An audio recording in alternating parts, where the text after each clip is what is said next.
waiting for us as promised. Navia is such a good person.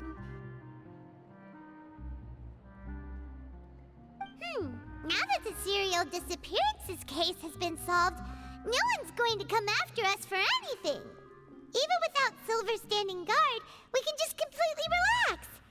Why don't we stay and rest up here for a while? Even machines in Fontaine need to stop and recharge now and then.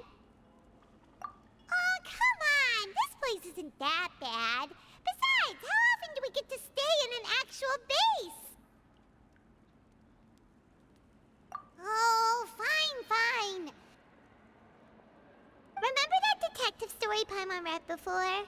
Well, the author is about to release a new book, so Paimon wanted to buy it as soon as it came out and have a quiet place to read it.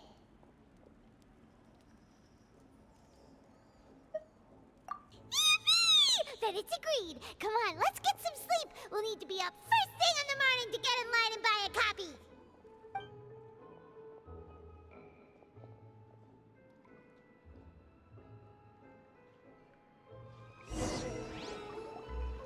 Paimon didn't expect that style at all. Even though it's a detective novel, it's also like a social documentary. Whew. It's actually pretty good. No! Paimon just spends a bit more time sleeping than you, that's all. Excuse me, but do you know if the Traveler and Paimon are lodging here? Huh? Who are you? Paimon doesn't recall seeing you before. Wait, you're not here to give us trouble, are you? A blonde traveler and a chatty little fairy. Phew, looks like I found the place. Good thing I asked the Spina di Rosula. Seems they sent me the right way. Hey, what do you mean by chatty? Paimon's always careful not to talk too much. Most of the time, anyway. It's an honor to meet you both. I was sent from the Palais Mermonia. Monsieur Noirceur wishes to see you. It seems he has something important to discuss in person. Noirceur? He wants to see us again already? Huh. We talked so much the last time we met. Has something happened since then? I am not privy to the details. It would be best if you came to the Palais Mermonia and asked Monsieur Noirceur in person. If you say so, but Paimon has a bad feeling about this. Now that I've delivered the message, I'll take my leave. Thanks! We haven't left the room for a few days, so we'll head over once we've freshened up a bit.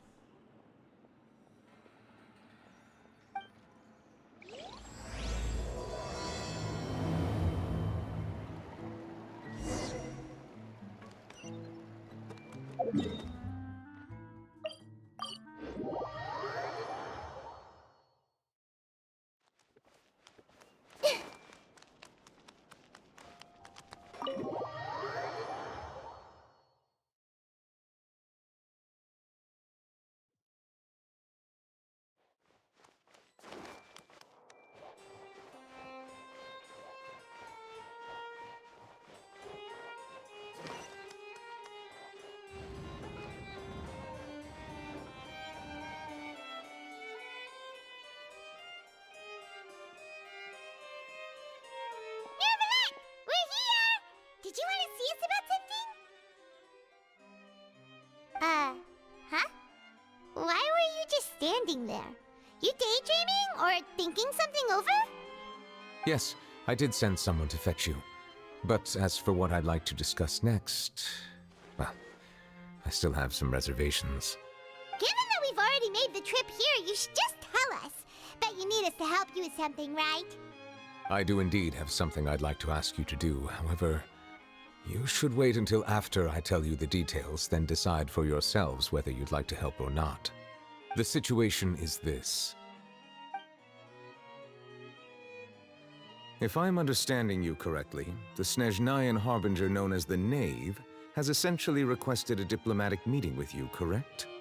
I heard that she was originally from Fontaine, but for her to suddenly arrive here and abruptly request such a meeting like this, I sincerely advise you to refuse her invitation outright. I'm sure you're aware that her purpose is most likely related to Child's recent predicament. We convicted one of the Snezhnayan harbingers in a court of law, but we have yet to provide any form of detailed report on the matter. This does indeed provide an opportunity for Snezhnaya to put pressure on us. I believe we should adopt an evasive stance until we can provide a proper explanation and have a preliminary plan on how to deal with the matter. No, we shouldn't. I think we should agree to the meeting. Oh? Well, you see, we are the ones that owe an explanation. If we keep putting off the meeting, it could easily result in the problem escalating, right? It's like a fight between two friends. If they don't agree to see each other and talk in person, isn't it possible that the friendship could end entirely? Though diplomatic relations between Fontaine and Snezhnaya could be considered as friendly, it is only superficially so. You wouldn't go so far as to say that our nations are friends, as you did in your example. It was just an analogy. An analogy, okay? Moreover, even if we were to talk in person, if we don't have sufficient information prepared, it is quite possible the result wouldn't be restored relations, but a complete falling out. I don't think we should overthink those possibilities yet. Even if the logic of the divine is not immediately apparent, its wisdom will only be revealed with time. Besides, you'll be at the meeting. If any problems do pop up, you'll have no problem navigating them. I must clarify that interacting and communicating with people outside of court is not my cup of tea. It seems you think too much of me. But more importantly, when did I agree to join the meeting with you? You mean you won't come? No, that won't do. I can't go to the meeting alone. You have to accompany me. I must take you with me. Lady Furina, could there be something else regarding this matter that is being kept from me? No, not at all. Look, I am the Hydro Archon of Fontaine, Focalor, the god of justice who is loved and adored by many. So I only hope that justice will be served in this matter. Don't overthink it. I'll go find someone to arrange the meeting.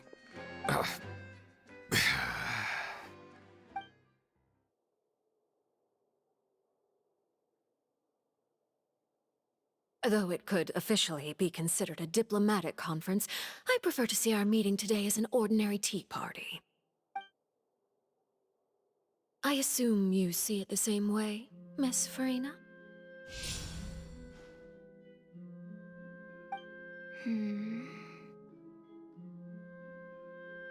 Lady Furina? Yes, that's right. Just like you said, a tea party. I should thank you for providing the pastries. They look delectable. To make this tea party even more lively, I've invited someone else to join us today. It's a pleasure to meet you, Monsieur Neuvillette. I was born in Fontaine, so naturally, there's no need to introduce the nation's revered Eudex to me. Hello. The pleasure is also mine. First, I would like to thank the two of you. I'm often away on business outside of Fontaine, and I'm told that the children of the House of the Hearth have been well taken care of by you. Oh, I'm not referring to when my children, Linny and Lynette, were falsely accused by you. Please don't misunderstand. The children of the House of the Hearth are often misunderstood. Perhaps due to the reputation of the Fatui. There's no getting around that. All I meant to say is that Fontaine has been stable in recent years. The people are well off and the children lead happy, fulfilled lives. That is something truly worth cherishing, and no one wishes to disrupt such peace. Now then, you have come regarding the matter of child, correct? Well, yes. It appears the ever-busy Eudex Neuvillette doesn't wish to waste time with diplomatic pleasantries, and hopes that we can get straight to the point of our talk. Yes, As you surmised, understanding Child's situation is indeed one of the goals of this trip. As we are both diplomats from Snezhnaya as well as Fatui Harbingers, Child and I have always been colleagues. Were anything to happen in Fontaine, each of us would serve as the other's attorney to resolve the issue. So now, in my capacity as his attorney, I request that Child be turned over to Snezhnaya. We have a responsibility to cooperate with Fontaine and resolve what has happened to him together. The rules governing attorneys only apply before a trial has concluded. Since a verdict has already been rendered, we see the case as settled. I apologize for being unable to grant your request. An outright refusal. Very well. I respect all the rules of Fontaine's courts, just as I respect you as Chief Justice. Okay, why don't we back up a step? You don't need to transfer Child to us. I only request to enter the fortress of Meropide to see Child and confirm his condition. It's not like you couldn't even manage to fulfill a simple request like that. Right, Miss Farina? About that. The fortress of Meropide has always been completely autonomous. Even we have no authority to interfere there, and diplomatic issues do not suffice as an excuse. However, if you absolutely must confirm the situation of the Harbinger, I have a proposal.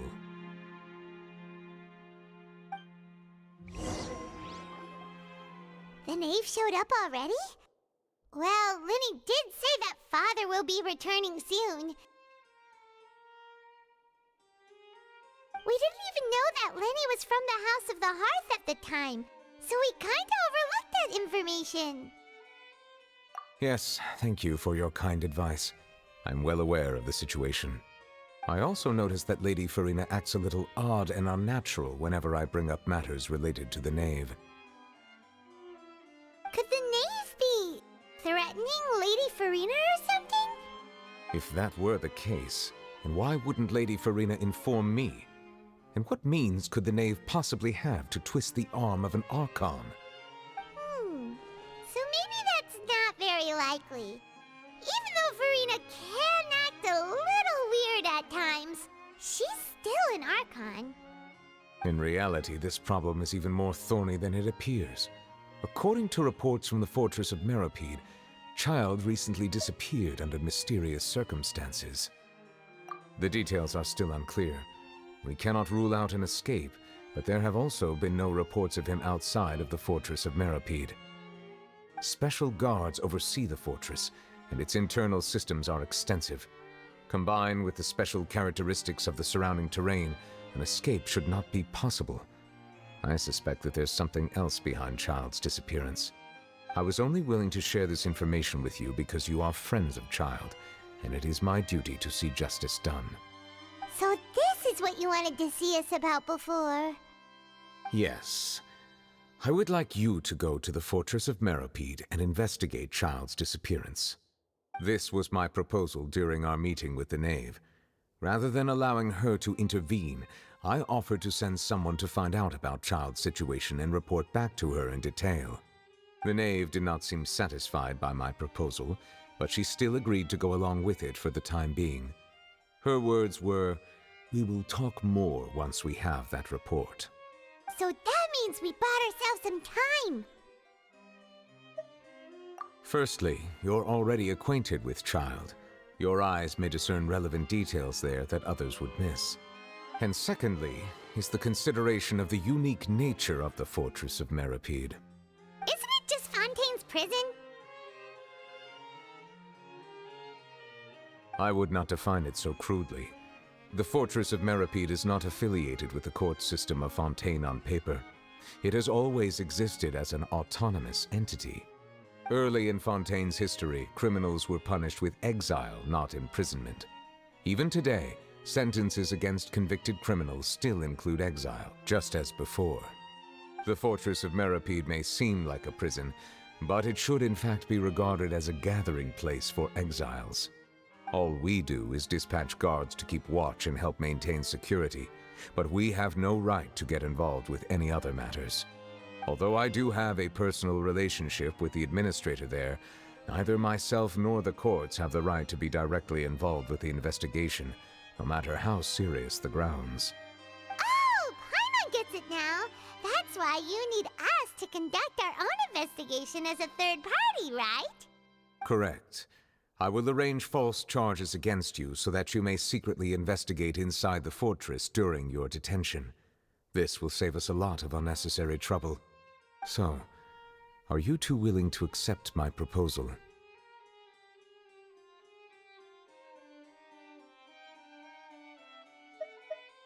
Yeah, no matter how you look at it, it seems we're the best choice.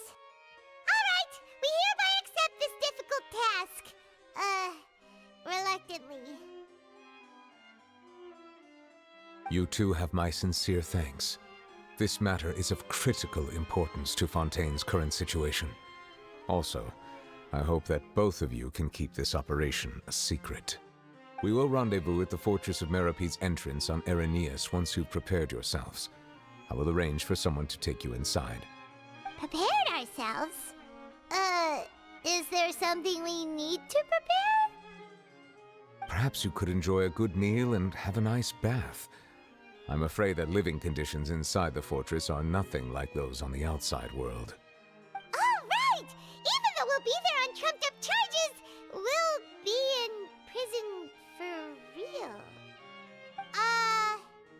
On second thought, is it too late to back out?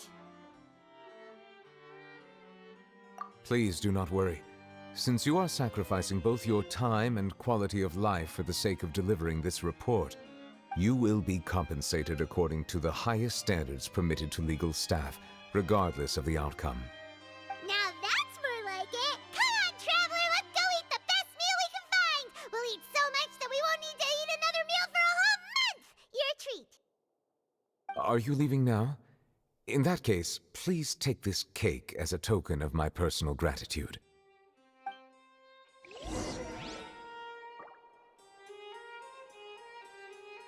Oh, no need to thank me for it.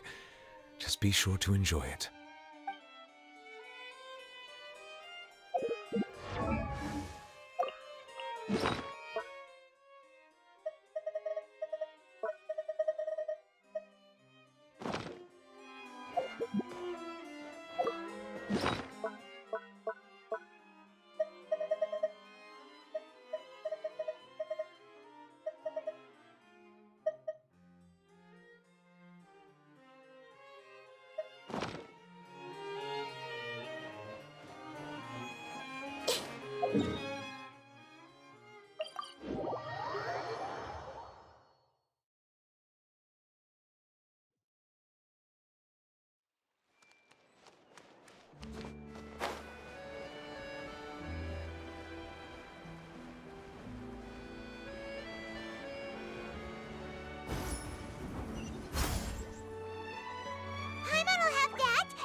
Cake was pretty good. But as soon as Paimon remembered that we were about to go to prison, Paimon's stomach suddenly became completely empty. Now that Paimon thinks about it, we've always been super careful ever since we arrived in Fontaine, just to avoid breaking any strange laws here. But here we are, about to willingly send ourselves off to the Fortress of Meropide. Maybe this is what they call fate. Let's just try our best to investigate everything quickly once we get there. Paimon doesn't want to stay in prison too long.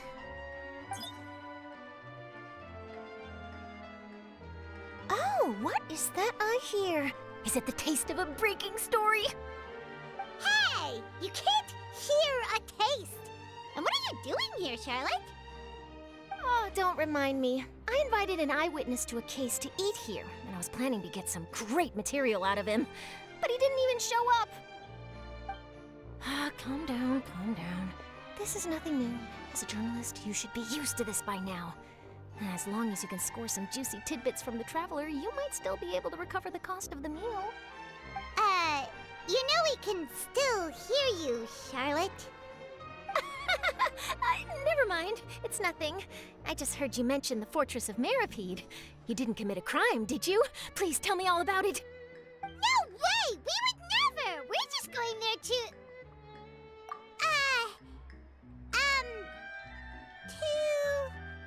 Oh no, Paimon almost forgot that Neverlet told us to keep it a secret! Huh? You're being arrested for that? Oh, but now that I think about it, I suppose that's not completely unreasonable. That's pretty despicable, almost as offensive as committing theft. You mean Paimon really did something that serious? Sorry, Paimon really messed up. Well, in that case, it's nothing particularly newsworthy after all. Oh, how disappointing. Oh, right, there's still a chance. Since you're going to be at the Fortress of Meropide, would you be willing to help me gather some material for a story? About that, Paimon doesn't think we'll have any time. Oh, it's nothing difficult. All you have to do is think of a way to get some time face-to-face with the warden of the fortress. He was awarded the honorary title of Duke in Fontaine. Sounds really cool, huh? Only those who have made significant contributions to the nation have been conferred this title. It's incredibly rare. On top of that, the Fortress of Meropide has never been under the jurisdiction of the courts. Practically nobody, including journalists like me, knows anything about the person in charge there. Oh, if I could write an exclusive article about him, I bet it would sell a boatload of papers. You make it sound easy, but it really depends. Of course, I wouldn't ask you to do it for free, so this meal is on me. All right, you got a deal. We'll do anything you want. Then it's settled. The food should be here any second, right? Huh? Wait, just how much did you order?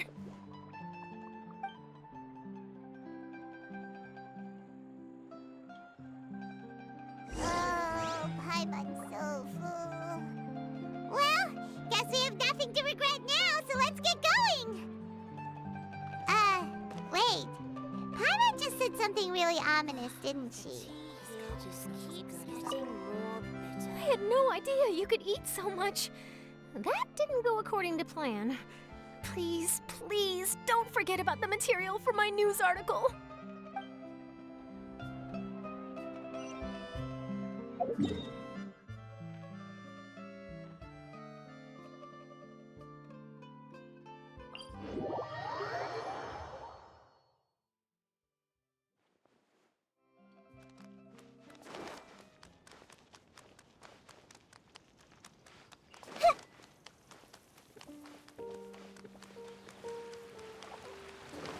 Right now. Right here. Emerge.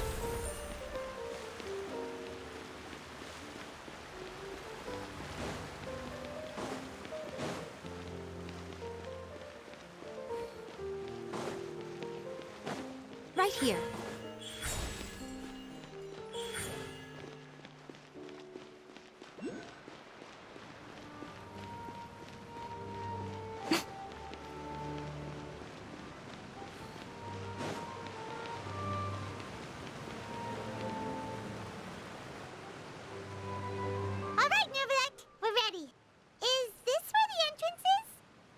You have come, just as promised. Yes, this is the one and only entrance to the Fortress of Meropide from Araneus. Careful. You may want to step back a bit. Whoa! So you have to go down from here? Is the prison underwater? Utilizing both the barrier of the water as well as the fear humans have of the depths, the Fortress of Meropide is naturally the perfect place to confine and guard criminals. But do not worry. It is not nearly as frightening inside as you may think. You will see for yourselves once you are down there. Paimon hopes you're right. Don't know about you, but just thinking about being at the bottom of the sea like that gives Paimon the heebie-jeebies. Oh, and there's one more thing. I mentioned that I have had personal dealings with the administrator of the fortress, Wrathful. He's a very shrewd fellow. Yeah, we heard about him too. He's that Duke, right? Correct. He is the highest-ranking manager of the underwater prison. Even though you are going there to investigate at my behest, it would behoove you to avoid any confrontation with him or any of his subordinates. The Duke rarely ever leaves the fortress of Meropide, but that does not mean he is not privy to all that is happening inside and outside the fortress. He is quiet, but not unaware, so please bear that in mind. All right, that's about all the time that we have to talk privately. I'm counting on you two. Don't worry, we won't let you down. Good. Madeline! I'm here, Monsieur Nervalet. These two are the newest convicts, I presume? Don't worry, they won't escape on my watch. Like we would try. Please follow me, you two. I'll process your paperwork for entering the fortress of Meropide.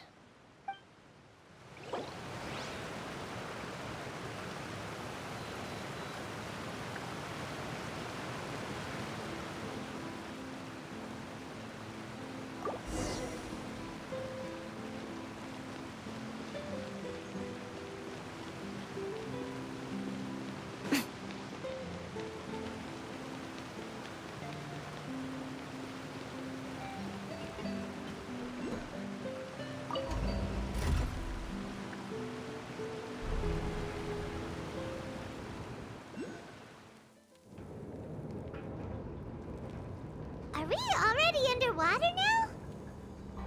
Huh. So this is what it feels like to be a criminal in Fontaine. You two seem to be taking this pretty well. It's rare to see convicts in such a good mood.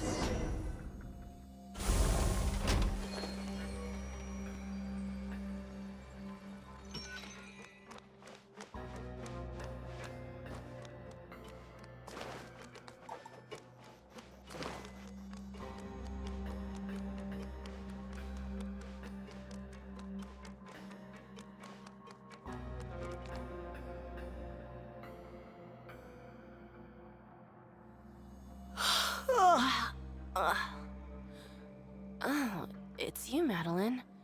Why'd they make you make the trip down here today? Monsieur Nervalet personally requested I escort these two convicts. I suppose he was concerned others might not be up to the task. Well now, aren't you the lucky one? Must be nice to be on good terms with the big shots like the Chief Justice.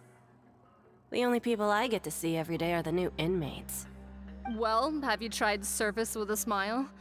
Who knows, it might help your professional reputation. Yeah, right. As if. Every criminal comes through here looking miserable. How can I smile with such a toxic work environment? And even if I did smile at them, the convicts would probably just think that I'm some freak getting some kind of twisted enjoyment from their pain. Oh, she's got a point. Well, I've finished transferring you. You two will register here, and Moret will guide you through the remaining procedures. Yep, I'll take it from here. You head on back to that bright and sunny world above. Okay, let me see. You are the Traveler and Paimon, correct? That would be us!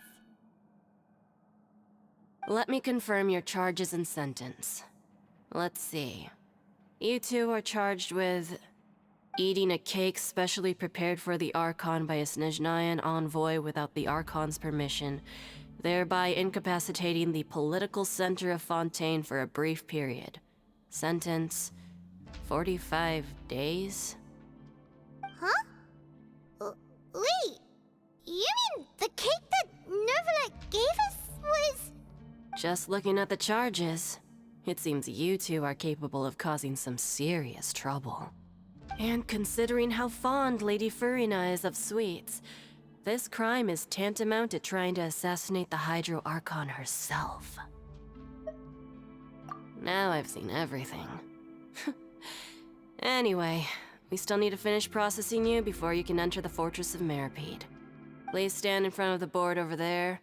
I'll take your mugshots with my camera. Oh, all right. But be sure to catch Paimon's good side.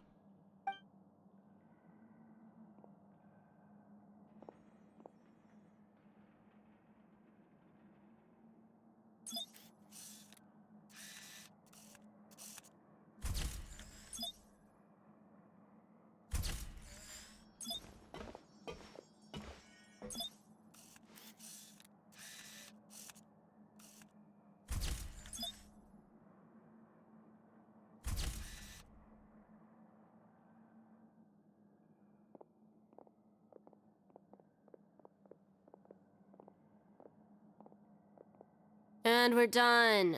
Thank you for your cooperation. Next, someone will be along to guide you inside the fortress. Please be sure to cherish this opportunity for rebirth. Huh? Rebirth? Isn't that a little much? We're only gonna be here for 45 days! You two are the new inmates, right? Follow me. Oh, okay! Paimon is Paimon and this is the Traveler! Save it. Not like I'll remember your names. Move it.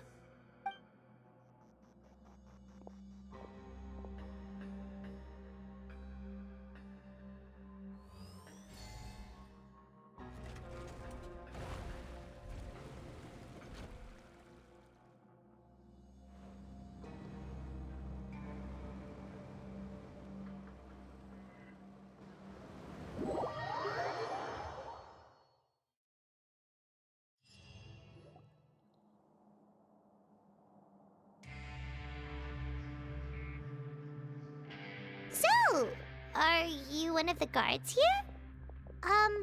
Is there anything we should be careful of while we're here?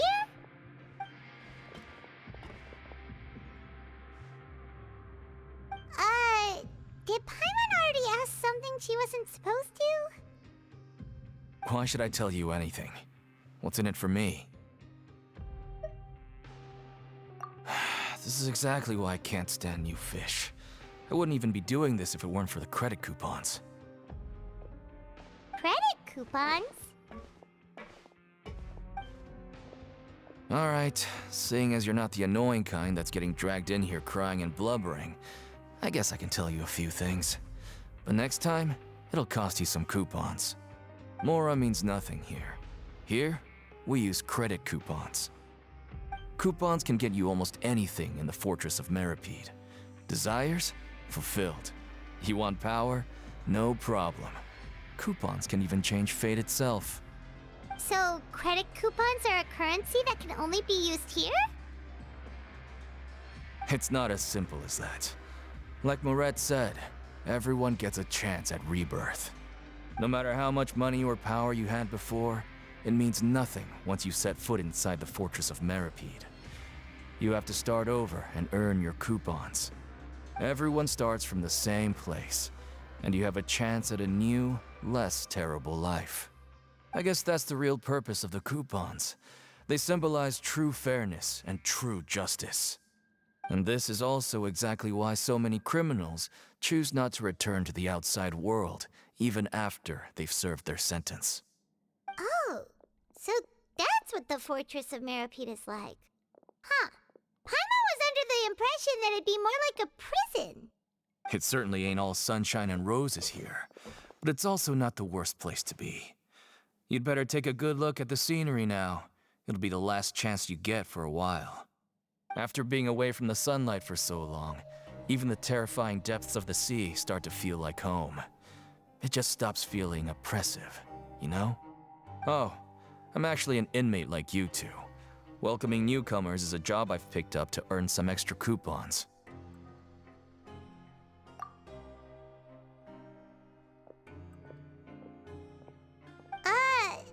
Why aren't you answering us again? I've told you enough for free. Any more info is gonna cost you. So all you care about is Mora! Wait, no. Coupons? Almost there. It's down through here. Your turn to give it a try.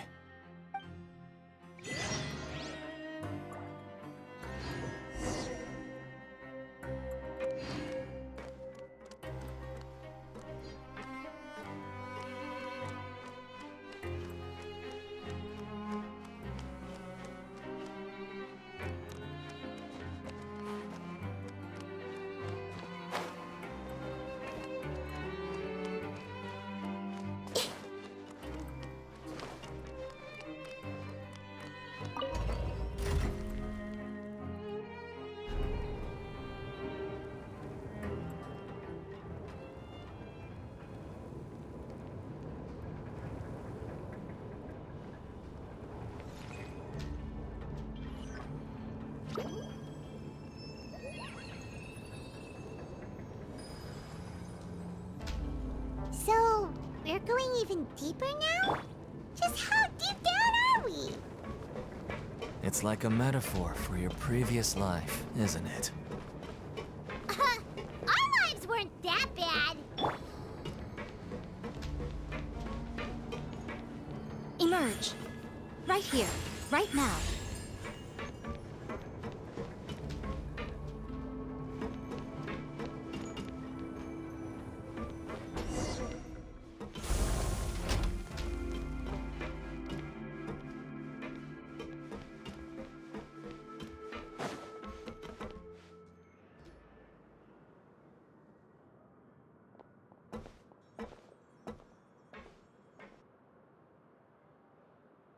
So this is the actual entrance to the Fortress of Meropide?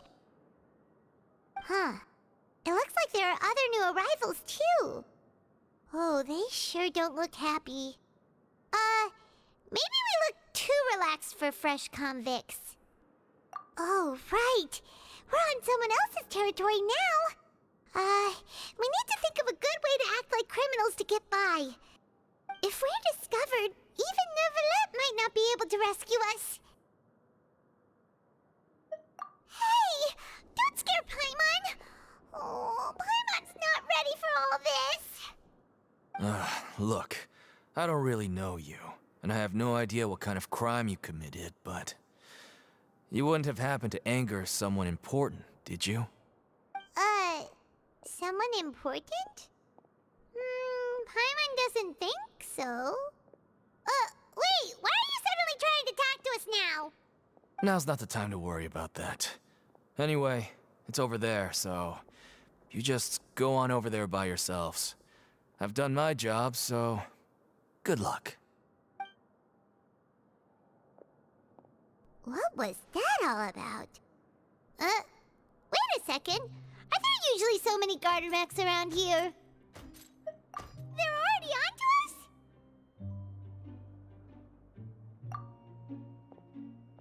Prisoners numbers 7459 and 7560. Welcome. Oh, no need to be anxious. These Gardermechs aren't here to attack you. In fact, they're here as your honor guard. When I heard that you were friends of Monsieur Neuvillette, I had the Gardermechs come and wait in formation. Wait, you know about our connection with Neuvillette? The seafloor isn't as cut off from the world as you might imagine. However, I'm afraid that I know nothing more than that you are friends of the Udex. And as you can see, committing a crime means being sentenced here, even if you're friends with the Chief Justice. Quite fair. The Duke! Greetings, Your Grace. Lovely weather today, isn't it? Oh, greetings, my good fellow. Well, I'm willing to imagine that the weather is as good outside the sea as you say it is. How great it would have been if only the Fortress of Meropide had been built on the coast, huh? It would have been so convenient to enjoy a nice chat in the sunshine. My profuse apologies. I just got so nervous when I saw you, So this is the Duke. He sure looks a lot younger than Paimon imagined. The Traveler and Paimon, correct? Mr. Deacon here was responsible for your welcome. I trust you were satisfied with his guidance?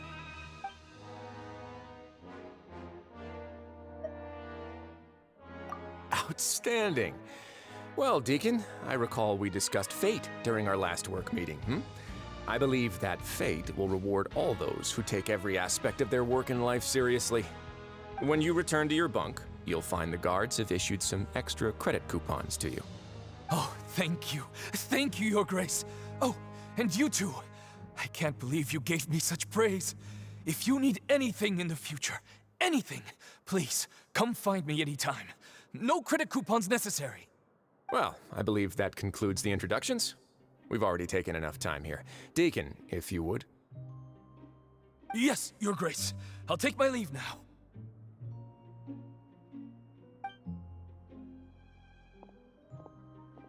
Please, follow me.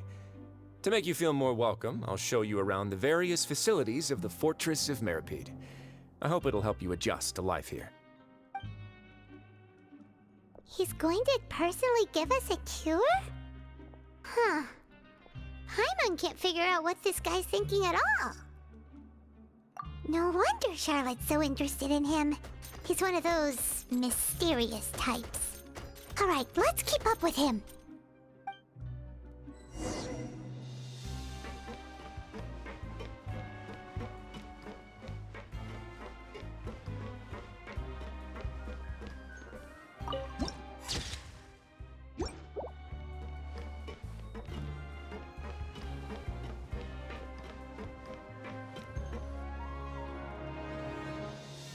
There's no need to be so reserved.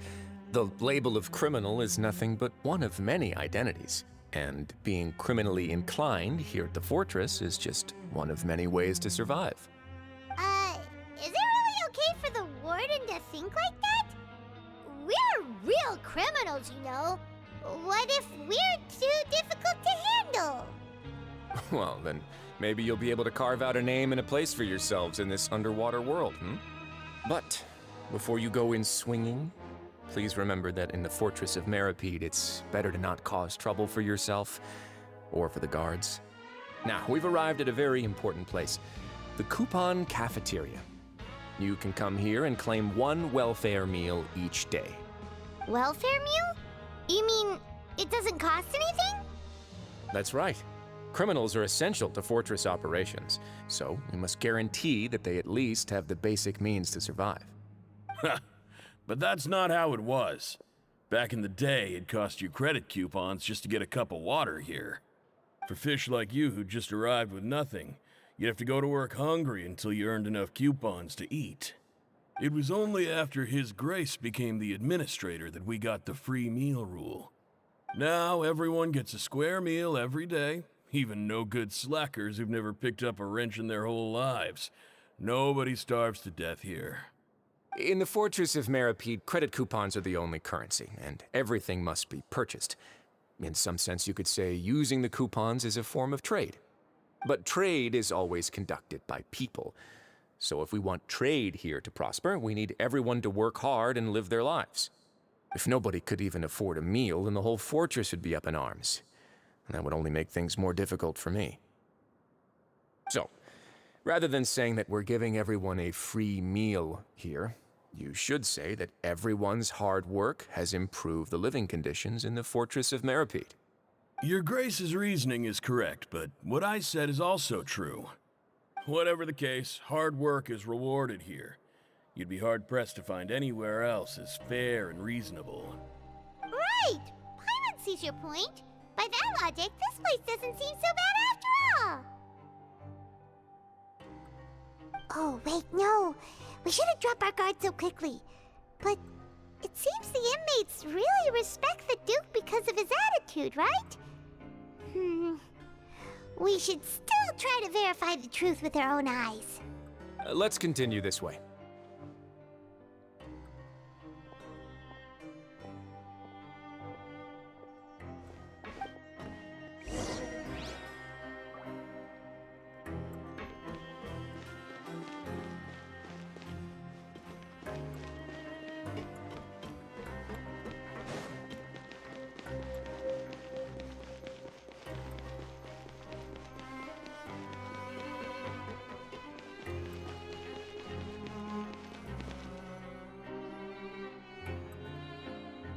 This place is known as the Pancration Ring.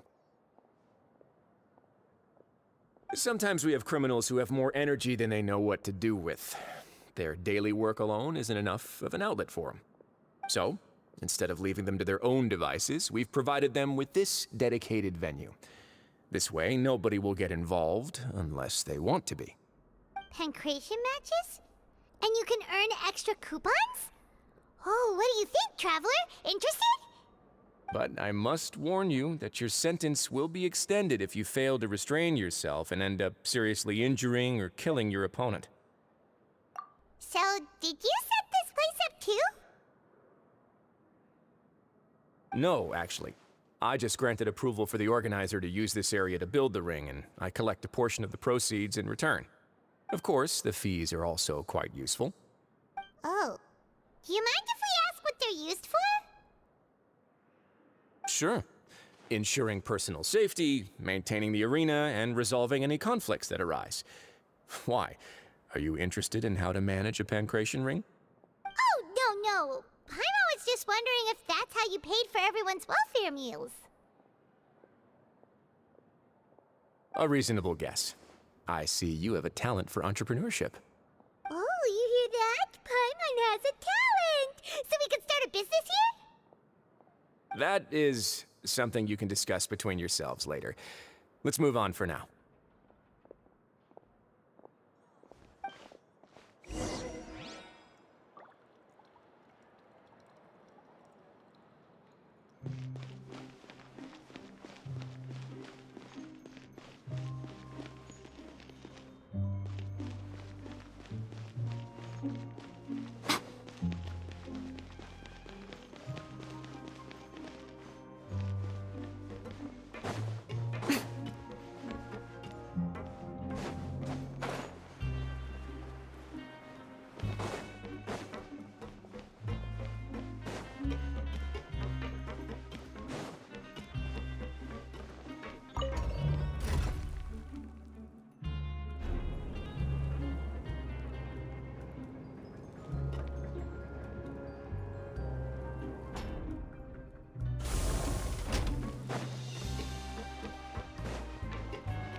Don't tell me that's everything.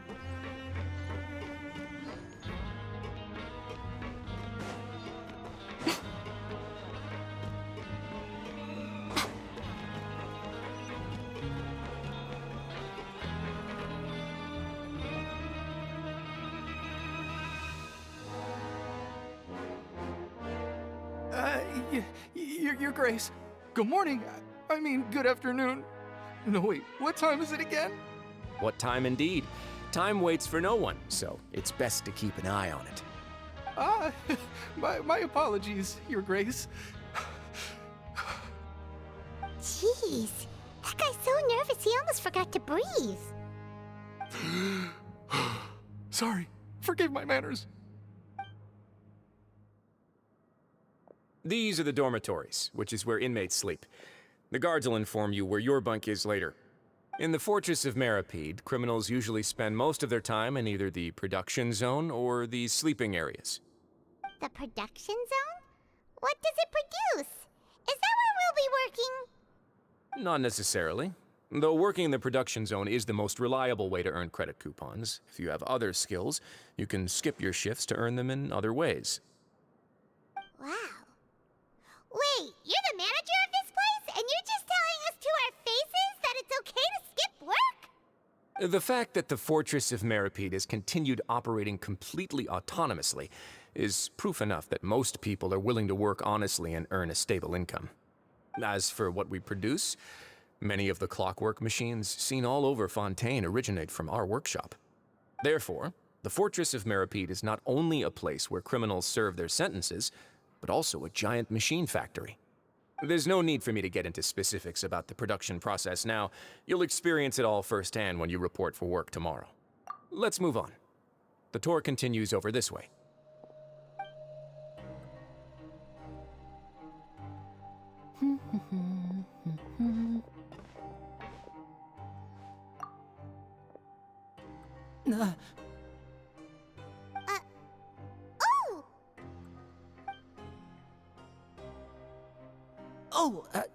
You really scared me there. I didn't expect to see you here, Your Grace. I thought maybe I was so tired from work that I was starting to see things. The only thing you should be seeing is the work in front of you. Stay focused and keep up the pace. Oh? Is something the matter? It's nothing. Paimon's just worried about how hard we'll have to work tomorrow.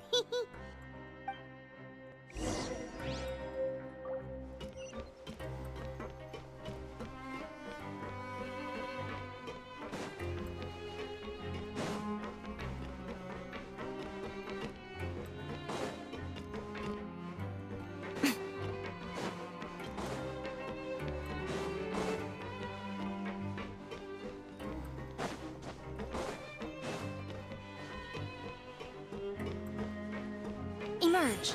Right now. Right here.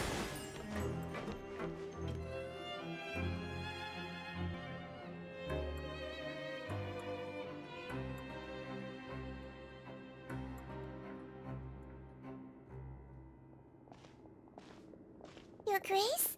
What are you doing in the infirmary at a time like this? Oh no, you didn't injure yourself, did you? Not yet, unfortunately for you. But thank you for your concern, Sigewinne.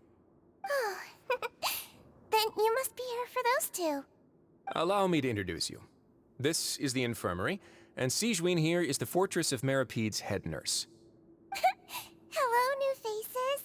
They call me the head nurse, but I actually handle all the nurse-related work all by myself down here. Since you seem to have some rare downtime with no patients, perhaps you could find the time to join us for dinner? Oh, then these two must be some important convicts. Sure, I'll join the welcome party. Thank you. Your presence will be the pièce de résistance for today's tour. Oh, so the tour part is over now? I believe I've already covered the primary aspects of life here in the fortress. As for your work, there'll be someone else to guide you through the details. Is there anything else? I seldom conduct tours, so why don't you just ask if you have any questions? Well, this is our first time here. Paimon's not sure what to ask. Then let's head back to the coupon cafeteria. Maybe a meal will help you think up some questions. You should at least try to be excited. Our free meals are actually pretty good here.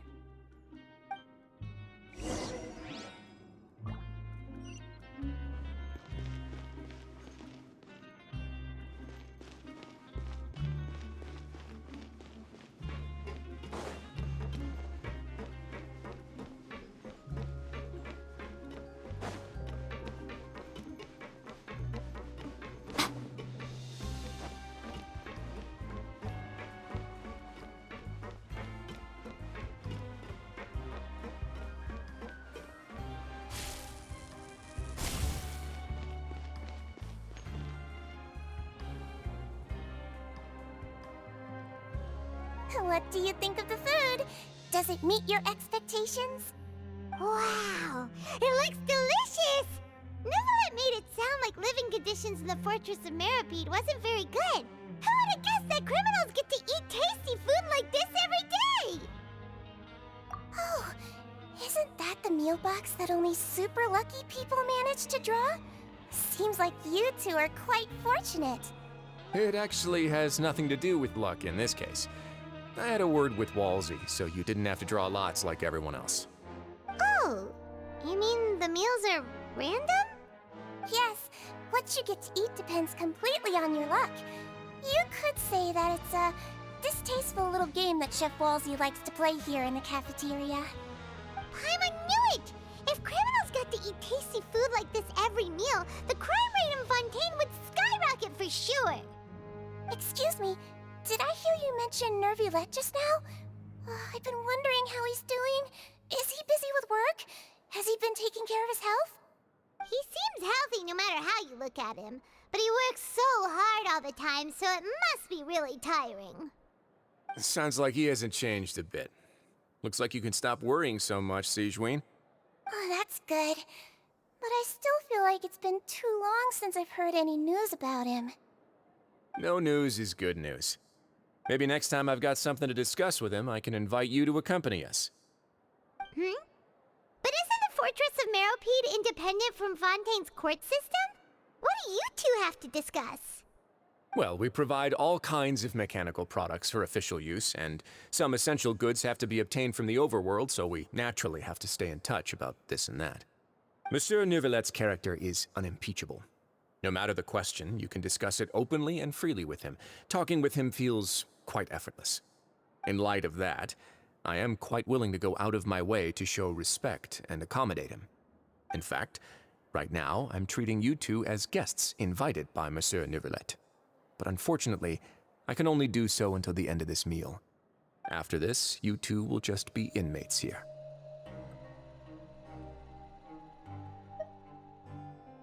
You're very welcome. Well, Your new life awaits.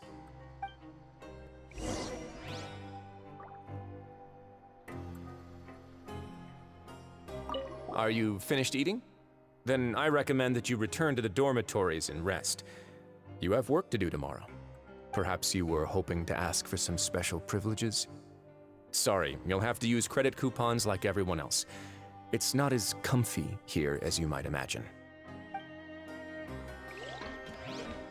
Grab yourself a welfare meal.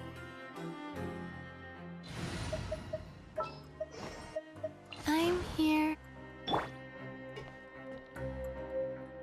Now that I've gotten a good look at you two, I think you're very cute. After all, heavy is the head that wears the cutesy crown. I guess I just want to say, just take care of yourself and don't get hurt.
Traveler in Paimon, right? Listen up. As new inmates, the only thing you need to worry about is what to do and when to do it. Don't make any extra trouble for yourself. Your bunks are right over there. Follow me.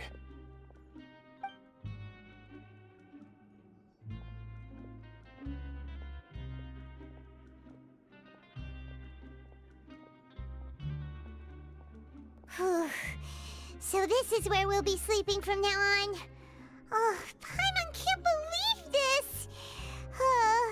The days of staying home and reading detective stories are like a dream now. By the way, Traveler, we saw a lot of things worth investigating just now. Even though the Duke didn't say it too directly, judging from what he said at the end, it seems that he was only welcoming because we know Neuvillette. We are criminals, and Paimon did eat that cake, but we're actually here to help Neuvillette. Is it possible that he knows we're here on a mission? Or is Paimon overthinking things? Yeah, Paimon thinks so too. He probably knew why we came here from the very beginning and intentionally wanted to send us a message. Maybe something like, "Hey, I have my eyes on you, so don't try anything funny."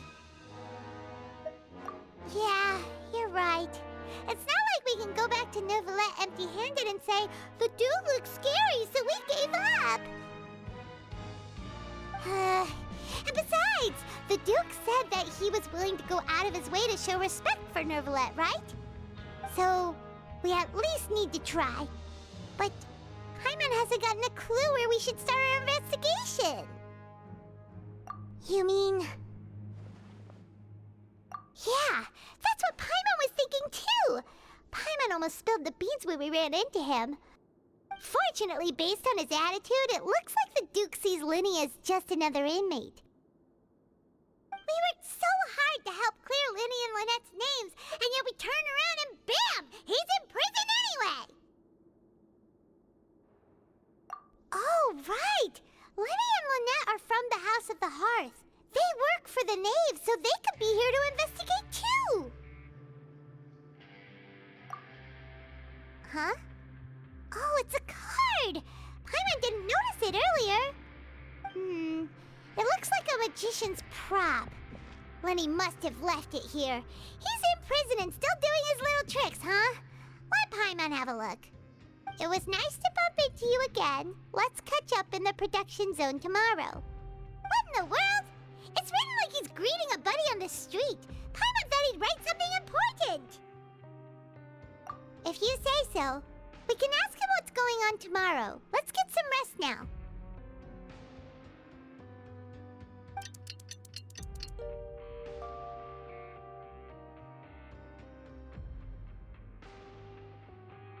Hey, you're finally awake! Well, it's Paimon's first day as a prisoner.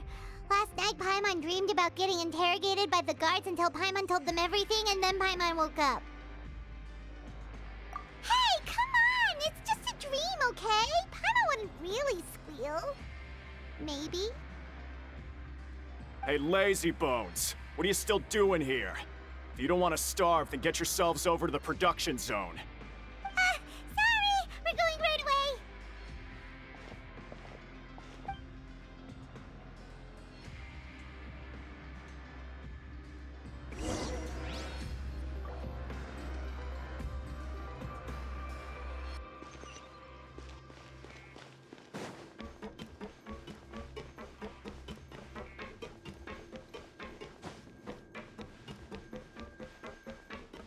I just wish everyone could stay safe and healthy.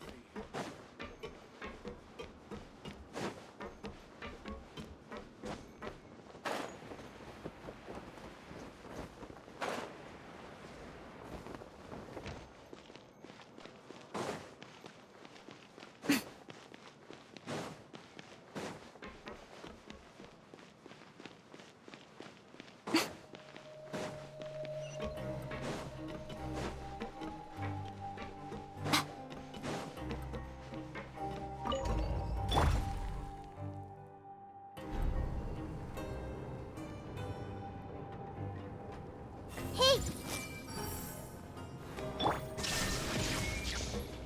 Don't be scared!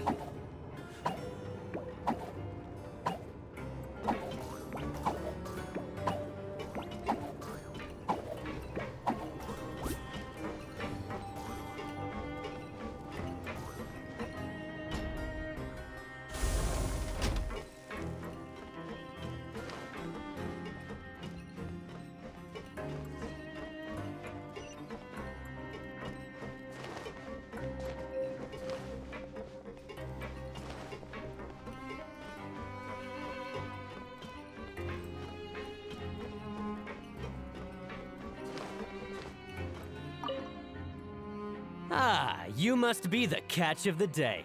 Looks like you've got some luck getting assigned this space. Yep, we just arrived yesterday and... Don't interrupt me when I'm speaking. Yes, sir. Listen carefully to my instructions. I don't want any mishaps. Every machine here is worth more than the both of you. Working around these machines can be very dangerous. Do your job well, and you can eat in the cafeteria after your shift. Get sloppy, and you dine in the infirmary. Anyway, the Fortress of Meropide doesn't want to lose a single one of its machines. And it also doesn't want to waste the production potential of any inmate. You got that? Got it! Your job is to use the machine over there to process widgets. Watch carefully, and make sure you step on the pedal at the right time. If the machine gets jammed, then give it a little maintenance with your fist. Here, take this. Bring me the process widgets, and I'll give you some credit coupons in exchange.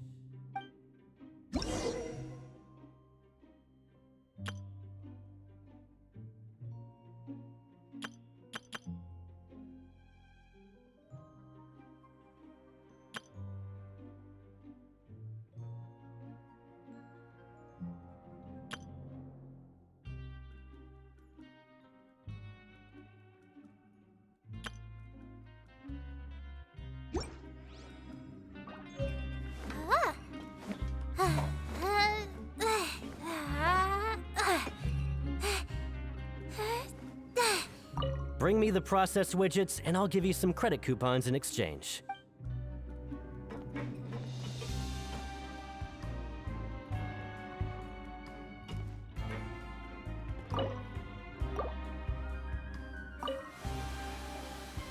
So if the machine gets jammed, you just need to attack it to fix the problem. Once the widget widget is hot enough to blow, jump to step on the pedal and hit the widget with the hammer.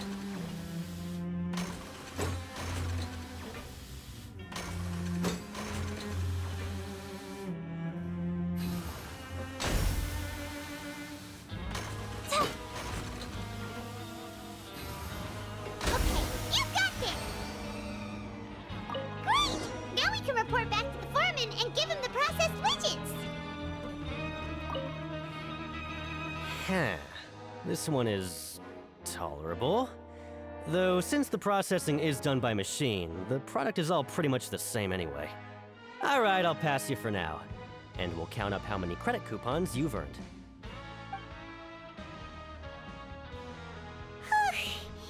Paimon's exhausted. We're done now, right? Oh, that foreman. He's so scary that Paimon couldn't even speak. Ugh.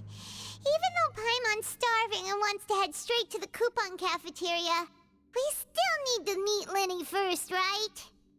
He probably just finished up his work, too. He should be around here somewhere.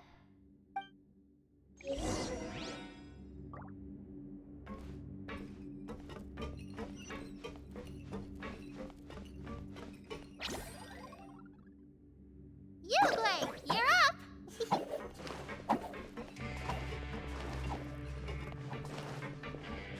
Lenny? Mr. Magician? Where are you?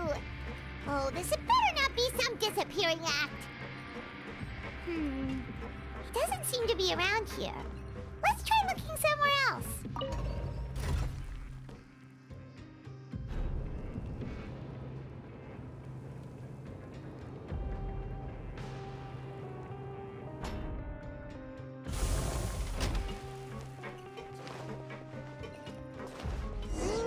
Where could he be? Did he decide to slack off and sleep the day away?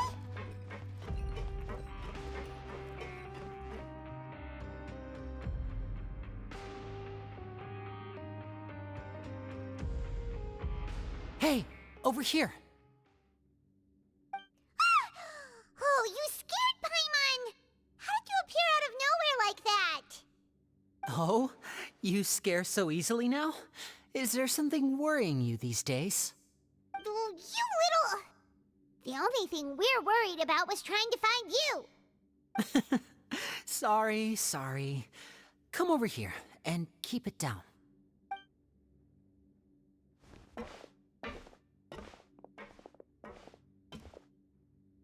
Oh, Lynette! You're here too! You two really are inseparable. That's right. My brother simply can't stand to be away from me.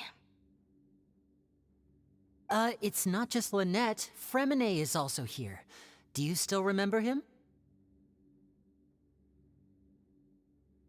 Oh, you mean that diver from the House of the Hearth, right? Pyro remembers seeing him in the court of Fontaine before. Now hurry up and tell us, how did you end up as criminals this time? We fought so hard at court to prove you were innocent, but now it looks like our incredible court battle was for nothing! Sadly, even the teeniest of things can land you in prison these days. I put together a street performance and used the popularity we gained from the Opera House incident to attract a big crowd. And then? Next, I invited several audience members to participate in the show.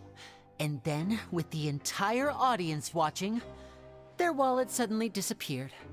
My brother was charged with theft, and I was charged as his accomplice, having assisted him in his crime.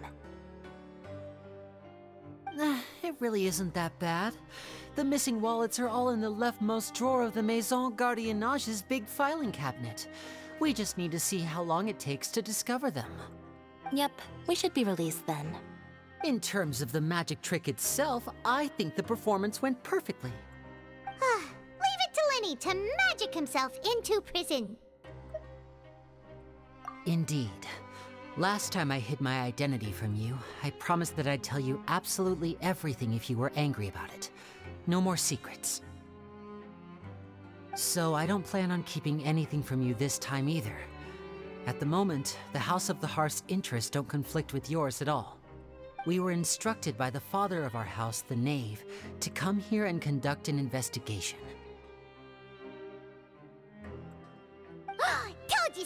See? Paimon guessed right. As for what we're investigating, perhaps you haven't heard, but the fortress of Meropide hides a secret. Some even say that the entire fortress exists just to protect it. The House of the Hearth has been investigating this for a very long time, trying to uncover its mysteries. But recently, all of our informants, including the ones that had infiltrated the guards, suddenly vanished and have not been heard from since. We believe that this is a direct provocation, and it's the reason why we came here.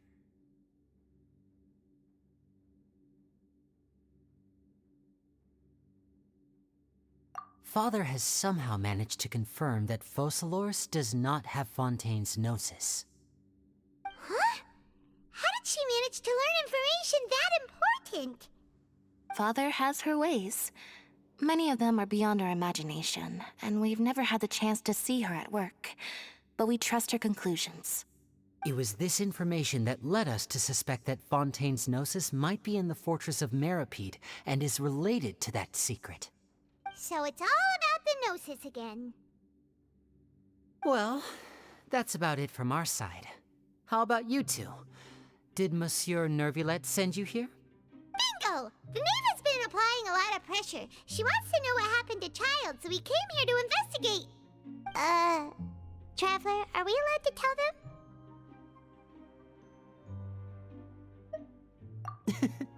You don't need to worry too much about that. She's just asking for a report on Master Child's predicament as a means of pressuring you. Father used this situation as a pretext to negotiate with two high-ranking officials in the court of Fontaine. She actually just wants to be able to make concessions on this matter for gains elsewhere, almost like a bargaining chip. Sometimes you need an excuse to do things you otherwise couldn't. And a harbinger is more valuable than you might imagine. Of course, it's not a complete farce. If we do manage to find out what happened to Master Child too, then diplomatic relations with Fontaine could improve, and Snezhnaya might even be able to adjust its stance a bit. Is it just Paimon, or does it feel like we're the only ones who actually care about Child's situation? The relationship between the Harbingers must be as bad as ever. I wouldn't go that far. Father just has different standards than we do when it comes to what can be sacrificed for an advantage.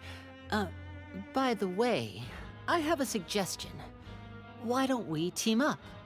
Even though we have different objectives, we're both here to investigate the fortress of Meropide. It would be more efficient for us to work together. As you know, the House of the Hearth has many reasons to seek the Gnosis, but our highest priority remains resolving the prophesized crisis. You can trust us on that.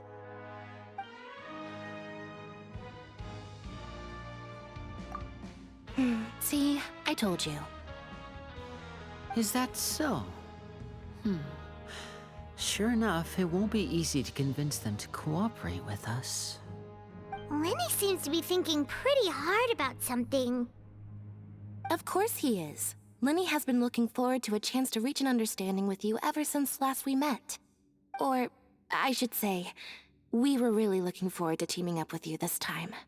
Lynette, just tell them everything, why don't you? It's okay to open up a little. Very prudent of you, and consistent with your behavior since we first met. That's reasonable enough, and I agreed to cooperate on these terms as well. I was prepared for the worst, but you were actually more agreeable than I anticipated. All right then, there's no time to lose. I have some information to share, so listen carefully. Since Lynette and I arrived here, our investigation uncovered the fact that the fortress of Meropide has a forbidden zone. Most people just clammed up and wouldn't talk, but after asking the right questions, we were able to confirm the existence of the forbidden zone from the guards. You should be aware of that while you're investigating. A forbidden zone? Could that be where Child disappeared to? You're right, we'll definitely keep that in mind. Good. That's the most suspicious thing about the fortress that we know of so far. We have a few other unanswered questions, and we'll be investigating those as quickly as we can. Anyway, I hope you find our information useful at least. Oh, Look at the time. You two must be hungry. You should go to the coupon cafeteria and get something to eat. I'll use my cards to get in touch with you again in the future. Oh, that's just what Paimon wanted to hear! Paimon's starving after all that work today. We can talk more about the investigation later. Let's go get some grub!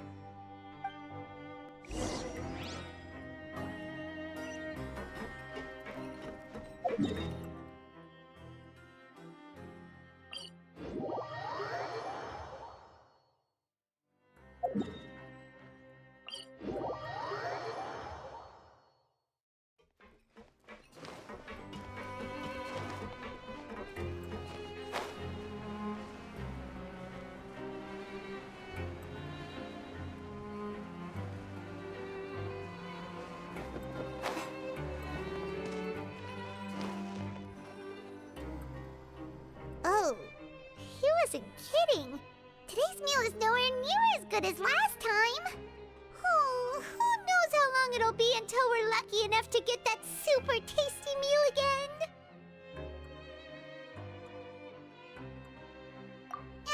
Forget about it then. We'll just deal with the regular food for the time being. Let's just get out of here as soon as possible. But life here doesn't seem all that bad. Other than the foreman being kinda mean and the work being pretty tiring. You think so, mate? If I had a coupon for every fish who said that. Seems you fishies still haven't learned your lessons from your life up on the surface. If you take things at face value, then by the time you reach a dead end, you won't even know how you ended up on that road in the first place. I like your attitude. I can, let you in on a little something. Everyone's been telling you to just follow the rules and not cause any trouble for yourself. Am I right? But what they don't tell you is that the rules aren't exactly what they pretend to be. The rules for being a prisoner.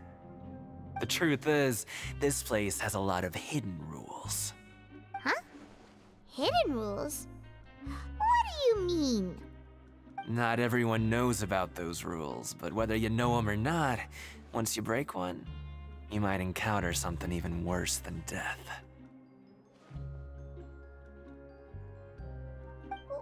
Really?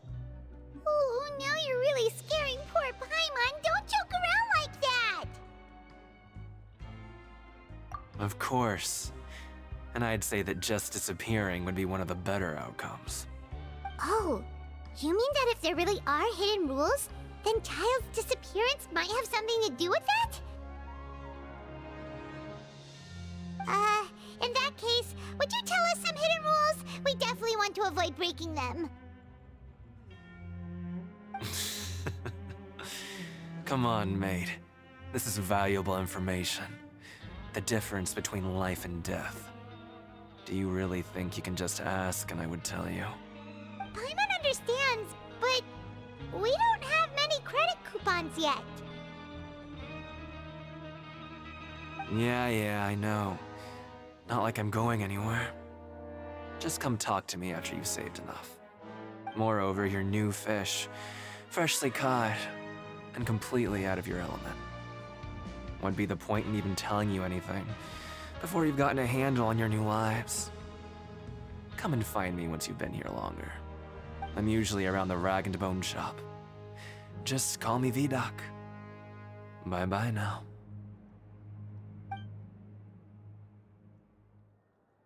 He left. Just like that. Huh. Do you think he's just trying to scare us into buying fake information from him? Yeah. It might be a good place to start in our investigation. Hidden rules, huh? But, like he said, we don't have any coupons and we're still not familiar with this place. Oh, there's nothing we can do about it now. We were so busy talking, we almost forgot to eat.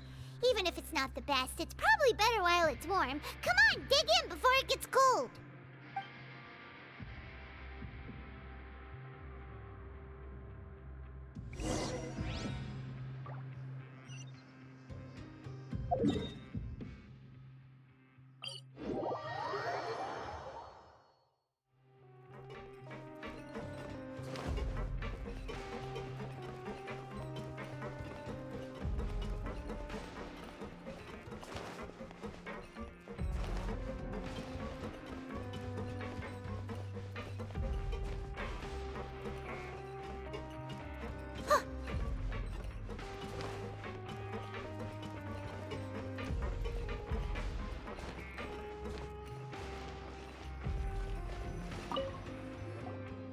So Paimon just confirmed with the guards that our shift is set for every morning, and we're free to do whatever we want all afternoon.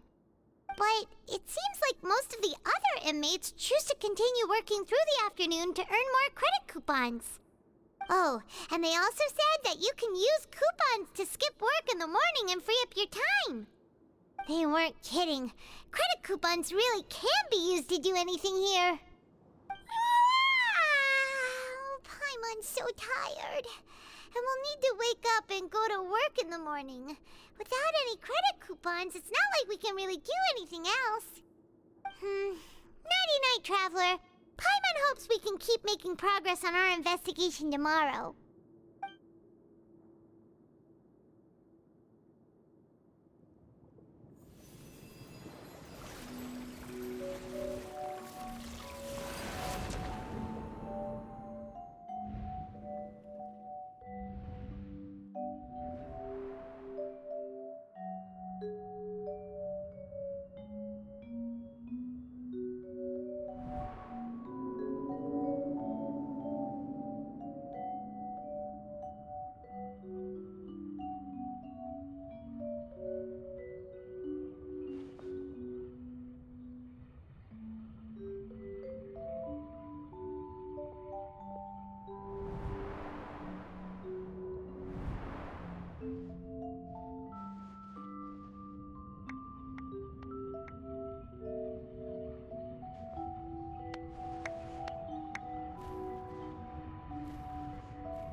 What's wrong?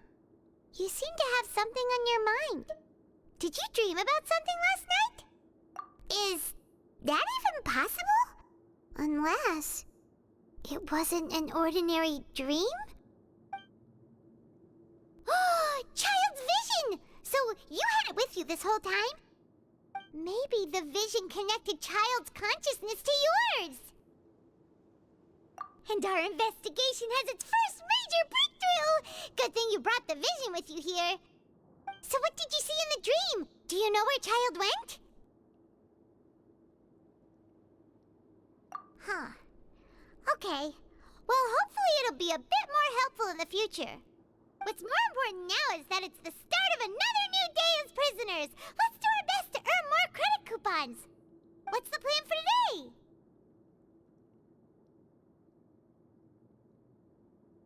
Let's go! It's time to start working. If that guard Fielding catches us skulking about, he's sure to give us an earful.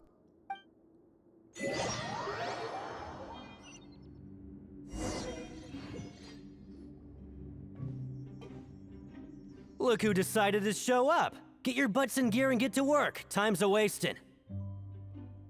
Good, here you go. Remember to give me the widget once you've finished processing it.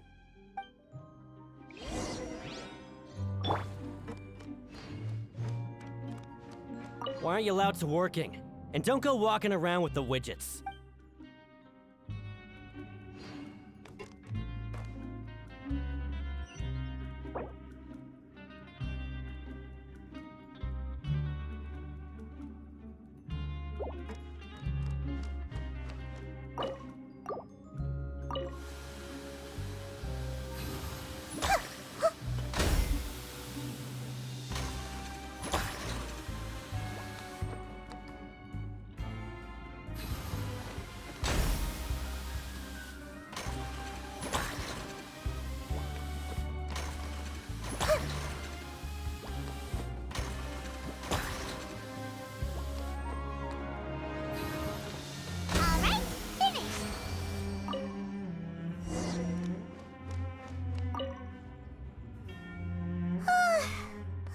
Beat.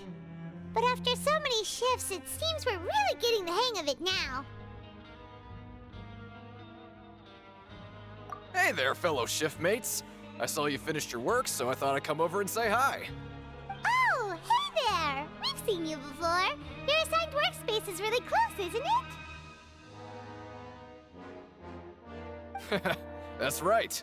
The name's Rowan. This past few days, I couldn't help but notice the new faces working nearby. I guess we were destined to meet. I've been working here for almost 15 years. Even the foreman, Grainville, always calls me Chief. Whoa, you've been working here a long time, Chief. If there's anything you'd like to know, just ask me. I know the work here in the production zone better than the back of my hand. All right, Chief. We'll be sure to come to you first. Did you just ask about the rules? Pretty sharp for newcomers. You've already heard about the rules, huh? Who'd you hear it from? Alright. Seeing as I'm the one who came over here, you're already calling me Chief, I guess I can tell you a little. Truth is, you two keep working like this, you might be putting yourselves in danger. Huh? Wait, there's even a rule about that?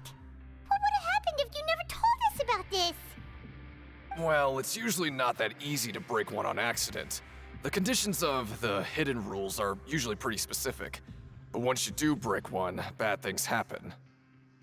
If you work continuously in the production zone for 3 days, and if all you do besides eating and sleeping is just work, then something bad will happen during lunch on the 3rd day. Huh? Like what? Oh, don't scare Paimon! If I knew that, then I wouldn't be standing here talking to you, now would I? You mean, even you have never tried working 3 days like that before? There's actually a legend about this rule. They say that there was a worker who worked way harder than me. He was both efficient and eager on the job, and most other workers couldn't hold a candle to him. One time, he tried to test his limits and worked as long as he could. Then during lunch on the 3rd day, he disappeared into thin air, as if he'd evaporated. Later, some people went and asked some of his past friends about him, but they said, never heard of the guy. What the? How could that happen? Unfortunately, we were assigned different production zones. I never saw for myself what he looked like. Wait, are you thinking that it was... Huh? Oh? You... Listen, kid. This ain't the kind of thing you should be curious about. Let me tell you, you're better off forgetting about it and looking after yourself. Now I kind of regret ever telling you. Yeah, I agree with Chief here. Do you really want to try? All right, if you insist.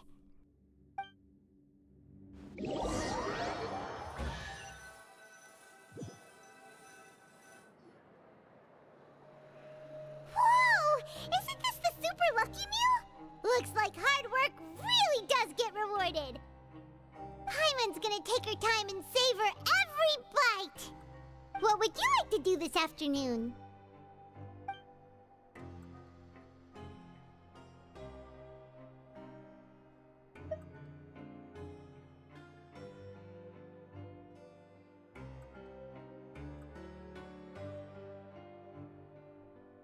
Maybe we'll be able to find some leads there.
Oh, you must be the Traveler, huh?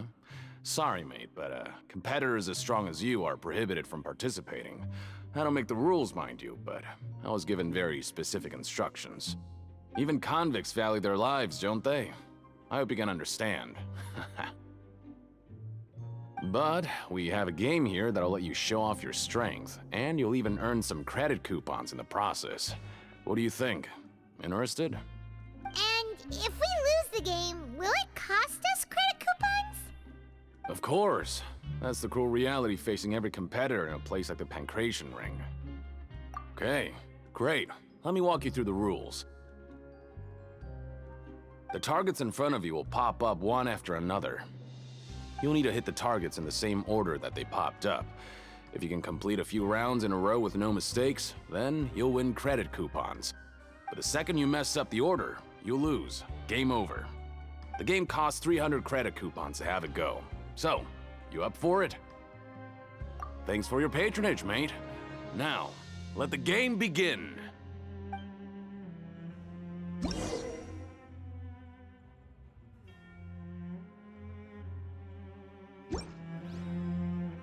Machine started. Good luck.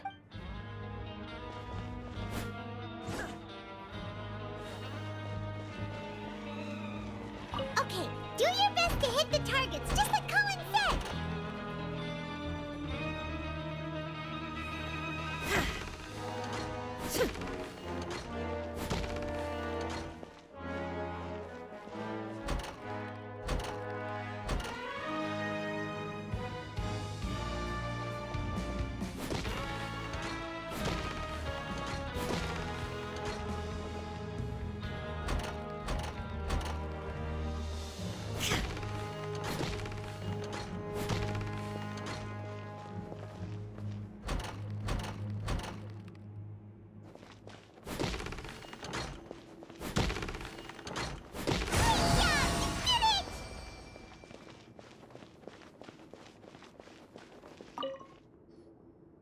I'll be. They weren't exaggerating about how strong you are. Don't worry, I wouldn't dream of shortchanging you. Here's the credit coupons you won. Put them somewhere safe.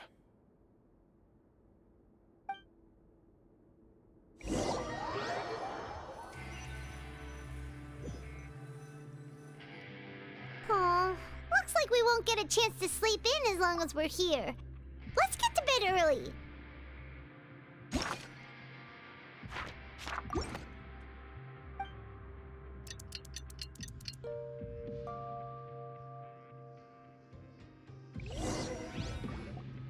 Oh, Paimon doesn't want to get up. Paimon still feels completely exhausted from yesterday. What do you have planned for us?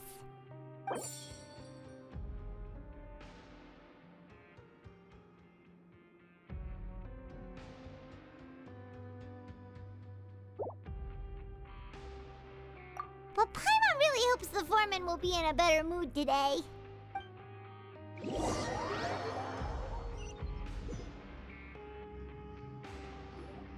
Look who decided to show up. Get your butts in gear and get to work. Time's a-wasting.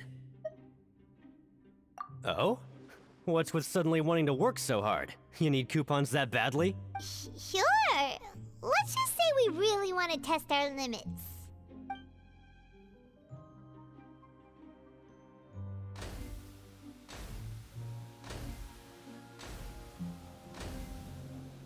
Nice! We did well today. Let's keep it up!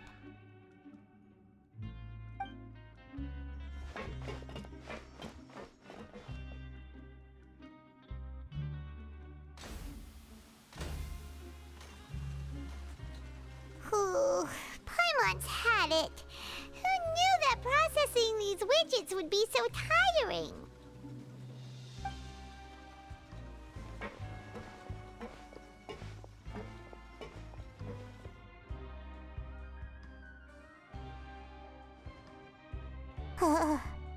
That's it. Paimon doesn't even have the energy to talk anymore. Is it time to eat yet?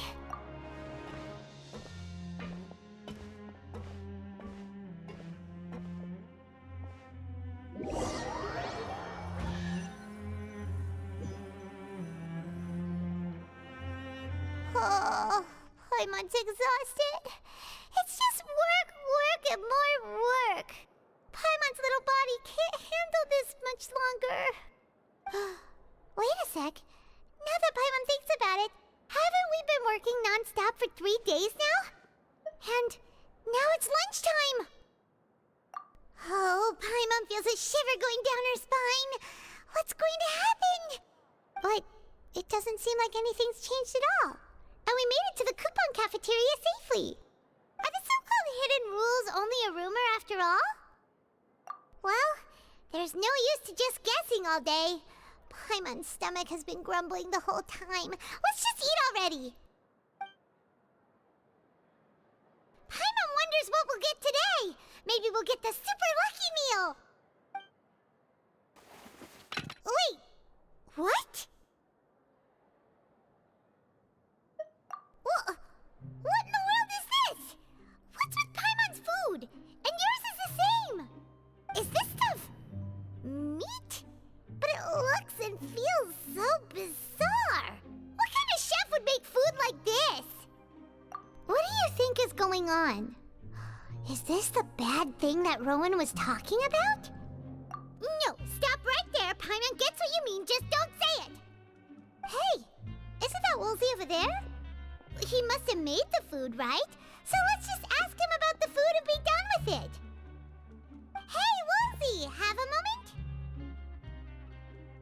moment? What is it? I'm about to go report the numbers for today's free meal, so you'd better make it quick. It's about the meat in our meals. Look, does it seem normal to you? The meat? Oh, that. Looks perfectly fine to me. Totally normal. You better hurry up and chow down. How could this be fun? Hey, don't leave! You barely even looked at it! Hey! Ugh, what should we do now? Woolsey wouldn't even give us the time of day. Is he trying to hide something? Yeah, looks like we have no other choice. Paimon was positively famished a minute ago, but now she's lost her appetite.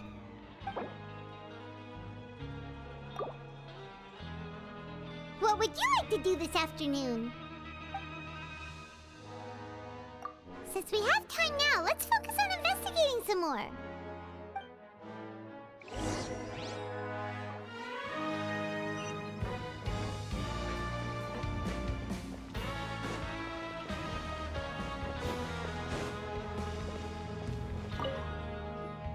Oh, hello. You two are the ones who were with His Grace. No need to be so nervous. Sorry, I couldn't help but think of His Grace once I saw you, and I... Oh, it's hard to say. Maybe I am.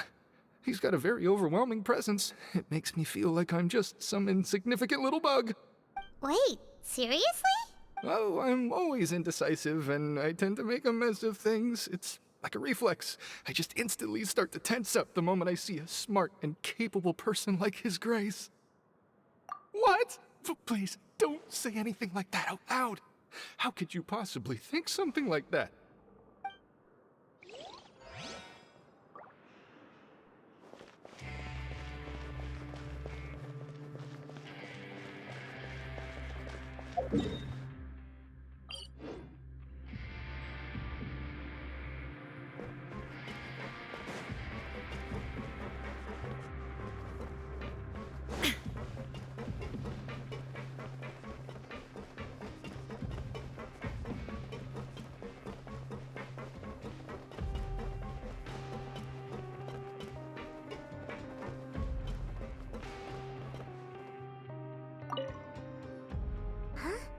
Rowan?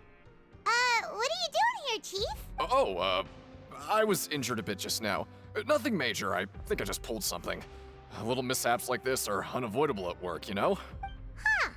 Paimon wouldn't have thought someone as experienced as the Chief would still get hurt on the job. I just knew you would say that. This is pretty embarrassing. Where's Siegeween when you need her anyway? The one time I need to make a quick trip to the infirmary. Oh, you mean she wasn't in the infirmary? Yeah. The rumors say that there's never anybody in the infirmary in the half hour before lunch, and nobody knows where Siege Wing gets off to.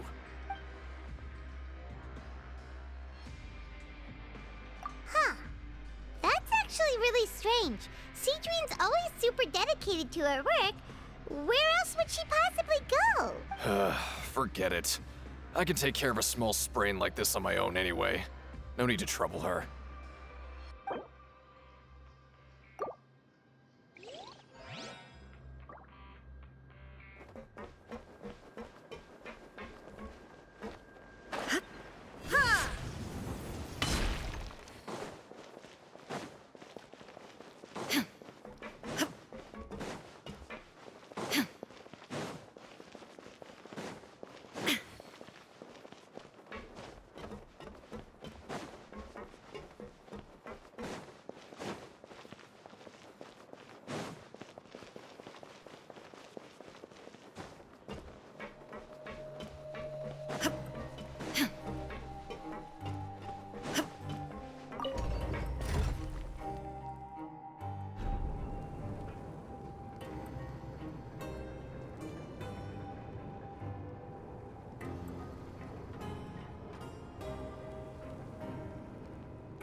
Siege Wing? Aren't you supposed to be in the infirmary?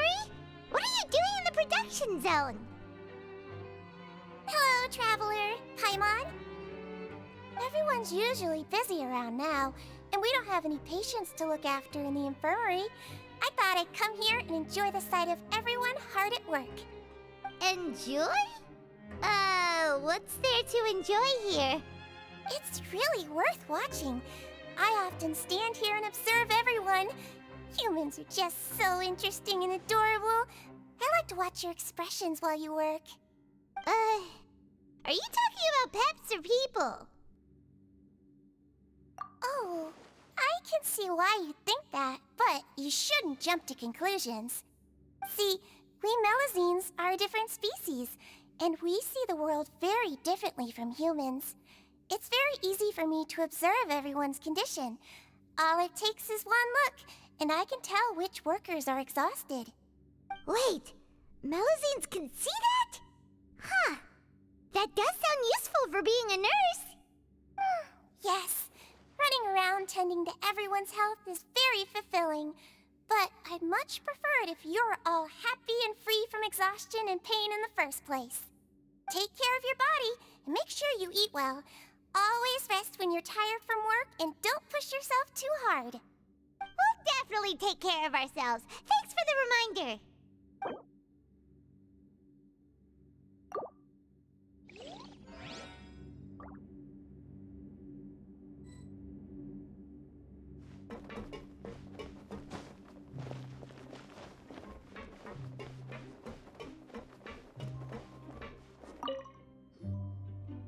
Hey, it's the Traveler and Paimon.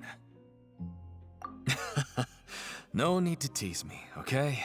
I won't trip on the same step twice. Listen, I feel ashamed about last time.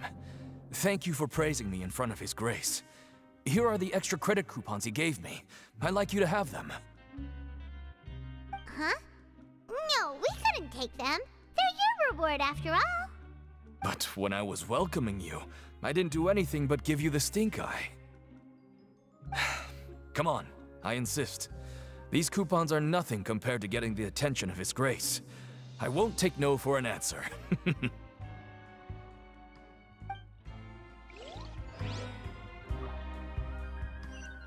Just like His Grace said, paying attention to every little detail is the key to prosperity. Maybe this is the true meaning of rebirth, not just earning credit coupons.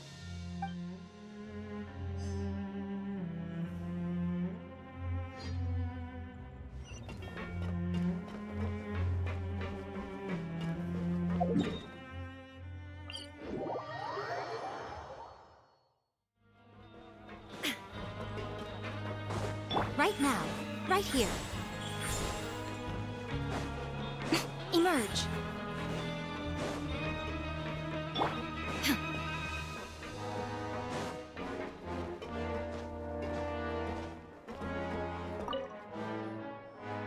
Oh, wonderful. I was worried that you'd be busy trying to earn credit coupons all the time, but it seems like you haven't neglected your investigation work after all. Paimon likes having more coupons, but no one wants to work all the time. Have you also been investigating the area, Lynette? No, I was just slacking off, and you happened to catch me. My brother is still obsessed with anything remotely related to the Forbidden Zone. But knowing him, it won't be long before we get more leads. Oh, before I forget, this is for you. Huh? Credit coupons? Why are you giving us these? I've been here longer than you, so credit coupons aren't a resource in particularly short supply. What is in short supply are interesting people to talk with. Aw, that's so nice of you, Lynette.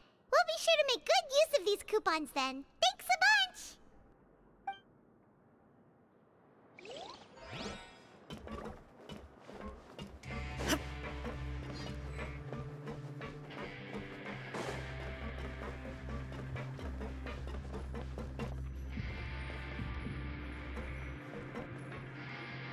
Hey, look!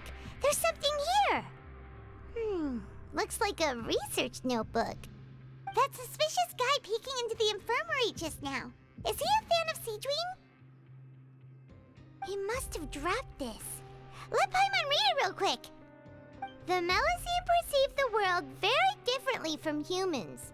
There are significant deviations.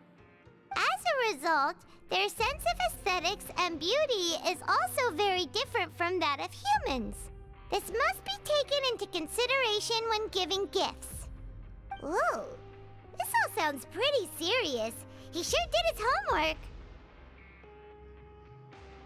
And as for the notebook, let's take it.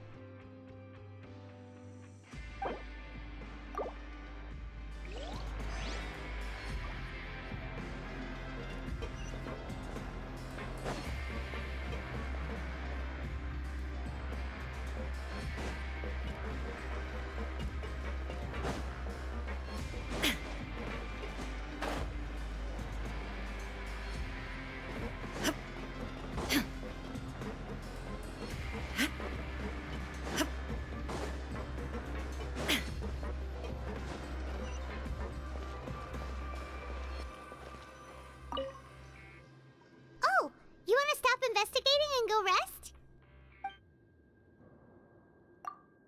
Okay, you should rest up. We'll be back at it tomorrow.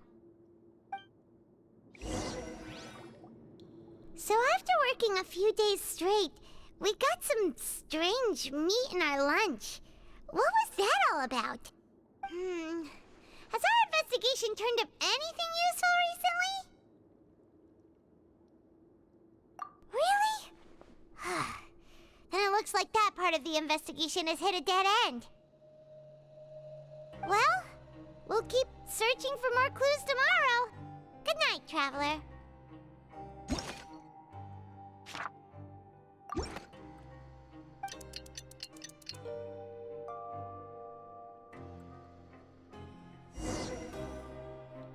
Oh, Paimon doesn't want to get up. Paimon still feels completely exhausted from yesterday. What do you have planned for us?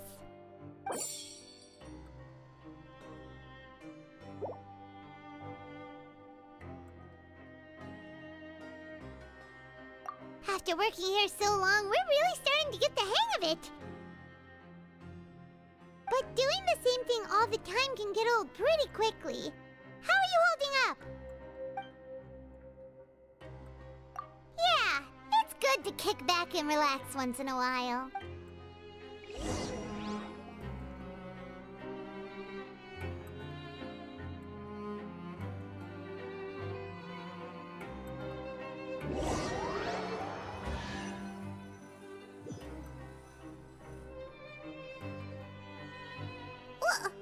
What is this garbage?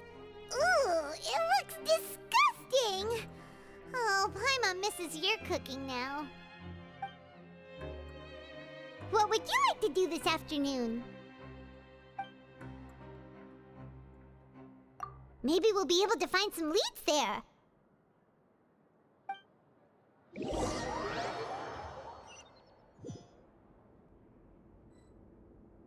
Oh, back for another try? I hope you brought enough credit coupons this time. All right, then get ready to play.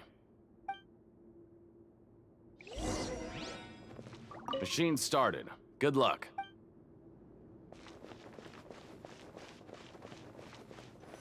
Okay, do your best to hit the targets, just like Colin said.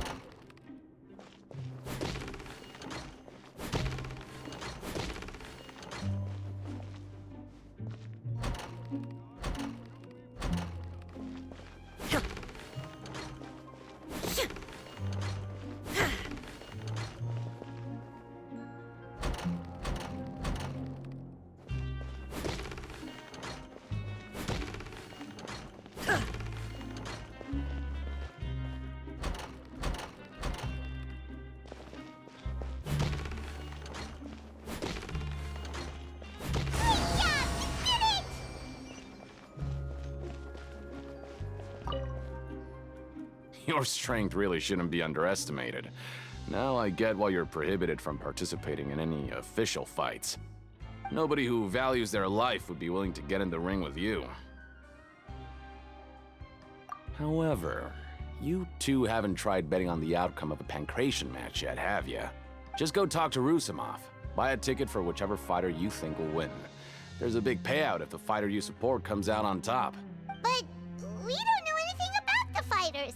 How can we possibly know who to support? That's normal. Just watch a few matches and get a feel for the fighters. It won't be long before you can pick winners in your sleep. He's got a point. Why don't we give it a try? If we have enough coupons, we could probably bet at random until we figure everything out. Bet at random, huh? Well, how should I put it?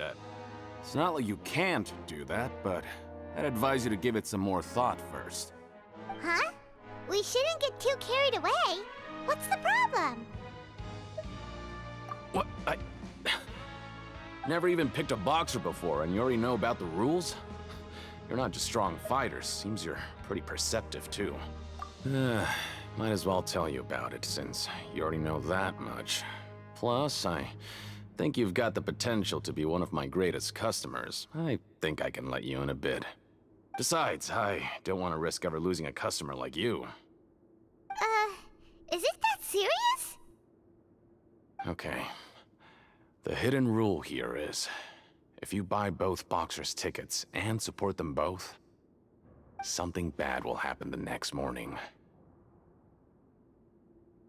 So the rule is that we shouldn't pick both boxers in the same fight. But if anyone actually did that, wouldn't they be guaranteed to lose coupons? Who would do that anyway? And what do you mean by something bad will happen? How would I know? Not like I'm stupid enough to do that. But I've heard a story about the rule. According to the rumor, there was a masked boxer who possessed incredible skill and power.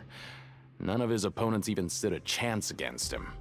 However, in the final match, the organizers told him to take off his mask. He refused and never showed up to the fight. And after that, he was never seen again. Some say he died, or that he was taken care of by the event's organizers. But everyone remembers that he was someone who cherished honor above all else. In his eyes, supporting both boxers in a match would dishonor the competition itself. So you mean it's like a curse? He'll take vengeance on anyone who does that? No, he was always wearing a mask, like he was intentionally trying to hide his identity. I don't even know anything about his past. Traveler, do you think that boxer was... Huh? We will? You're not serious, are you? Look, here I was just trying to be nice and warn you, yet here you are trying to break it on purpose?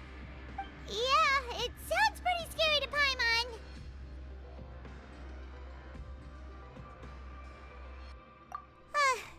Seems you've made up your mind. Just be sure to protect Paimon, okay? Betting on both fighters will set you back about 3,000 credit coupons. If you have enough, then go ahead and give it a try. Just don't come running back to me if something happens.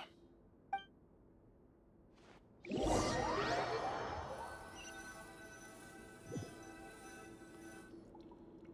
we had a productive day. Hope we can make even more progress tomorrow.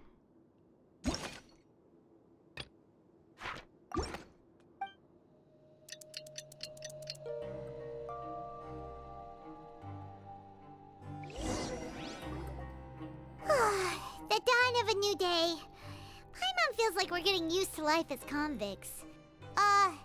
Is that a good thing or a bad thing? What do you have planned for us?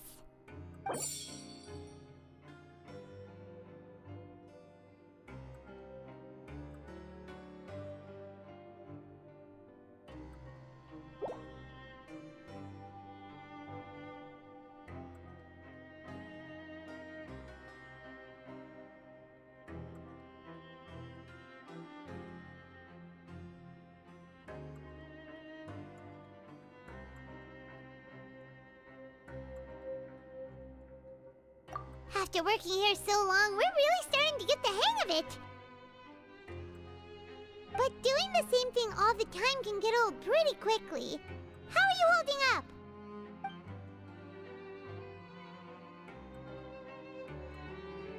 Yeah, it's good to kick back and relax once in a while.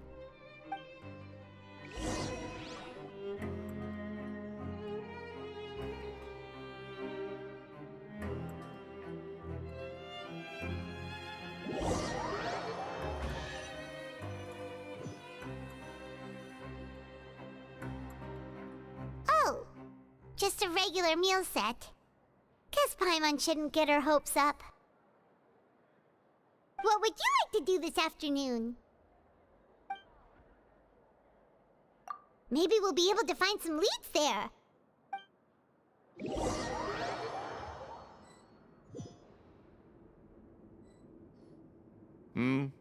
Are you two here to buy tickets? Better be quick about it. Another match is about to start. Who are the boxers in the next round? We have the reigning champ, Le Grappler, versus a contender from the Eastern Prison Block, Demon Horde. Are those their nicknames, or did they choose those names themselves? Either way, super weird. Since you're new around here, I'll help you out and give you a little suggestion.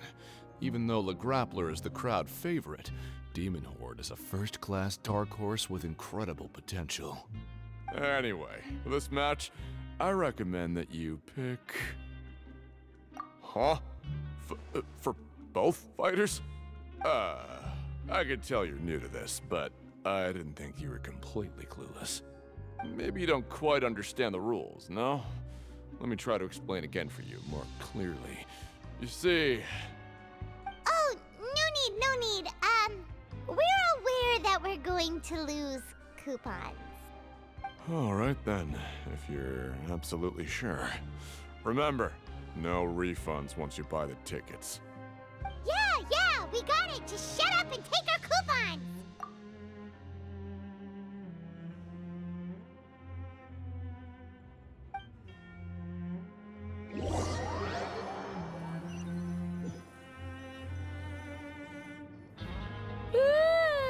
We woke up so early today that Paimon's been nodding off all afternoon.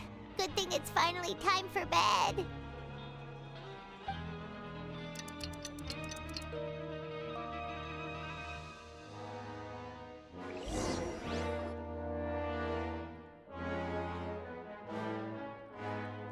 Hey, Traveler, Paimon. Package here for you. The next time you buy something, go pick it up yourself. I'm not a delivery man, you know. Huh? A package? For us? Did you buy something, Traveler? Paimon's not quite awake yet, so why don't you go take a look? Right!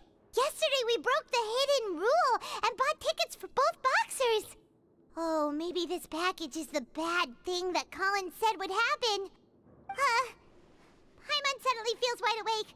Wait, maybe let Paimon go hide somewhere first. Just call Paimon after you opened it. Hey, wait! Paimon's still here! Don't open it! Ah! Huh? What is it? Are you okay? Let Paimon take a peek too. Oh, it's just a small bottle. But the color of the liquid inside looks so wrong. Almost like... Alright, that's enough of that. No need to say it out loud. Paimon already knows what you're trying to say. Ugh! No way! Get that stuff away from Paimon! Paimon thinks we shouldn't open the bottle until we figured out what's going on. Just trust Paimon on this one, okay?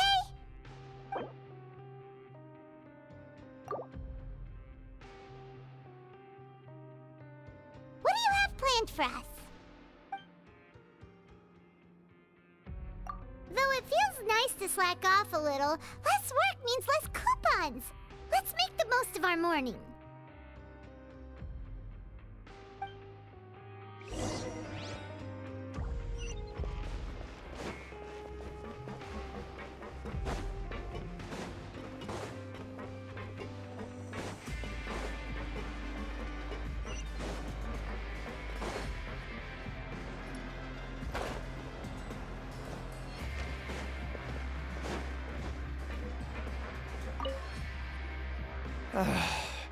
If there's no way to send it all out, maybe I'll never get a chance to leave.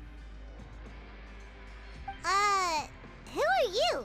We've never seen you before, and you don't look like a fellow convict. I'm not! Of course I'm not. Please, don't mistake me for a criminal. I'm a good, law-abiding citizen.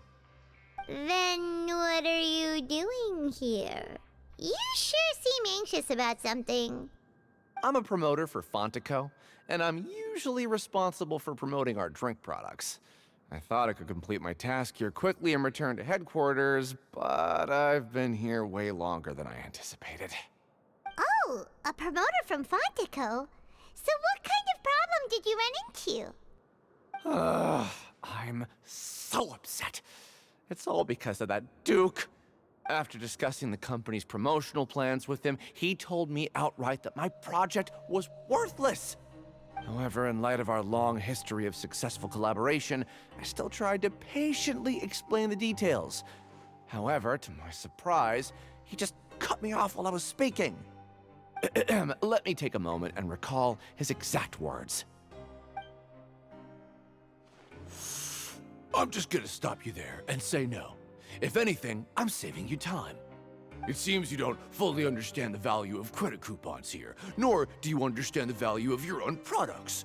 The former is because you are from the overworld. That's understandable, and I don't blame you for that. But as for the latter, only someone monumentally stupid, so breathtakingly stupid that they were completely ignorant of the value of credit coupons, despite living in the underworld, would ever possibly consider buying your drink. Let's just forget it. Anyway, that's how he rejected my proposal and asked me to come up with another solution with the condition that it doesn't cause any trouble for him. Can you believe that guy? Well, he is the head honcho here. Not much you can do about that. We met him too and could tell that he's the kind of guy that's hard to pin down. Fine. I know I should just let it go. I'm on his turf after all. His house, his rules.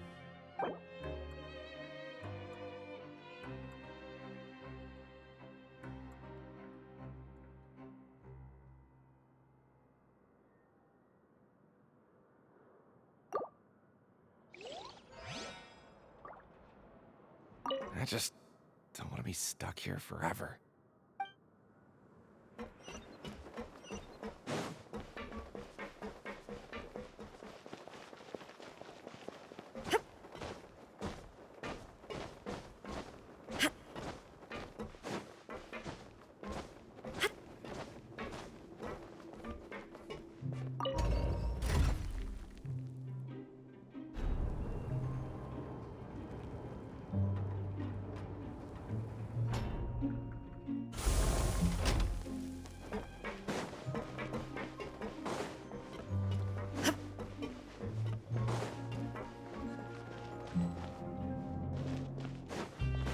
There is no escape! Hey, I heard you crazy fools really did it. You bought tickets to support both fighters, didn't ya? Well, did anything happen? Well, the next day we received a mysterious package, but we still haven't made any sense of the contents. So it is real. You didn't become cursed or anything like that, did ya? Are you both still okay? Wait, are you sure that it's still you controlling your bodies right now? Paimon's not sure. What do you think, Traveler? Is Paimon still Paimon? Oh, okay. Well, that's good. Yeah, you two don't seem to have changed at all. But I wouldn't let your guard down just yet. Still, I didn't expect you would actually do it. You'd actually throw away coupons like that just to satisfy your curiosity? Even if we bought tickets like everybody else, it's not like we could hope to earn any coupons. When it comes to things like this, it's always the organizer who makes the real profits. Hey, just what are you trying to imply? The Pancration Ring is an honest business, and we really don't make much from selling tickets. We make so little that even the current tournaments can only be held thanks to funding from the producer of Fanta. Oh, so it's the company that manufactures Fanta sponsoring the events? Paimon thought all of this was thanks to the Duke's support. Let's just say it's a mutually beneficial arrangement. They reached out to us first, hoping to promote Fanta products in the fortress of Meropide. Anyway, you try and take extra good care of yourselves these next few days, you hear?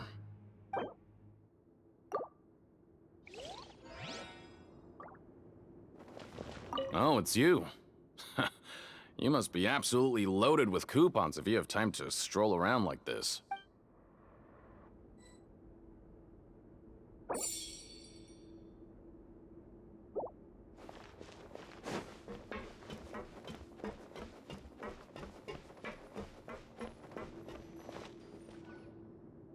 Hey, what are these papers scattered all over the ground? Are they registration forms or something? Maybe not. Every page has the Fontaco symbol on it. Maybe it's some flyers from the company. Okay. But if someone catches us, they could accuse us of trying to steal the company's secrets, couldn't they? Oh, you're right. Guess there's nothing to worry about then. Let Paimon have a look here. Without assistance from the Fontaine Research Institute, development of the new product has been slow, and some researchers on the project have voiced concerns. We have no choice but to let the new product undergo the first phase of promotional trials without a designated name or packaging. We will adjust the direction of future development according to feedback. We have decided to only conduct closed, small-scale trials for the time being. Sure doesn't seem like anything unusual. The company is just trying to develop some new products besides Fanta. But it sounds like things aren't going well at all. Let's put these papers back where we found them and make it look like nobody went through them. Okay, good.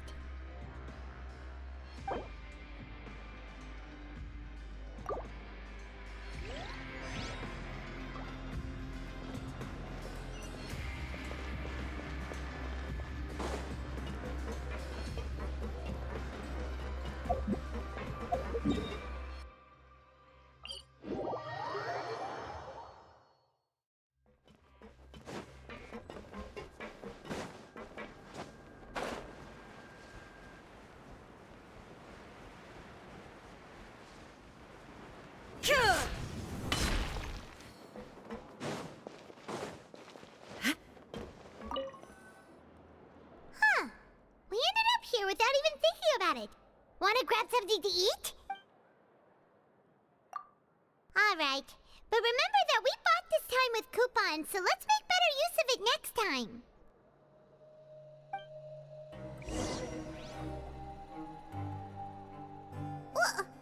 What is this garbage? Ooh, it looks disgusting! Oh, Paimon misses your cooking now. What would you like to do this afternoon?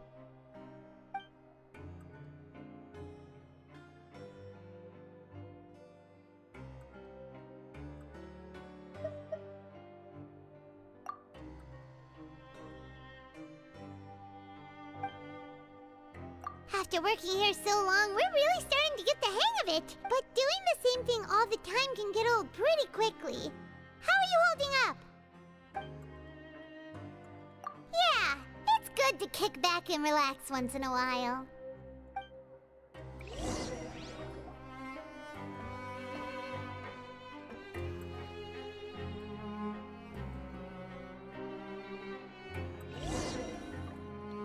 A mysterious box? A bottle of crimson liquid? Paimon still doesn't know what to make of it. Do you have any ideas, Traveler? Really? Well, maybe...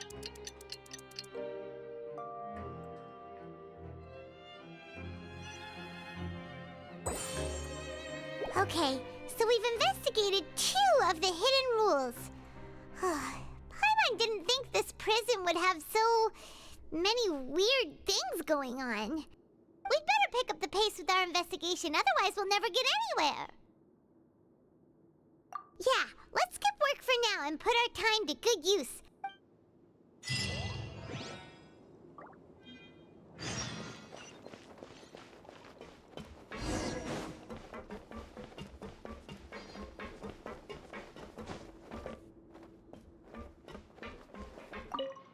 Using coupons to skip work doesn't bring freedom, but only pulls you closer to the abyss of degeneracy.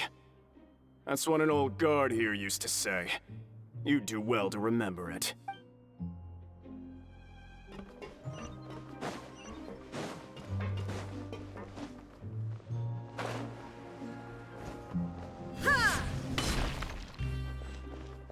Hey, isn't that Vidoc over there?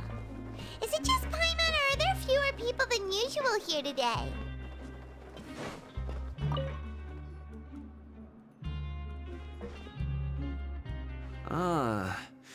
Seeing you at this time must mean you've already saved up a lot of credit coupons. Or at least enough to skip work. Seems you're getting into the swing of things around here. Impressive. Very impressive. So, now can you tell us about the hidden rules you know? If that's what you want to know, I guess you couldn't have come at a better time. Huh? What do you mean it's a good time? Leonid and those other pesky broke urchins have all gone to work in the production zone. I wouldn't want them listening in without paying up. We get it! Just tell us already! So, you know those pipes that make strange sounds? Don't ever, ever go near them at night. Even if you manage to avoid the guards, you might find something even more terrible there. Something even more terrible? Like what? A group of cannibals. Cannibals? In the fortress of Meropide? Every month, they meet a few times in the dead of night. Rumor has it they might be connected to the people that have disappeared here. But what's even scarier is that they have a special proclivity. Since they have no way to dispose of the leftover remains, they have ways to transform them into other forms and keep them in the fortress forever. Paimon might already know what you mean by other forms. So that's what's going on here. Oh, Paimon's stomach doesn't feel so good. You two look pretty skeptical. No matter. Learning the truth behind dark secrets isn't necessarily a good thing. I've got things to do too. I suggest you just act like I never told you anything. Traveler, can we just trust him on this one? Oh, Paimon doesn't want her blood and flesh entombed here for all eternity? Oh, so that's how you see the situation. Huh. You know, Paimon does feel a little better about it now. When will all the secrets end?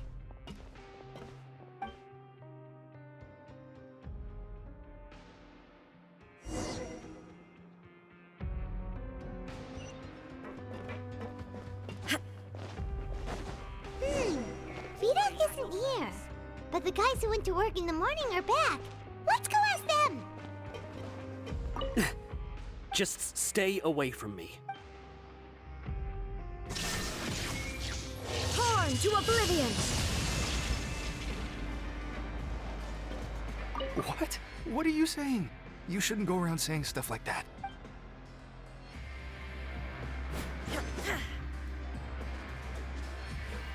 Illusion shattered! What are you talking about? Listen, you should keep your nose out of other people's business. Their attitude sure is suspicious. Like they're trying to avoid us. But if they're being so obvious about acting weirdly, do you think they might just be trying to lure us in? Oh, this is all getting way too creepy for Paimon.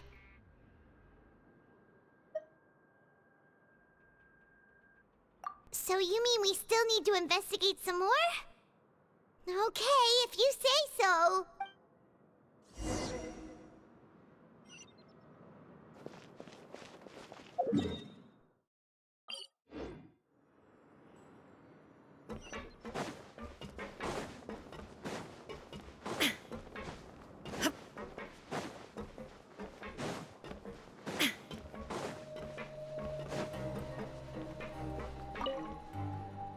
Hello, Fielding.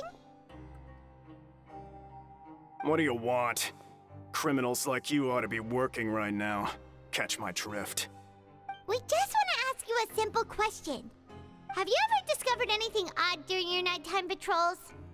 Why are you asking about something like that? Whatever happens at night isn't your concern. All you need to worry about is getting enough sleep. Well... right! We've heard it happens a few times every month. Paimon has sensitive ears, so it makes it hard to sleep. Really? I see. But it's not like I'm on duty every night. And now that you mention it, I recall my colleagues talking about something like that before. They say that strange things tend to happen at night on pipe cleaning days. Lots of us don't willingly take those shifts. So, what happens at night on pipe cleaning days? And they just conduct regular cleaning of the fortress's drainage facilities. There are 3 pipe cleaning days per month. And it just so happens that today is one of the scheduled days. You can try to confirm the sounds tonight if you want, and if they're real, then I can report the issue to my superiors for you. Oh, okay. Then we'll keep both ears out tonight. If that's all, then I'll be leaving now. I advise you not to try anything funny, though. Even if I'm not on duty tonight, someone will still be watching you. Don't worry, we don't want any time added to our sentences. Oh, he left. So what do you think about the pipe cleaning days he mentioned? Right, both are a possibility. But Fielding did say that tonight is a cleaning night. Paimon knew you would say that. Alright, sounds like we'll be up all night tonight then. Paimon just hopes the guards don't catch us.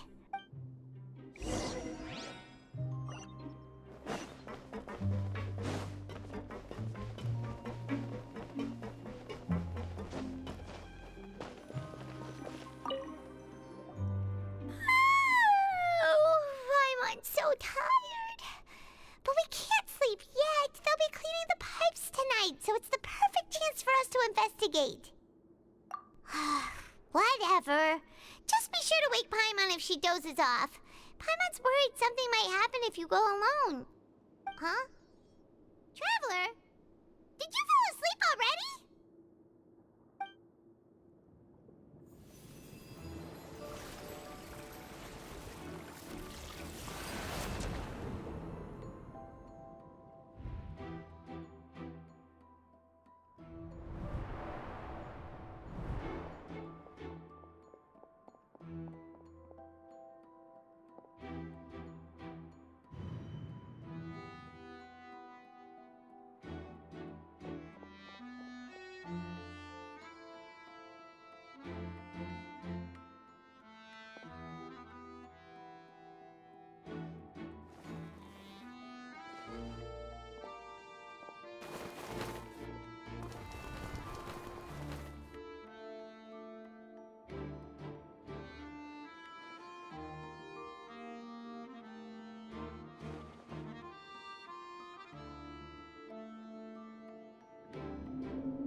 Okay, well, it's about time for us to get moving. Just be careful to avoid the patrolling guards.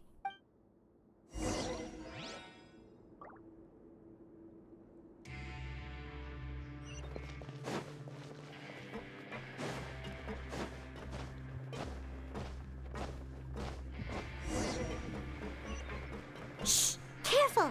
We'll get in trouble if the guards catch us.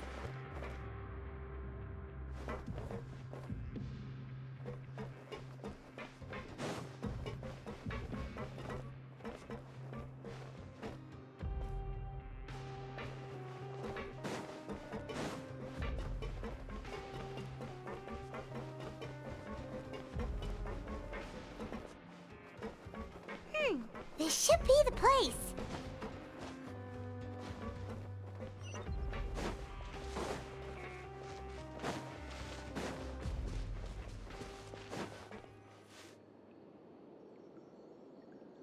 What? I know you. You were the ones we saw. Huh. You've got guts showing up here.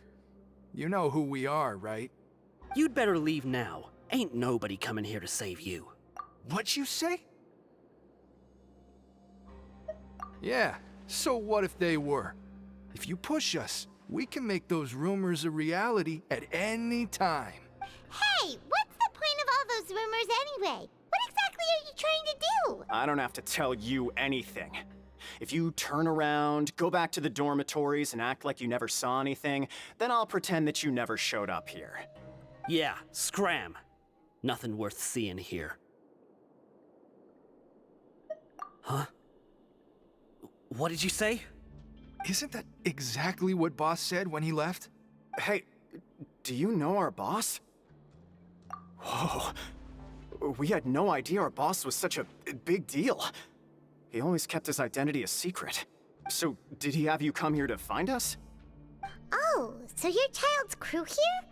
Seems like he had no problem fitting in. We're the only ones who heard him say those words when he left that night. So unless he somehow told you those exact same words after that... All right. I guess that's proof enough for me. I believe you.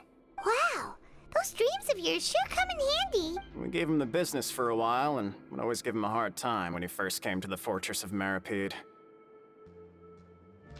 But here in the fortress, the strong will always earn respect. He was working the longest hours and racking up wins in the Pancration Ring. You could always see how amazing he was, even when he was teaching us a lesson. So eventually, we all decided to follow him. But one day, he suddenly told us that he had to find a way to escape this place, no matter the cost. He said it was because he heard that call again. And as his crew, if the boss wants something, then it's our job to get it done. So, we got to work and used the hidden rules that were here to make up and spread the rumor about the cannibal rule. We just wanted to give him a better chance of escaping on a night after the pipes had been cleaned. Oh, thanks to your rumor, nobody would want to come anywhere near here, prisoner or guard. Wow, it sure is easy to exploit people's fear of the unknown. But hasn't Child already escaped? Why are you all still coming here after pipe cleaning day? Because as far as we know, the pipe he went into isn't actually an exit. It should be a dead end. It leads to an abandoned factory area, and even if there were a way to escape from there into the sea, we're still way too deep. No one could ever reach the surface alive. But Boss still insisted on going in. It's like he was obsessed about it.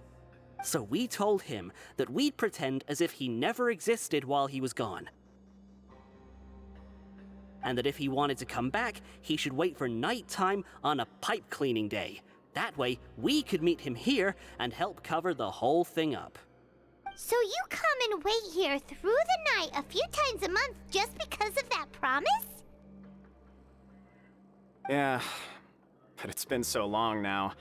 We already know in our hearts that he must have managed to escape somehow. Is it also possible that something unfortunate happened to him? Nothing could ever defeat Boss or slow him down. It's one thing we know for sure. Okay. Paimon was just brainstorming possibilities. All right. Keep quiet and follow us.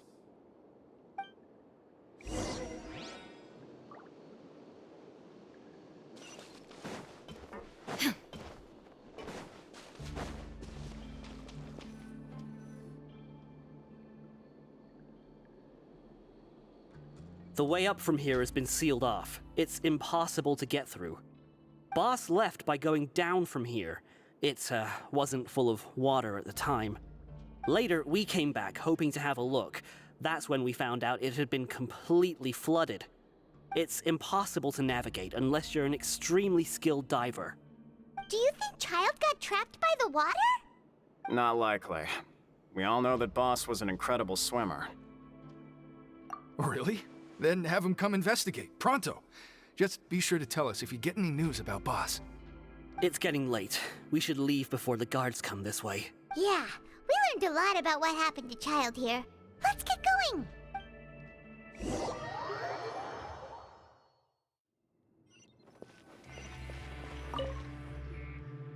Whew. We finally learned some key information. Seems all of our investigative work has finally started to pay off. When you said you knew a diver, you were talking about Fremine, right? If we ask Linny, he'll definitely have Fremine help us. Ugh. Why is Child like this? What was he doing going into the pipes? Not making our jobs easier, that's for sure. Fortunately, though, it seems like it's only a matter of time now before we find out what really happened. Now that we can finally relax, I'm starting to feel super sleepy. Let's try to get some rest while we still can. Nighty-night, traveler!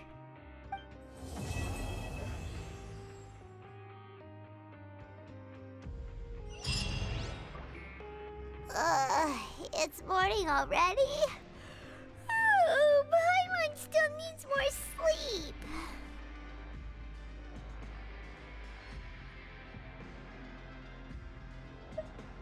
Huh? Wait, look over there! Isn't that... It's one of Linny's cards!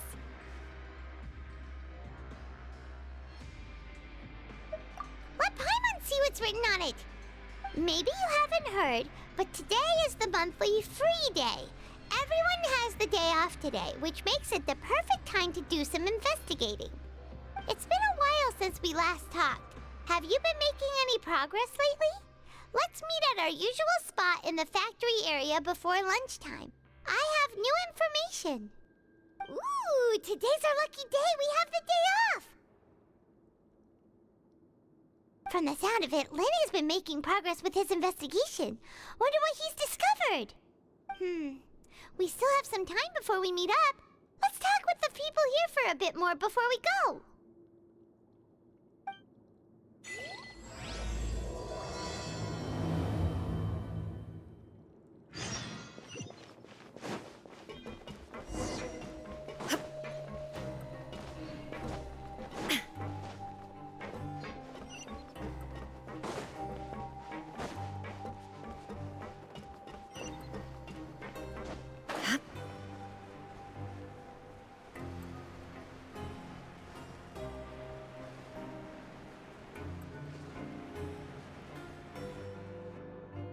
Hey, you over there? Yeah, you! Say, do you like playing card games? You know, like Genius Invocation TCG? You TCG players are like mint in the wild, literally sprouting up everywhere. Hey, come on now. What's wrong with finding fellow Invocation aficionados? Anyway, care to join me for a game? All right. No pressure. But why would you be looking for people to play Genius Invocation in a place like this? Don't people usually come here to fight? Whether you're throwing down cards or throwing punches, it's all a competition, isn't it? It's all the same in my eyes.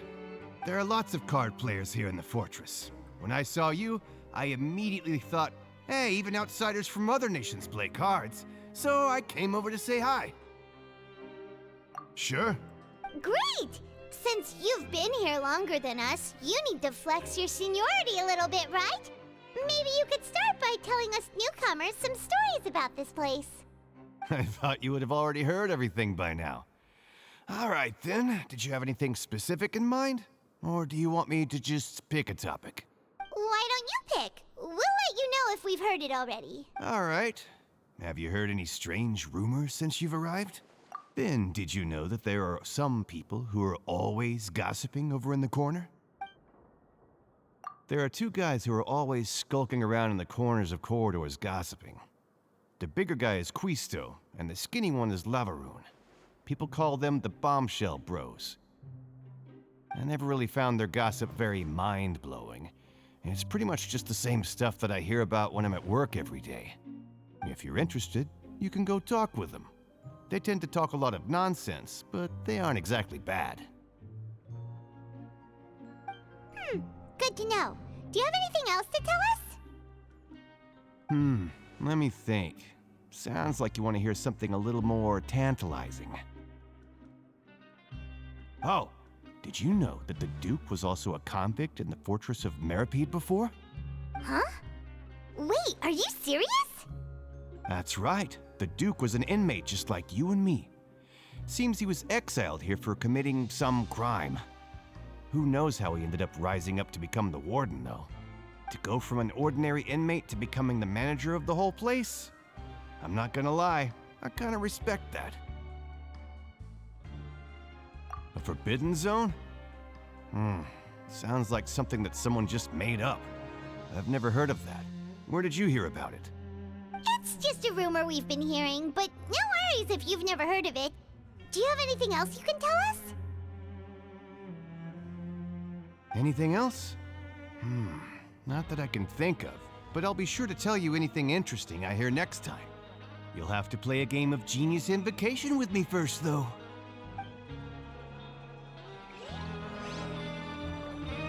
See you later. Hey, let's play a game if you ever have time.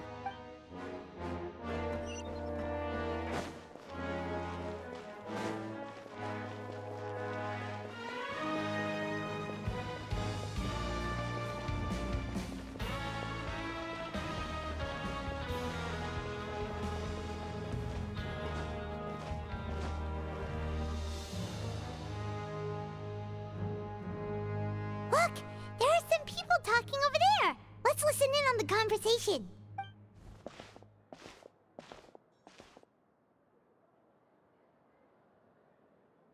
If you ask me, those pompous parasites on the surface act like they're all a bunch of aristocrats. Do any of them give half a hoot about a bunch of dogs like us? Hey, speak for yourself, mate. I'm no dog. Oh, you think you're special or something? If you're here, then you're just a convict like the rest of us. I've heard that even if you're released after serving your sentence, going back to life on the surface ain't any better. Once a criminal, always a criminal. We're marked for life. I don't buy that. Hey, how cool would it be if the whole world was destroyed by a giant flood and everyone had to start over from nothing? What kind of filthy bilgewater you spewing? I have family up there. You best shut your sewer hole with talk like that. Listen, things ain't so great on the surface, but who says that you have to leave? I've heard that you can still stay here and work even after you've served your sentence. Not bad if you ask me. Who wants to live in the ruddy overworld anyway? And what makes you think they'd want to hire someone like you? It's one of the great mysteries of the universe, how someone as useless as you is so confident. Whoa. Sounds like they're really unhappy about the overworld. Speaking of which, Paimon never heard anyone use the words overworld or underworld when we were living up there. Is it only something the inmates down here say? That's true.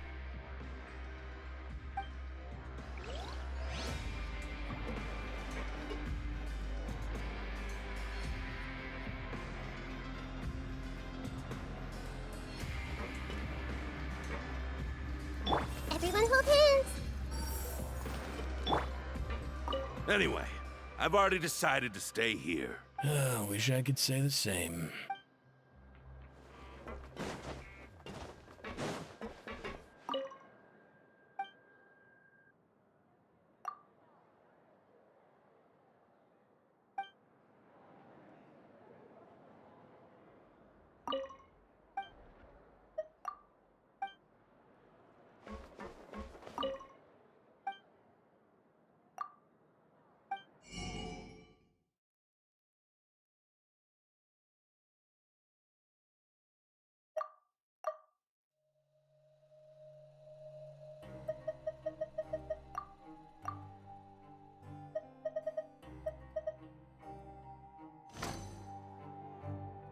Grab yourself a welfare meal.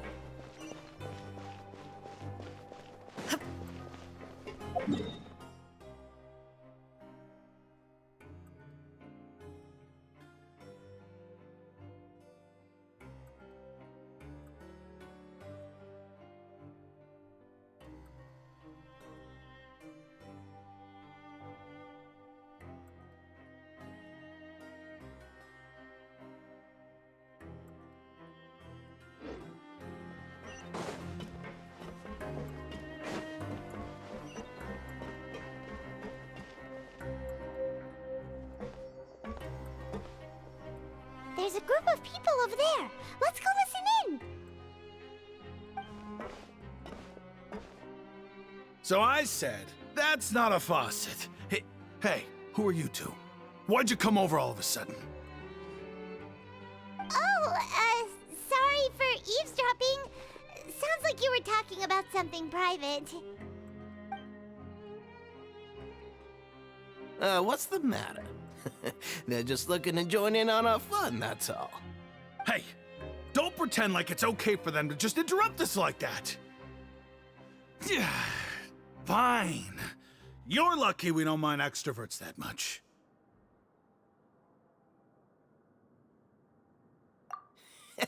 You hear that, Quisto? What nice!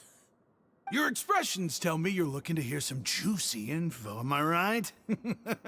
But before that, it just so happens that I know you two. Really? Are we that famous? You're kidding. How often does anyone get a personal tour led by His Grace himself? Practically everyone was talking about it. Word has it that you also caused quite the kerfuffle.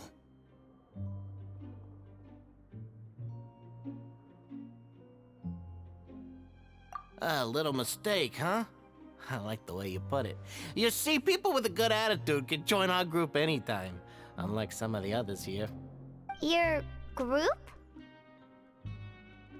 I'm Quisto, and this is Lavaroon. People usually call us the Bombshell Bros, but don't worry, we're not playing with bombs or anything. It's just that our information is always so explosive, and we blow minds on the regular. So, you two really like to gossip? Whew, you sure know how to embellish. No, you don't get it. Knowing intelligence will make things better for you here. For example, knowing who's working with whom, who has the latest rumors, who's not getting along. Wouldn't you like to know all that?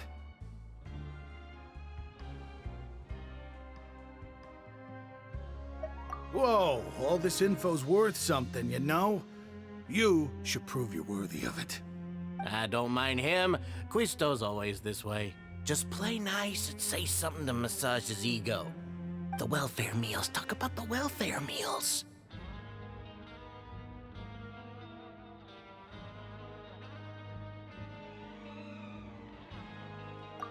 Right! That meal we had yesterday was super delicious. Paimon can still taste it whenever she closes her eyes. Is that so? To tell you the truth, I've been helping out with making those welfare meals. I've been working as a kitchen assistant for about a month and a half now. Oh, so you're the one who made those delicious steaks. Amazing! You could be a professional chef. You are correct. I am a true professional. In fact, I even went to culinary school. But enough about that. Since you like my cooking, I guess that means we share similar tastes. Listen carefully. This little bombshell will help you learn what's really going on here in the fortress.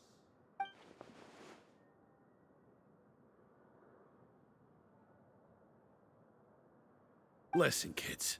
The power structure within the fortress is quite complicated. The Overworlders couldn't care less about us down here. We're basically dogs to them. You've already met the one person here you should never cross, the Duke, Risley.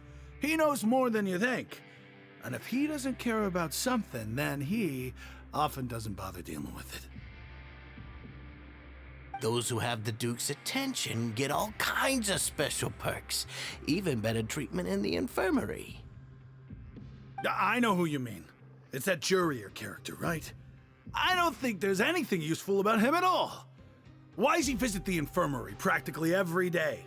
Is it normal for anyone to be going in and out of there so often?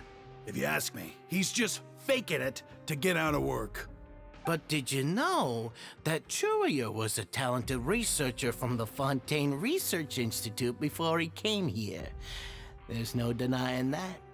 I don't care if he was a researcher that could turn dirt into Mora. Once you're in the fortress of Meropide, you're just another inmate like everybody else.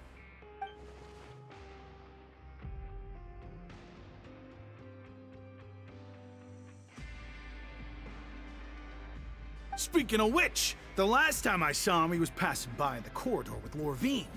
I also heard they started arguing in the library and got into a fight, right? Guess that's just how terrible of a guy he is. You mean he hit a woman? Wow, I never imagined he was that bad. But that Lorvine's also quite the odd one, you know?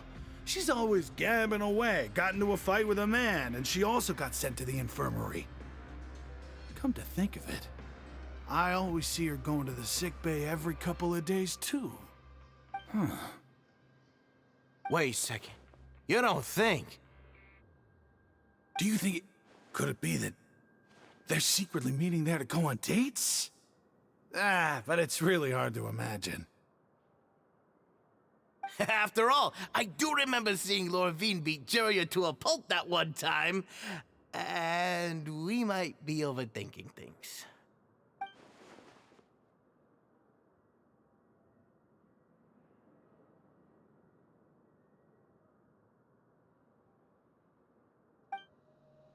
Okay, we've talked to just about everyone, and it's about time for us to go meet Linny. According to the card he left us, we should go meet him in the production zone.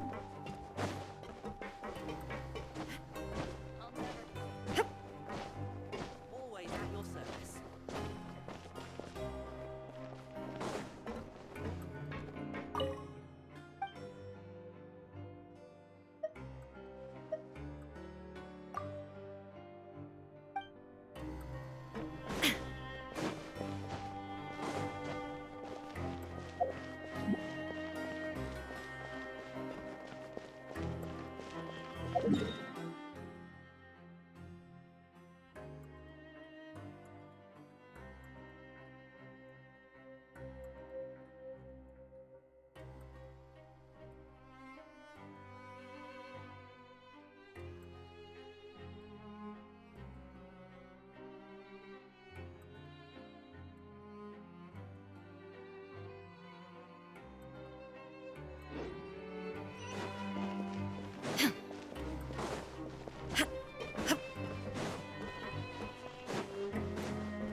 All the world holds dear is but a backdrop of constant motion.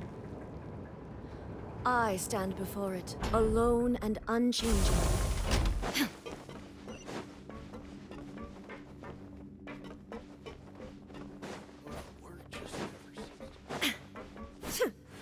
Shine down!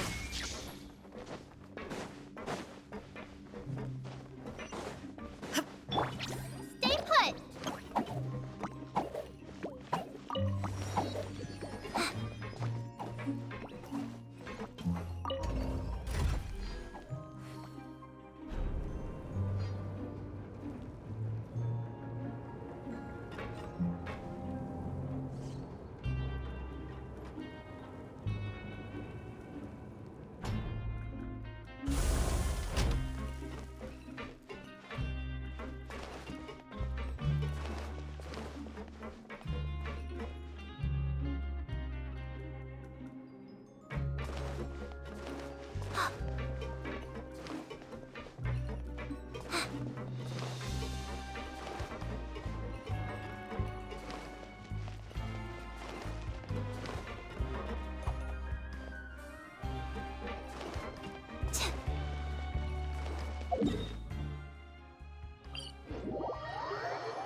Huh?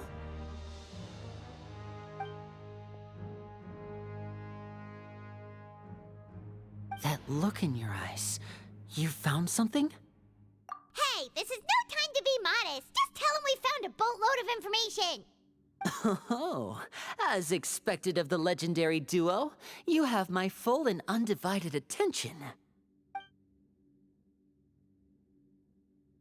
Huh. I'd have never guessed that myself. The rumors swirling about this place are unreliable after all, and Master Child probably went missing because he found a way out. He is a harbinger after all. I suppose he's much more resourceful than I initially gave him credit for. Unfortunately, this isn't enough for our final report to Father. We need to find out Master Child's exact whereabouts. Father told me that even though Master Child said he was just coming to Fontaine for a vacation, he actually had some personal reasons. His agenda might be linked to his disappearance.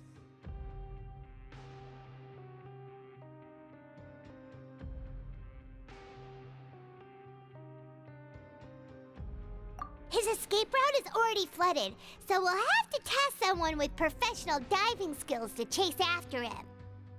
Well, when you put it that way, it's obvious that only Fremine would be up to the task. Bingo! Is he around? He's working today. Coming here as a group would have attracted too much attention. I'll talk to him about it later. It's the least I can do. We're all in this together, so it's only fair for us to fulfill our end of the bargain. Honestly, I'm far more impressed by you guys managing to collect all this information right under Wriothesley's watchful eyes. Collecting information has always been our strong point. Now, let me think. To find out more information, Fremine will have to retrace Master Child's original route. And if he's to do that, he'll have to set out on the next pipe cleaning day at the earliest. That's 6 days from now. And after that, he'll probably take another 2 or 3 days to return. You can even estimate how long it'll take for him to get back? We've been working together for a long time. We know each other's capabilities like the backs of our hands. Traveler, what say you to meeting here 9 days from now? We'll be able to pick up Fremine while we're at it, too. Oh, and there's just one last thing we'd like your help with. Though we can just sit back and wait for Fremine's report on Master Child's whereabouts, we still need to make more progress on the investigation of the Forbidden Zone. Fremine's no master of disguise. Lynette's still working on getting intel from the other areas, and I'll need to spend some time helping Fremine prepare for his diving mission. So, you are the only ones we can count on. What do you want us to do? Will it be hard? Well, I won't call it easy per se, but I think you'll be able to pull it off. Listen carefully. You'll need to find an excuse to get into the infirmary and investigate the room and environs. You've mentioned several sketchy-looking people always meeting at the infirmary earlier, so it probably has something to do with the secret we're hoping to uncover. You've already met the head nurse, so she'll be less suspicious of you. Investigate the internal structure of the infirmary and any active dealings within, and pass those on to me alongside anything else you're able to discover. But also, there's no need to take risks. Don't forget, safety always comes first. No, when it comes to intelligence gathering, I'd never consider you to be an amateur. Didn't you say it yourself? It's always been your strong suit. I'll believe anything as long as it comes from you. So, please prove your prowess to me once again. All right, then we'll head out as soon as we finish our prep. Let's go our separate ways for now then. Don't forget, we meet here again in 9 days. Stay safe.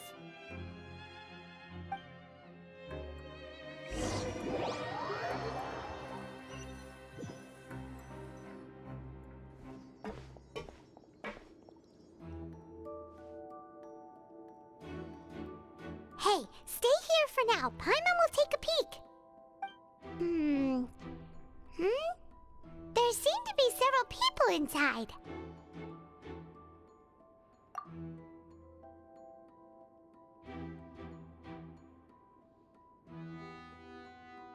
Right. I feel like It's not impossible. Oh.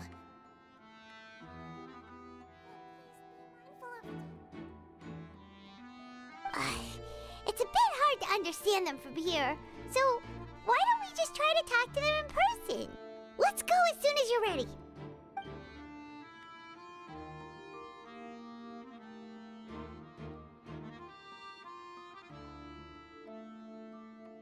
Oh.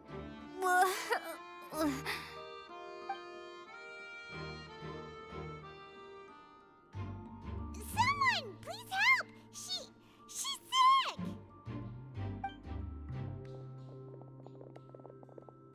Whoa, are you okay? Oh my! What's wrong, little one? There's no need to panic. Take a deep breath before you begin. The traveler started complaining of a stomachache, and then nausea, and then collapsed onto the ground. Paimon doesn't know what to do. Freezing limbs, twitching fingers, and pale complexion. Could it be poison? Let me take a look. Please, lie down over here. Don't worry, I'll get you to the bed safely. Here, hold on to my shoulder and walk slowly.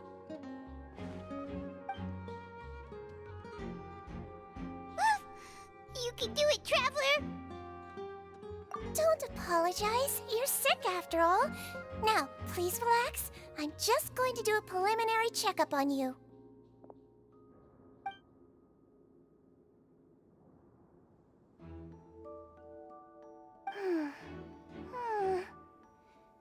I see now. My checkup has confirmed that she's not in any mortal danger. That's our worst fear out of the way. Eh? Oh, that's good. But... I'll continue my diagnosis of the patient now. Please, relax and take a deep breath.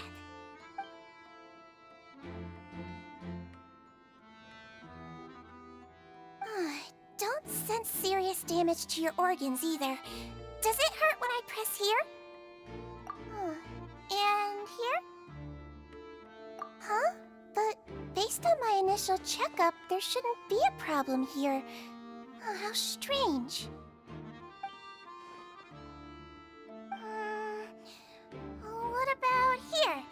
Does this hurt? Oh, I understand. So that's what it is. I think you just ate something that disagreed with you. That's all. Nothing too serious. Outside of a pretty bad stomachache when it decides to act up. So that's what it is. Thank goodness it's not anything more serious. And there have been other inmates complaining about the food recently. I'll inform our head chef, Mr. Wolsey, of this problem as soon as possible. Congratulations! The health risk is incredibly low, so you should recover within a couple days. Why don't you take a rest here while I go get some medicine for you? Miss Levine, I'll have to trouble you to help me look after this new patient while I'm gone. Very well. And she hopped away just like that.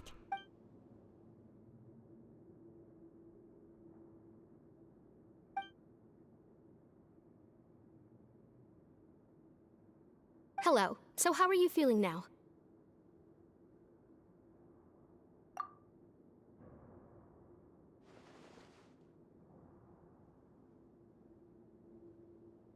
Her stomach aches really bad. She was stumbling about the whole way here, so Paimon's really worried. If Miss Sijuin says it's not a serious problem, then there's no need to worry. She's the best medic we've got down here.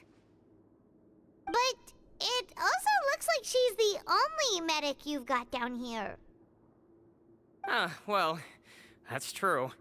What do you mean, that's true? That's really misrepresenting the situation. Of course I can't speak for the whole fortress, but it's not like everyone imprisoned here is useless, you know? Though they may have committed crimes and gotten locked up here as a result, they still know a thing or two about medicine, and they help Miss Sijuin take care of the sick and injured. Yeah, you're right. But did you have to lecture me about it in front of another patient? Aren't you a patient too? Where did all your energy come from? That's correct. Sorry, I got a bit ahead of myself. Are you two also sick? We've been sick a while. I come back every once in a while for checkups, and to pick up the medicines Miss Siegewien prescribes for us. That's just the nature of chronic illnesses.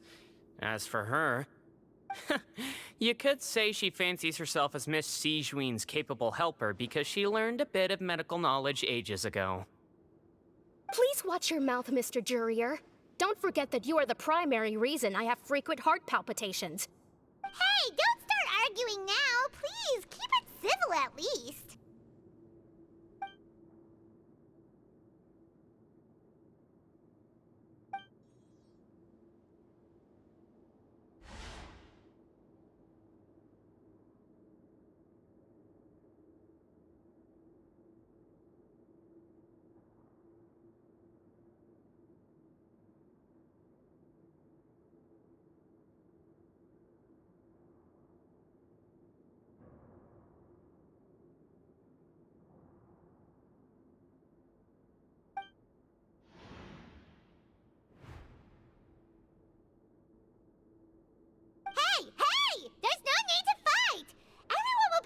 Someday, so there's no need to argue over silly things like this. But... Release. It's way too early for us to even think about that. And who the heck knows if we'd even be able to continue our previous lives?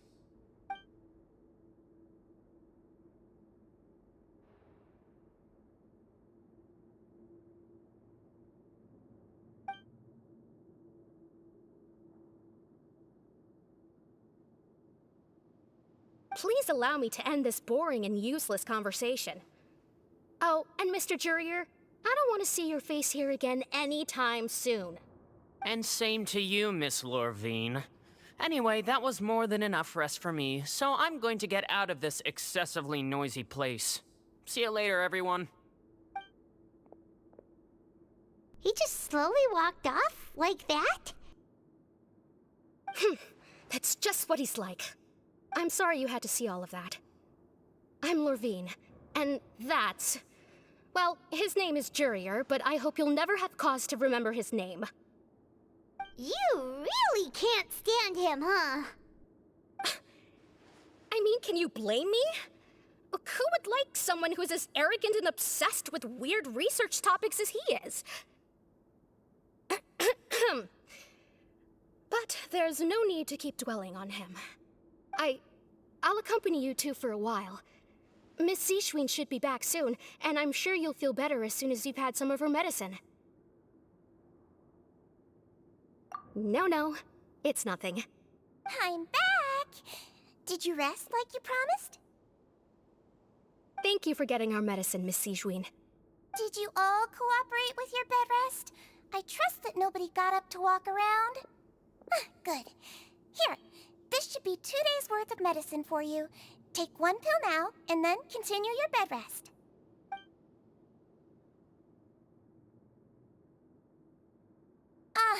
Miss Lorvine, I left in a bit of a hurry just now. Do you still remember if we discussed the color of the pill that you should be taking today? I remember. You said it should be yellow.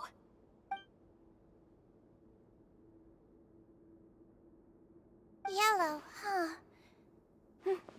I understand. These are yours. Please, make sure to go to bed early after taking them tonight. You'll benefit from a good night's sleep. All right, then I'll also be on my way now. I hope you feel better soon, too. See ya! I'm going to fill out your medical record now. You're widely known as the Traveler, right?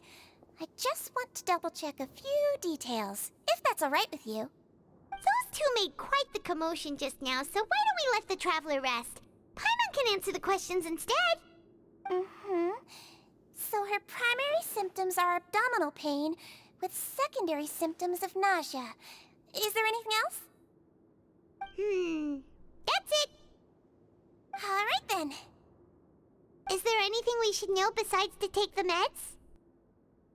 No, her base constitution is quite good, so I'm sure she'll recover quite quickly after taking the medicine.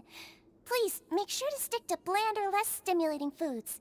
And don't stay up too late at night. Got it! Paimon will hold the Traveler to that for sure.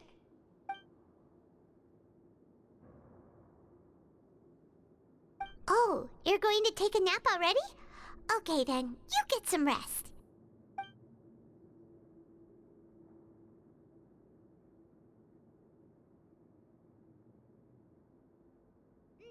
We've been to lots of places together.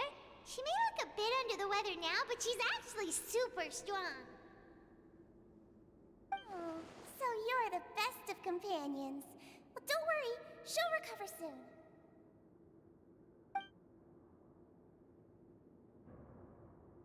Ah, you're awake. How do you feel? You slept for a really long time, but we never left. Well, now you can go back without a worry in the world. Remember to take the meds regularly, and don't forget, bland foods. Thank you, Miss Sigeween!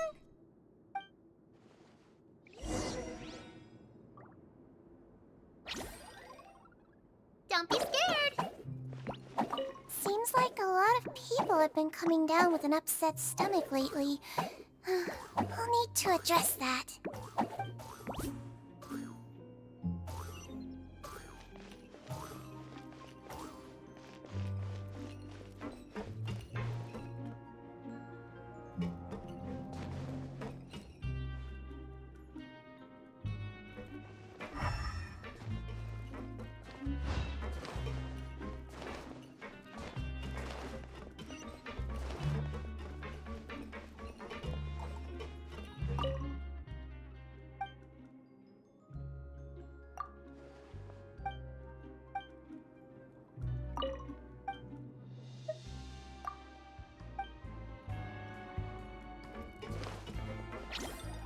Stay put!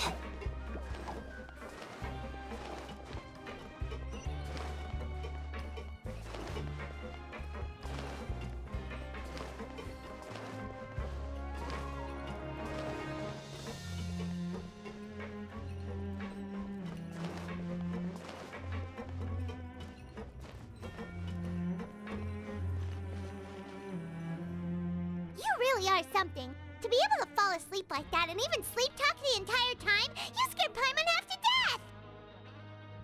No, but you kept mumbling things along the lines of, Pyron, don't take my grilled fish, and put down the Adeptus Temptation now!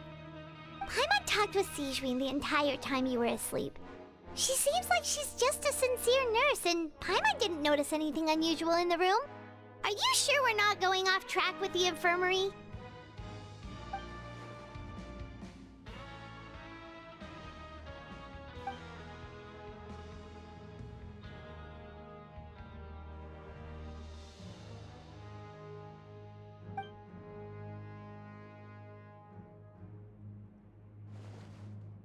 Whoa! You really are super thorough! All those tiny little suspicious things that Paimon didn't even pick up on! We've gotta give the info to Linny!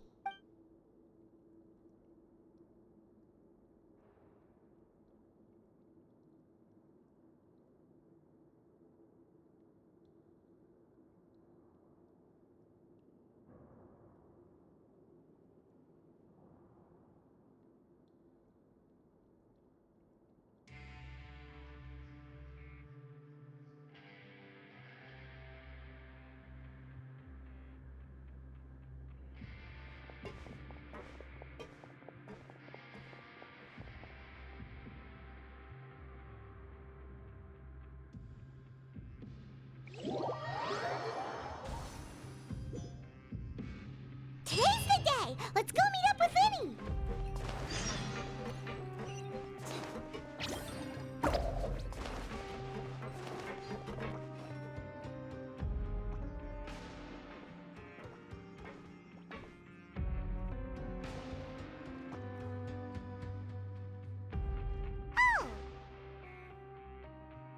Hmm?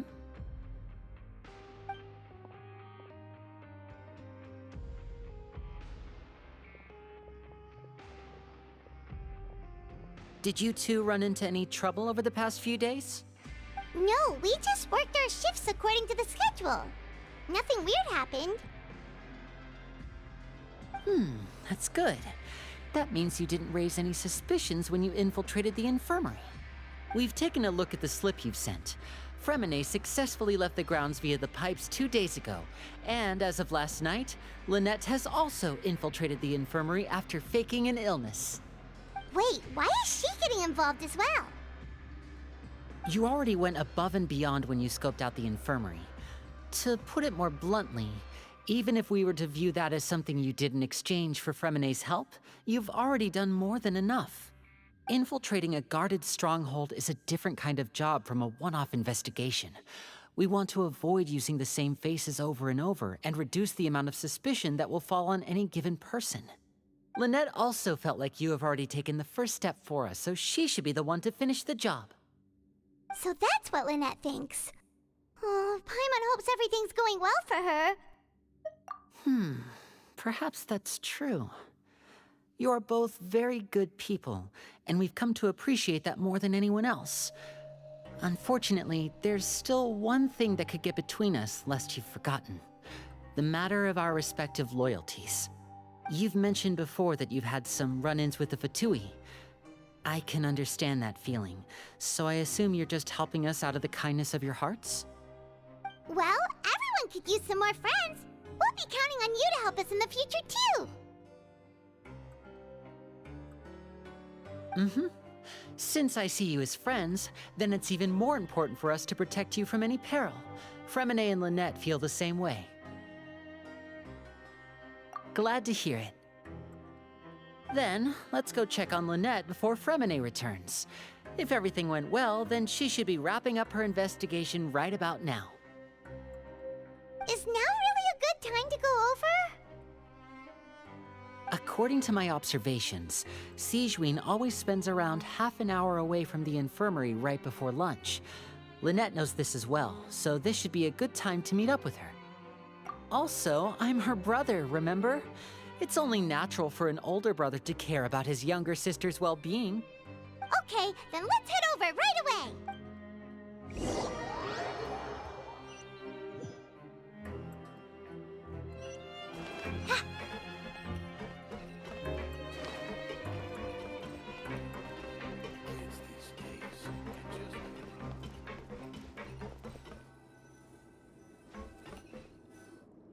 Lynette should be here right now. Huh. Strange. Lynette? As expected, Sigewinne isn't here, but why isn't Lynette here? No, Lynette rarely deviates from the plan. We agreed that if she were to make changes on the fly, she'd find a way to let me know. Unless... Let's see if there are any clues around here. We can look while we wait for her. Who knows? Maybe she'll be back soon. Okay.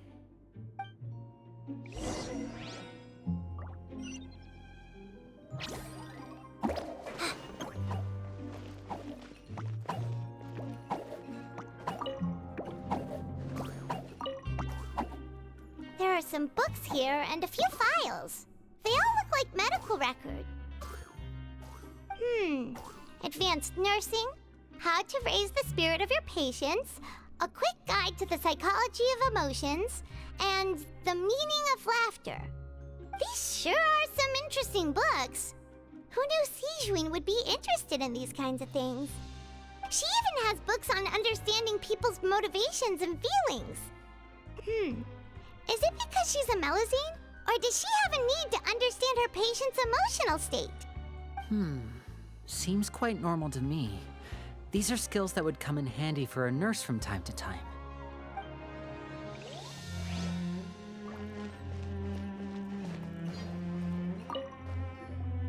None of the beds have any signs of having been slept in, except that one over there. That's the one Lynette must have used, right? You said she was pretending to be sick. She would have said her migraine was having a particularly bad flare-up. Generally speaking, the head nurse would then ask her to lie down and rest, while she left to retrieve the medication. Which means either the head nurse didn't return the entire time from when Lynette lay down up until she left the bed, or the nurse intentionally left it this way.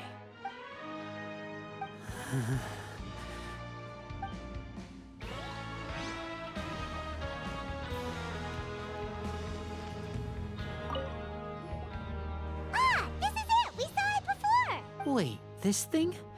It doesn't look like it's been disguised that well.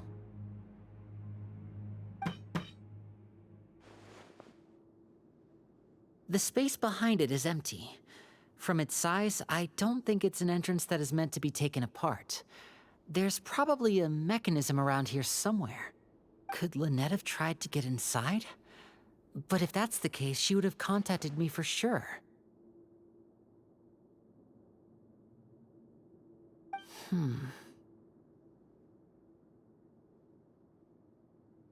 Let's look around here for some more clues. Don't panic, just take another look.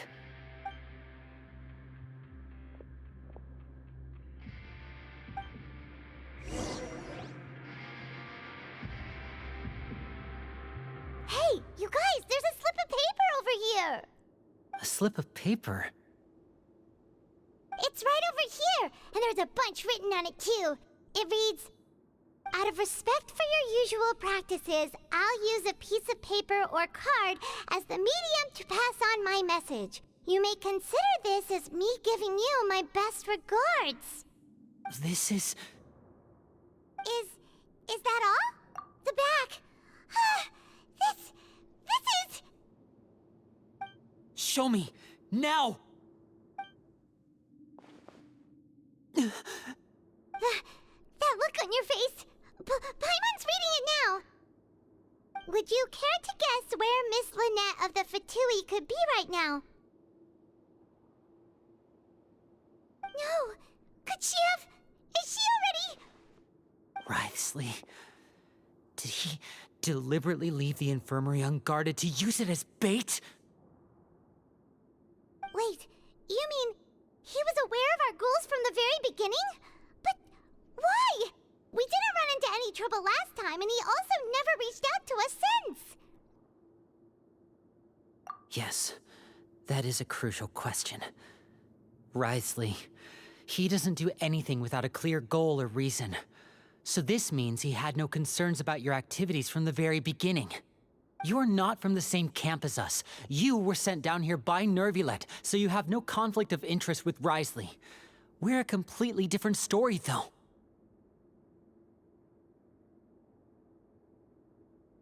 I'd like to know that, too. Why did he only go after her? Don't panic, just think everything over. I have to stay calm. This is not like what happened last time. The situation's different now.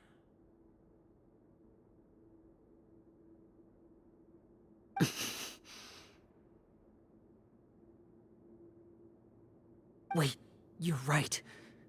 Wait, but that means... The fact that Fremine was able to leave the grounds, could Wrathful have let him go as well? But what does he gain by letting Fremine leave like that?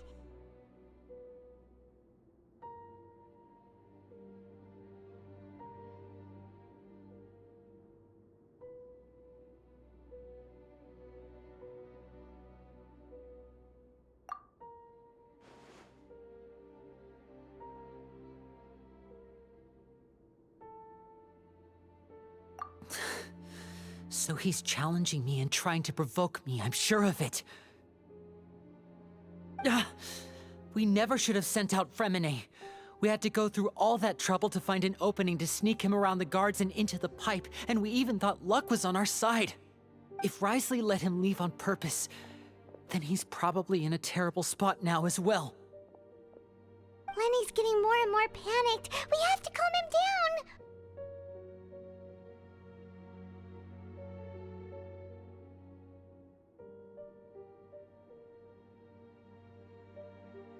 Don't be like this, Lenny.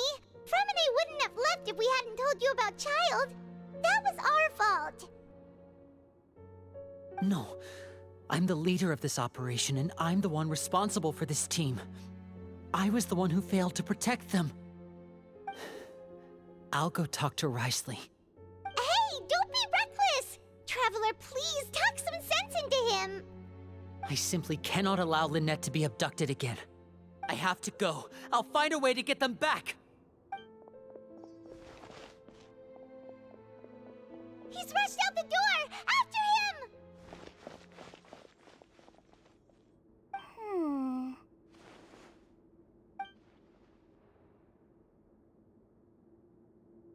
Right.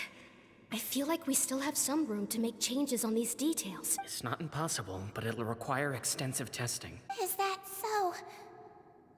Very well. Then please be mindful of the time. Huh? Is someone? Pack everything up. Whoever's outside is eavesdropping. They'll probably come in once we stop talking. Someone! Please help!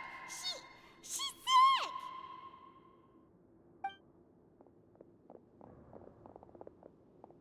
Whoa, are you okay? These two.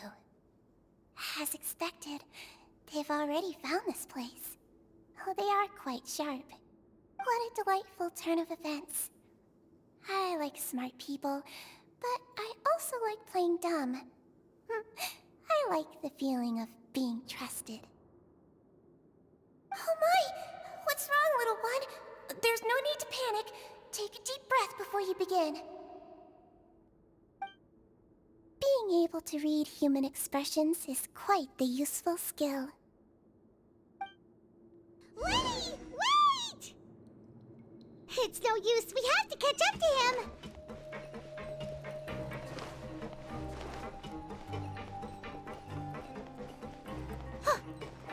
He's already out of sight. How is he so fast?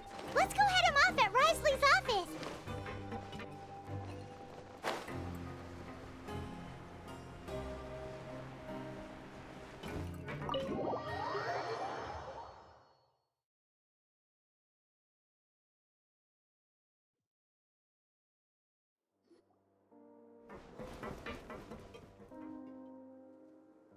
Come out and face me, Wrathful! Aren't we at an administrative office space? Why don't you at least try to follow even a couple rules from the fortress's indoor management regulations? What did you do to my sister? I ran into the young miss at the infirmary. I'd heard that she was suffering from quite the migraine, so I decided to invite her over for a cup of tea. I do have some teas in my collection that can work wonders against such an illness.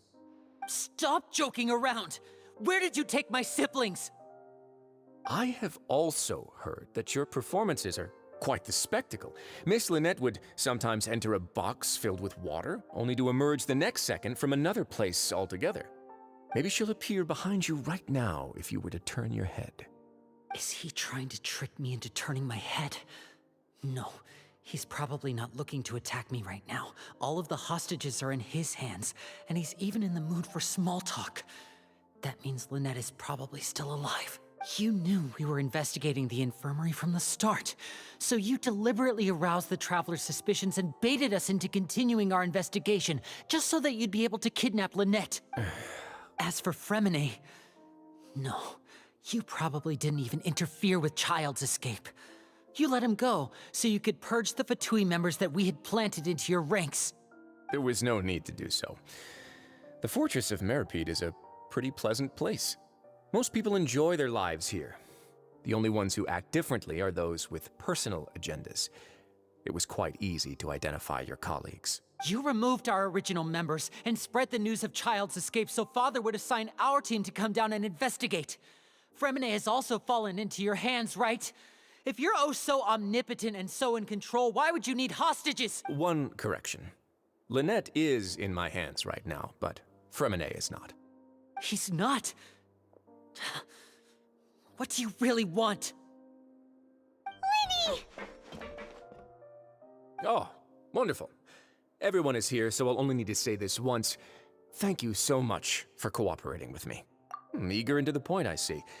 Alas, only Miss Lynette is currently having a cup of the fortress's finest tea. Although, as per your original plan, Mr. Fremine should also have returned to the fortress by now. But he has neither shown up within my gates, nor has he been taken into any kind of custody. So where do you think he may be right now? Wait, you can't mean you locked him outside in the sea? I closed the fortress's gate to the outside world. That's all. Fremine's a star diver, so he should be fine, right? No, we're still here, so he definitely tried to find a way to come back for us. So we can't assume he might have made a break for the surface. But why would I do this, you may be asking? To have an audience with you, of course. My intel tells me that Mr. Linney is a great magician, so it's only natural for me to want to have some cards of my own when it comes to negotiating. Besides, I do recall you mentioning to Miss Lynette that you've always wanted to have a face-to-face meeting with the Lord of the Fortress of Meropide, regardless of whether it was in a personal or a professional capacity. Well, you got your wish. So, you've been keeping tabs on us before we even set foot in the fortress. Some of my folks just happened to hear a thing or two, that's all. In any case, I will be straight with you. I was willing to play dumb and turn a blind eye, so we had a pleasant few days playing games together here. But once you started focusing on the Forbidden Zone, all of that changed. Mr. Linney, the cards are stacked against you right now. Miss Lynette is in my hands, and Mr. Fremine is still slowly being pickled out there in the brine. You know just as well as I that he cannot last out there forever. You need do but one thing to guarantee their safety. I would like you to contact your superior, and ideally invite her over for a cup of tea with me. You want to see Father? But why should she bother giving you an audience? Well, if she cares for the well-being of her dearest children, she should have plenty of motivation to join me for a parents' evening. I've heard that the bonds between the members of the House of the Hearth are like the bonds of family. I don't see why she would refuse. Why did you think Father sent us to handle the Fortress of Meropide? This place is basically a no-man's land. It wouldn't be fitting for anyone as important as a harbinger like Father to come here in person. Oh, I see. So it's because she doesn't care for my place here. That's such a shame. After all, I've amassed quite the tea collection. I was looking forward to sharing it with her. Both Monsieur Neuvillette and Lady Farina have already received many samples as gifts. Was this the extent of your master plan to get to Father? No matter how much pressure you may put on me, I won't allow you to use us to blackmail her. You people really are difficult to get along with. All I'm asking for is a face-to-face conversation. Does she truly have no interest in the fortress's secret? Mr. Linney, you have one last chance to invite your father here. If you refuse... Linny!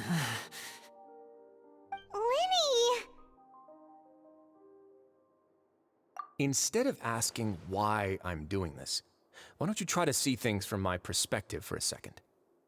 From the very beginning, the Fatui has been actively infiltrating my fortress. I gave you a warning by cutting off the first few operatives I found, but that only caused you to double down. Had you given up on the fortress then and there, I'd have no reason to want to talk. Mr. Fremine left the fortress on his own, and Miss Lynette tried to pry out my secrets right in front of me. No matter how you look at it, the responsibility for this falls on you. I shouldn't ask Father to do anything because of us. 6, 5... Wait, 2, 1. Time's up. It really is a shame, Mr. Linney.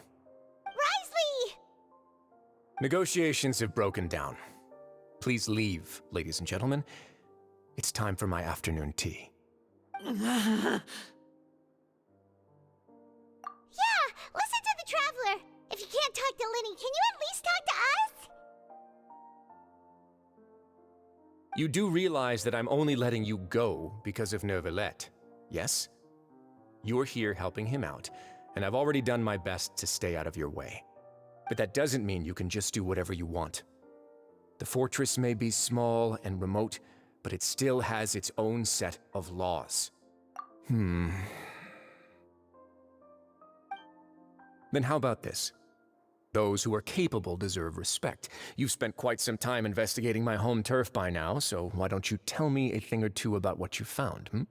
I'll ask you 3 questions. Answer all of them correctly, and I'll agree to your request.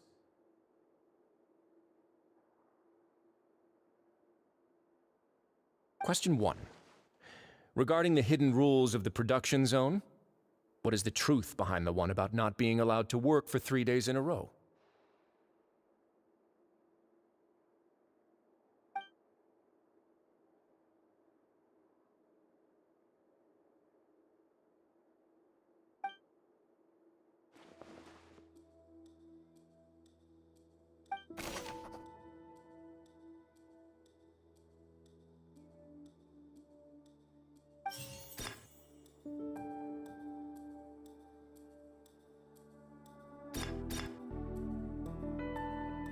I've been told that the infirmary is always empty for the half hour just before lunch.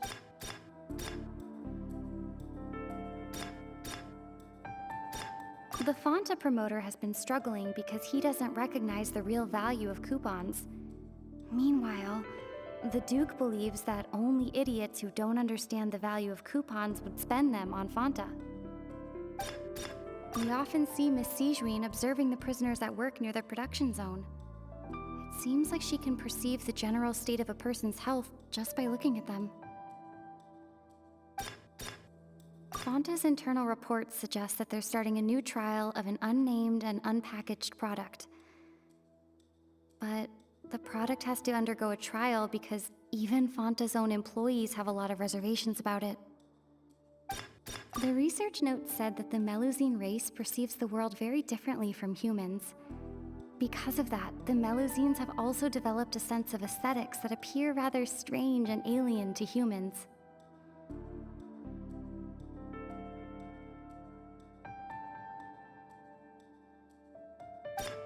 According to Collins, the Pancration tournament only took place because the Fonta company sponsored it. The company must want a return on their investment as well.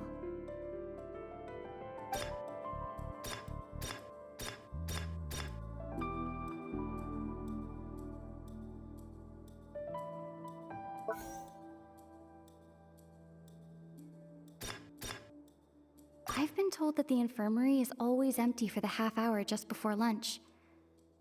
But what could Sijuin be doing during that time?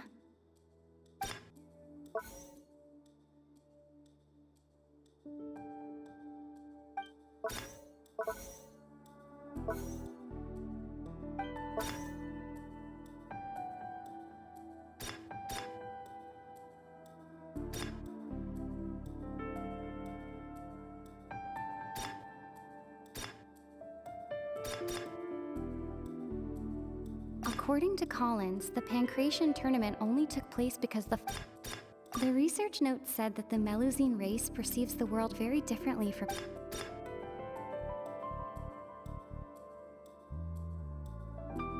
Fonta's internal reports suggest that they're starting a new trial of an unnamed and unpackaged product. I've been told that the infirmary is always empty for the half hour just before lunch. But what could Sijuin be doing during that time?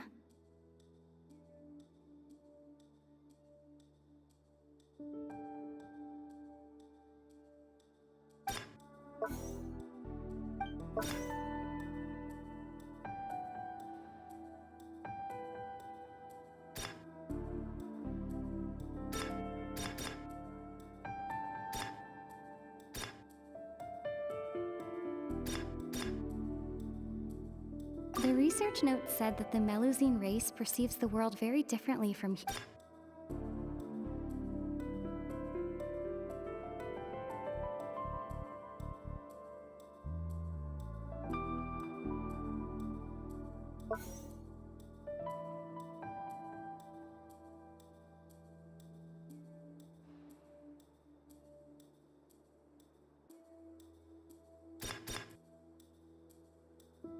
We often see Miss Sijuin observing the prisoners at work near the production zone.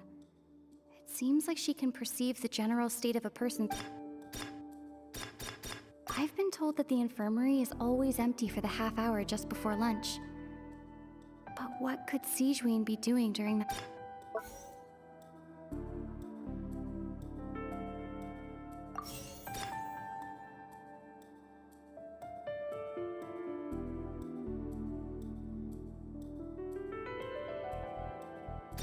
We often see Miss Sigewinne observing the prisoners at work near the production zone.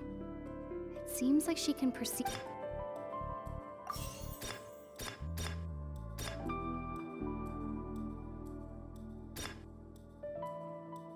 The research notes said that the Melusine race perceives the world very differently from humans.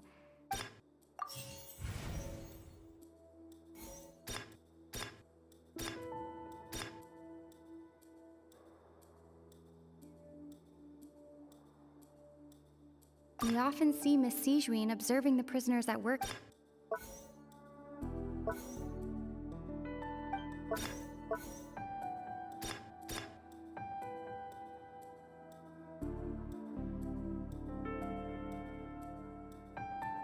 We often see Miss Sigewinne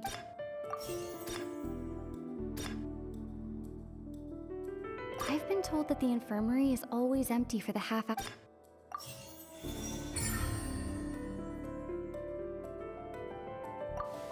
So that's what's going on. Paimon understands it now. Who would have guessed? The hidden rule of the production zone. People are not supposed to work 3 days in a row, and if they do, they'll get strange meat in their welfare meal.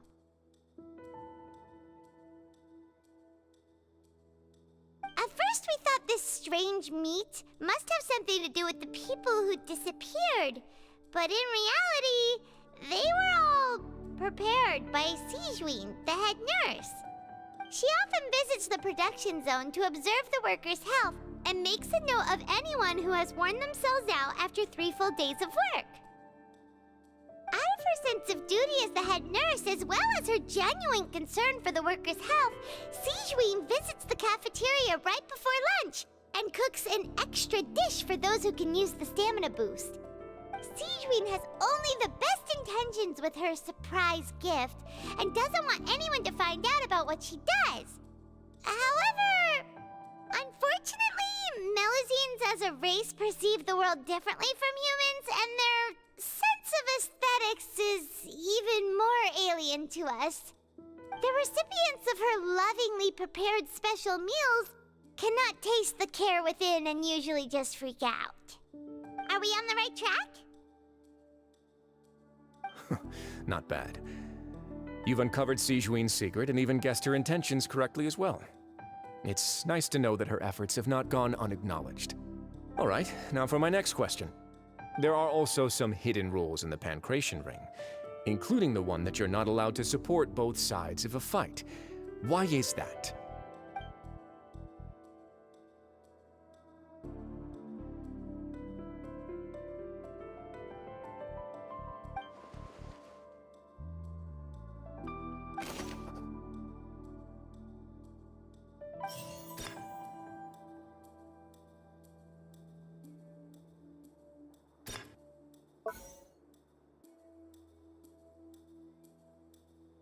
Fonta's internal reports suggest that they're starting a new trial of an unnamed and unpackaged product. But the product has to undergo a trial because even Fonta's own employees have a lot of reservations about it.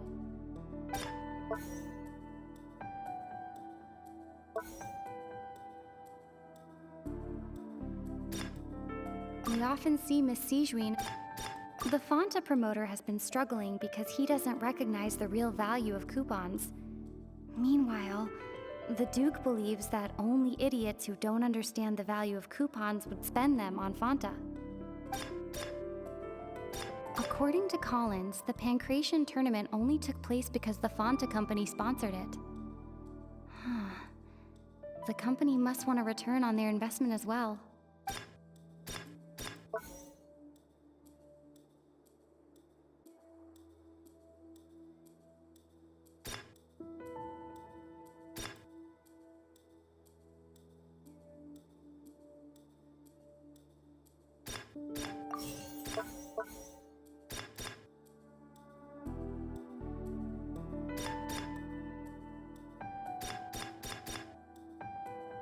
Fonta's internal reports suggest...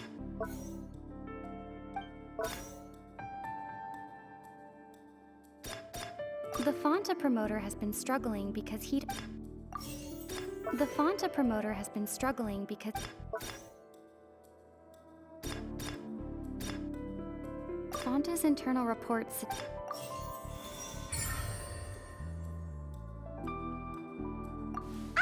Paimon gets this rule too now, so there really was nothing to be afraid of.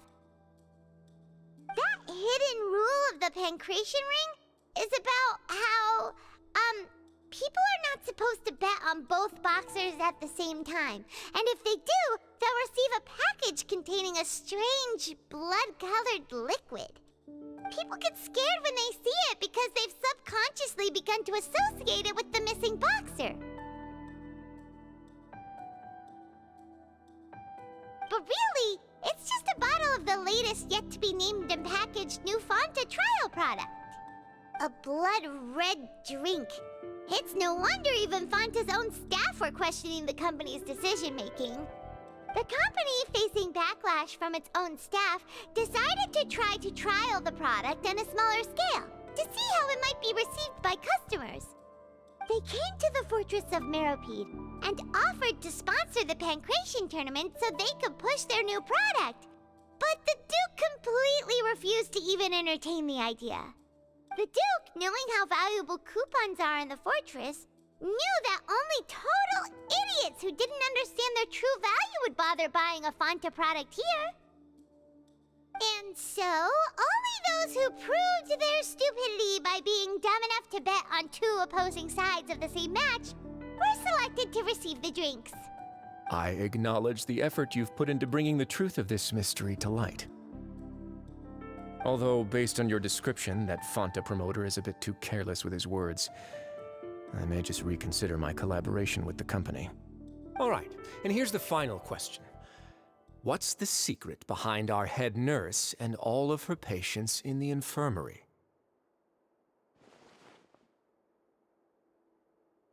Stop your cruel and pointless games, Wrathful! You know that we haven't finished our investigation, so there's no way we can answer the last question.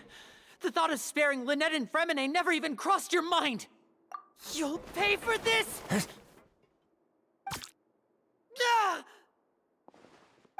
Lenny, are you alright? Oh, close one. I owe you, Sigewinne. That was a fantastic shot. It was nothing, Your Grace. Sigewinne?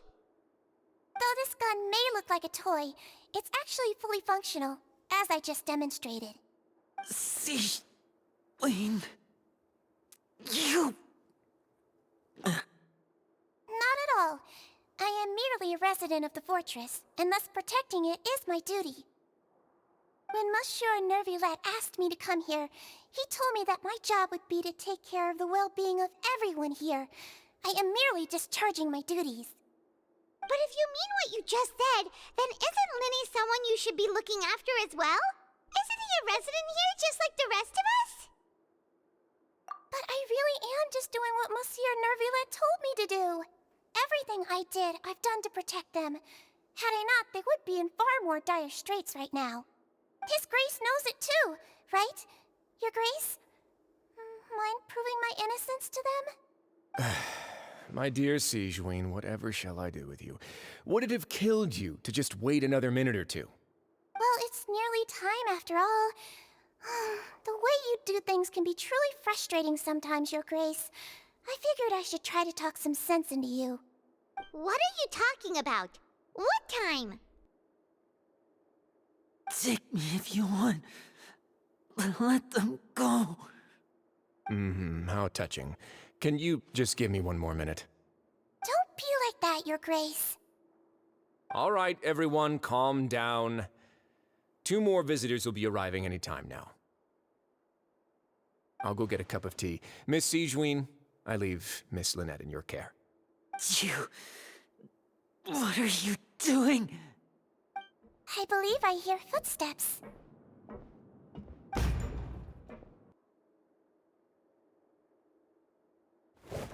Some space, please. Ah, Miss Clarande. my door.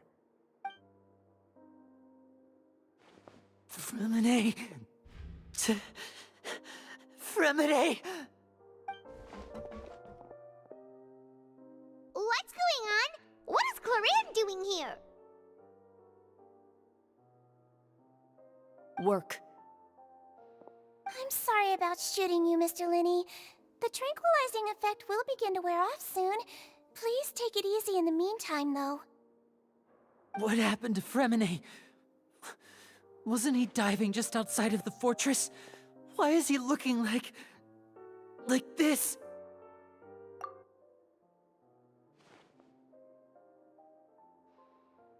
A flushed face, an accelerated pulse. He must have consumed primordial seawater. What did you say? Please, make some space. I'll need to give Mr. Fremine a more thorough checkup. Your Grace, I'll leave the rest to you. I'll talk to Clorinde while you get Fremine to where he needs to be. Everything else can wait.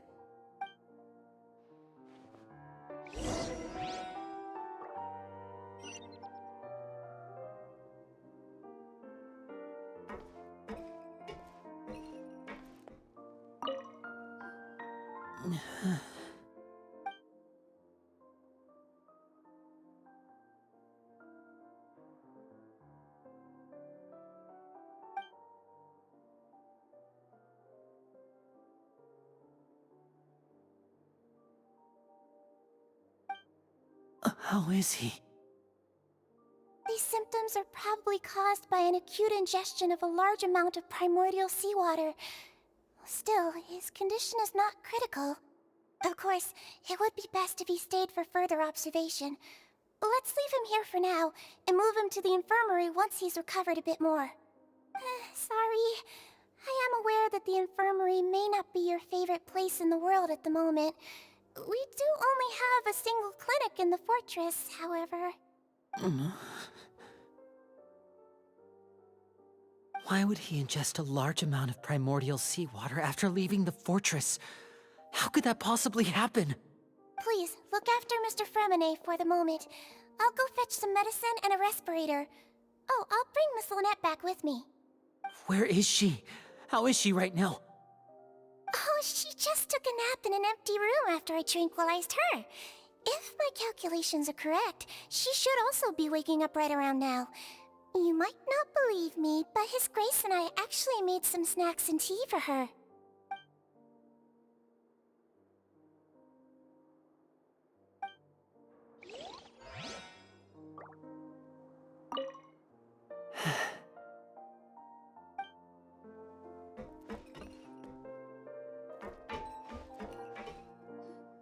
What's that look on your face? I thought I made good time on the way back. Oh, I'm just admiring your punctuality. Had you arrived just a few minutes later, Sigewinne may have been forced to shoot Mr. Linney again. How's the situation out there? The water has changed. It's pretty much as expected. The concentration of primordial seawater has increased significantly. I was only out there a short time, so it wasn't too bad. But if one were to stay for any significant amount of time, well, you can see how that boy's doing. Where was he when you found him?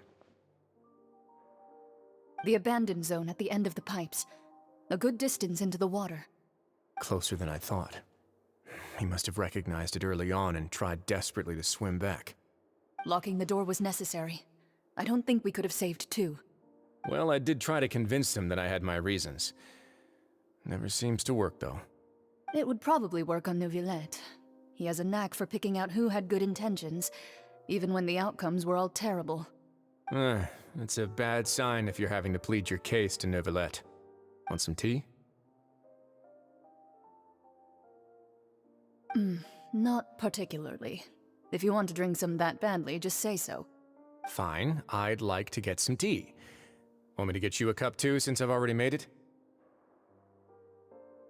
Might as well then, I suppose. Actually, do you have a towel? I would like to dry my hair.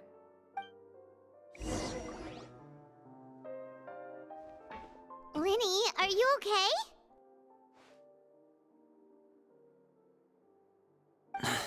I'll be fine. They're all here now. Don't worry about me. Are you You don't look all right. My hands and feet are still a bit weak, but that's probably just the residual effects of the tranquilizer shot. I'm back, everyone. Lenny! Oh, Traveler, Paimon, you're here too.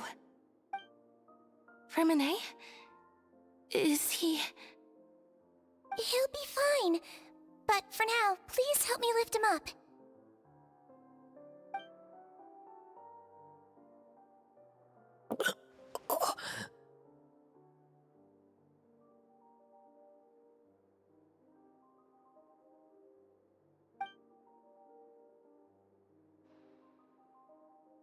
His breathing's beginning to slow down. Give me a hand and help me get him to the infirmary. Yeah, I'll take him from this side. Lynette, together? On it. Traveler, you seem pretty worried about him. Want to come with us? The Duke and Clarande are gone. They probably went to get some tea. The Duke will explain the truth in just a bit. Miss Clarande will need a break, since she only just returned from rescuing Fremine out of the sea.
He's awake. Fremine, how do you feel? Lenny... Lynette... We're all here. Where... am I? The infirmary, at the Fortress of Meropide, Mr. Fremine. And you are no longer in any danger. How do you feel? Don't push yourself if you're not feeling up to it. Traveler... Paimon... It's been so long. The sea! There's something wrong with the seawater.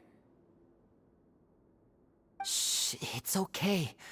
We can talk about it after you've recovered. No, listen to me. This is really serious. There's primordial seawater mixed into the regular seawater. I don't know why it's there, but no one should touch it. Pipes... Right, the pipes. It's all coming back to me now.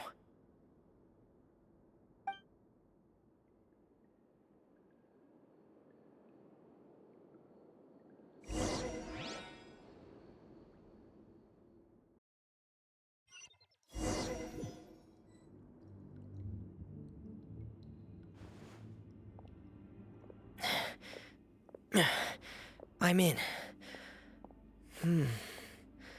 Seems like this pipe hasn't been used in a long time. It looks abandoned.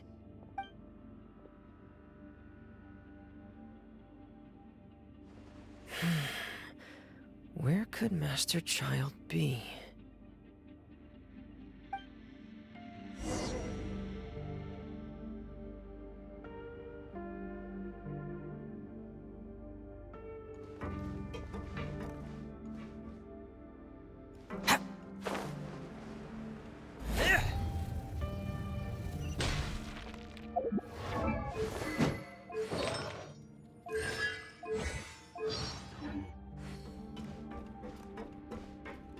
Frost is coming!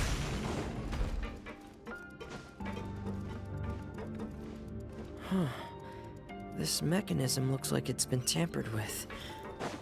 Could he have done it?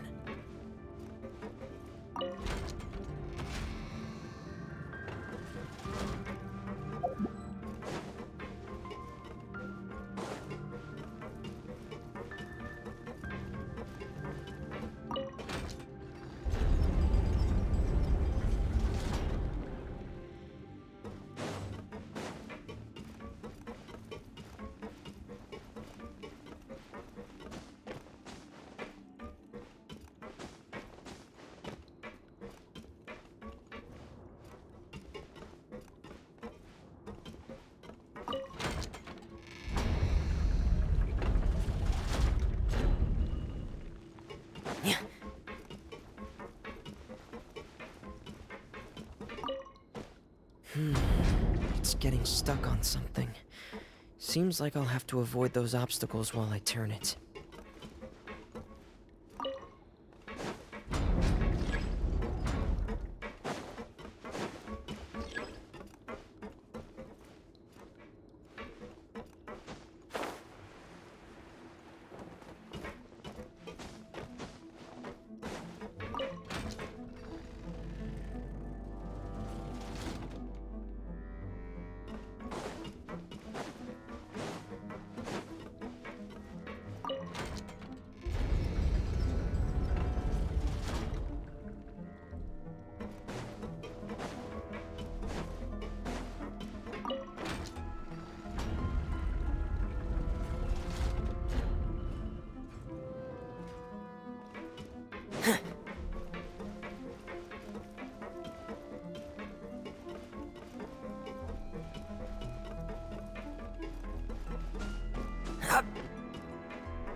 This is where the water starts.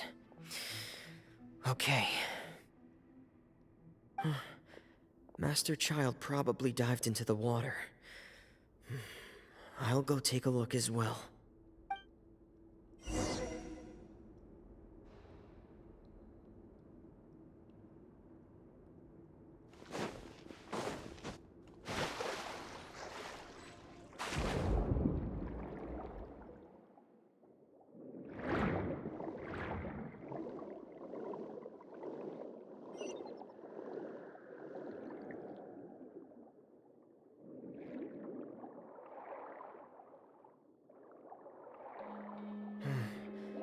The vegetation here is a bit more sparse.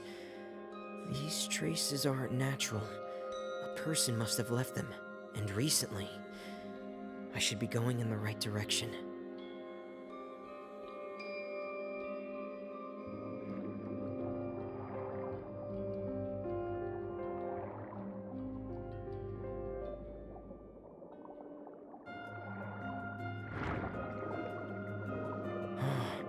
There are traces here too.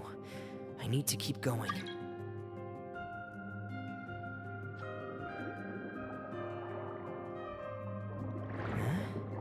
The traces are gone, but I don't see where he could have gone from here. Wait, what the?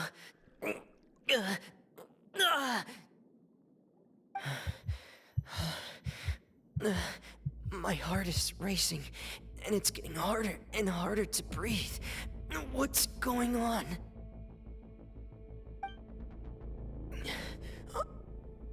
No good. I have to get back. They still don't know anything about what's going on. If I turn back right now, I should still be able to make it.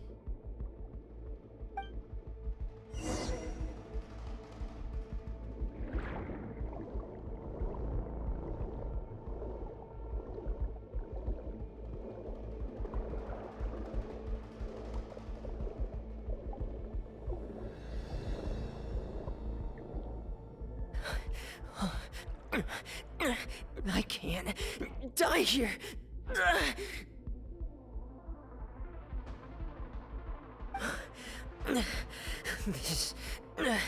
This is bad. I'm feeling worse and worse, and I'm still underwater.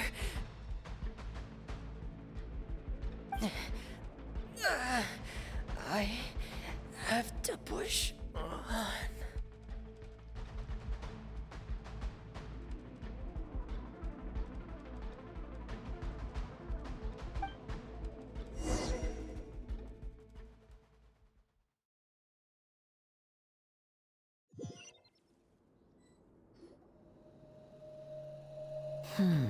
So, in other words, the trail you were following vanished, and you had no idea where Master Child could have gone, but there was also no obvious place for him to have disappeared to. That's right. I tried my best to swim back, but I had already put some distance between myself and the fortress, and I just couldn't find the strength to keep going. I probably passed out some time after that, and you know the rest.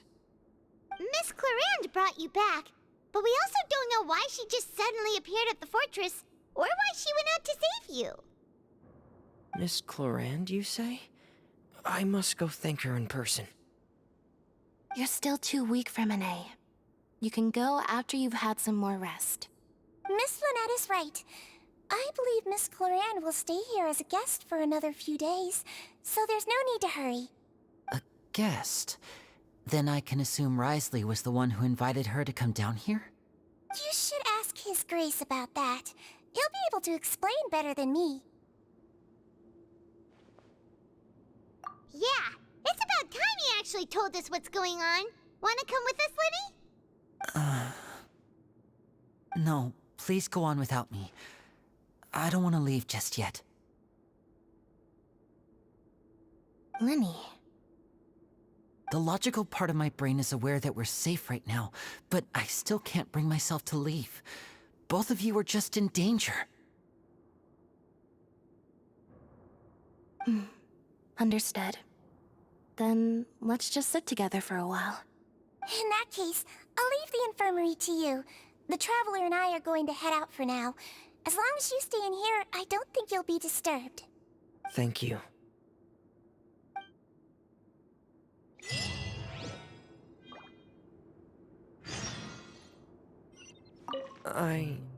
I'm so sorry, Lenny.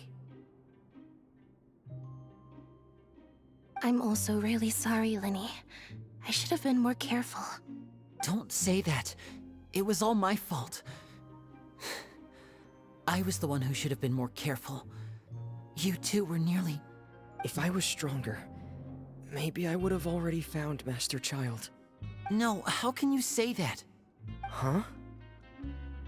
I'm sorry. What I'm hearing is, we all dropped the ball at some point during the mission, so the responsibility falls on all of us. Isn't that right? Yeah, that's right. It's on all of us. Lenny, we understand that you're worried about us, but we're worried about you as well. Please don't blame yourself. We want you to keep your spirits up. Yeah.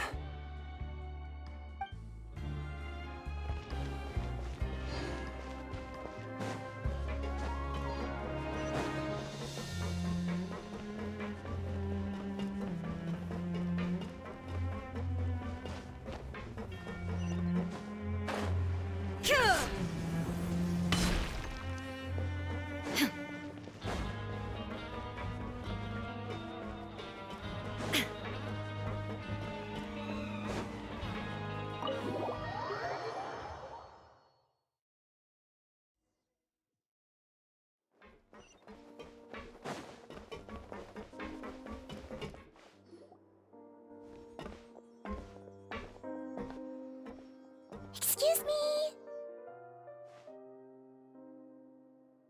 I take it Mr. Fremine's condition has stabilized? Of course! I wouldn't have left the infirmary otherwise. I've been expecting those two, but might I inquire as to the purpose of your visit, Miss Siegeween? I wanted to check up on Miss Cloran. How are you feeling? Mostly fine, I think. If you don't mind, I'd like to perform another quick physical exam. It'll just take a few minutes. All right. Thank you for looking out for me. I'll take my leave for now, then. Well, want to explain yourself, Wriothesley? Of course, but I'm not partial to the word choice of explain. How about enlighten? Where should I begin?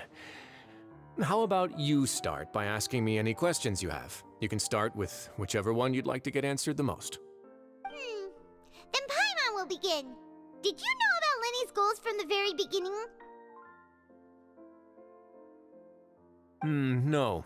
I just knew they were Fatui operatives sent to the fortress by the Knave.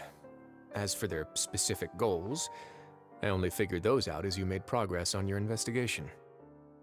You managed to monitor and stay ahead of them even though you didn't know what they were trying to do? They came here with ulterior motives. I'm quite adept at discerning what that kind of behavior signals.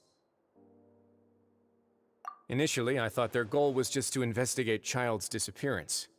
Linny suggested that I had deliberately let him escape, but in truth, I didn't really do anything special to help or hinder him while he was here.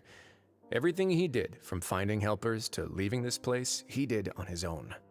Of course, it's inevitable that the Knave would make a big deal out of her fellow Harbinger's unexplained disappearance. I'm also quite curious about where that Harbinger went, so I figured I might as well let the Fatui do their own investigative work. All I care about is the answer. So you were hoping Lenny's group would just do your work for you! You make it sound like that's a bad thing. Unfortunately, things didn't go as planned. I assume that Fremine has told you already, the ratio of primordial seawater around the fortress of Meropide is on the rise. The Forbidden Zone has always been Lenny's target, and you got roped into that investigation after running into him. I began to intervene out of concern for your safety, and also to prevent the fortress from becoming entangled in more irksome matters. Are the rumors true? That you're also a former criminal? Now, why would you put it like that? Isn't staying here all day and serving as the manager of the fortress a kind of sentence unto itself? Another form of prison? I just happen to have some support from the rest of the inmates, that's all. Oh, right! Paimon wanted to ask, who invited Cloran down here? Me, of course. I paid her good mora to come down to the fortress for some field work. As a champion duelist, Miss Cloran could be considered to be an independent party. I needed to find an exceptionally capable person to help me get through the impending crisis. And saving Fremine was part of that crisis? You can think of it like that, yes. Credit where credit is due, that boy is quite adept at diving. Had conditions not been as hostile as they were, he probably would have found the missing Harbinger already. That's not something you should be asking after. Neuvillette only asked you to investigate Child's whereabouts. All I need to prove to you is that the Forbidden Zone had nothing to do with the Harbinger's disappearance. That should be clear now that you've spoken to Fremine. But we've already uncovered that there's something wrong with the infirmary, and we've answered a bunch of questions that you threw at us. Isn't it about time that you answer our last question in return? You make a compelling case. Do you really want to know the answer that badly? Yeah, Paimon really wants to know! Even if the truth may not be pleasant? Follow me.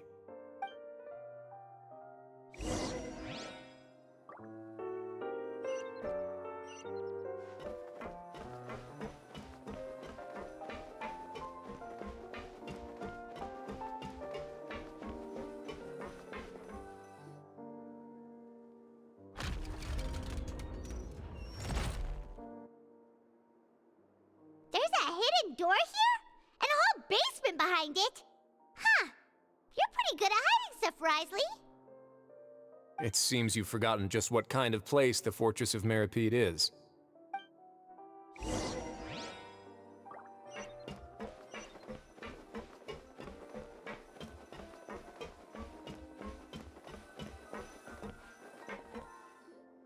Stand on the central plate. Wait, is there a secret mechanism or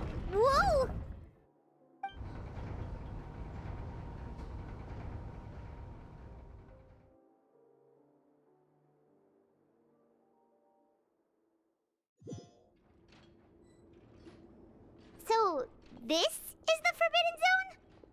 Honestly, for a place so well hidden, Paimon sure doesn't see anything special. What a huge door! There are 3 such isolation gates in total. Generally speaking, I'm the only one who's allowed to go inside.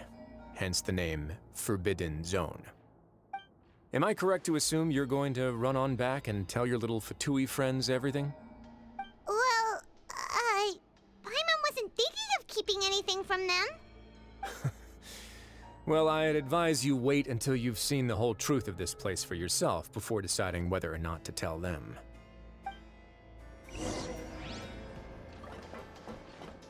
Propagate!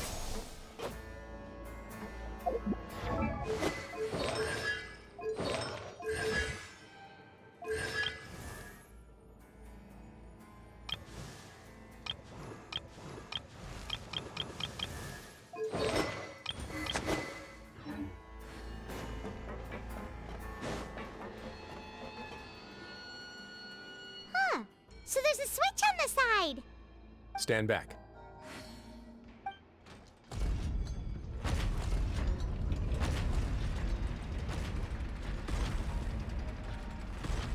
Whoa!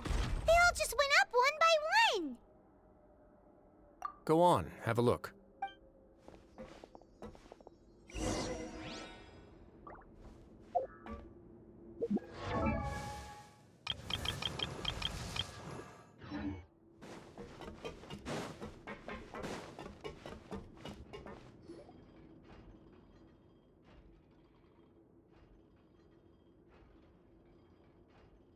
I've been interested in what lies beyond that gate ever since I assumed leadership of the Fortress of Meropide.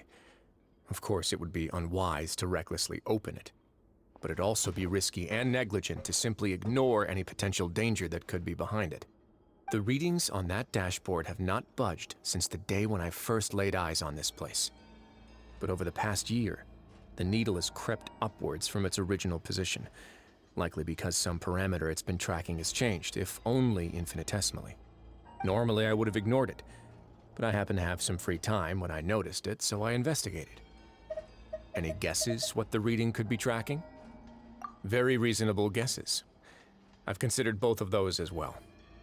Unfortunately, our dashboard is tracking something less ordinary. The temperature should vary with weather and climate changes, so for something that rarely shifts, the water pressure is more likely. We ran a few tests to increase the pressure from the outside, but the readings didn't change at all. Later on, a few more possibilities occurred to me, such as a potential connection with the primordial sea. I began to make a few preparations based on that hypothesis. Over the past few days, the needle has moved again. With that, and the symptoms that Fremine displayed after leaving the fortress, I can now confidently conclude that the readings represent the concentration of primordial seawater in the seawater nearby. The concentration of primordial seawater? But we're already under the sea! And that is precisely the problem. We're at the bottom of the sea, and now we're surrounded by toxic seawater. Somehow, primordial seawater got mixed in, and the concentration is steadily rising. Yes, that's very likely. But forget about the two of us! Not even Novelette knows where the primordial sea could be, much less where we could find and plug a leak. Oh. Oh! Seems like you've figured it out. I believe the primordial sea lies directly beneath this sluice gate.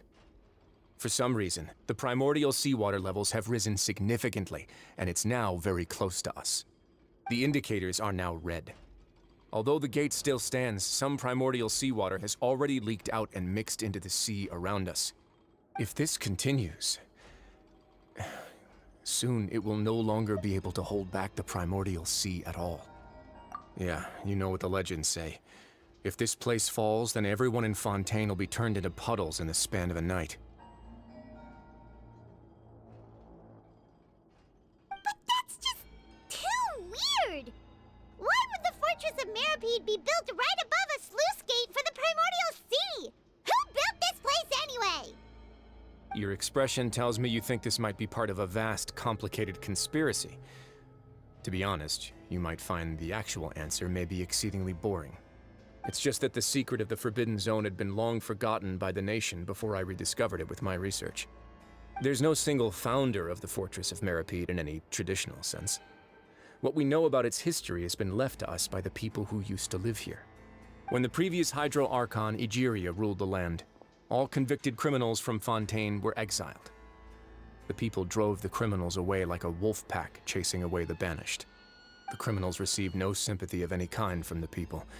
They were exiled to the desolate seaside, where they experienced only pain, struggle, and the bone-chilling cold.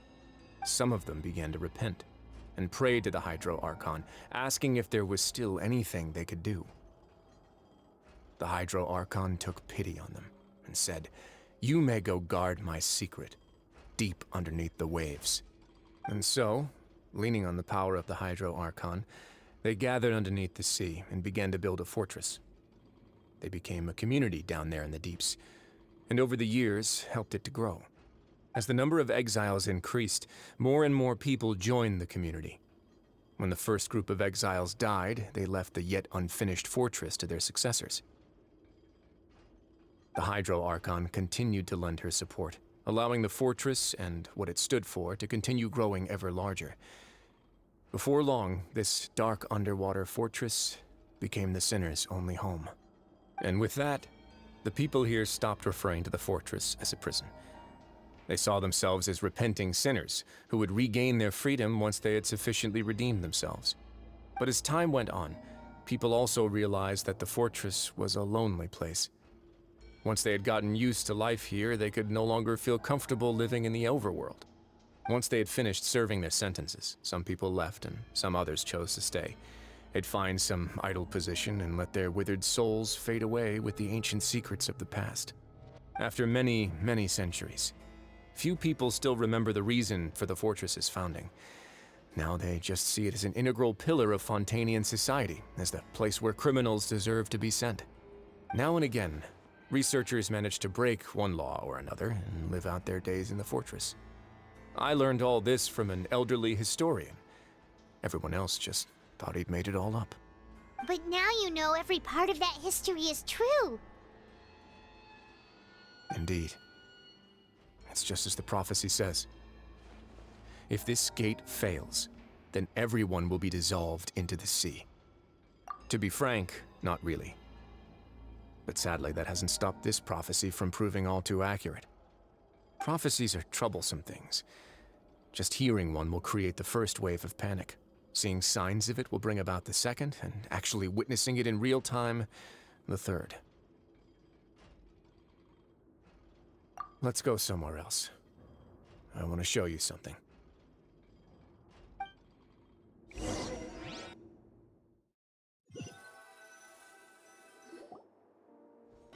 This is it. Your Grace, perfect timing. The results from our last round of experiments have... Wait, Jurier, he's not alone! Huh? Lorvine and Jurier? No need to panic, you two. I've already told them about our plan. What?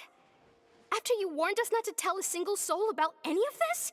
I'm skeptical as well. Are you sure they are trustworthy? The results speak for themselves, don't they? These two may already know more than you could ever imagine. All right then, if Your Grace insists. They seem harmless enough, so I'll trust them for now.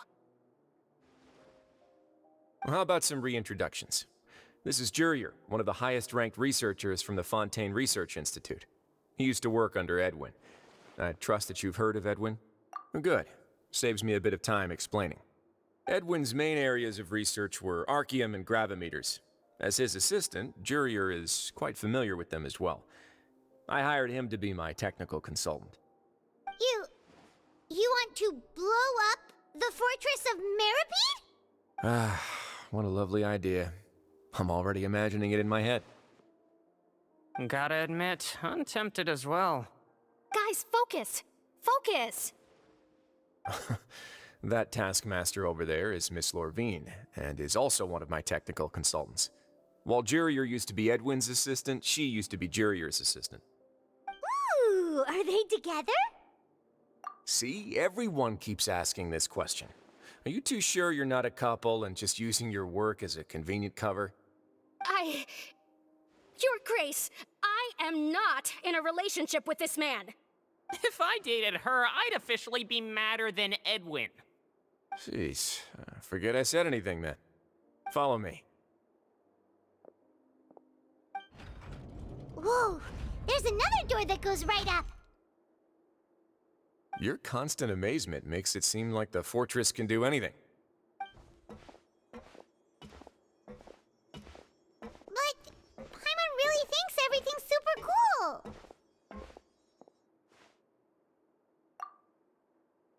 Well, let's spice it up a bit. And here you go.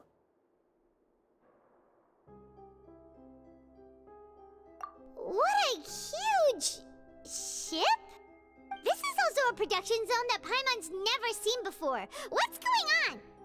How much do you know about Fontainian history? Not much at all. Well, then maybe you haven't heard the story of ancient Lemuria. To give you a quick rundown, Fontaine used to be ruled by the Lemurian dynasty. According to legend, the Lemurian king Remus came to this land after being inspired by divine revelation and found the seer Sibila, who had taken on the form of a golden bee. Taking the golden bee with him and riding on a huge ship, the Fortuna, he created his nation above the surging waves. He called his nation Lemuria and used the Fortuna to incessantly search for new tribes and islands, calling on them to join his empire. There's a ship in this story too? Where there's water, there'll be ships. People believe that hope can always be found at the end of a voyage. Do you believe that too? To a point, I think. As you've already seen, I have a whole factory's worth of labor, materials, and technology at my disposal. Certainly can't hurt to give it a try. So the moment I began to speculate that the Primordial Sea might lie underneath the gate, I also began this project. Were you inspired by the legendary Fortuna? Maybe. Fontainians need something to hold on to cope with the impending disaster. Were the workers to find out the truth behind this ship, riots would destroy the fortress faster than any catastrophe. As the fortress's administrator, I'd never make such a reckless call. Alright, that's enough talking for now. I'll need another 3 cups of tea to soothe my throat. Do you have any other questions? Seems like you're good. Come on, I'll take you back.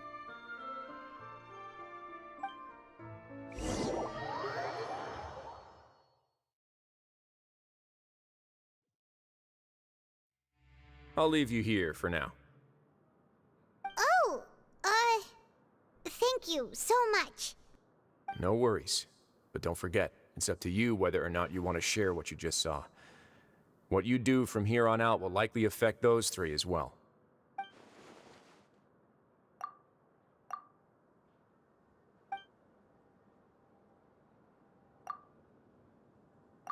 Yeah, we'll put a lot of thought into it for sure. Great. I look forward to what happens next.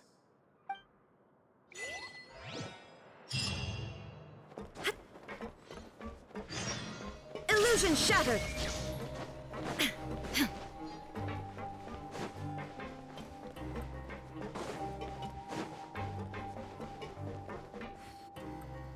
We're back! Welcome back. Do you want a cup of tea? How can you be so much like Wrathful, always drinking tea? Huh. Actually, now that you mention it, I just remembered something now. While I was sedated, I could still barely hear 2 people talking next to me. They were discussing everything, from the leaves to the water and even the teacups themselves.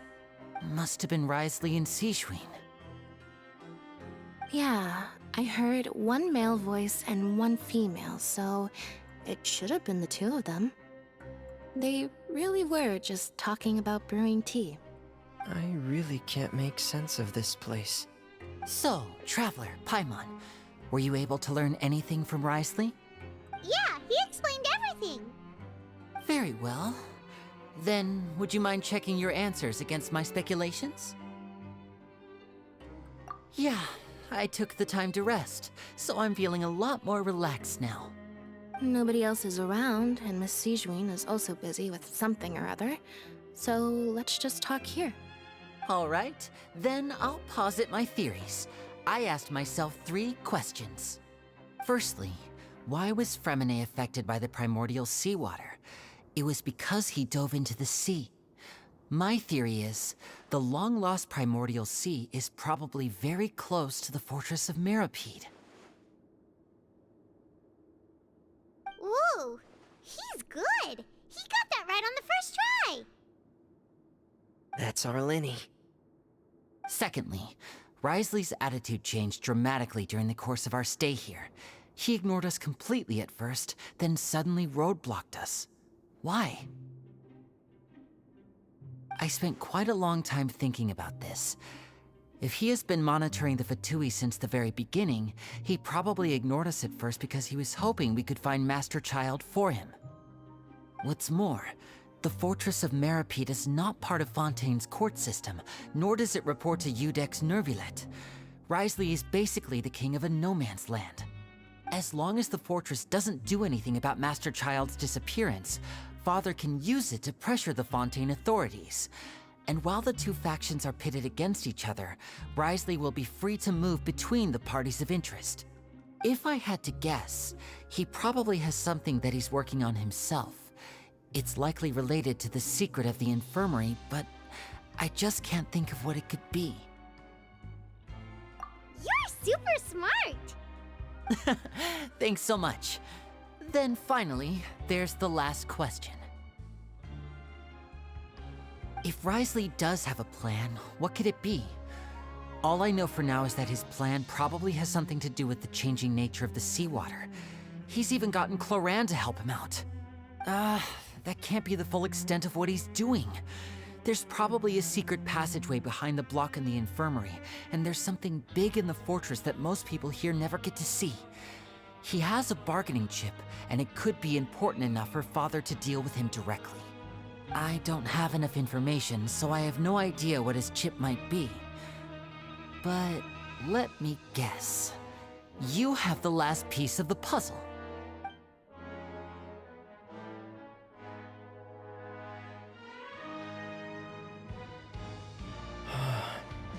I can't believe it. The sea will engulf everyone. Just like the prophecy said. Could Wriothesley have wanted to meet Father to figure out a way to deal with this crisis? If you remember, I once mentioned that Father sees the House of the Hearth as her base of operations, and she truly wants to resolve the crisis. But how could Wriothesley have known that? Or perhaps he didn't know, and just wanted to bring Father over to his side? Which could be why he said he just wanted to negotiate. Yeah, that makes sense to me. I understand your concerns as well, Traveler. I'll figure out a way to pass this on to our father. No matter what, we're on your side. The 2 of you have already aided us far too much. We probably wouldn't be standing here right now if not for you. If you ever need anything else going forward, please come to the House of the Hearth at any time.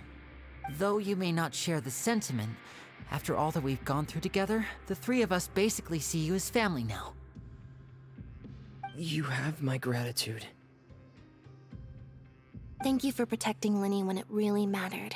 And thank you for sharing the secrets of the fortress with us. We didn't think you were going to do it. Why are you being so formal all of a sudden?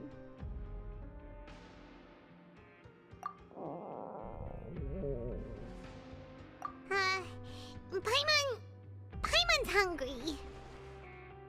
Oh, you've done so much already. Go get some food. Alright, then we'll catch you guys another time.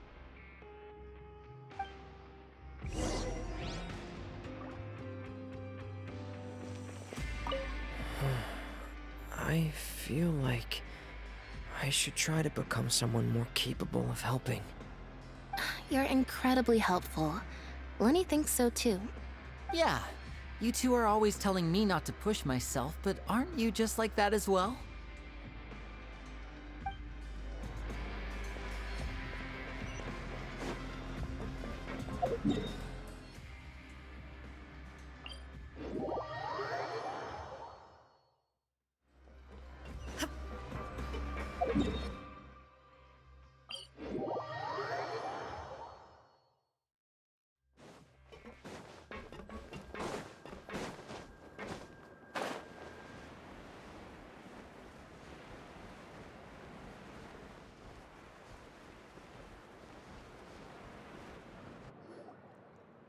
Time for dinner. Welfare meals now being served in the coupon cafeteria. Come on, let's go pick up ours as well! Traveler and Paimon, over here! Are you here for dinner too, Miss Sijween? And I'm taking the opportunity to prepare Miss Cloran's dinner as well. Huh. You're right. She's actually sitting in the fortress cafeteria. What would you like to eat? Yep, you can. I've already talked to our chef, Mr. Wolsey. It's all on me today, so you can get whatever you'd like. Me too! Don't forget Paimon! No problem. Just leave it to me.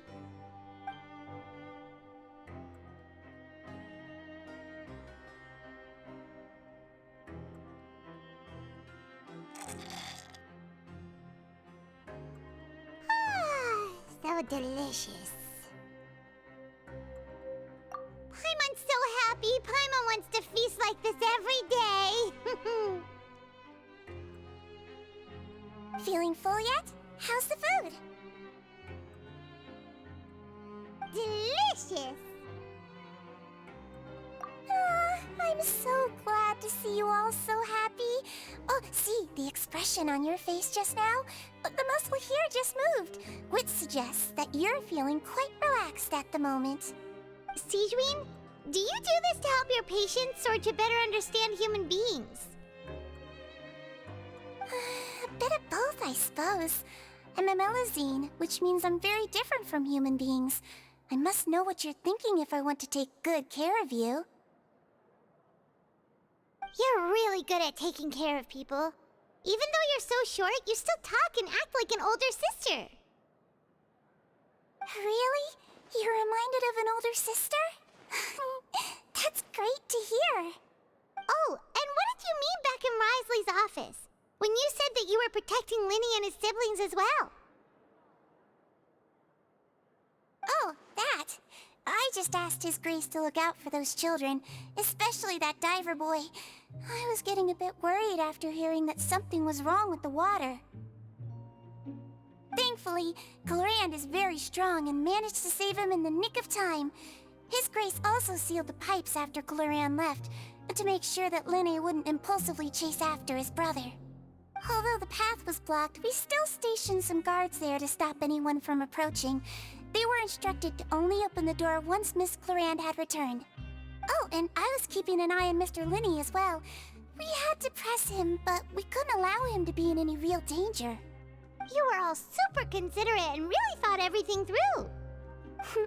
It's just what we do down here at the fortress. At least this has been His Grace's style for as long as he's been the leader.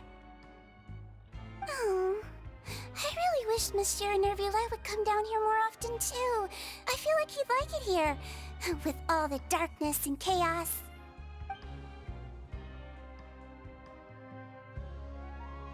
Get a good night's rest, you two. You've both worked very hard.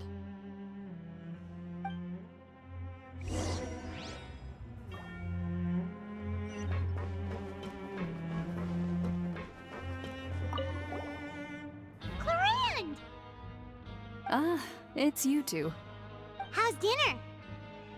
It's all right. Miss Sijwin really put in a lot of effort. So we heard that Risley invited you to come down to help, and you saved Fremonade too!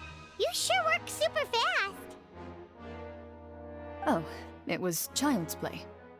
Still, Paimon didn't know even champion duelists could take on side jobs.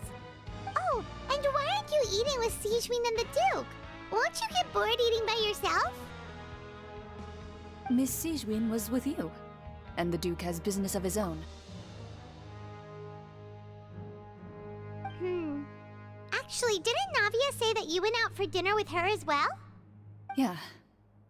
First time in a long time. First time in a long time? So you mean you've gone out to dinner with her in the past? In the past, yes. You seem to be enjoying yourselves here. Things will be getting messy at the fortress soon. Don't run around unnecessarily.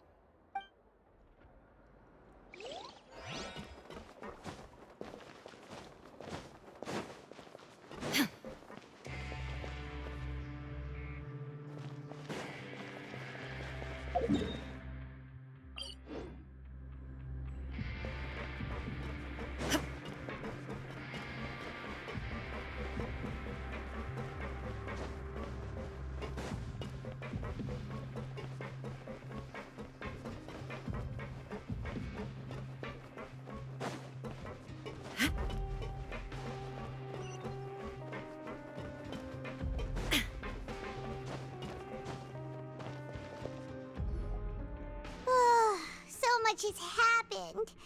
Paimon just feels absolutely exhausted now that she's finally relaxed. Paimon's super sleepy.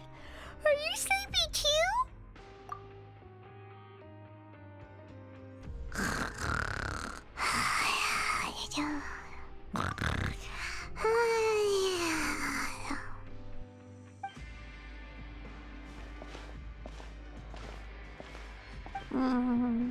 Delicious.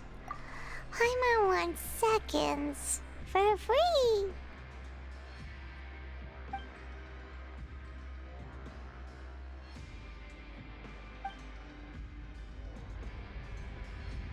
Out of my way! Get out of my way! What happened? Why is everyone running? No idea, but something must have happened. Stop asking! Who's yelling? Paimon still wants to sleep.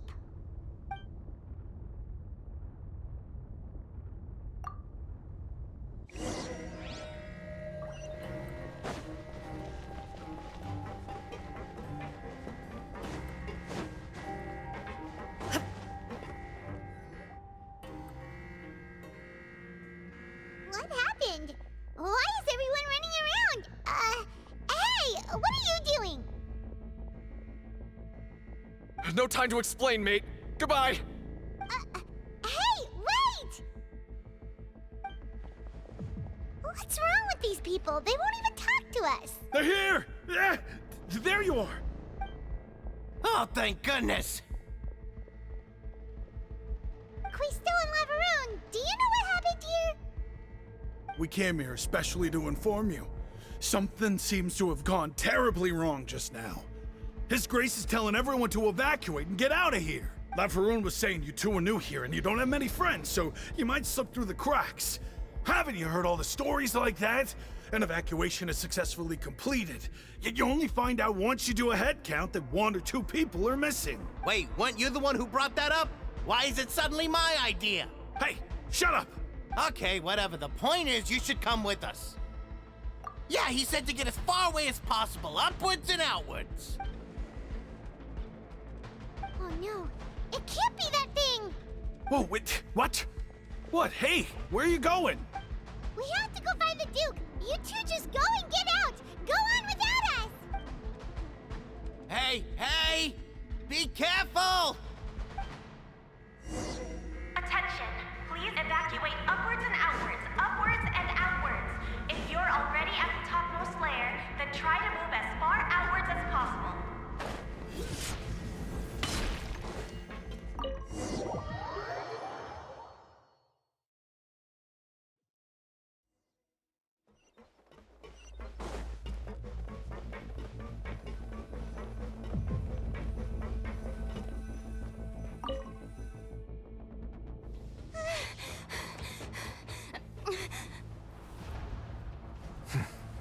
They're here. Just like I said. What happened?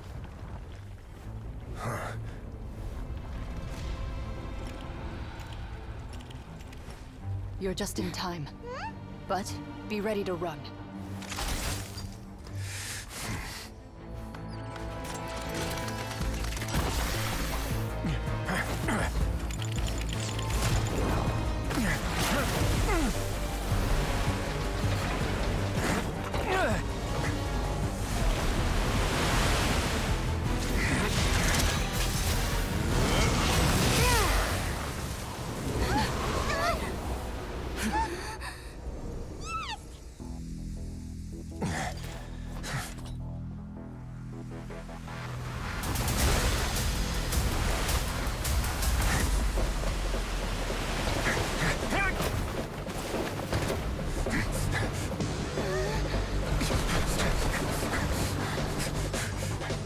3, 2, 1.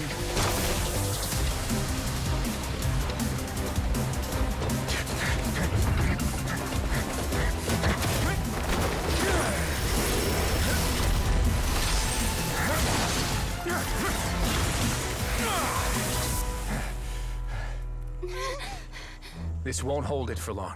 Find Neuvillette. Tell him the defenses are about to collapse. Then what will happen to you? Until he arrives, we're the last line of defense.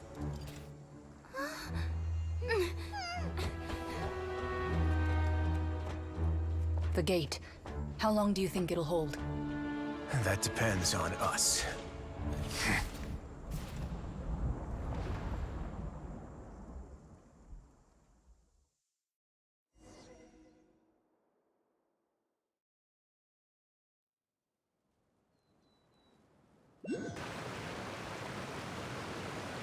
Neuvillette, why are you here? Traveler, I need you to head to the Opera House immediately. Farina will soon be meeting with the knave there. You must protect Farina, and make sure she doesn't spend too much time alone with her. Will do. You have my sincerest gratitude.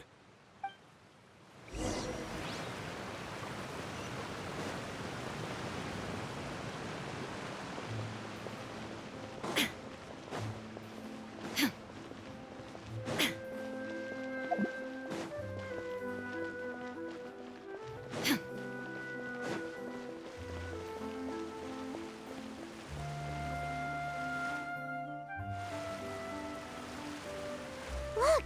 There are a ton of Fatilian Palais Mermonia people over there! The knave is probably here already. We need to hurry! Are you two the Traveler in Paimon? Monsieur Neuvillette has left instructions. Please follow me. Though I'm sure he's already explained, this should be a mostly cordial conversation, unlikely to give rise to violence. But it would be most appreciated if you could protect Lady Farina to the best of your abilities.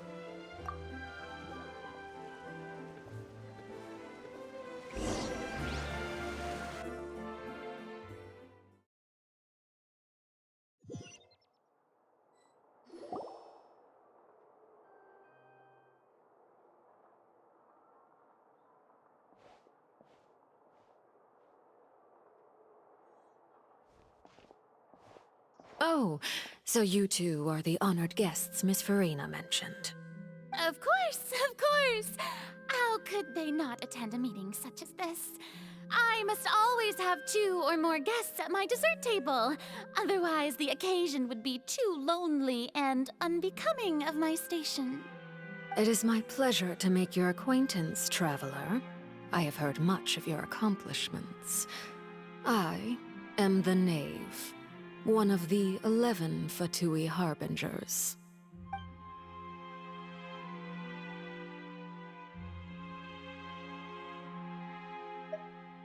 I've already prepared seats for you. Come, sit beside me. Perhaps you two are unaware of how Miss Farina and I do things. You see, we actually recently agreed to get together for tea when we had the time. See this? This is a limited type of confectionery that Miss Farina simply adores. There are only 16 slices sold every day. Here, why don't you and Paimon have a taste?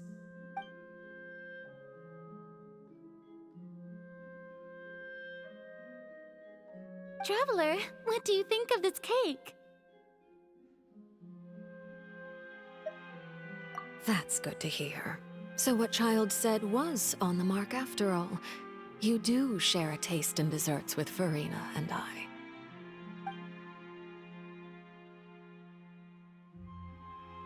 I wonder how he's doing nowadays. You must have heard, right? He's suddenly gone missing. I'm really worried about his safety, you know. Here's to hoping that he's an excellent swimmer. Since we're talking about him, I feel like I should add something. His martial prowess really looked certainly pretty impressive, yeah.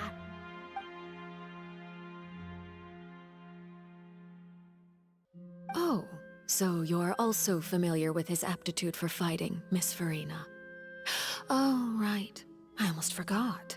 Child was subdued by Udex Nuvillette right in front of you.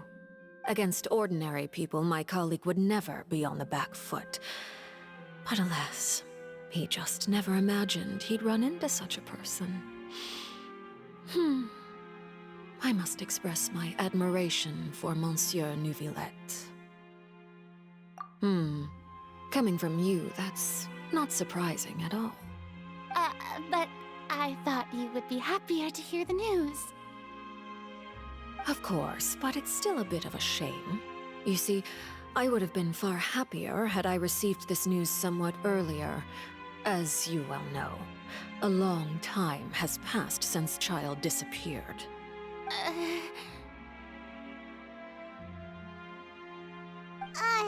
Well, in any case, there's no need to worry. We know for sure that Child is still alive. Oh, and just how do you know that? Because we found evidence that proved he left the Fortress of Meropide. And where did he go after leaving the fortress? Well...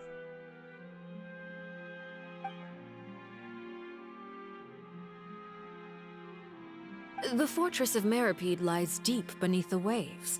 Unless he pranced right out of the main gate, he must have had to swim for it. Do you have any proof that he surfaced safely?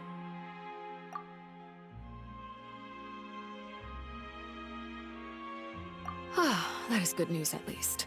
His sister Tonya sent a letter to Fontaine not too long ago.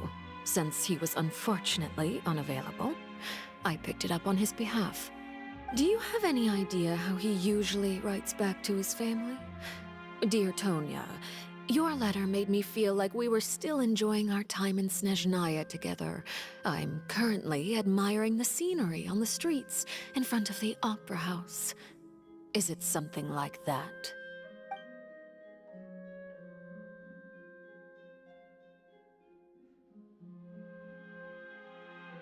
All letters tend to follow the same few formats anyway, right? As long as the contents are accurate, it doesn't matter so much how it's written or how it's worded. Hold on. The water in the teacup is shaking. I suppose this is also a sign of things to come, Miss Farina. I don't quite understand what you're trying to say. Have we entered into the next stage of the prophecy?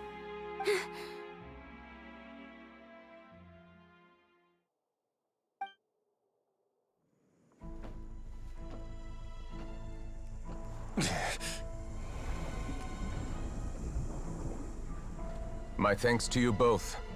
I will take it from here.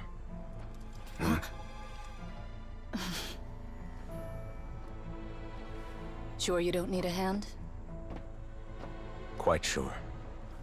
Wow. So, what's your secret, huh? Let me guess. Nah, who knows? Maybe it's just your sense of responsibility. Sounds about right.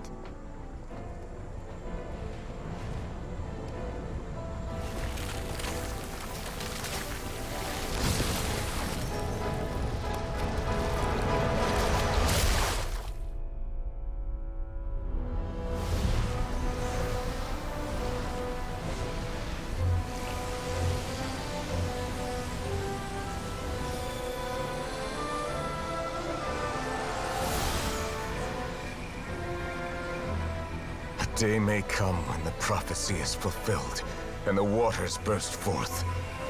But it is not this day! This ancient power could easily obliterate an entire race. A tsunami of fury would unleash endless catastrophe.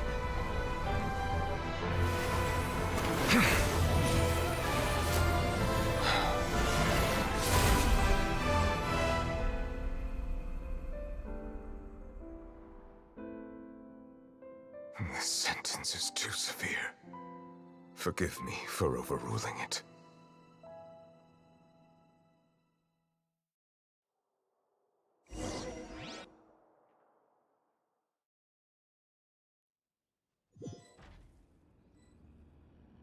All right. Seems like the problem inside has been suppressed. Let me guess, we're safe for now. Indeed. But only for now. I win this bet. You owe me a present. Very well. It was indeed just as you said. You made a bet? We made a bet on the size of your entourage. Cloran thought you wouldn't come down by yourself. I figured you would have at least brought a few people along for appearance's sake. It appears I underestimated just how confidential the mission was. Shouldn't you have gotten used to confidential missions by now? That's just how the courts operate. So what gift must the loser give? Tea? He already has tons of tea in his office. I'm thinking about a set of legal codices. That wouldn't happen to be a dig at my lack of legal awareness, would it? Well, I'm sure His Grace doesn't consider the fortress to be outside the law. I was under the impression the residents of a place like this would be uninterested in the legal codices. That was obviously a joke.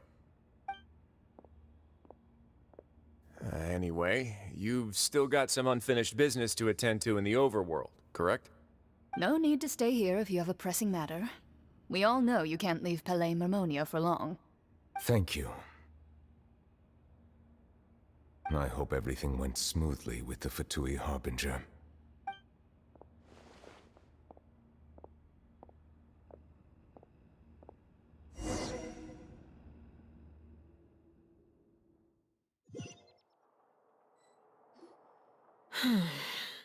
I must say, we've spent long enough playing house. Miss Farina, as the Hydro Archon, I am sure you understand the exact meaning of the phenomenon we just witnessed. Or should I say, that's what I originally thought. But looking at your expression, was I wrong? And you haven't a clue? What are you trying to say? At this point, I don't think there's any more need to speak as diplomatic representatives. Allow me to speak to you now as just a Fontainian. You know the prophecy by heart, and also that every part of it is being proven true. Yet, here you are relaxing, drinking tea, and eating desserts as if it's all nothing more than a few stray bugs in your garden. Do you really think that's acceptable? The prophecy's hanging above our necks like a guillotine. Every faction is looking for a way to either avert the disaster or save their own. Even the orphans of the House of the Heart have devoted everything to saving their homeland. But you? It beggars belief just how nonchalant and carefree you have been. From the very beginning, you, the god Focalor, you have utterly failed to take action. You're wrong. I've never ignored the prophecy, nor have I just been passing the time in self-indulgence. Retract your accusation and stop doubting the wisdom of the gods with such absurd conjectures. I am not alone in my doubts, you know. All the children of Fontaine may be harboring the exact same thoughts right now. Oh, great Hydro Archon. How are you going to save them? Save us? How are the people you've sworn to protect supposed to survive in a land that will soon disappear beneath the waves? I have my ways, and I've been working on them for all this time. Even if you look down upon me, you have no right to judge me. Fontaine will be saved. Even if I still cannot see the true future right now, as long as I continue on as I am, I will be able to hold my head up high!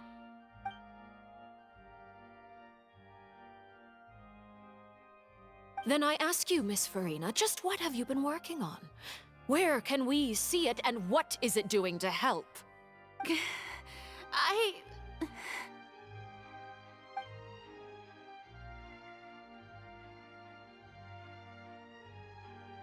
My machinations are just like the prophecy itself. They will only reveal themselves at the fated time. It is just that beings like yourselves are unable to perceive them as of yet. I see. As a god, the proof of your labor always lies beyond prying mortal eyes. Allow me to be so bold as to ask another way. Would it be possible for you to tell us the parts of your plan that are not confidential?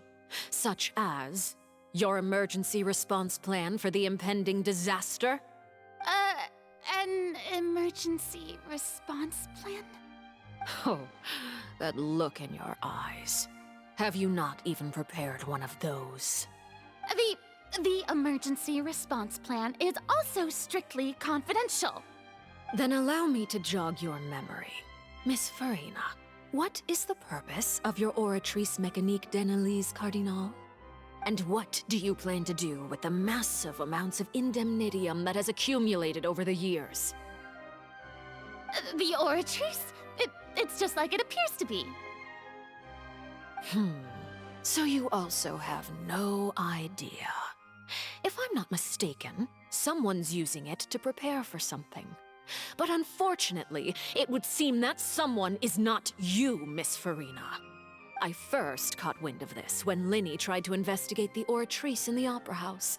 You see, even just getting close to the core contaminated him with an extremely large amount of indemnitium. But even if that had nothing to do with you, then what could you possibly be working on, oh great Hydro Archon? Oh, right. I almost forgot. Udex Neuvillette is not at the tea party with us today. Miss Farina, I suppose you must have ordered him away to take care of some troublesome business. Yeah, yes, that's exactly right. Please keep it a secret for me. Of course I will.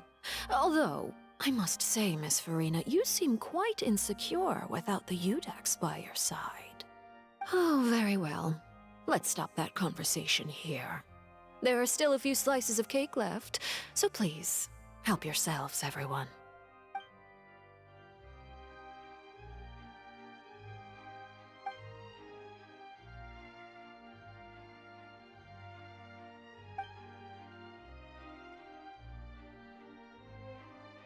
Traveler, I heard that you were recently commissioned to handle a few matters on behalf of the Udex. Why don't you take an extra slice of cake? Those who work hard deserve gratitude and praise. You too, Paimon. Thank you. Paimon will take you up on that offer.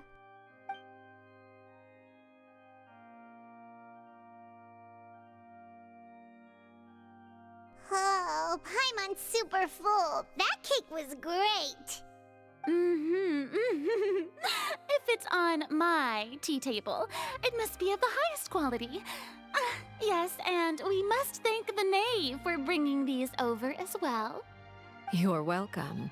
I'm sure the cake also felt greatly honored to be featured at Miss Farina's table, and I was merely catering to Miss Farina's tastes, seeking a chance to chat over tea. It is getting late. Why don't we call it a day? There are still a few matters that I need to take care of, so I must take my leave now. Very well. We'll end it here. Mind seeing me off, Traveler? We could use the opportunity to discuss Child before I must be on my way. Paimon's coming too!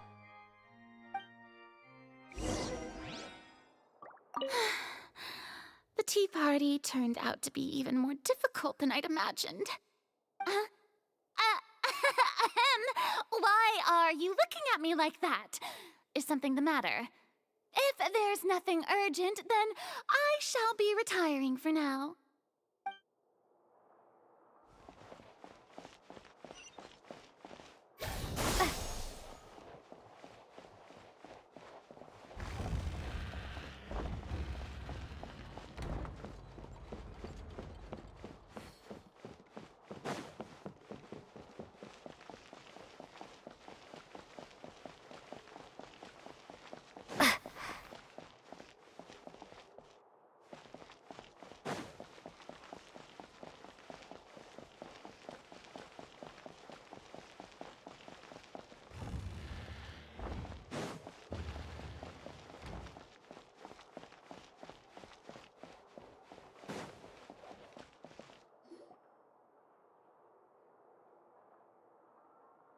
I'm glad that you were willing to come with me. Of course, child was just an excuse. I have no interest in your dealings with him. That's what Paimon thought. You lent your aid to the children of the House of the Hearth. As their father, I would like to express my gratitude. Do I look like an irresponsible father to you? The House of the Hearth is very important to me. You should know that I care deeply about my children. That was all. Formal topics should be discussed in formal settings, and informal topics in informal settings. I know you just returned from the fortress of Meropide. Relax. I have no intention of trying to get anything out of you. Linny, Lynette, and Fremine are still there, and I trust their judgment and abilities. They've all been working very hard and have always done all they can to fight back against anyone who tried to stop them, especially Linny. You mean Wrathful. He's a tricky one to deal with. It's unfortunate that Linny's so eager to prove himself that he can't learn to rely on others, including me. By the way, and you can just consider this a bit of idle gossip, but what's your impression of Furina?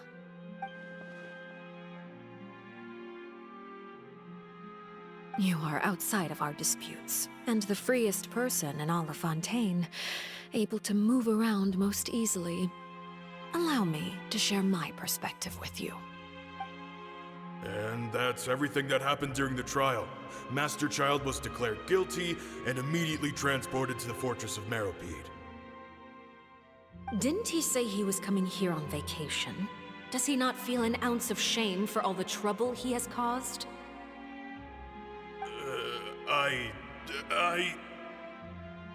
Forget it. He did give us an opportunity.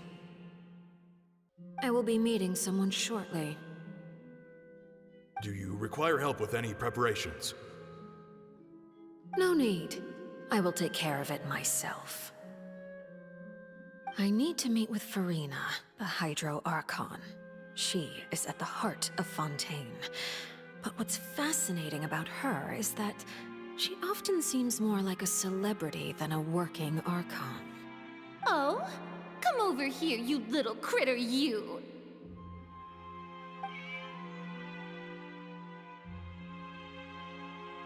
You dare to run from me? Stop right this instant!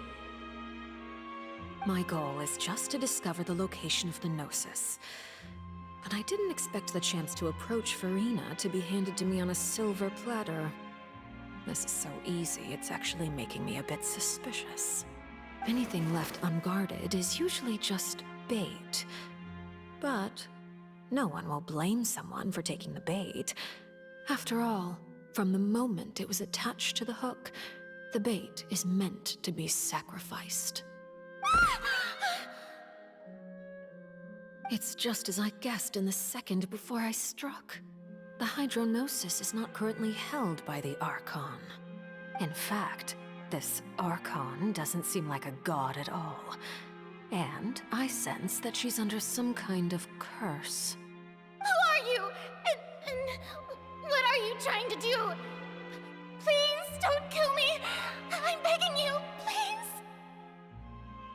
The fear in her pupils is genuine, so perhaps she's not bait after all. Either way, targeting her has lost all meaning. I left the scene with ease. Nobody came looking for me, and nobody could serve as a witness to my near assassination of Focalor. I suspect even Furina dares not mention this incident to anyone. Not long after, my informants confirmed what I had guessed. After returning to her quarters, Furina quietly cried alone. She was so scared that she could not sleep that night, nor could she even bring herself to eat her cake. There's no doubt that there's something wrong with her. I began to entertain the possibility that she is not the true Hydro Archon. Perhaps Eudex Neuvillette is actually the genuine article. I have to find the Gnosis. If the Neuvillette hypothesis is correct, he is probably in possession of it. Alternatively, it might have been hidden in a place that's hard for ordinary people to access. Yes, Father. My dear children, please speak. News from the fortress of Meropide. Master Child has gone missing. On top of that, the contacts and guards we bribed at the fortress have all gone quiet as well. Probably the handiwork of that Wrathful. I'm afraid so. This is a good opportunity. The value of a Harbinger is much higher than most would imagine. We now have an excuse to exert diplomatic pressure on the Fontaine authorities. Set up a meeting for me. I would like to meet the Hydro Archon and Iudex Neuvillette. Oh, and I have an additional mission for you three. Yes, Father. Tartaglia's disappearance was not a part of my plan, but I can use it to make a breakthrough. With this as my excuse, I can ask for an official audience and continue my investigation of Farina and Iudex Neuvillette. The initiative belongs to the House of the Hearth. My wish to investigate the fortress of Meropide will be a front. Lenny and his group will be responsible for the actual intelligence gathering.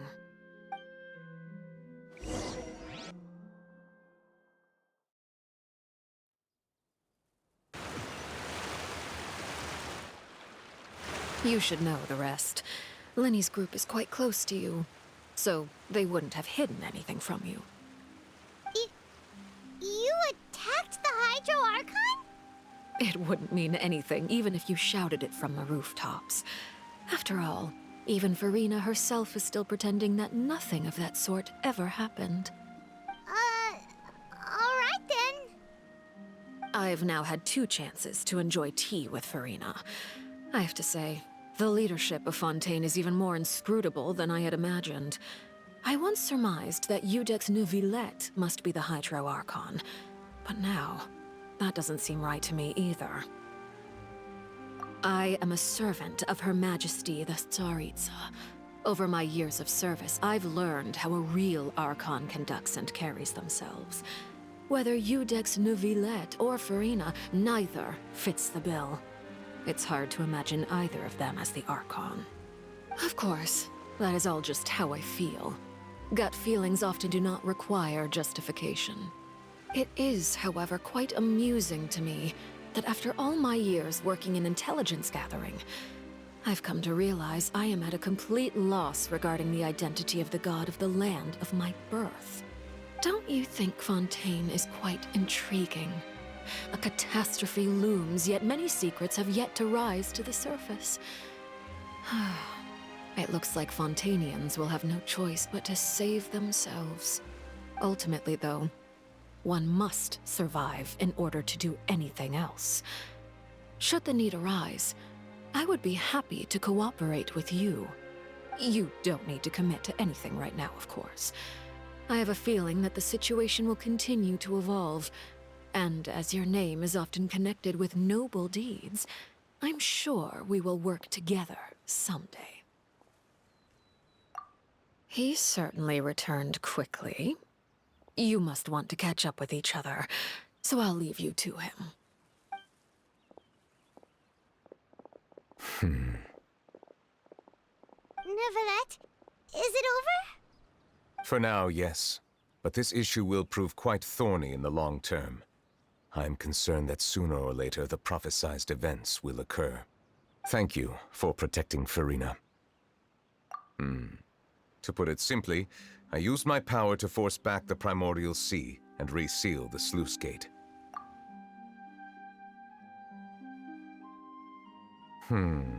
So as expected, the Knave has turned up the pressure on Farina. She's trying to feel her out, though I'm still unsure as to her motives. Permission granted. Whoa.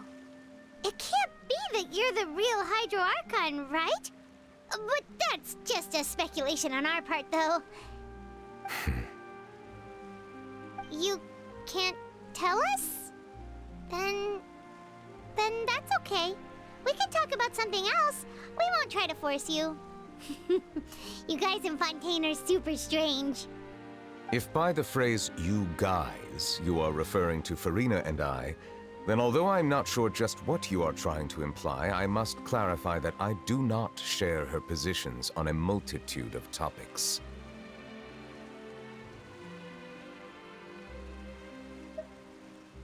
I believe so. The fortress has a long and complex history. It has seen much grief and suffering. And now, another catastrophe will soon be upon us. I mourn this turn of events. Huh? Why is it raining all of a sudden?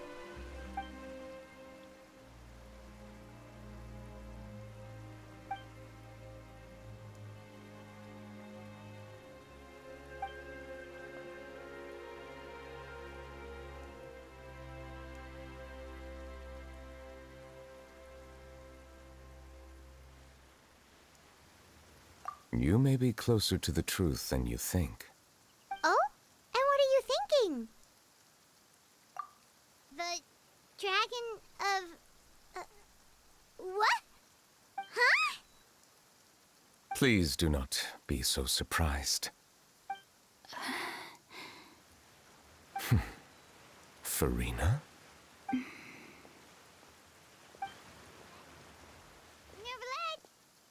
Nervalette, are you listening? My apologies. We were just guessing randomly. We didn't guess right, did we? You're not actually the dragon sovereign of water, right? Well, if you don't want to confirm or deny... You guessed correctly. I sincerely hope you'll be able to keep this a secret for me. Right, of course. We'll definitely help you keep it a secret. There's still something Paimon wants to ask you, though. Please, go ahead. Well, if you are the dragon sovereign of water, and you were able to force back the primordial sea from the fortress, then since Fontaine's prophecy is all about seawater, couldn't you just use your power to solve the crisis? None of the currently living dragon sovereigns in the world, myself included, possess our full dragonhood. They say that when the first usurper arrived on Tivat, they seized a part of the dragon's power. Today, that stolen power is the basis of the Archon's authorities. There are 7 elemental Archons and 7 matching dragon sovereigns. The dragon sovereign of water who lived through that era perished a long time ago. As their successor, I know far less of that part of our ancient history. In any case, I believe I will not be able to do much unless the Archon disappears and returns their elemental authority to me. Given the status quo, however, I would recommend finding another way to deal with the prophecy. Oh, so even you can't solve it. I still have some urgent matters to attend to at my office. If you have any more questions regarding ancient history, you are welcome to discuss them with me at a later time. Please go right ahead. There's a place that Paimon wants to go too. Traveler, why don't we pay another visit to the Fortress of Meropide? Paimon is a little worried. We'll see you another time. Take care.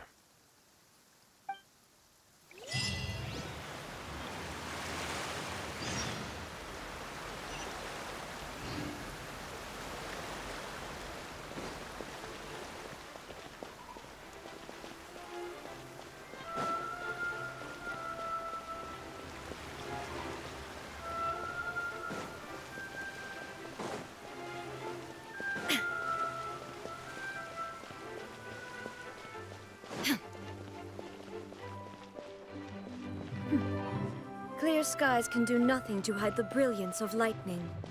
Divine bolts can strike even in the absence of rain. Do you see that tree?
Now guess, what suit will this next card be? A bare-teeth cat? Well, well, look who it is. Traveler, Paimon. Hello, everyone. Looks like you're recovering nicely from it, eh? Mm-hmm. Thanks to everyone's support. Oh, right. I managed to work up the courage to thank Miss Clorand in person. Whoa, how did she react? She told me that it was nothing. It was as if saving a life wasn't a big deal to her at all. She also told me not to worry about it. She didn't want to stress you out, that's all. She's right, and it's best not to dwell on it. Yeah. Okay, but check this out. We went back to the Opera House and we met the Knave. You met Father? Did she say anything to you? She said a few things that were, a bit hard to understand. And also that she's looking forward to working with us in the future. Her attitude towards you is even better than what we'd imagined. That's fantastic. You should believe her. She has her own way of doing things, and she'll do everything in her power to help those she considers close, which now might also include you. Mm-hmm. Father is very capable, and also trustworthy. Oh, Paimon just remembered that she thought Lenny was a bit too proud as well. She said that you should learn how to rely on others sometimes. Got it. Huh. That does sound like something that Father would say. Hey! Are you going to stay here for the next few days? Looks like it, yeah. Excellent. I will host a tea party. For real? Then Paimon wants another serving of cake. Another implies that you were already served some delicious cake while you were up there. How lovely. Well, next time, you're going to have tea and snacks with us.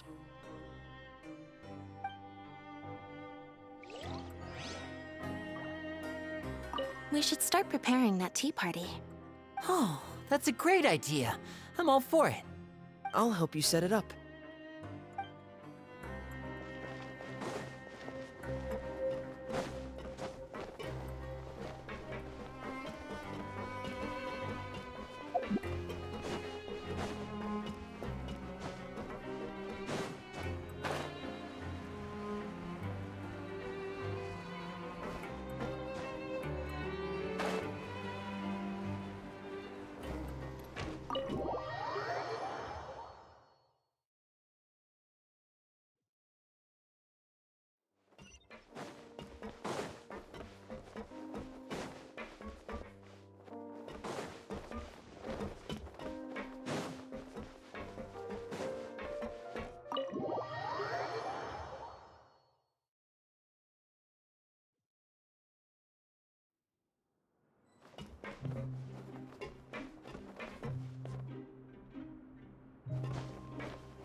Courier? Miss Sijween told me you still haven't eaten. Yeah, I was working on something, so I forgot. That's no excuse for... Huh? It's you two. Junior! Lurvine! We're back! Hello there. It's been quite the mess here recently. How have you been? And you? Are you still taking the secret passageway from the infirmary to work on the ship? Yep. That is still top secret, though. So don't say a word to anyone. It can be a bit annoying when there are lots of people in the infirmary, but I still prefer taking that route over the one from the Duke's office. I mean, the infirmary does make it easier for you to slack off. Oh yeah? Then why are you also here so much? You two really are just using your jobs as a cover for your relationship, aren't you? Not at all!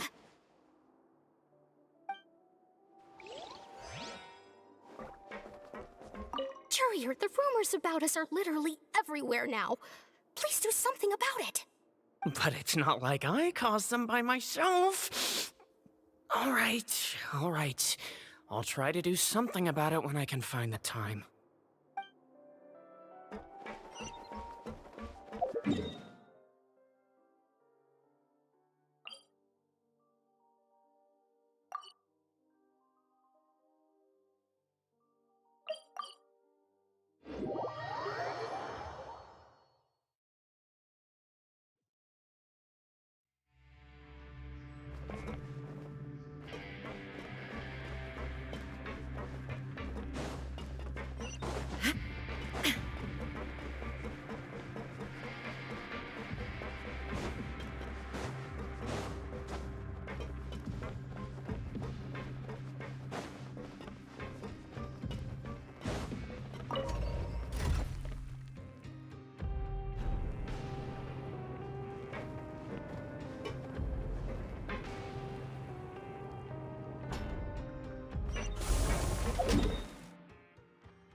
You guys are back? You guys didn't get caught and thrown back down here, right? Huh? No, not at all. And here I thought you'd managed to escape from jail during all the commotion. I'd held you up as legendary jailbreakers, but now you're telling me you just never left? We're sorry, but we just had some business to take care of. All right. There's no need to get caught up in the details. We're just relieved to see you. He was super worried about you, you know. Hey, it wasn't just me. Weren't you super worried as well? Something like that, yeah. I was also transferred to work in the kitchen a few days ago.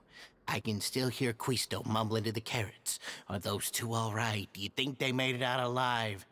Whenever he'd say that, I'd tell him I'm sure they're fine. Wherever they are, they're kicking back with drinks in hand, enjoying the lovely scenery. Hey, there's nothing wrong with worrying about your prison pals, is there? I mean, considering how they always love listening to all my gossip.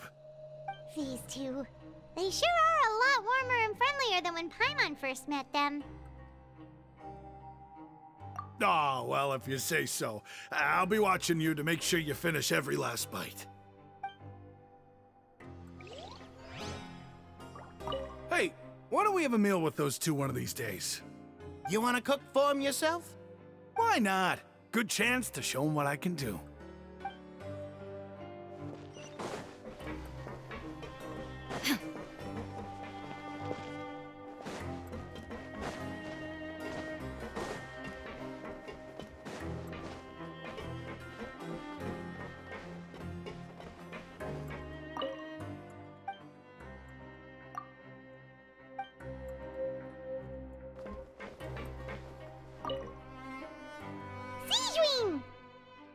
Traveler, Paimon, you're back!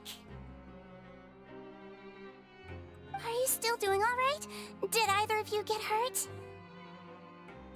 We're fine, but what about you guys? It was such a huge mess. How bad was it? A few people sustained superficial injuries, but that's about the extent of the damage. Monsieur Nervulette paid us a visit. It was all thanks to him that we managed to suppress the crisis for the time being. Of course, we must also thank you for the help you provided. How did Nervulette know that he was needed here? Well, Monsieur Nervulette has strong resonance with the hydro element. When the water level rises, he can feel the waves produced. I ran into the bombshell bros while bandaging the injuries of the wounded. They were mumbling the whole time about how you just ran down without a word. I'm so relieved to see that you're both all right. If you're not too pressed for time, please stay with us a few more days. Just let me know if you get a craving for any particular dish, so I can have Mr. Walsey get your meals prepared. Oh, and please feel free to visit the infirmary for a break at any time. I'd like to take the opportunity to spend some more time observing your facial muscles as well. Your happy smiles are quite contagious, you know. They're so memorable, and I've missed them immensely while you were gone. If you can find the time, please stay at the fortress for just a while longer.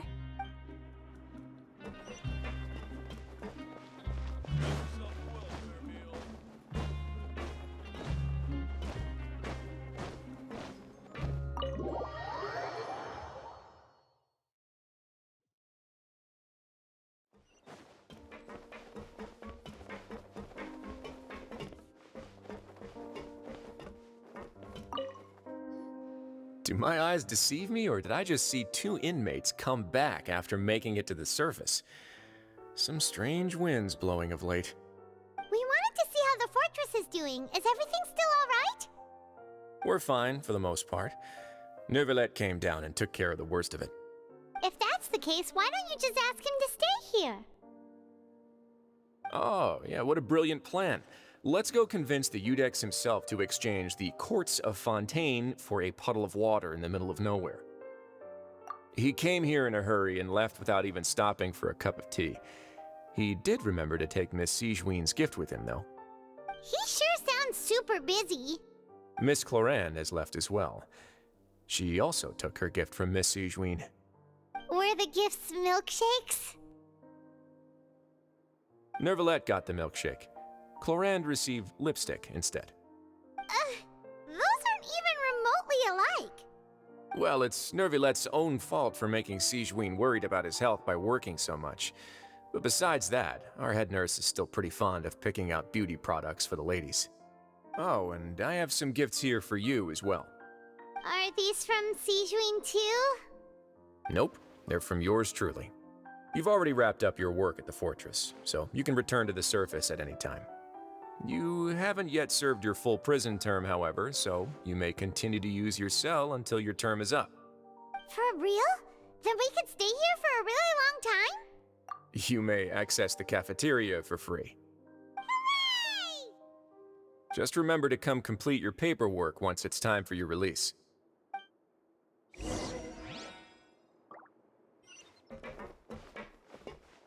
Your file can't be closed until we've completed your paperwork, so don't forget to come find me again when you're done serving your sentence.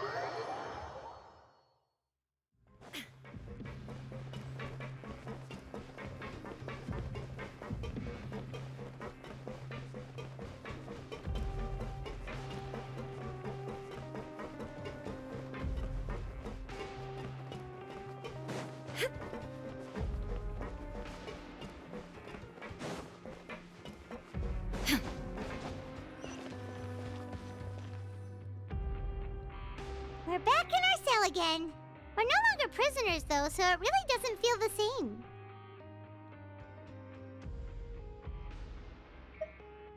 Being free sure feels pretty special now. Huh? How did you know? Hey, that's not true! All right.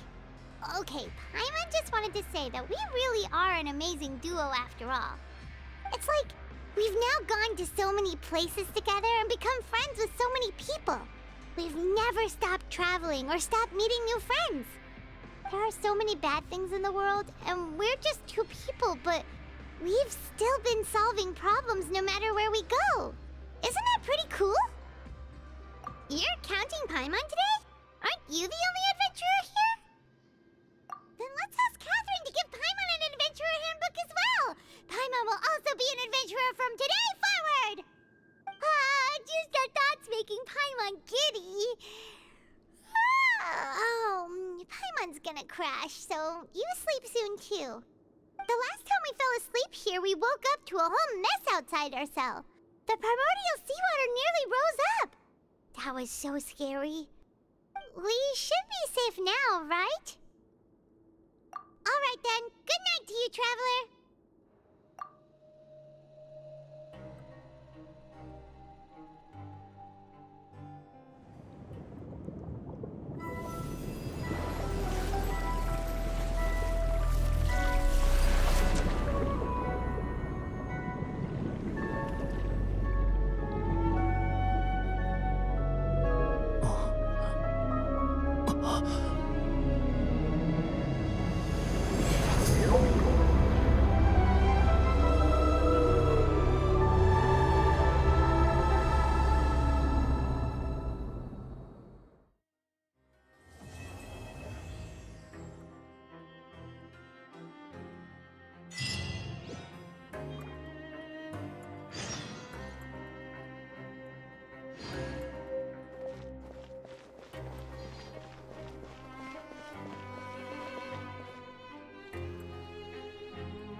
Now for a little rest after breakfast. This is the life. Wait a sec. Isn't something important supposed to happen today? Oh, today's our big day! We're supposed to leave the Fortress of Meropide! Come on, we've got to go complete the release procedures now!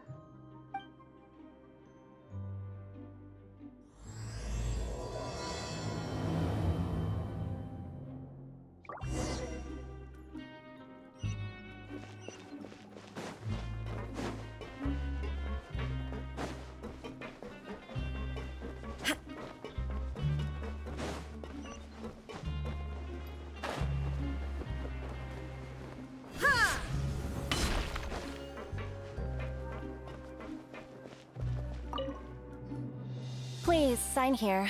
This document will be effective immediately upon signing, and you two may exit the Fortress of Meropide via the regular channels. It's been so long since we've been to the surface. Let's hurry up and...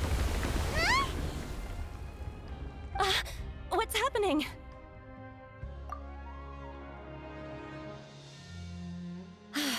I'm fine, thanks. But I wonder what that tremor was just now. Let's go ask the Duke.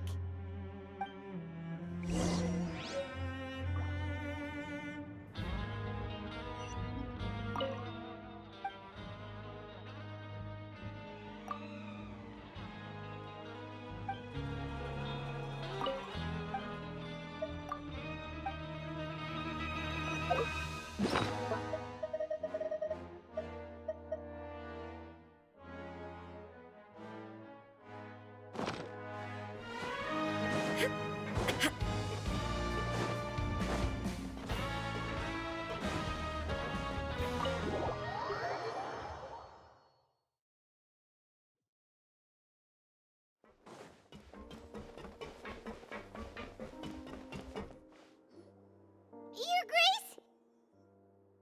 Ah, good to see you two. Is there something you wish to see me about?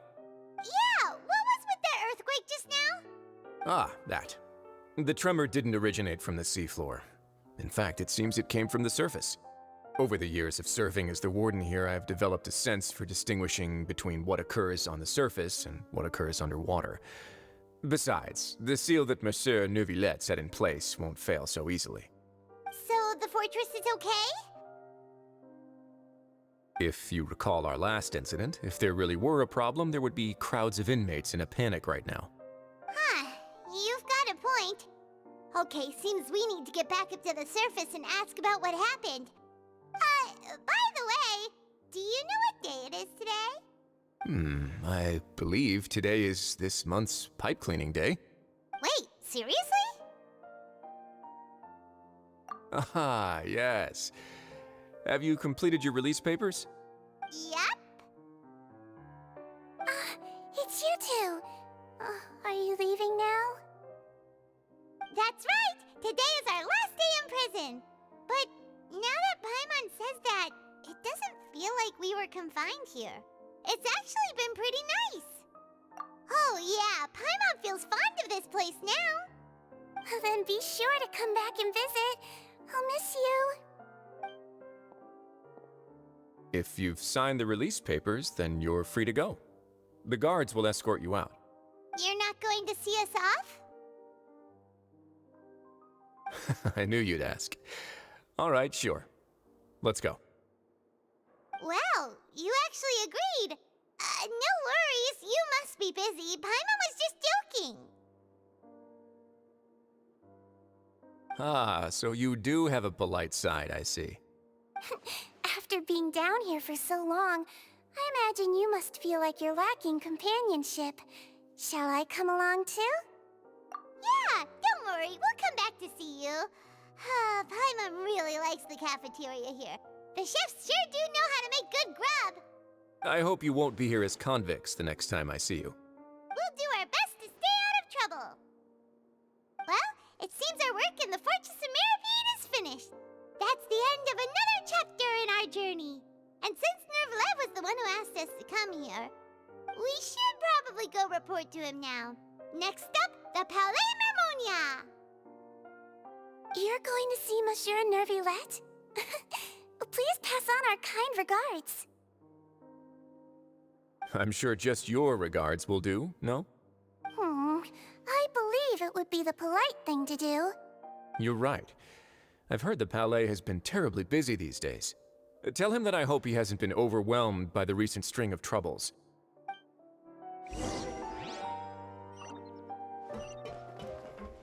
If you're concerned about things at the Palais, why don't you take some time to go up and check things out? I believe you should still have some vacation time to spend. Thank you for being so understanding. It means a lot. It's been some time since I've gone to the surface. I must say that I've started to miss it a little.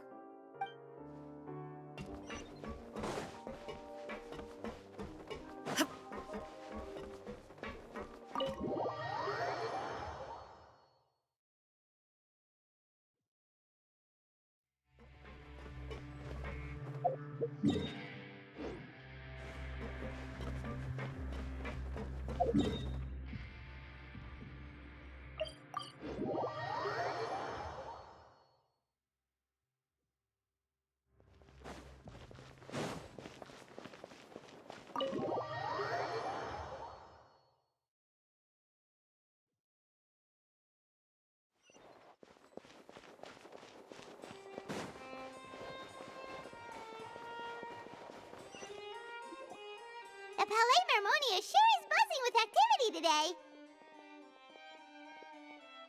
Halt! Huh? Oh, it's you two. Apologies. Monsieur Nervalet did say you'd be welcome at any time. Excuse me, would you mind helping me take a look at this report? I'll be right there. Sorry, I've got my hands full here. You can see yourselves in. Everyone's so busy. Seems a lot has been happening.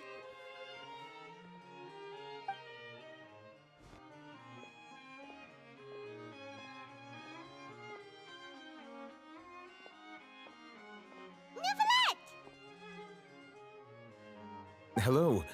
You've come at the right time, but you'll have to wait for just a moment, as there are some urgent matters I must tend to first. In the meantime, please, have a seat.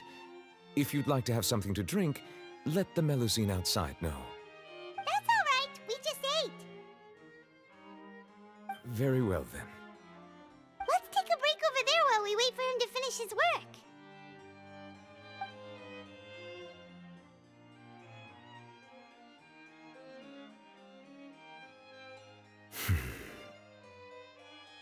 All right. That should wrap things up for now. Are you done with your work?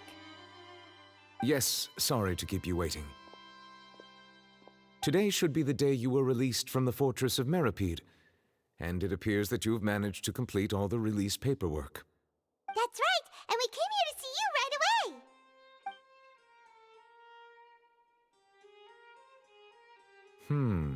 A massive whale. Do you have any idea what that might be? Judging from your description, that cannot have occurred in any ordinary waters, but rather something like the primordial sea. A whale of that size and shape cannot usually be found in the waters of Teyvat. Therefore, we can only assume that Child is presently immersed in primordial seawater. Immersed in primordial seawater? But how? And is he okay? Most people wouldn't be capable of entering in the first place. I'm not completely sure how he could have gotten there myself. Yes? What is it? Ah, right! Paimon felt it too! We asked the Duke and he said it wasn't from underwater, so we figured you might know something about it. It turns out that I have just received a report about this particular matter. In fact, that's exactly what I was busy with a moment ago. The source of the tremor was here on the surface near Poisson. After the shaking stopped, the water levels in the Poisson area rose at an alarming rate. The water levels rose? Oh no! What about all the people there? Fortunately, the water levels only rose for a short period of time and have already returned to normal now. However, I still have a bad feeling about the whole phenomenon. If the change in water levels is connected with the leaking primordial seawater, then the situation in Poisson may be much worse than it appears. Navia should be in Poisson, right? We need to go check on her! I would also like to go there as soon as possible, but I'm afraid I can't leave just yet. We must immediately formulate disaster prevention plans for the surrounding coastal areas to avoid potential catastrophes. I'll have to ask you two to go to Poisson first. I'll meet you there to check on the situation once I finish things here. There's no time to lose! Let's get going! Please be careful.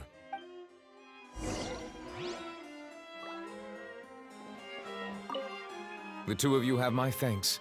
If you need any help, just let me know.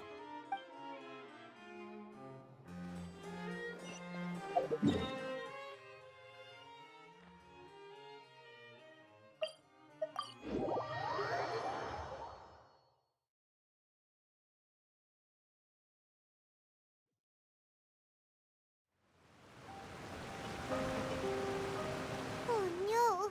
What happened here?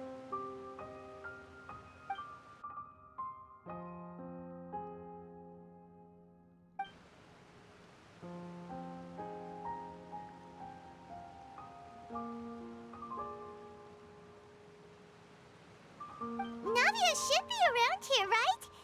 We need to make sure she's still... Paimon means we need to check on her.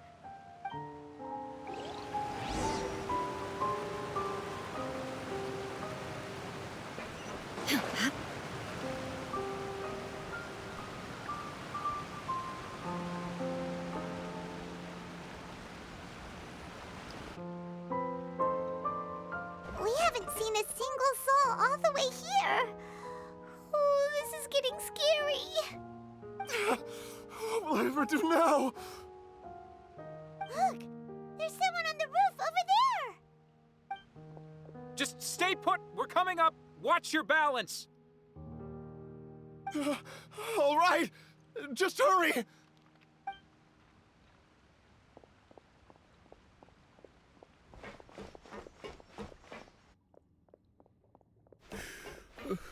I'm not young anymore.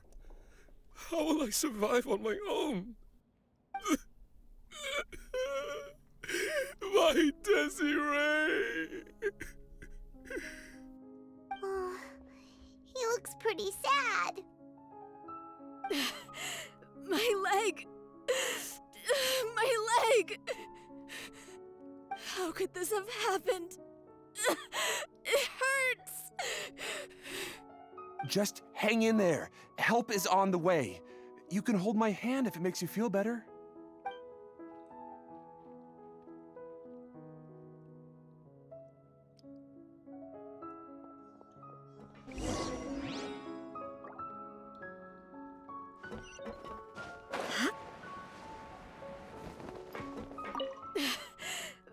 How could this have... Just hang in there.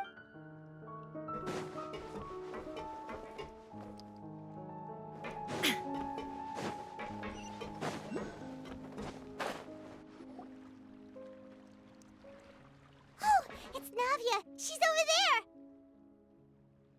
Hey, Navia! Are you okay?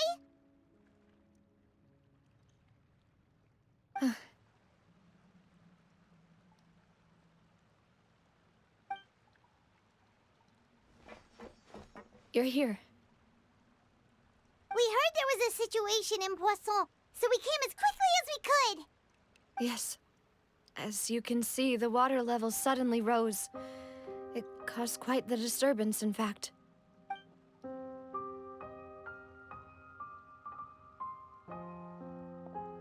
Demoiselle! There was a wounded resident next to a building southeast of here. We've already transported him to safety, but we've run out of medical supplies. He's wounded? How badly? He fell, so it's probably a broken leg. He's pretty shaken up. When the water level rose, he desperately climbed up to the roof. Once the water receded and he saw the ground, he became terrified and eventually... He jumped down then. Find the leader of Squad 1 and tell him to take the wounded resident to see a doctor. He should know where to go. Understood. I'll take over his search and rescue mission in the meantime. All right, you'll be in charge.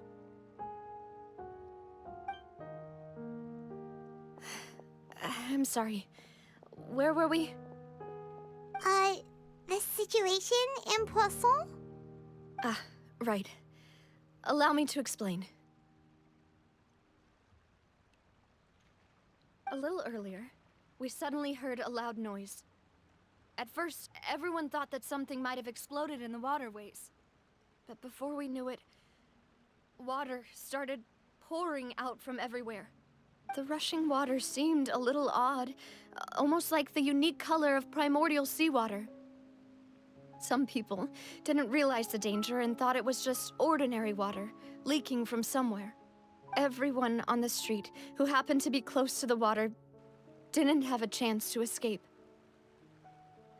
As the water levels rose, they suddenly disappeared. They were all dissolved. Those who realized what was happening started to flee in a panic, desperately trying to get to higher ground. Many were injured in the stampede, and some people fell from significant heights.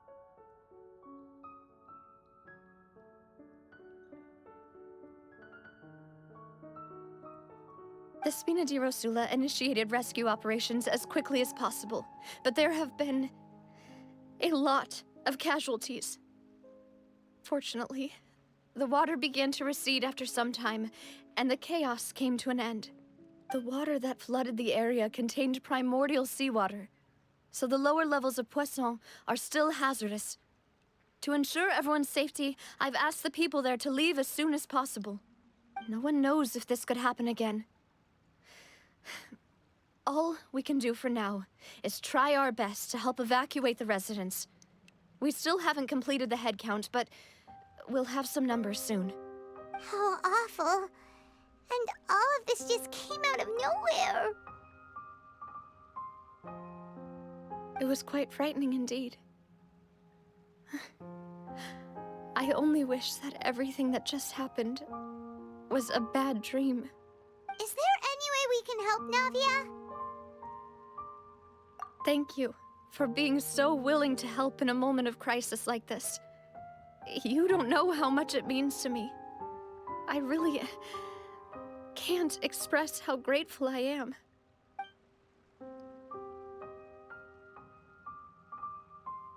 Don't say that, Navia. That's what friends are for.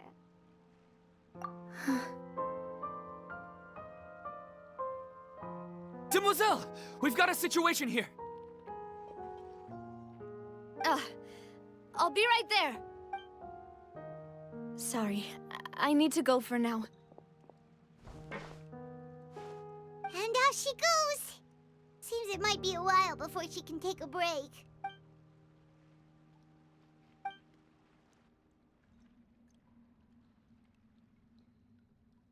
Okay, the wounded are being tended to, and we finished a preliminary head count. More support has just arrived, so I suppose I finally have a moment to focus on my own matters. Of course, we should remain ready for anything, and continue doing our best to rescue others. I'll be sure to have everyone at the Spina di Rosula ready to render assistance. Traveler, Paimon, would you two accompany me to my father's grave for a moment? Huh? Right now? Thank you.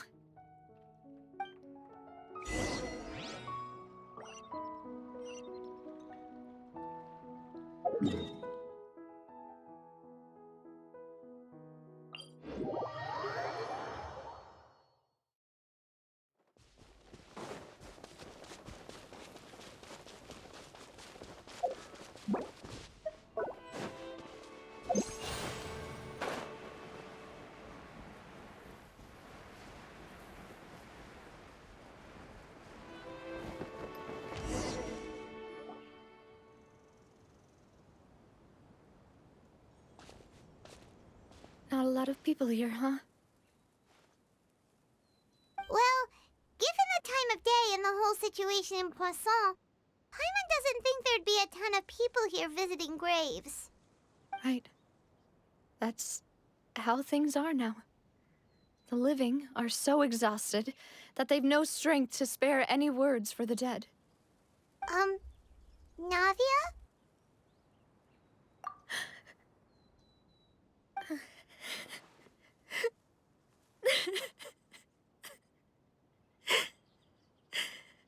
Navia, what's wrong? Sorry. I just... Malus and Silver. They won't ever come back here again. What should I do, Papa? Huh? What happened to them?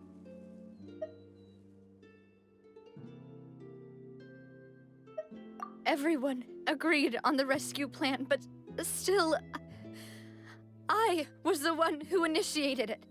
They were helping evacuate the residents, but they couldn't leave in time. And they were caught in the seawater.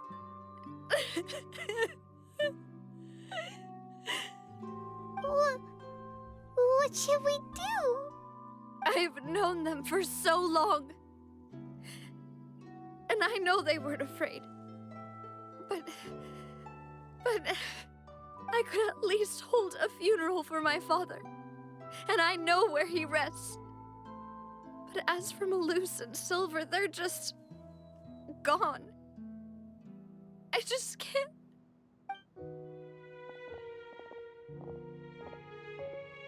Everything looks so clean after it rains. Even the gravestones. I didn't expect that you'd enjoy a glass of red wine in front of Master Callus's grave. I can understand. Besides, the scenery here isn't half bad. See, it's not just me.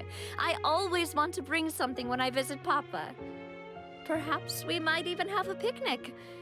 He wouldn't be angry, would he? How could Master ever be upset with you, Demoiselle? Yet the cemetery is the home of those who have passed, is it not? Everyone ends up here sooner or later, no matter who you are. Buying yourself a plot in advance, are you? No need yet. But when I do, I hope you'll let me be buried beside Master Callus, Demoiselle. Hey, stop joking around. I'm quite serious. That way, it will save us both the trip to see each other whenever you visit your father's grave. That makes sense. In that case, could I be buried on his other side? After all, besides you, Demoiselle, the two of us could certainly be considered Master's closest companions, no? Personally, I believe we fill those shoes just fine. Why are you bringing this up all of a sudden? Seriously. All right. I'll remember your requests. But I'd really prefer not to talk about this stuff. And what do you mean by saving me a trip? I'd make the journey even if I had to visit you two somewhere else. I'd promised to let them rest in peace here. But here I am breaking that promise. I'm sorry for letting you see me in a mess like this. I don't usually cry, really. Paimon doesn't know how to help you feel better. But, well, she understands how you feel. I had always thought I could make my wishes come true. But now that I think about it, that never solely relied on me. Many things can only be accomplished with someone else's help. Malus and Silver have helped me so much. But by contrast, I could do nothing for them. I'm so sorry. You can spend as much time as you need here, Navia. We'll stay with you. Thank you. Right now, you don't know how much that means. By the way, you can have a look at this. It's a list of victims from the incident that took place here. Obena, Khan, Burnett, Giverny, Francine, Karina, Daisy Ray, Joinville, Julianne, Esson, as well as Malus and Silver. So, everyone else is safe. But still... It's okay. I know what you're thinking. And you're right. We lost Malus and Silver. But we were able to save more than we anticipated. The overall outcome indicates that the cost was worth it. Right! Don't think that way, Navia. One person might be saved at the expense of another, sure, but that isn't something we should ever consider a trade. Malus and Silver were not the price for saving anyone. They're heroes. You're right. Thank you, Paimon. What you said just now was pretty amazing, actually. I'll remember your words. Oh, really?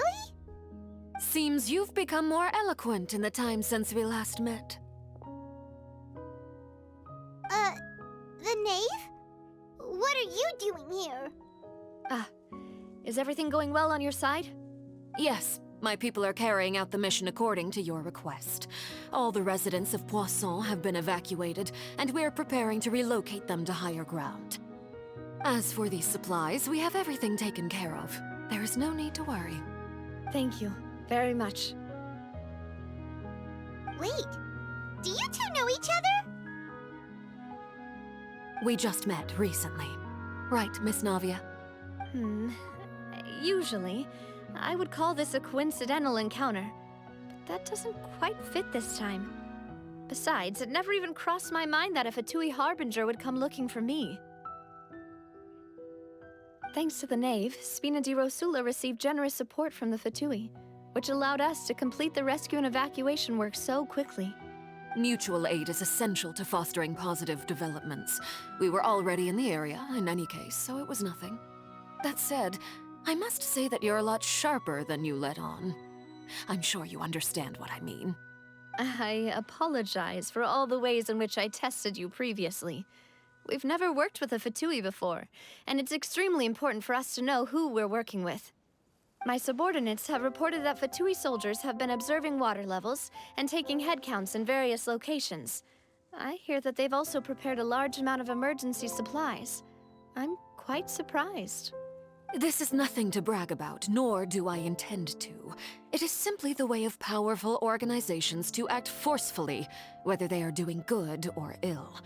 You've witnessed that firsthand, in any case. As I've told this traveler before, I know of the prophecy, and I intend to prevent the impending disaster. Lending your organization a hand was a natural first step in accomplishing that. As such, do not be troubled by this token of our sincerity. Perhaps one day, you'll also be able to help me in the same way. Without your help, there would have been many more casualties. I won't forget your kindness. Furthermore, I sincerely regret what happened to Malus and Silver. I only wish that my people could have arrived a little earlier to prevent this from happening. Don't say that. You and your subordinates did everything you could. As Paimon said, Malus and Silver didn't choose to sacrifice themselves for any specific person. And they weren't the price paid for other salvation. They chose to become heroes themselves. I've never liked hearing people put it that way. It's like trying to relieve pain by saying some noble-sounding words. But right now, there's nothing more suitable. They really did become heroes. You're right. I'm sorry for your loss, Miss Navia.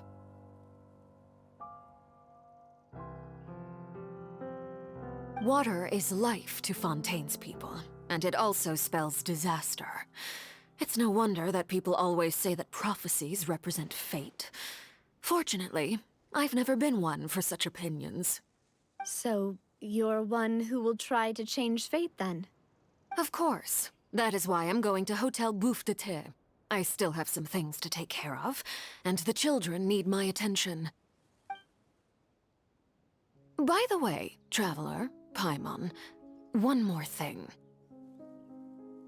Alright, then we'll just... Huh? This isn't right. Paimon thought you would ask us to walk with you for a moment so you could tell us something in private. That is a clever and useful conversation technique, which I do like to use when necessary. But there's no need today. It would not hurt to have Miss Navia listening in.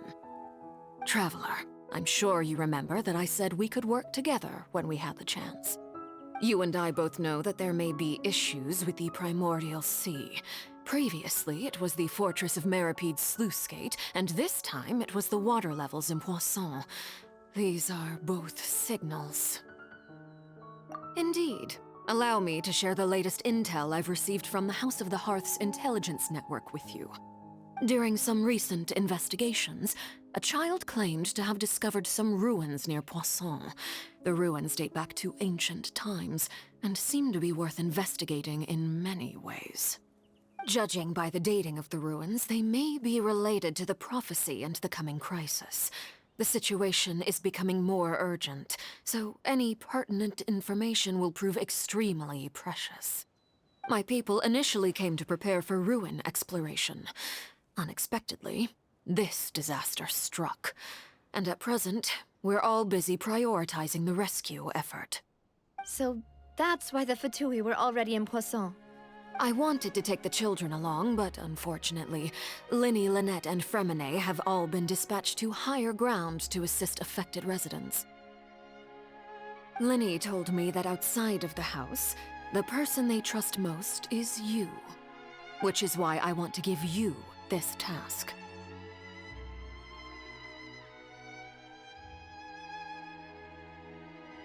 The House of the Hearth's members see each other as family, but Linny, Lynette, and Fremine said that they also see you as such, even though you are not from the house. I'm sure you already understand how earnest they consider their friendship with you to be. Oh! That somehow makes Paimon feel kinda happy. The intel I just shared about the ruins could fetch a high price. But since the children consider you family, it's only natural that I freely share it with you. Got it! So all we gotta do is go to some ruins, right? We can handle that. Excuse me, but may I tag along? You wish to join, Miss Navia?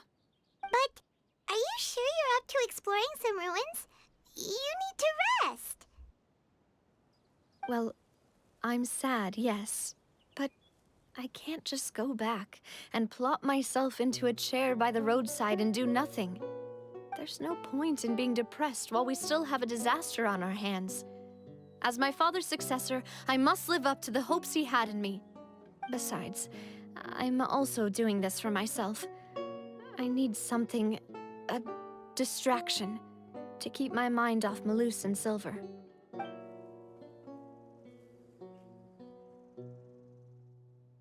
Since you put it that way, I have no objections. What do you say, traveler? All right. The ruins are to the south of Poisson. Here's the map. Okay, the three of us will handle it. Come on, let's pack up and get going.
So, are these the ruins the knave was talking about?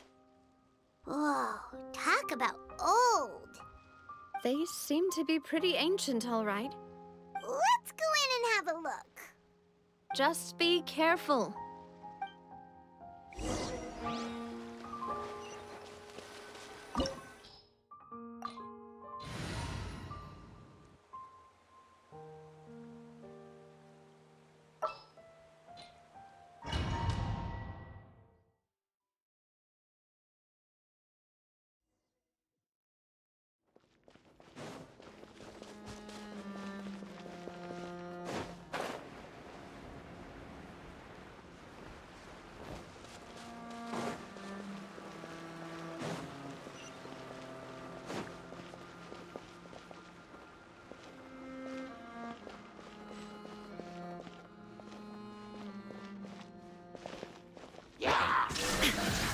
I see everything. Right now, right here.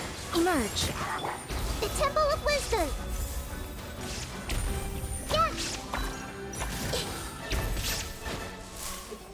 Right now, right here, right now. Dada Kondala.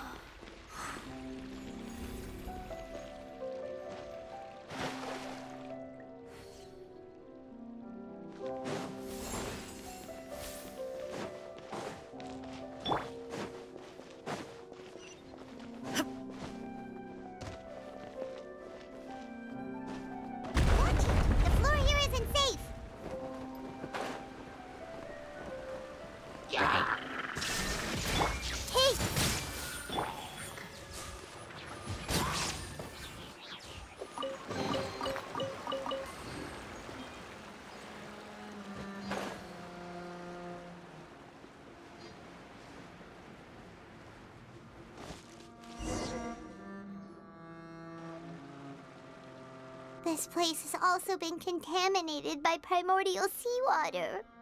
Yeah. And a lot of it, too. A Fontainian would most likely dissolve the moment they fell in. Right! You can't go down if there's primordial seawater. It's too dangerous, and it won't be any help for you to just stay here. Don't get Paimon wrong. We're not saying you're useless. It's just that... No, you're right. I can't do anything in this situation. I'll leave this to you.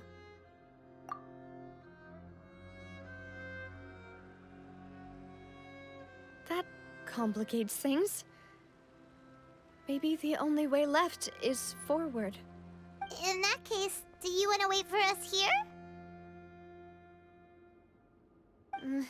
The water levels here are unstable. and there's a chance the water will rise. So staying here wouldn't be safe either. I'll go together with you. Perhaps we'll find the exit just up ahead. All right. Come with us for now then, but please be careful.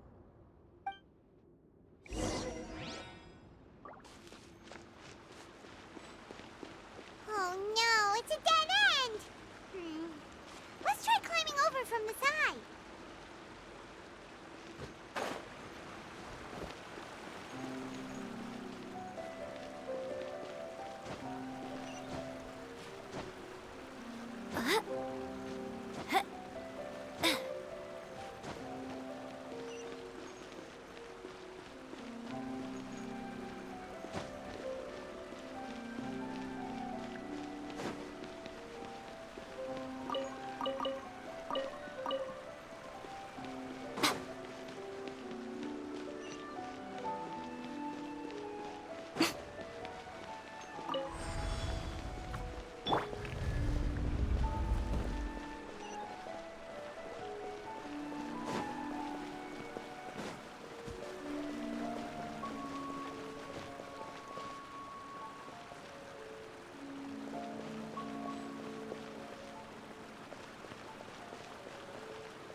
Wait, there's something wrong with this bridge!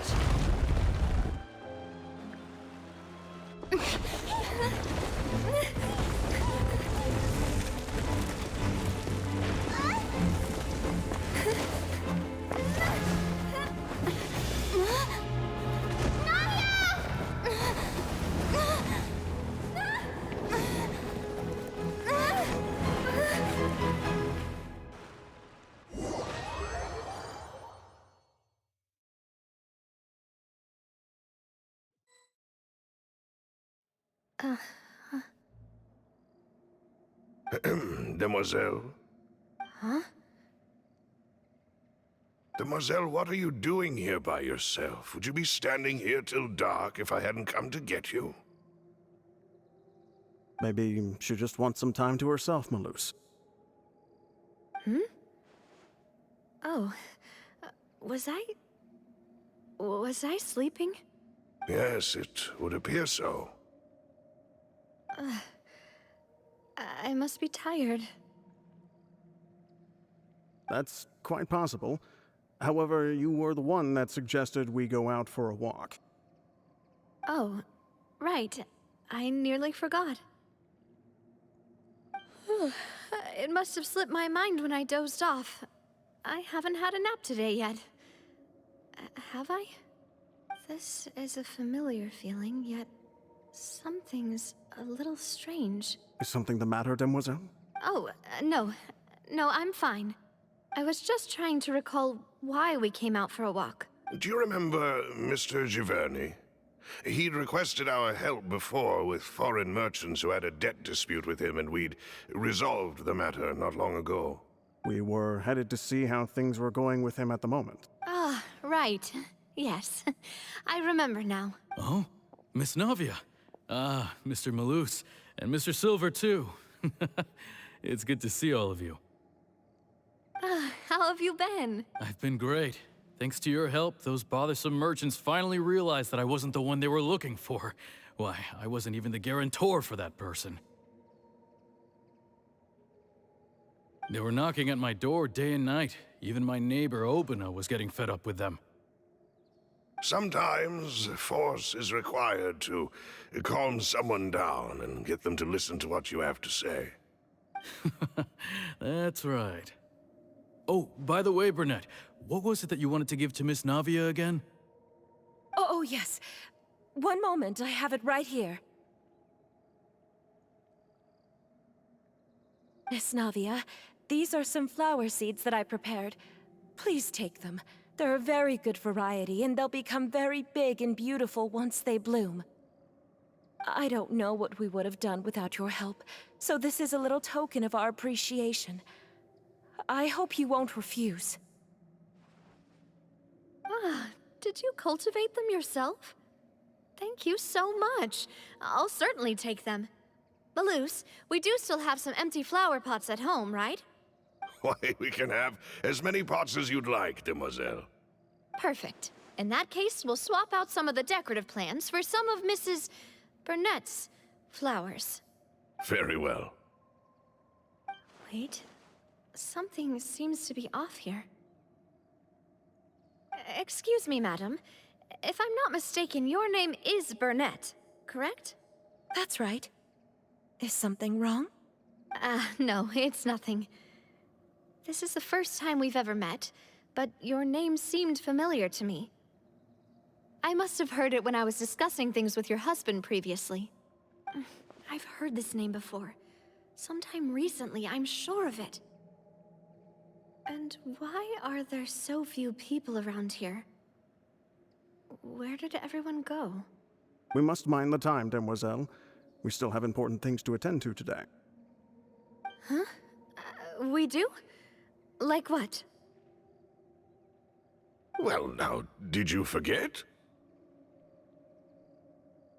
Miss Navia, here you are. I've been looking for you. Please, come to the Opera House. Your trial is about to begin. My trial? Wait, why would I need to go to the Opera House? Yes, she's right, demoiselle. It's just about time now, so we should get going. Oh? All right then.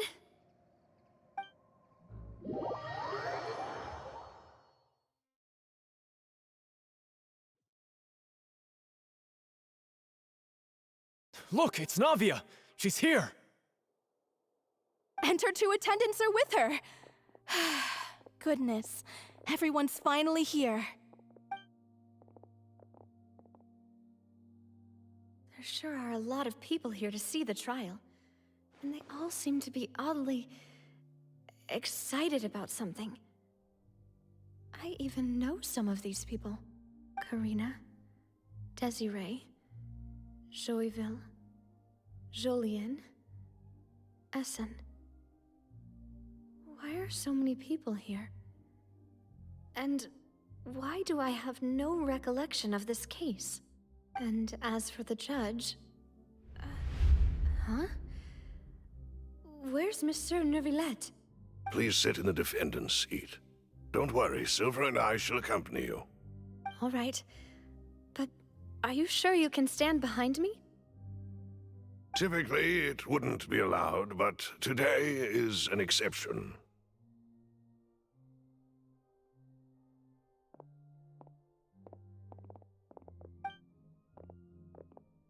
Hey, what kind of place do they think this is? Come on, do they have any idea what they're doing? Seriously. Enough with the whispering!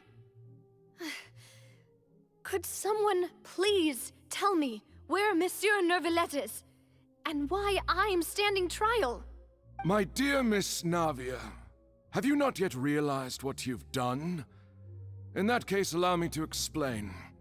As all here know, you are Master Callus's successor, the head of the Spina di Rosula, someone held in high regard by every soul in Poisson. After you took over the Spina, you treated all of us just like the late Master Callus had. If anyone in need reached out to you for help, you responded. Not only you, but your butler, your subordinates, nearly everyone in the Spina di Rosula fought for the well-being of those in Poisson. Wait a moment. Aren't you just proving that I'm a good person? Yes, correct. Absolutely right. And that is why you stand accused.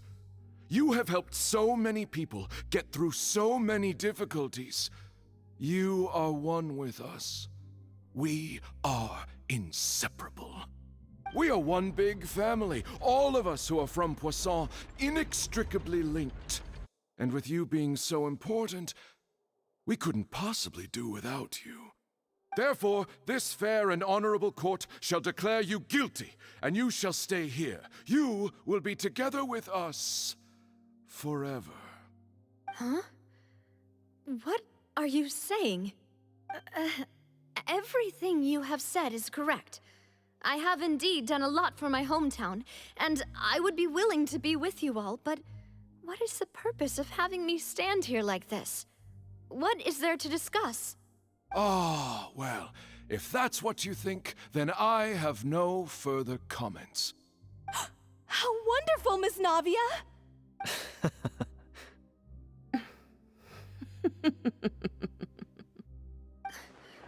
I know all these people. Why are they laughing? I seem to remember now. Yes, I get it. This trial is... Wait just a moment. This isn't right! Malus? What was that, Mr. Malus? Our conclusion is very clear and unanimous. Let the court judge her now. She's guilty! Stay here, Navia! You're one of us! Demoiselle, don't admit guilt. This trial means to keep you here forever. I wish to exercise my right to defend Our Lady. Mr. Joinville, you only know of Navia's goodness, but nothing of her utterly independent mind. She was born a free and independent spirit. She has never been tied down by anything. Indeed, even the death of Master Callus couldn't stop her. Her actions cannot serve as proof that she identifies herself as part of any group. She merely acted as an individual, extending her hand to help others. Please do not mistake her actions as being otherwise. Really? As an individual, you say? Don't forget, we are all Fontainians here. This is the nation of justice, the nation of Hydro! Even if Miss Navia only voluntarily rendered her assistance, that doesn't change the fact that her beautiful soul must return to everyone. Water accepts all, blends with all. It will surely accept her kindness.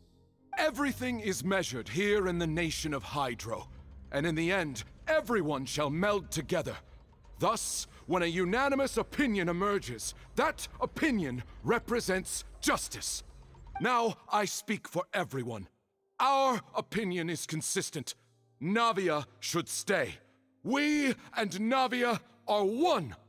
And you would call this justice?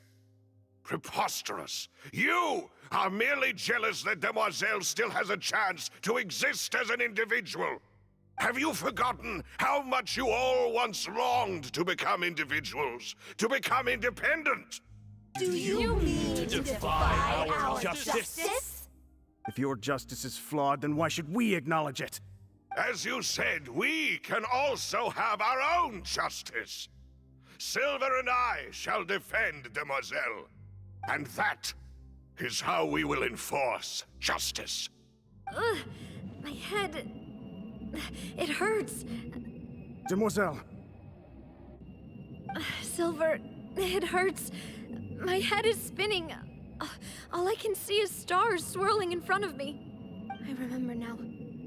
Everything that seemed odd from the very beginning.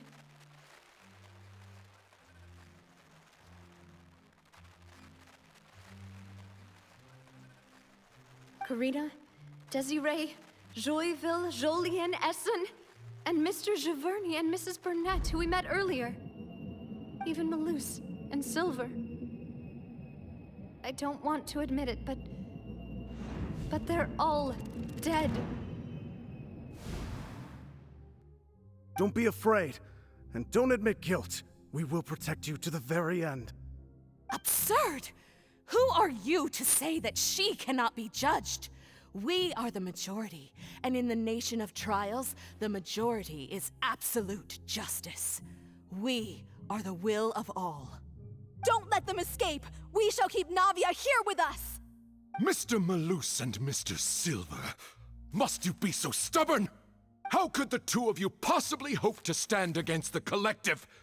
Do not resist. This judgment is fair and just. Navia belongs to us. After all that happened, she should not be left alone in Poisson. What are you saying? No more excuses! She says we're jealous. Jealous? How could she possibly be an independent individual? What's with these people? Who's jealous of her? She belongs to us! Miss Navia, she...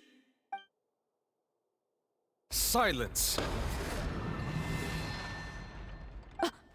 sense!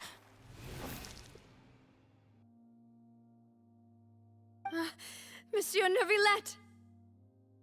Such commotion is prohibited in the court. The accusations you just presented are nonsense and cannot constitute a proper trial. The court will adjourn for the rest of the day. In this, I shall hear no objections from any unauthorized party. Our thanks, Monsieur Neuvillette. Please leave with me, Miss Navia, while there is still time. But... Go on now, demoiselle. This is your only chance to leave this place. What, can't bear to leave us behind or something? Malus. My apologies. I couldn't resist making one little joke once I realized that this shall be our last goodbye. Malus. Silver. Quickly, you must come now. Goodbye, demoiselle. Farewell.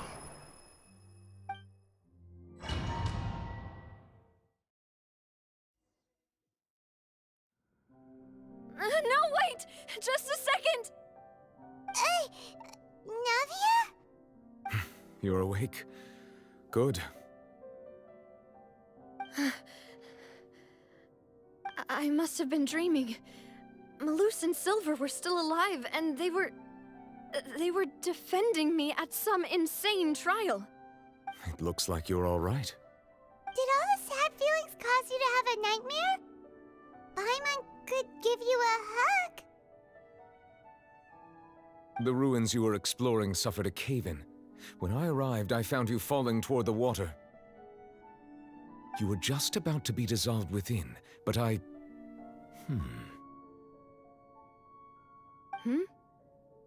What is it? I think I saw 2 Oceanids protecting you. It was only for a moment, perhaps even a fraction of a second, but they gave me the chance to retrieve you. Were it not for their intervention, I would not have been able to rescue you before your consciousness dissipated. Wait, did you say Oceanids? You mean like what happened with Vache? Perhaps those 2 Oceanids were the people you saw in your dream. I always told them that they didn't have to protect me. To think that they'd keep doing so even after death.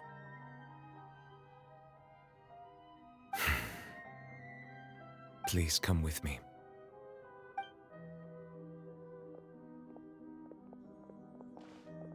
Neuvillette, are you okay? Oh, I am quite all right. Perhaps there's something we could chat about? Why do you look so stiff all of a sudden? Oh, Paimon knows. You're the type who feels awkward when there's nothing to talk about, right? I merely thought that we should give Navia some time to herself. Huh? Why didn't you just say so then? Don't you think it's even more awkward to call us over like this and then have nothing to talk about? I suppose so. Ah, Sigewinne. I hope all is well with her these days. Her work in the fortress of Meropide has not been too much for her, has it? No way! Don't worry. She's doing fine down there. She's an amazing head nurse. I see. Well, that is good. I have always worried that Sigewinne would need a lot of time to understand the world of humanity, just as I have. Oh, and the Duke also says hi! Even though Sigewinne made him do that. He hopes that you haven't been overwhelmed by all that's happened lately. Thank you. I have indeed been busy lately, and I also hope that everything is going well in the fortress of Meropide. He still doesn't know what to talk about. Let's chat about something else then. So, Neuvillette, you're probably quite the swimmer, huh? Yes, of course. This isn't going anywhere. Let's try something else. How did you find these ruins? Did the knave tell you? Yes, in fact. I had arranged to meet you in Poisson, but when I arrived, I discovered that the Fatui were helping the residents evacuate. They had even transported a large quantity of supplies to the area. Amid my astonishment, I ran into the knave, and we had a chat. She informed me that she had asked you to investigate the ancient ruins here. Yeah, we originally planned to meet up with you, but we thought you might still be busy with all those official documents. We didn't think exploring the ruins would take very long, and who would have thought you'd wrap things up so quickly?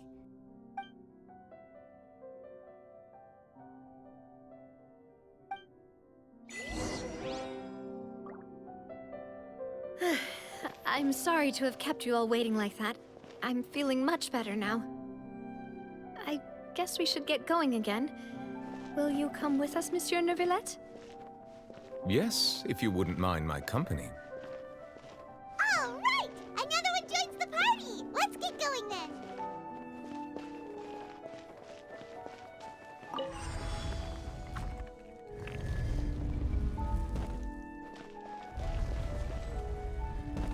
Shine down! Emerge! A sight to behold.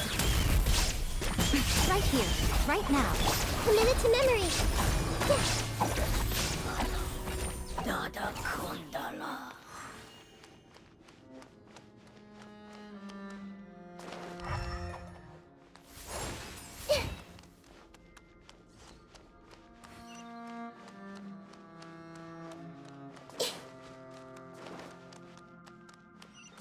Oh no, another unstable path.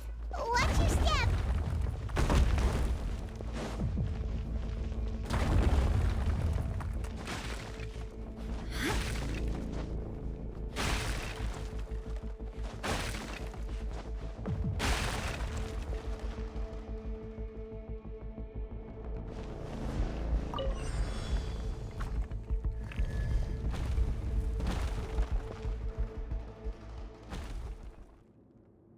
There is no escape! Watch out! There are rocks falling over here! You, Blank, you're up!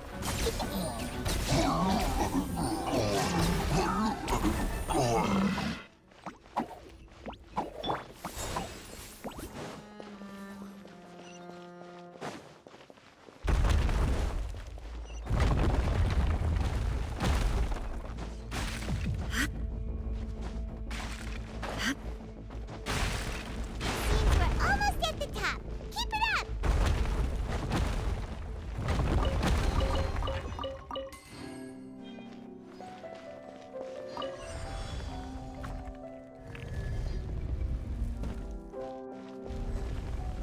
Yeah.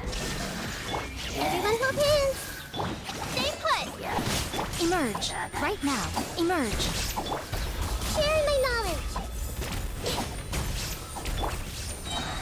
I'm always watching. Right now! Emerge!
Looks like we've reached the end.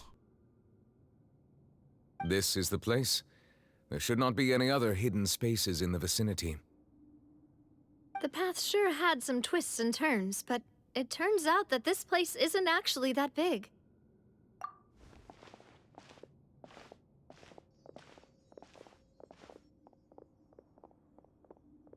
Stone slates. It seems like they were put here as an offering. Could we take them down and have a look? Perhaps we should just leave them be for now.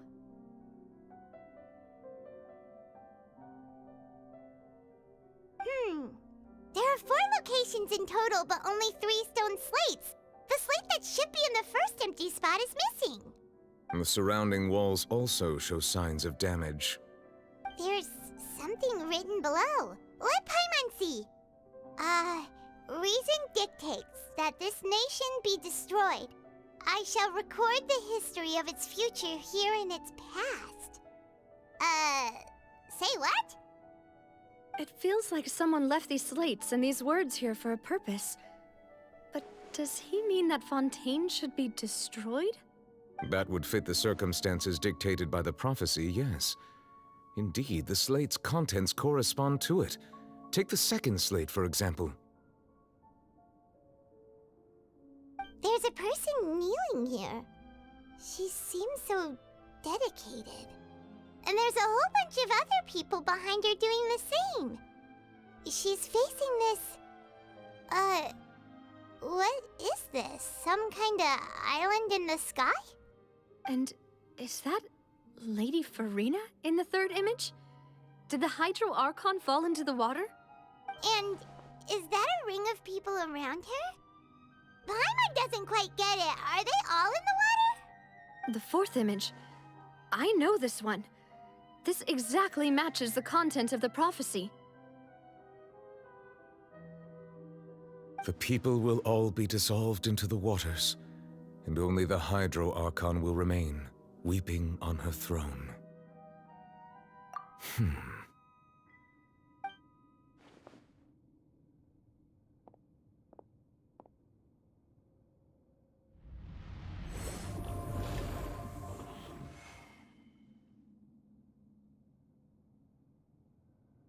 More information should be hidden in these slates, but I fear I cannot easily uncover it, most likely due to us missing the first slate.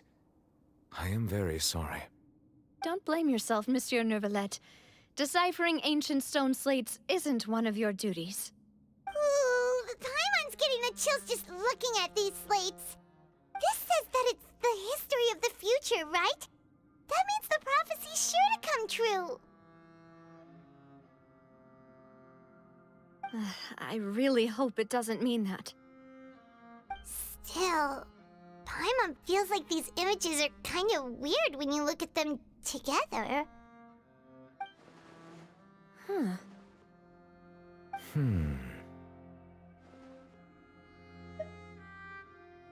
That's right!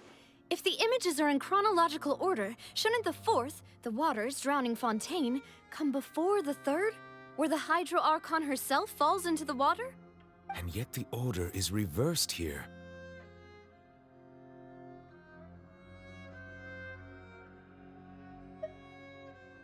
If we go by timing, Lady Farina only emerges in the third image. That means that the person in the second image might be the previous Hydro Archon. Egeria, then. I had never met her, but her appearance here does match the records. The previous Archon kneeling before the floating island in the skies, as if confessing a sin. Did she herself commit that sin? And if not, why would she be in such a posture? Also, I'm still wondering why these ancient stone slates are here at all. Judging from their contents, could this place be the origin of the prophecy? Does that mean that someone, or some people, once saw these slates? But who would have created these slates and left these words here?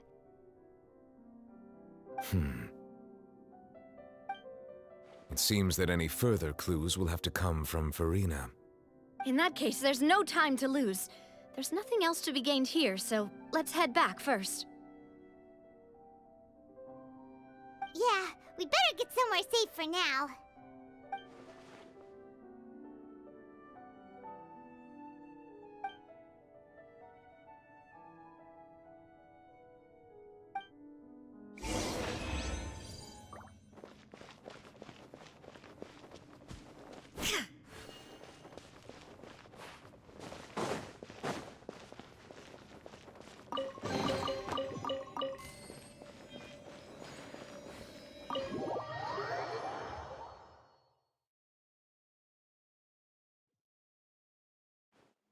Let's split up here. I'm going to check on what's happening with the Spina. You know how it is. There's some things you just need to be there for yourself.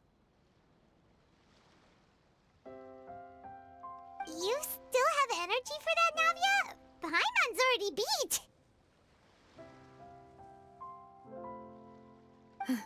Just head back to the Fleuve-Cendre and have a rest then. Thanks for keeping me company all this time. I'll depart as well. Thanks for your hard work today. Rest well, everyone. Traveler, I will go talk to Farina tomorrow morning to ask about the stone slates. I'm sure that you're concerned about this matter as well. If you have time, drop by my office. I will share the results of our discussion with you. Are you really gonna talk to her about this directly? Will that be a problem? Paimon's getting a little scared now that it's come to this. She has long been harboring secrets, and will not give them up easily, which makes it all the more my duty to ensure that she understands the present situation. Alright, we'll leave it in your hands then. You're probably the best person to talk to her anyway. I will be carefully considering my words tonight. Traveler, Paimon, our safe house at the Fleuve-Cendre is always open to you, as ever. So please don't think you're an imposition. All right. I'll be on my way then.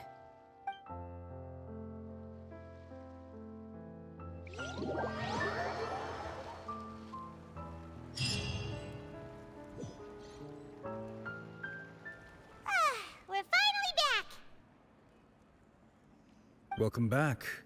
We've got a special menu prepared for you two tonight. Yay! And there's good food too! Navi, no, the boss is the best. Ooh, desserts! Nice, these are all Paimon's! Paimon's already starting to forget what happened today. Oh, that voice. Is that who I think it is? Huh? It's you two. What are you doing in Fontaine?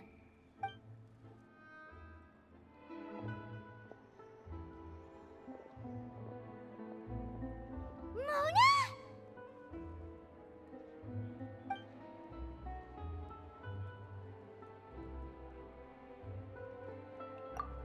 Seriously, nobody just uses a scry glass whenever they've got time to just see who they'll meet on the road.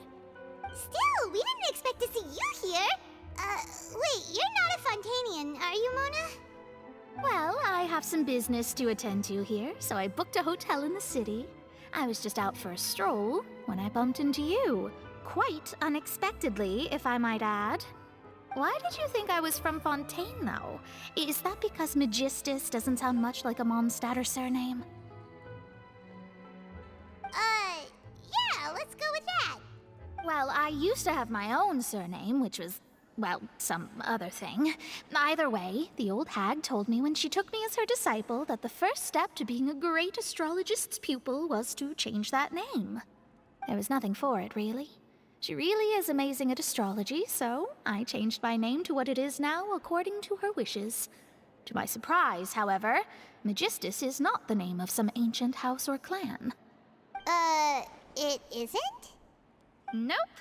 Although it is used by us in place of surnames, it generally just means great. Wow! Imagine including a boast in your name. Wait, are you gonna have to put that into your genealogy as well? I reckon so. In any case, I'd give my disciple a name like this as well, if I were to take one. Astromancer Barbeloth Trismegistus. Whoa, that's a long one. Does it also mean great or something? My name means Mona the Great Astrologist. As for the old hag, hers is, in plain speech, the thrice-as-great Scholar of the Stars. Just take it as a title specific to astrologists. Thrice as great? That's so petty. I know, right? That's just how she is. She used to call herself Magistus, actually, but when she took me in, she changed her name to Trismegistus. Talk about excessive. Megistus is thus the calling card of our school, so to speak, which makes it about the same as a surname. It's all right if you don't get it. You can look into it further should you need to study astrology more deeply. That sounds terrible! Ugh. But anyway, you're not Fontainian, are you, Mona? You're from Mondstadt, right? Well, I was born in Mondstadt, yes. My parents migrated to Dornman Port, and I traveled with the old hag for a while, after which I settled down in Mondstadt City. Oh, that's a good thing then. At least we know you won't be dissolved by Fontaine's waters. Speaking of that, I'm sure you're aware that a bunch of things have happened here in Fontaine, right? I know you're not a local, but I'd avoid getting too close to any water that looks strange all the same. There's something ominous about it. Well, the water, I mean. That was the main reason, yes. Just a while back, the Steambird invited me to take part in a panel and speak about the circulation of the prophecy as an astrologist. The invitation was sent quite early on. I don't think anyone expected Fontaine to be in this much trouble. What do you make of that prophecy, Mona? Just tell us what you think as an astrologist. Your word would go a long way to make things more certain and less scary. What I can tell you is that I'm an astrologist, and that this prophecy concerns the fate of Fontaine, even that of Altivat. Ascertaining this is akin to reading the fortune of the whole world. I'm afraid that this is not something that just anyone can do. If I could do it, you would no longer call me an astrologist, but a visionary. But on the flip side, the prophecy is so huge and powerful that it must surely come from a powerful visionary. Its contents involve the fate of the world. Disregarding it would be a mistake. A visionary? Sounds really powerful and all, but does such a person really exist? Of course. The old hag could do it, and I'd bet there are others amongst those Hexenzirkel colleagues of hers who could do something similar. Huh? Are you sure? All right, I'll help you. It isn't often that I see you with such a serious look on your face. I'll tell you once I hear back from her. Thanks, Mona! You're amazing as always! Oh, well, this is something only I can do after all. So yes, your praises are quite welcome. That's the greatest of astrologists for you! Of all the people we know, you know the star's the best! Indeed. That's the spirit. Oh, sorry. I came to see what all the commotion was about. If there's anything you need, do not hesitate to inform the Spina di Rosula. Oh, whoops. Guess we were getting a little too carried away there. Well, I'll go tend to my own business now. If I receive any news, I'll be sure to come find you two again. And there she goes, quick as rushing water. And here we are with the Spina guy giving us suspicious looks. Right, but we were able to recruit Mona's help, didn't we? Our Fontainian friends will thank us someday.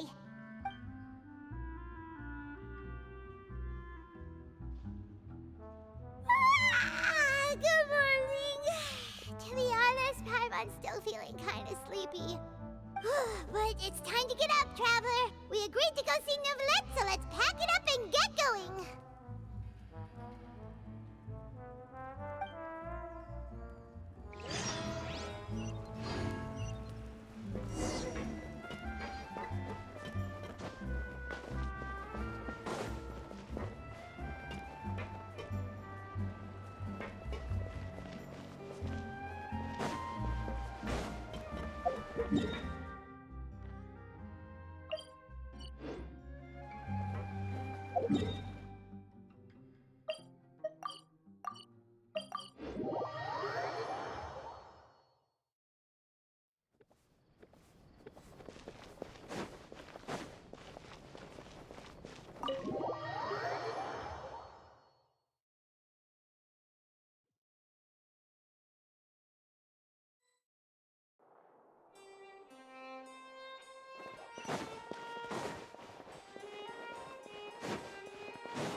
Is something wrong? Monsieur Neurvalette and Lady Farina, they seem to have gotten into a dispute. Please go see for yourself.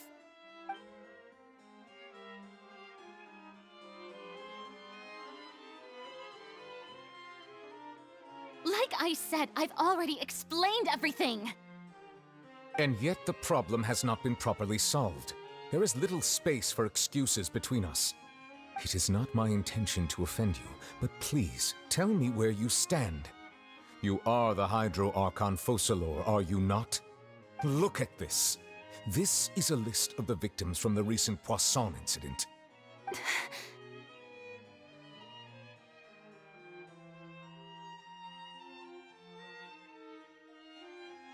You mean... they're all... We did not arrive in time to avert this disaster, and I will not have it happen again.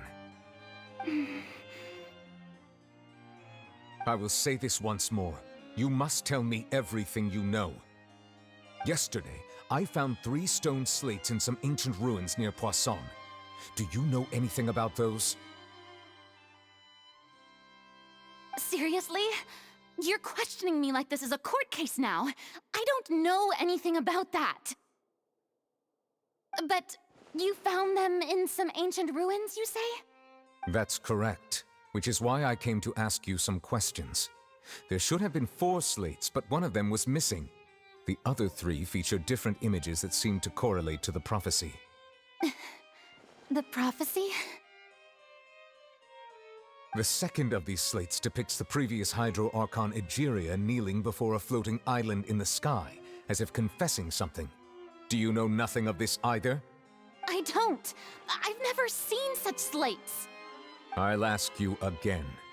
Do you really have no information regarding the previous Archon? My deciphering of the slates indicates that the Hydro Archon Egeria once had to confess to, or apologize for, a certain sin. If anyone would know about it, it should be you. All gods don't have the same secrets, you know. She was herself and I'm me. Is it really so strange that I know nothing? I understand your concerns, but I'm sorry. I just don't have anything to tell you. Forgive me for saying this now, Lady Farina, but I have long known of your various secret investigations into certain matters. There are several indications that you have been investigating the prophecy on the sly. This is not strange in itself, considering that you are the Hydro Archon. But it is strange that you should also claim to not know any of Egeria's secrets, as well as do nothing following your inquiries. You have never been as superficial as you have presented yourself to be, nor are you a fool. And yet, your behavior is very inconsistent.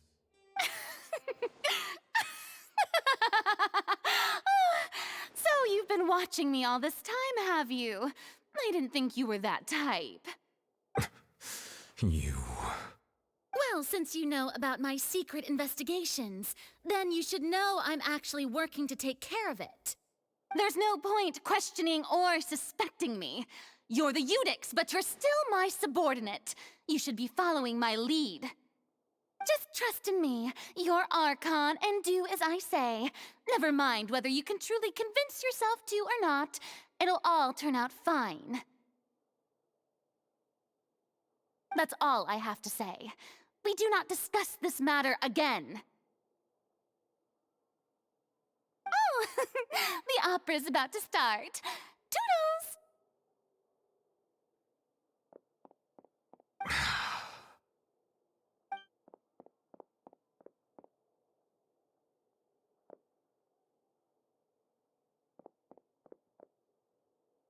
Did Farina not notice us standing by the door?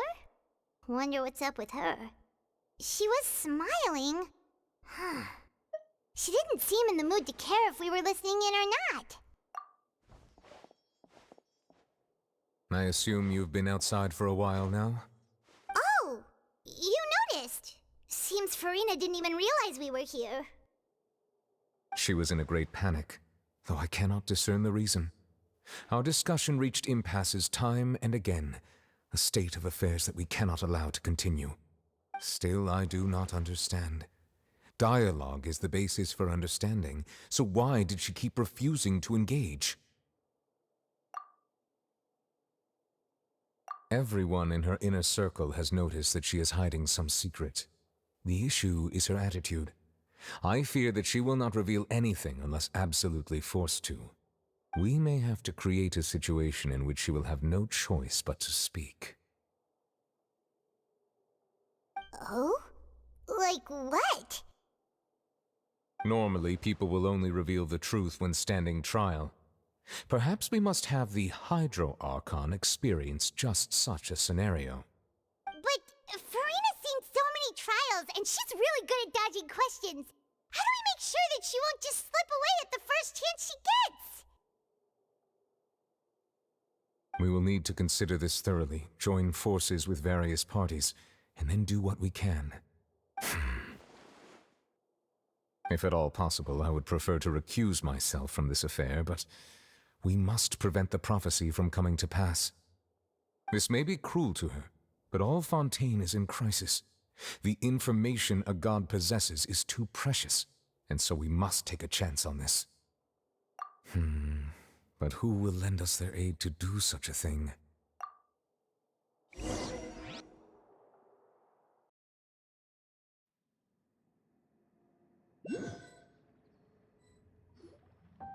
Well, that's everyone, huh? Speaking of which, it was pretty smart of you to think of hiding here. Poisson was just involved in a disaster, so it's presently devoid of people. That naturally makes it the best choice. And here you are drinking tea like it's the most natural thing in the world, huh? That's what family should do. Sit and enjoy a leisurely time together. It's nice to enjoy tea here, you know? Care for a cup? Lend me your ears, everyone. Or perhaps one of you might like to start us off. How about you, friend? Me? No, I don't think I can. Then, how about you, good sir? I fear that I will cause the mood on this boat to become as somber as it is in court. Well then, I guess we're lucky we've got a local like me to organize things. Wonderful, the spotlight at last. I guess I'll be facilitating things from here. That was a little long-winded, don't you think? Oh, you might be right. Anyway, to cut to the chase, our friend here, the Traveler, has brought us together to discuss something. As for what that is, well, let's start by saying that we'll be pooling our efforts together to create a series of traps. Oh, how intriguing. Well, it's just an expression, really. One that I just learned from Chlorand, and used on the spot. So, let's invite her to explain in detail. A round of applause, please.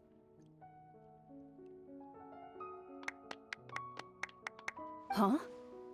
Didn't you say that you would be facilitating this? Oh, come now. Your work doesn't involve much public speaking, right? This is a good chance to practice. You might even pick up some fancy oratory tricks to impress your boss with in the future. I see. And what does my boss say? He is glad that you consider him your boss. Do go on.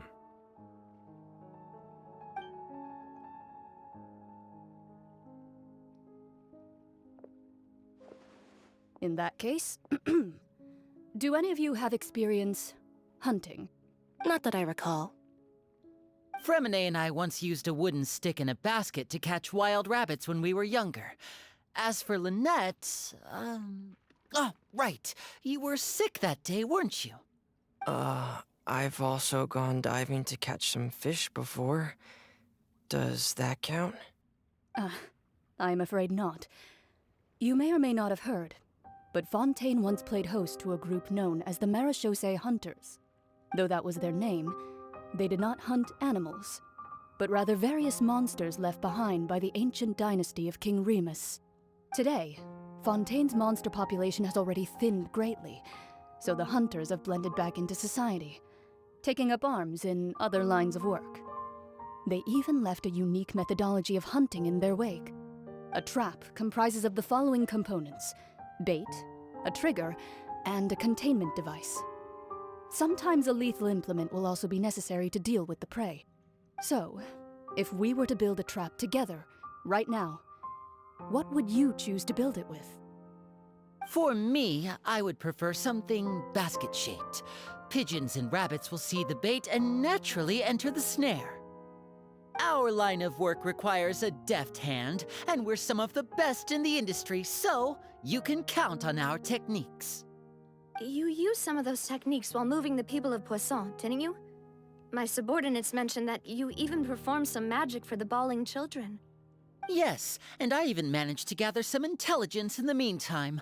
I'm quite the multitasker if I do say so myself. I'm afraid I can't claim that as my strong suit. I prefer more stable methods, like placing bait in the water and waiting for the fish to come within reach. That's the kind of method I would count on. Calm and steady. Exactly the kind of person who would catch loads of fish. And I can be their assistant. With discretion, I'm sure. I'd probably use some sort of mechanical animal. Papa once bought me some small clockwork squirrels, mice, and such. When placed in the forest, they can attract others of their kind. I remember that you liked those too, didn't you? I did. And that would be a good way to go about it. If they're realistic enough, animals of the same kind will follow them all the way to the trap. What about you, Monsieur Neuvillette? I fear I do not have any related experience. That makes sense. You usually solve problems directly, without the use of any such tricks. But I do have one more question for you, Monsieur. If we were to create a trap now, how would you design it? I would like for it to be effective, but bring no harm to the prey. A more gentle trap would be ideal. Kind, as always. However, our intention doesn't necessarily change the containment device and the type of implement we need. If we wanted to kill the prey in one strike, we would need a powerful implement. However, that also goes for prey that must be captured and safely contained. Wait, why's that? Only a hunter who's a true expert at subduing their prey can snare it without harming it. The line that divides life and death is often exceedingly thin. So are we going hunting together? We hadn't thought of seeing ourselves as hunters. It kinda works, but maybe it's still not the best metaphor. If our means of capturing and dealing with our prey is to put them on trial, then the hunting metaphor is actually quite accurate.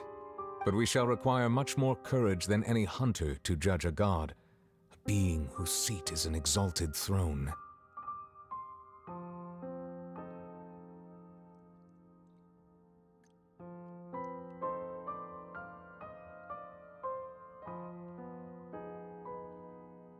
Oh, so that's what's going on. Sounds very interesting.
few days, hasn't it?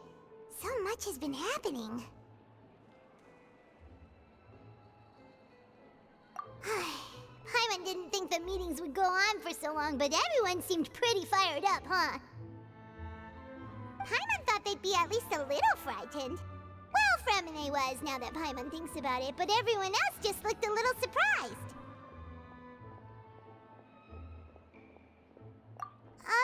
Well... It's hard to say. Paimon doesn't have any experience with this sort of thing. But with you around, Paimon sure will do great. After all, you're the most reliable person in the world, aren't you? Huh? Did you just pour some tea? Paimon didn't notice you doing that at all. Then what's that? Paimon's never seen that cup before. Don't be frightened. I'm just joining you two for tea. I merely refrained from saying anything till now. Who's that voice? But there's no one here. Ah, have you forgotten me already? Wait, you are familiar. You're the voice we heard from the sky in Sumeru. The voice from the sky, I fear that description is wrong. Though, not completely wrong. You're feeling lost now, just as you were feeling previously. I sensed that confusion and thus came to you. Guiding people is an irresistible hobby of mine, after all.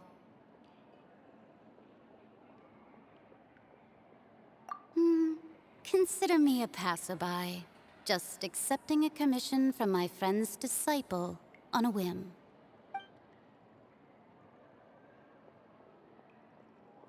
The prophecy. Yes, what has been prophesied will be fulfilled. You may view such things as the history of the future. What? Then is there any way we can stop it? I believe you have witnessed a failed attempt with your own eyes. Can everything in Teyvat so easily be changed? Ah, so you've caught on. Just as prophecies are usually only the future as seen from the perspectives of the gods, could things be happening in hidden corners where the gods' gaze does not fall? Are the things that you shall see different from the fate that the gods perceive?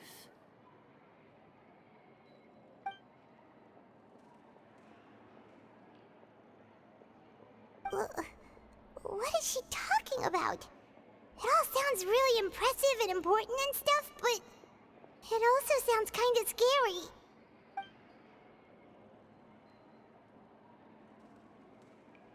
I believe that you understand, right? Some things are insignificant, but others you must reach out to change. Ultimately, fate shall serve as your only guide, no matter what will happen in Teyvat's future. All you need to do is to play your part. This was good tea, by the way. Thank you for your hospitality. Well, that'll be all for today. The voice. It's gone.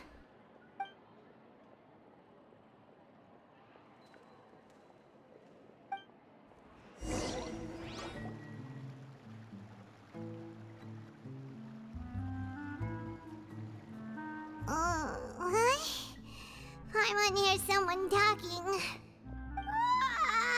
right, coming.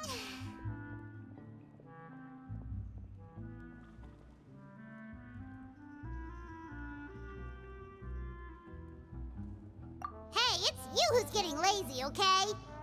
Well, I see I've walked in on some lively banter. Mona!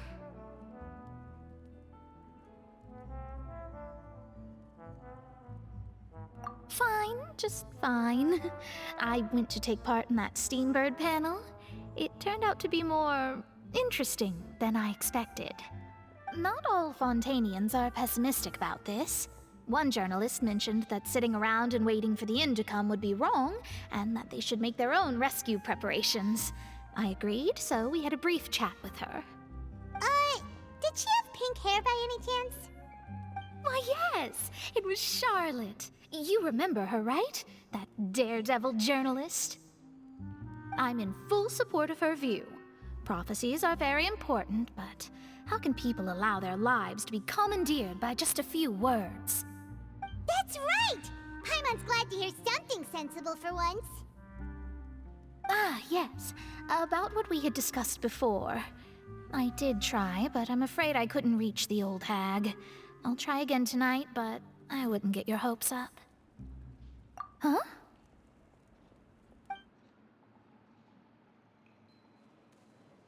Goodness gracious. Are you serious? She said that even the god's gaze has blind spots. Pretty bold if you ask Paimon. Most people would believe the gods to be all-knowing, right? The Hexen Circle members are certainly anything but ordinary. As for the mage named N, the old hag has mentioned her a few times. She said that N's sense of direction is incredible, and that she loves guiding those who are lost. But I've never met her, and if she were still alive, she'd be... well, suffice it to say that the hag's at least a few hundred now, and N's been around for longer than that. Whoa. The Hexen Circle sounds like a scary group.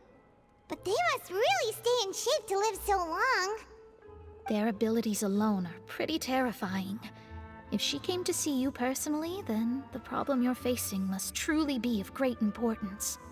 Well, it's not like Paimon could understand anything she said. Yes, she was quite cryptic, but I suspect she means that there is still a way to turn things around. She didn't say when or what that would be, though, so... perhaps it is something that you cannot know right now.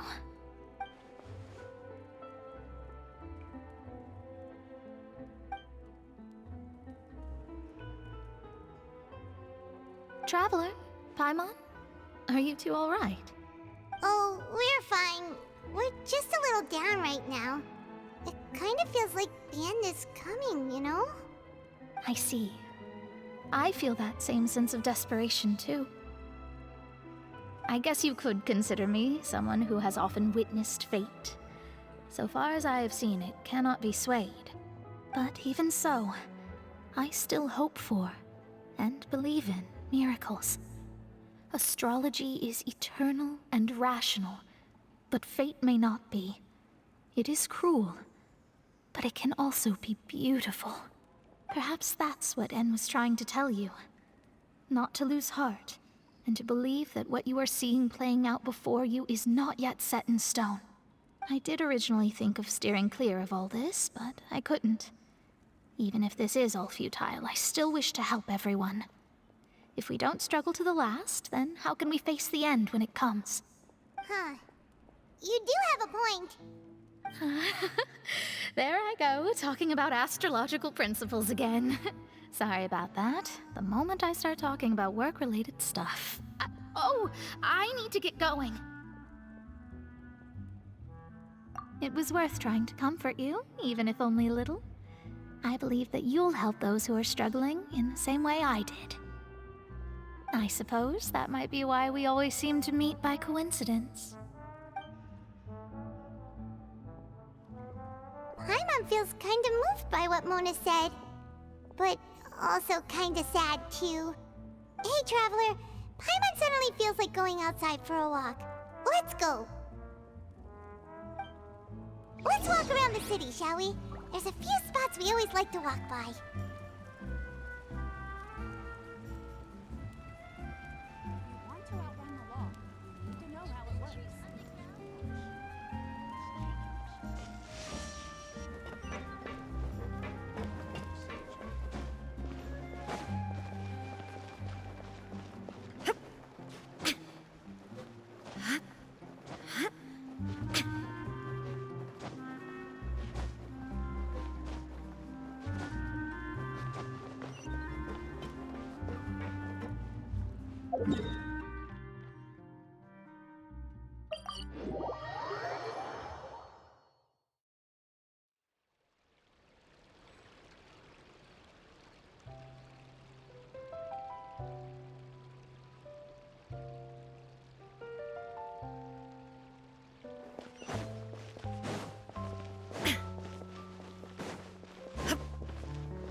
things are written in this newspaper.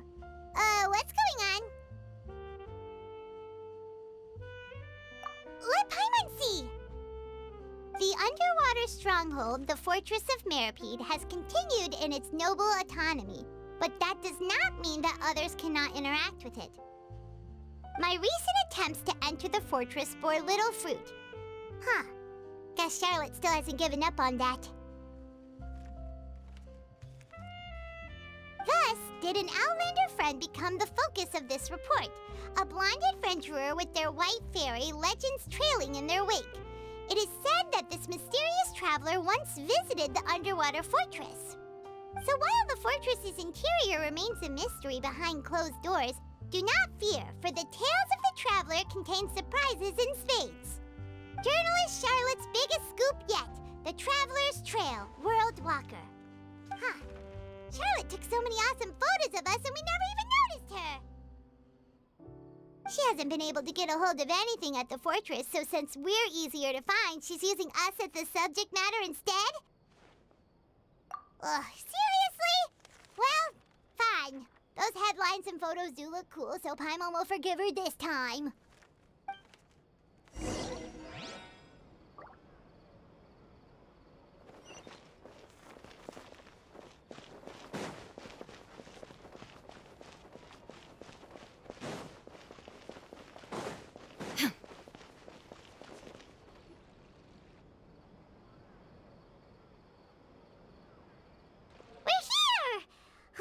Paimon's hungry. Should we go in and get something to eat?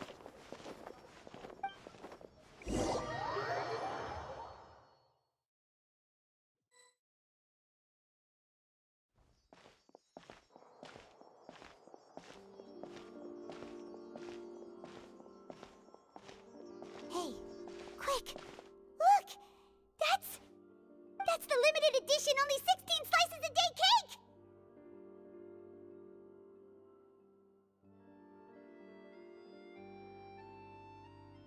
It was so delicious the last time we tried it! Despite the tense situation we were in, let's give it another go! I'm sure it'll be great!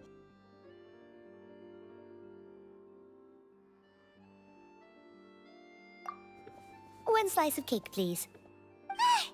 Someone showed up after all! Oh, wait, you're the one from the Palais Mermonia. Oh, are you here to buy cake too?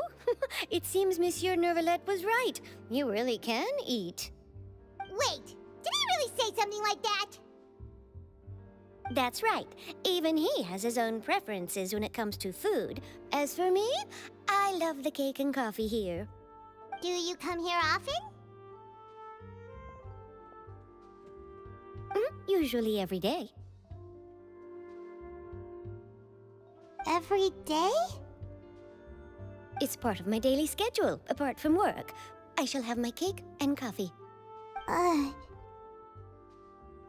what if someone told you one day that this place would be closing soon, and you wouldn't get to eat cake here anymore? What would you think?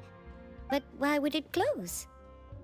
Well, Paimon doesn't know either, but maybe the waters will rise tomorrow.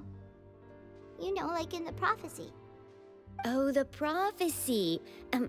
To be honest, I haven't paid much attention to that. No, still, even if there'd be no more cake tomorrow, that wouldn't keep me from having some today. No, it's the same for eating in general. You might not be able to eat tomorrow, but if you can do so today, then you should carry on. That's what people call living, you know. Huh.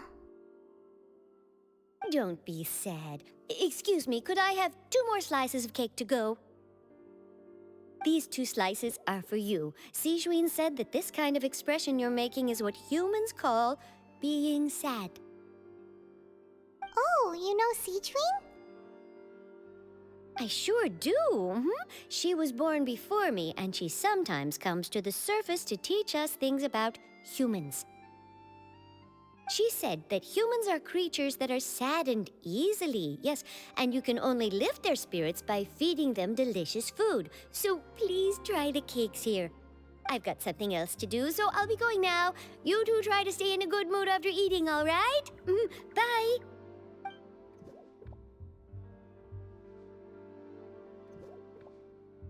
And there she goes. All right, let's dig in. Paimon's sure this cake will be delicious.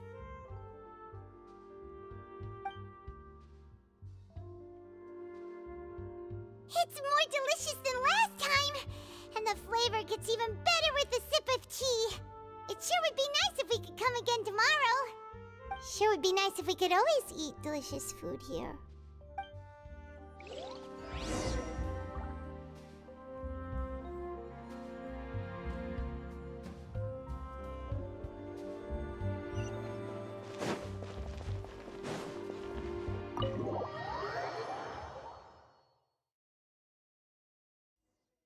Oh, we're near the Steambird office. Let's go look for Charlotte and have a chat.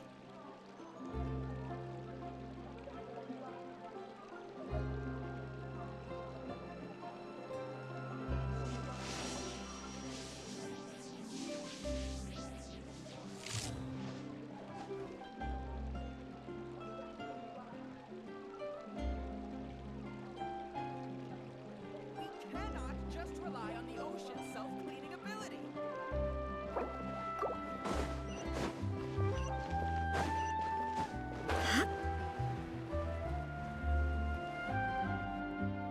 Wow! If it isn't the Traveler and Paimon! Oh, have you seen the article I wrote about you? Ha! You've got some nerve! You just used us to make some quick mora! Oh, you needn't worry about that. I heard that you were in Poisson some time back, so I sent you a letter to discuss just that. It appears you didn't receive it, though. It's all right, though. I've set aside the amount intended for you. I've even set the table with some food.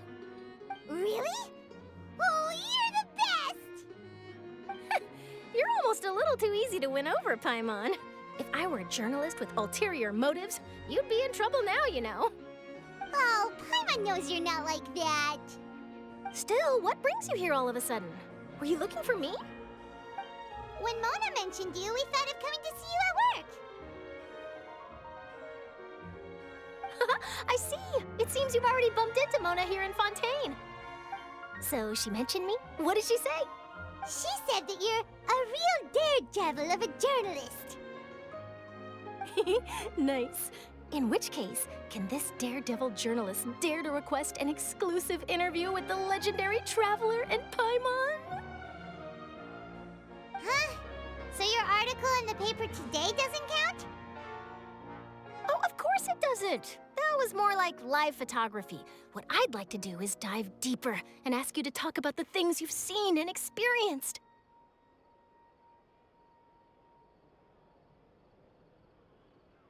Yeah, are we even qualified enough? Why not? If I say you're worth an interview, then you're worth it. But not right now, of course. I'll need a few days to prepare. Oh, in that case, we'll just chat when you have the time then? Oh, so that's a yes? Ooh, splendid! I'll tell the editor-in-chief immediately. I'll have to apply for lighting, a venue, some props, and... Whew, so much to get done now. Talk to you later. Wait, Charlotte, Paimon's still got a question for you. And what's that? If, just for example, Fontaine were to be flooded tomorrow, what would you do today? Huh, that's the prophecy you're talking about, isn't it? I mean, I do hear about it often, but I've never once thought that the day could be tomorrow. If you're seriously asking, then I might try and think of a way to leave Fontaine. Oh, but I'm still a journalist first and foremost. That means I have a duty to be reporting from the scene. And secondly, I wouldn't forsake my homeland that easily. From what I've seen, most people don't know what they'd do should the worst come to pass. In truth, it might be better just to behave like normal rather than worry over such an end.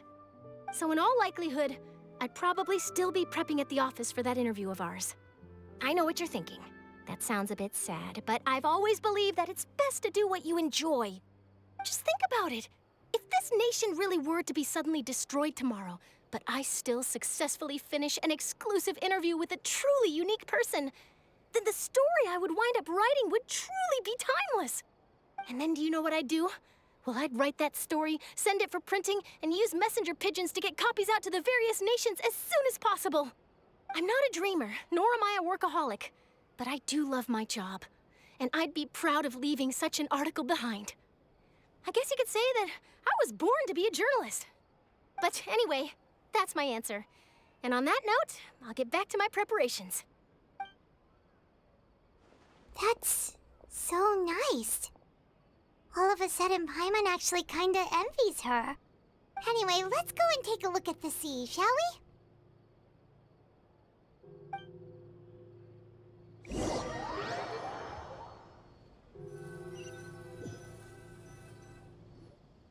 The sea breeze and scenery can be a pretty soothing combo, huh? Paimon's been thinking. If it wasn't Fontaine, but all of Tevat that would be destroyed tomorrow, where would we go and what would we do? No, Paimon should ask, if you could choose, what would you like to do?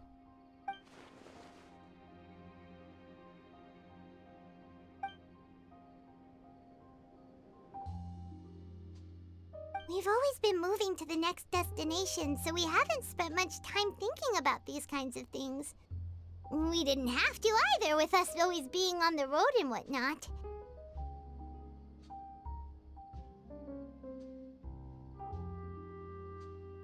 You mean, still traveling?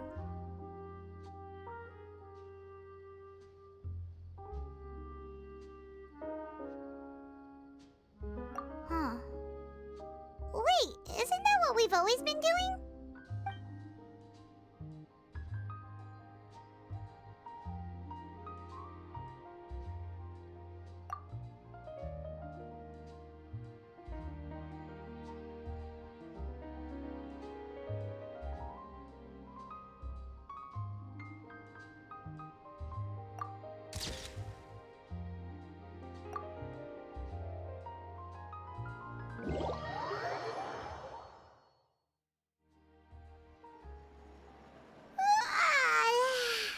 Feels like you'll grow mold if you stay here long enough.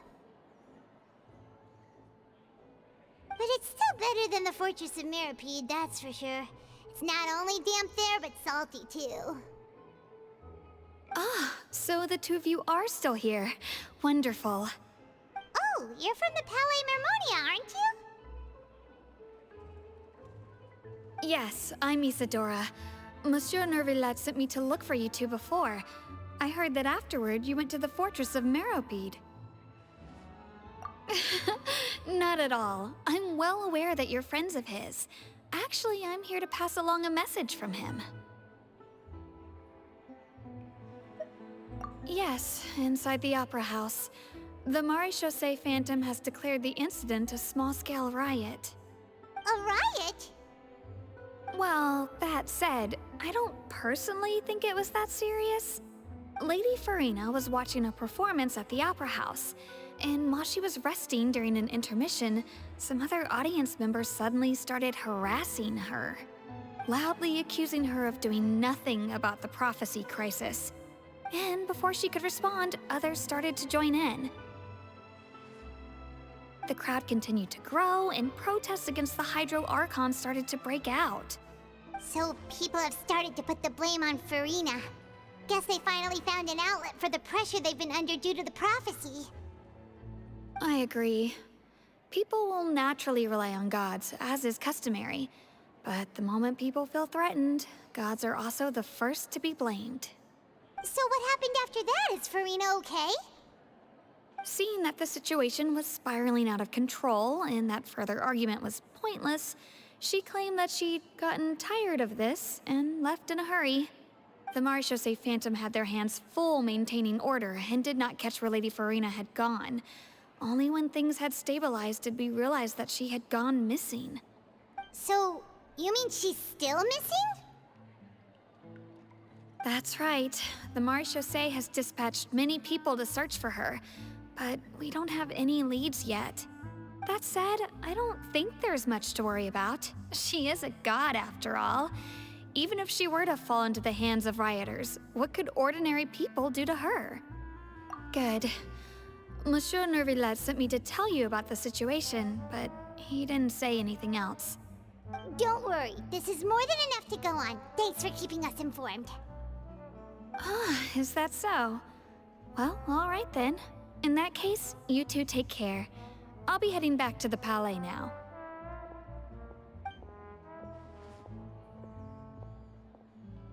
Well, sounds like we should hurry over to Poisson then. If we know Farina, she won't try to fix things in this situation. Instead, she'll look for a place to wait out the heat. And as we also know, she may be loud and dramatic, but she doesn't have a heart of stone. When Nervillet was talking to her in the Palais Mermonia, and she heard about Poisson, she couldn't hide her sadness and remorse. It would be hard for her to ignore being accused by the public today. Paimon thinks Farina's probably taken the opportunity to slip away to Poisson and try to relieve the sense of guilt that she's feeling. Huh. Well, what do you think?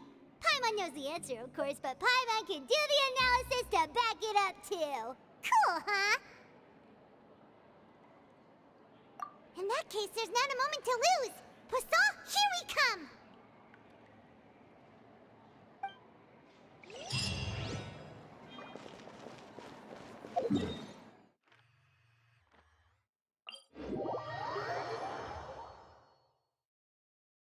This place looks deserted.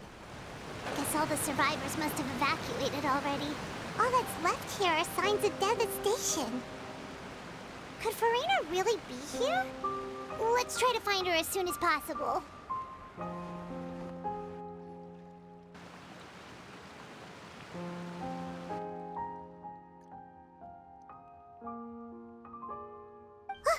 That's Farina, right over there.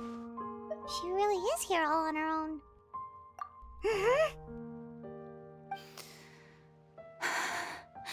Should I just give up? This is all meaningless. What was meant to happen did happen after all. Everyone's dead. I'm sorry. I am so sorry. Give up, Farina. There's no point in holding out. I'm sorry. But what can I even do other than to repeat meaningless apologies over and over? Who's that? Don't worry, Farina. It's just us.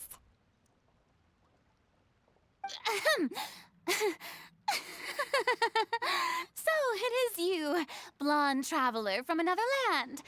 Why, I almost thought you were someone from that mob of my ignorant subjects, come to kneel and beg for my forgiveness. Farina, you were crying just now, weren't you? The tear stains on your face are obvious. What do you mean, tear stains? Oh, I remember. The show at the Opera House earlier this morning was so moving. I'm still trying to process it. Who did that uncivilized rabble think they were, disturbing my enjoyment of the arts? They even dare to tout their Archon. I must teach them a lesson. I can just imagine their twisted and frustrated faces once they realize that I'm nowhere to be found. Oh, and I'm sure Nouvellette and those people from the Maréchaussée Phantom are freaking out right next to them, too.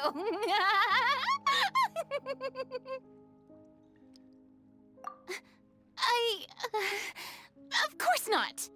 Hey, there she is! The Hydro Archon's over there! Quick, after her! Farina, those people seem to be after you. They are? They're just some rabid fans who want to cut the line because they haven't been able to meet me in person, aren't they? That's against the rules. I can't let them get their way. Farina just ran off! Quick, we have to catch up with her!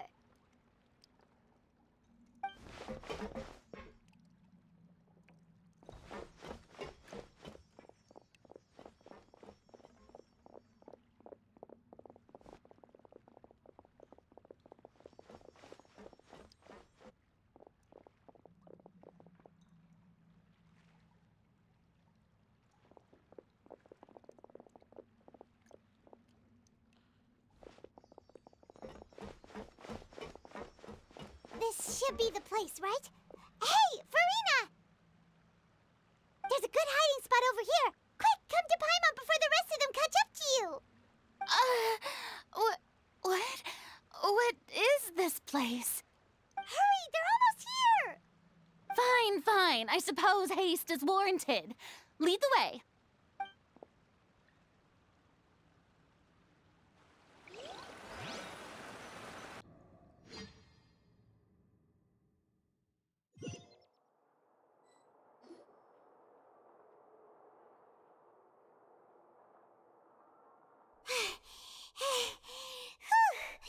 Paimon's exhausted.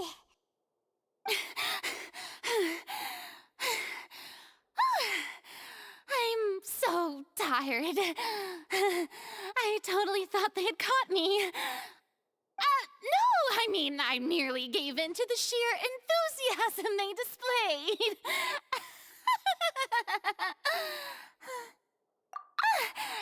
You're right. Yep, that's a good girl.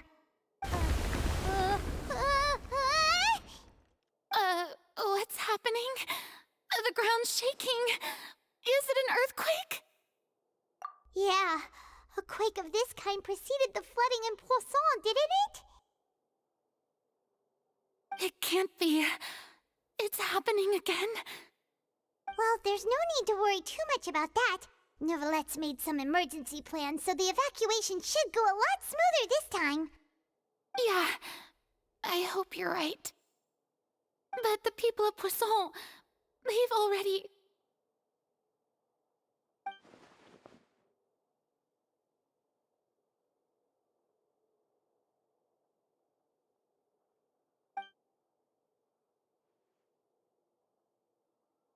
It's true.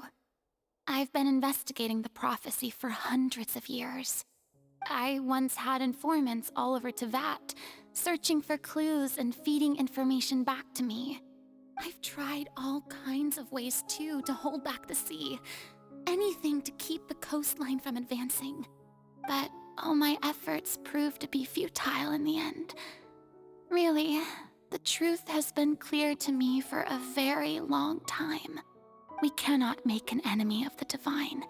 No matter what we do, the will of the heavenly principles will have its way, and the prophecy shall be fulfilled.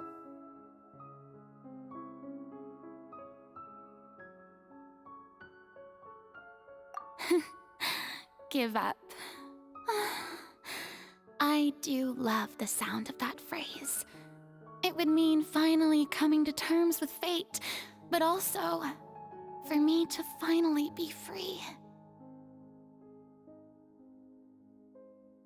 Indeed, I've thought about giving up so many times, especially after we almost lost Poisson. Fate is really unreasonable, isn't it? It has no heart and obeys no rules.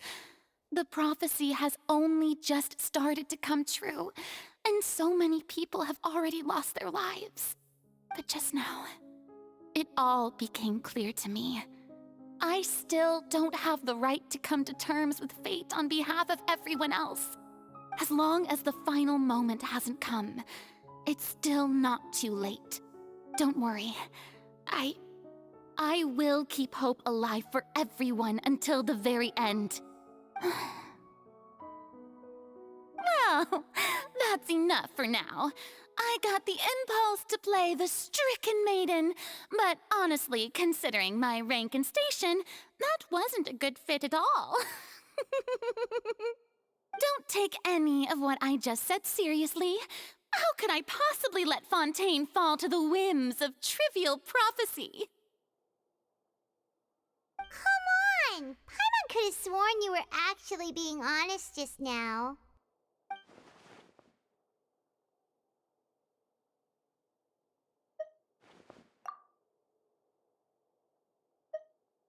share my burden. That's impossible. It was fated right from the start that this would be my duty alone.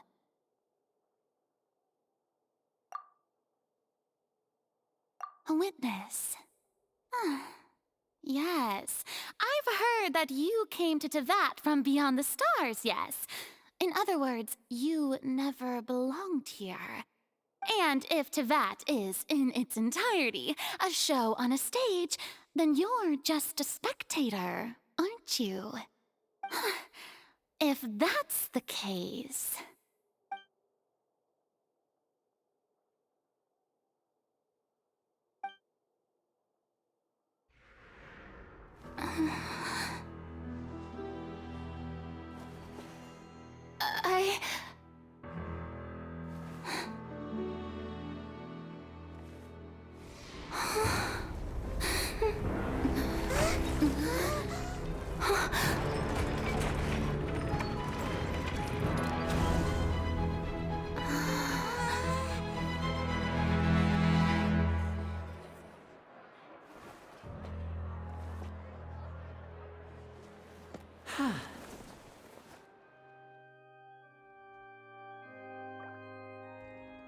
Ladies and gentlemen, this concludes my opening performance.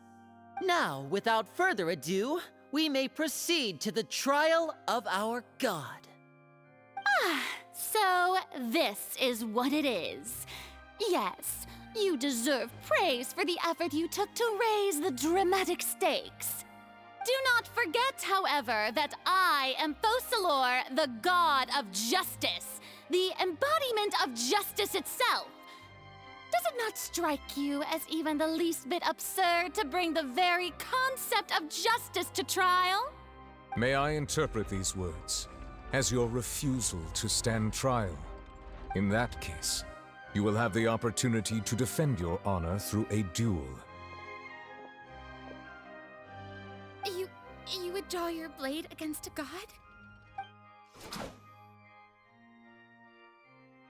I see. It seems like you have made up your mind.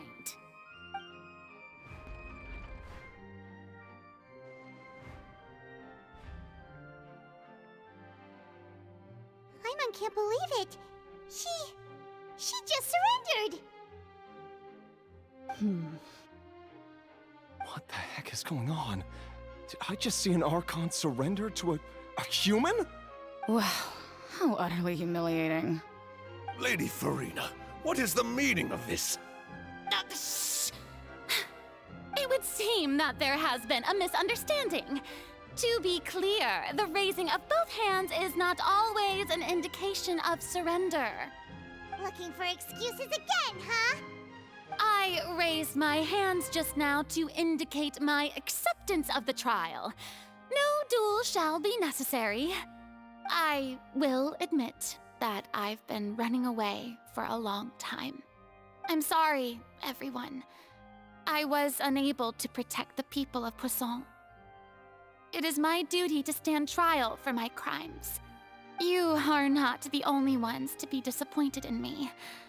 I, too, am exceedingly disappointed in myself. But now, it is time for the Hydro Archon to show you her courage and resolve. I, Farina, will use this trial to show the world the true meaning of justice! This time, I will protect you. Applaud and rejoice. One of the most outrageous and fantastical arcs known to the opera epiclese is now unfolding before your eyes. Mark my words, this shall be one of the most exhilarating and brilliant shows ever to grace the stage of Fontaine. The trial of the Hydro Archon, Focalor, will now begin! Woohoo! Oh, now we're making history! Why does it feel like Farina just took over the whole thing? Like, come on! Didn't she just get forced to stand trial for her crimes? Also, even though she's still acting super dramatic, she is taking this seriously this time, right? All right, then. Who will be my opponent in this trial? The court asks the prosecutor to please take the stand. Is that so? Very well. Then please speak, witness of Tivat, my accuser and fated opponent.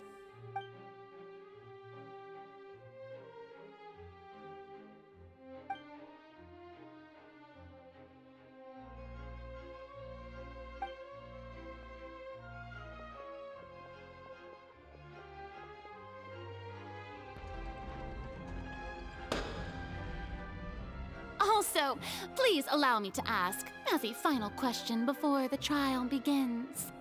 Just how much work did you do to force me onto this stage? Well, we did do a lot of prep after the meeting that day.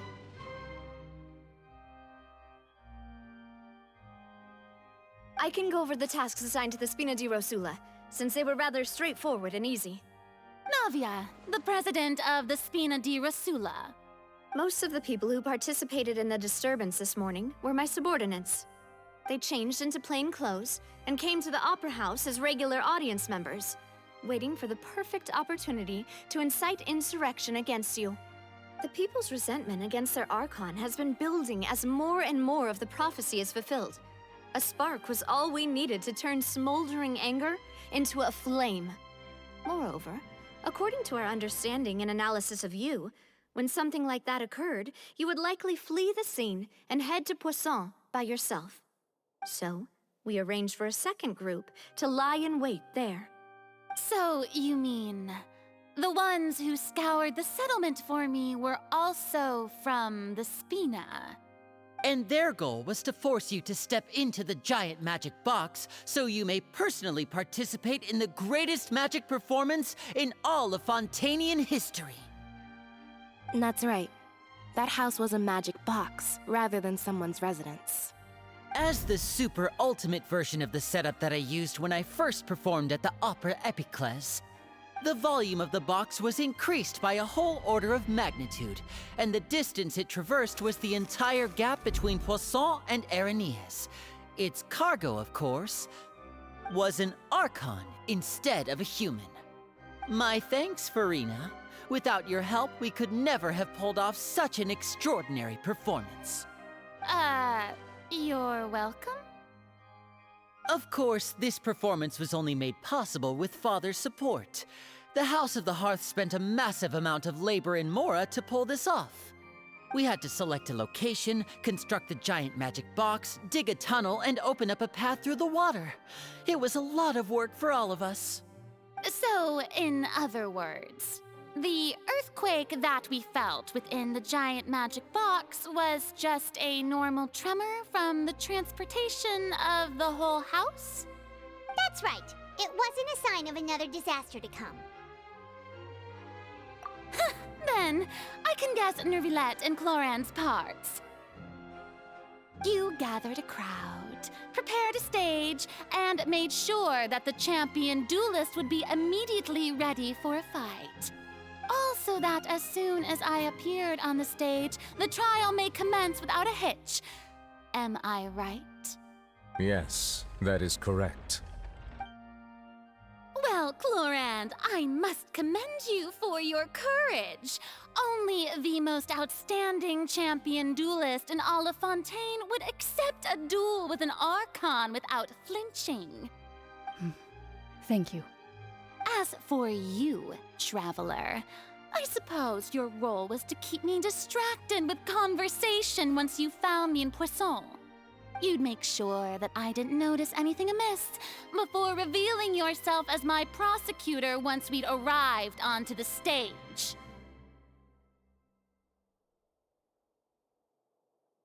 Oh?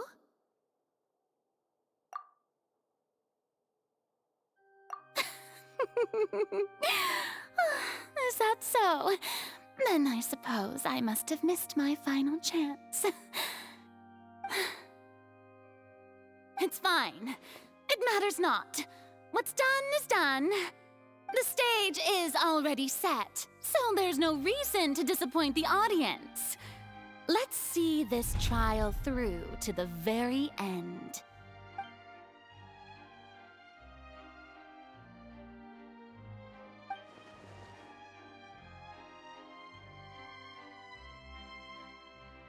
Madam Prosecutor, please allow me to pass this along. This is a document that Miss Charlotte applied for and received permission to share with you during the trial. According to her, it should speed up the proceedings. Huh? Charlotte wanted to give us something? Oh, so she's here too! Hey, Charlotte! Oh, let Paimon see. Isn't this the exclusive interview that she did with us before? So she's already finished it, huh?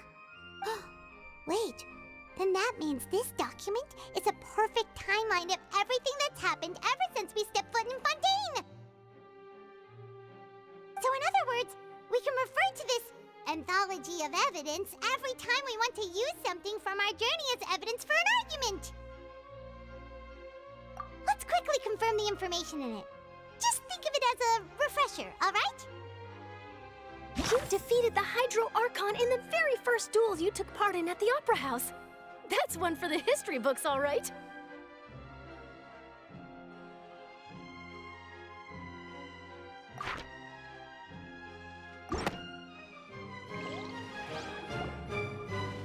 The prosecution and the defense are both in position. The trial shall now begin. Oh, come on, Nervylette. There's no need to repeat all the unimportant legalese. Just fast forward to the part where the prosecution lays out my offenses. As the defendant and the lead actress of this performance, I still haven't even been informed of my supposed guilt in all of this. Of course, it is only natural for humans to struggle to understand the actions of a god. However, you will need more than that to convict me of a crime. That's true, but my charge here is unrelated to your conduct as an Archon. Instead, I would like to charge you as a fraud who's never been the Archon in the first place. Wait, what was that? Lady Farina's a fraud?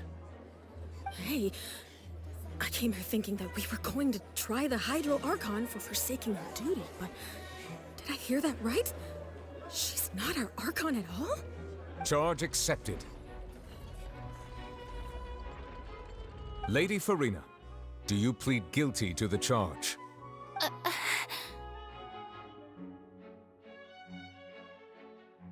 Lady Farina. I plead not guilty. How can I be guilty? There is no way that I, Focalor, otherwise known as Farina de Fontaine, a member of the Seven and the Regina of all waters, kindreds, peoples, and laws of Fontaine, could be anything other than your true Archon. Yeah, even though Lady Farina can be rather eccentric, isn't it going too far to doubt her very identity? Yeah, I've never questioned her identity either. Sure, Lady Farina can be super irresponsible, but what grounds does that prosecutor have to make such a huge claim? I have cause to believe that common sense will prevail in this case. Many of the members of the audience have known me as the Hydro Archon ever since they were born. There would be no fooling their memory. See? Even the Oratrice has decided to show me its favor. Are you sure you want to commit to a charge that will never be upheld? If you wish to drop the case, I can promise you as the God of Justice that you will not have to face trial for making a false accusation. We will treat everything that's happened as a dramatic spectacle and move on with our lives. What do you say to that? Huh. An argument with near impossible odds, huh? We have to not only refute Farina's claims, but also overturn the long-held beliefs of the people. Well, I tried to give you the chance to surrender. If you must persist, then let me ask. If you believe I'm not the Archon, then what manner of being do you think I am? And if I was not the Archon, then how did I manage to live for over 500 years?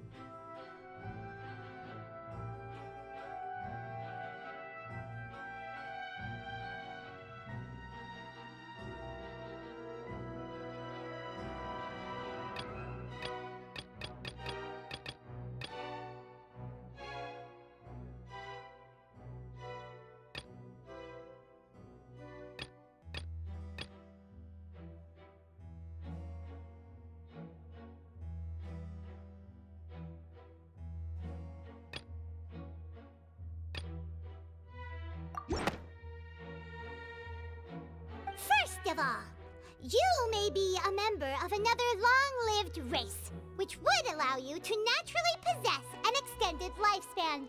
And second of all, even if that wasn't the case, there could be other ways to extend your life. Who gave you that idea? Was it the knave? You'd sink so low as to use a harbinger's words against me. A curse? I once thought it possible that the aura of an Archon might naturally resemble a type of curse. But in light of this claim, perhaps what I sensed was not your divinity, but a curse after all. You sensed it too, huh, Nervalet? Lady Farina is actually a human? Well, it is true that it's extremely difficult to tell humans and gods apart just by looking at them. It's not impossible.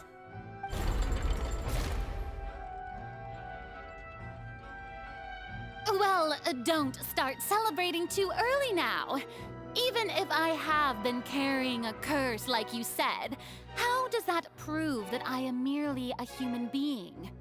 Besides, everyone knows that the main difference between a human and a god is the possession of authority.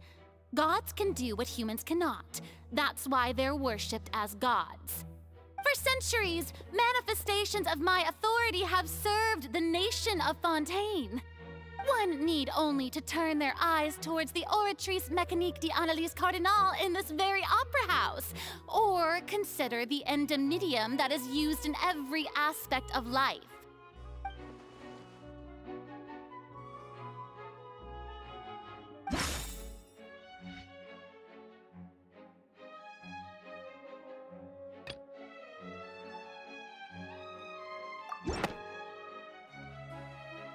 You tried to reference the Oratrice, but weren't you as confused as all the rest of us when the Oratrice declared Child to be guilty without any proof? Otherwise, you should have come up with a good explanation for that by now. Didn't I make myself clear at the time? The decisions of the gods are naturally difficult for humans to comprehend. There is no need to provide an explanation. Lady Farina, I believe a reminder of your current circumstances is in order. While the court is in session, the principles of justice and the law must come before all else. While you are an Archon, you are also first and foremost the defendant in this trial. You will prove yourself unable to defend against the prosecution's charges if you continue to withhold vital information against the rules of the court. I never thought you'd use that kind of rhetoric against me. That was no trick of rhetoric, Lady Farina. I've merely reiterated the rules of the court. Rules that all should respect and follow. So, you neither knew why Child was declared guilty, nor did you understand the structure and operations of the Oratrice. Instead of having been created by you, the manifestations of authority you mentioned have been made by the real Hydro Archon, haven't they? The real Hydro Archon? Well, now you're really losing me. It is true that I did not know why the Oratrice gave out a guilty verdict that day. But the Oratrice handed out that verdict unilaterally, and it has been operating independently ever since it was first created. You can't You can't argue that just because a divine creation is flawed, that the god behind it must also be no god at all. She's still throwing out all kinds of excuses. Seems like she's confident that we won't be able to produce proof that she has no power over the Oratrice. My power as an Archon. There are many ordinary citizens in the audience. How can I just carelessly demonstrate the formidable power of an Archon? If that poses a concern, I'm prepared to extend my protection to the audience. You don't need to go that far.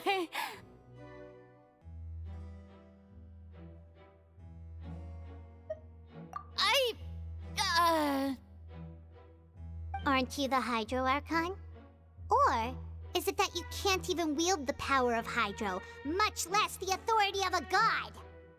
Indemnitium! Yes! It's all because of Indemnitium!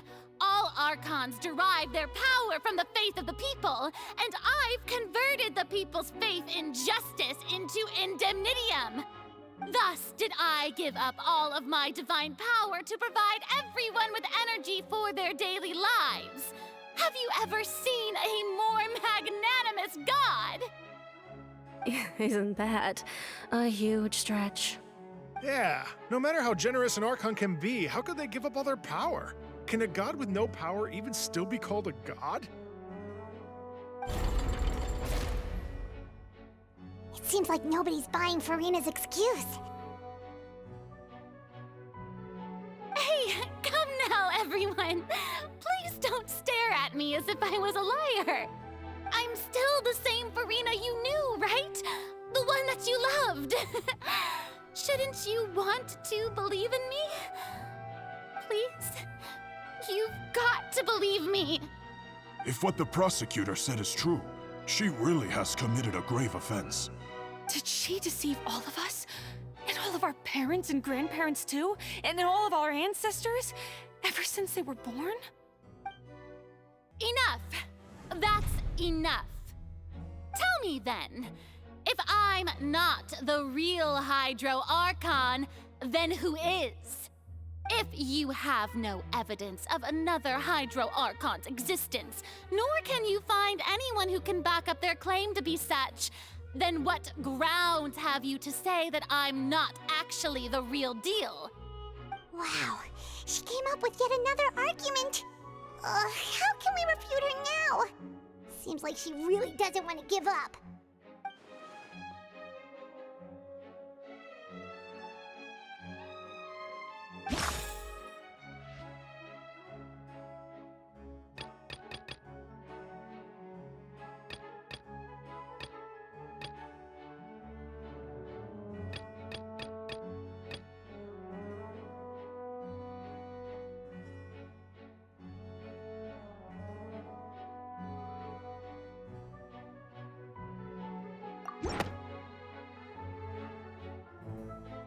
It has been established that all Fontainians can dissolve in water from the primordial sea. And that means...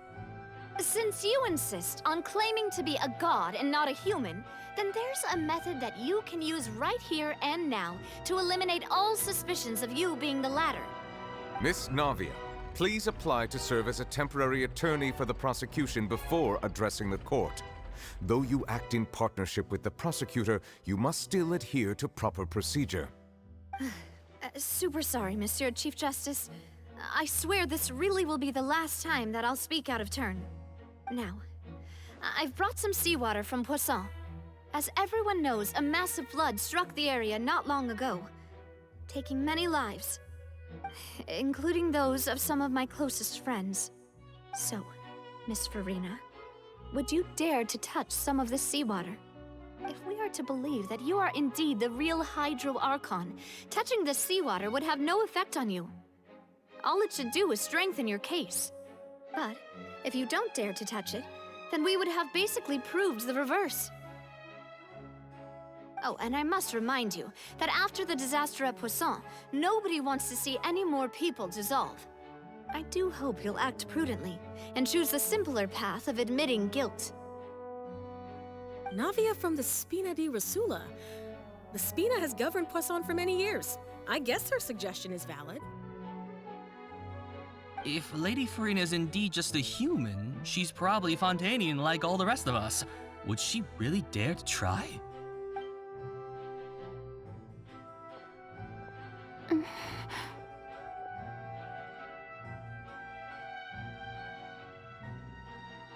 Lady Farina, this test has been unilaterally proposed by the prosecution. As it falls outside the realm of standard court proceedings, you possess the right to decline participation. Well, of course he had to tell her that.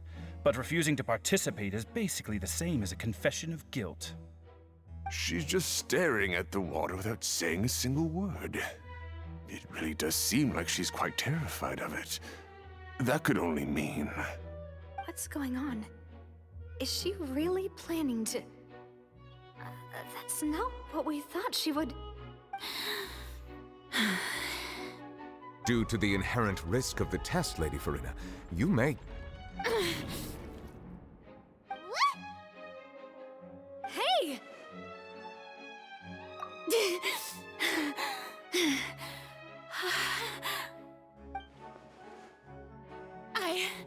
I'm fine!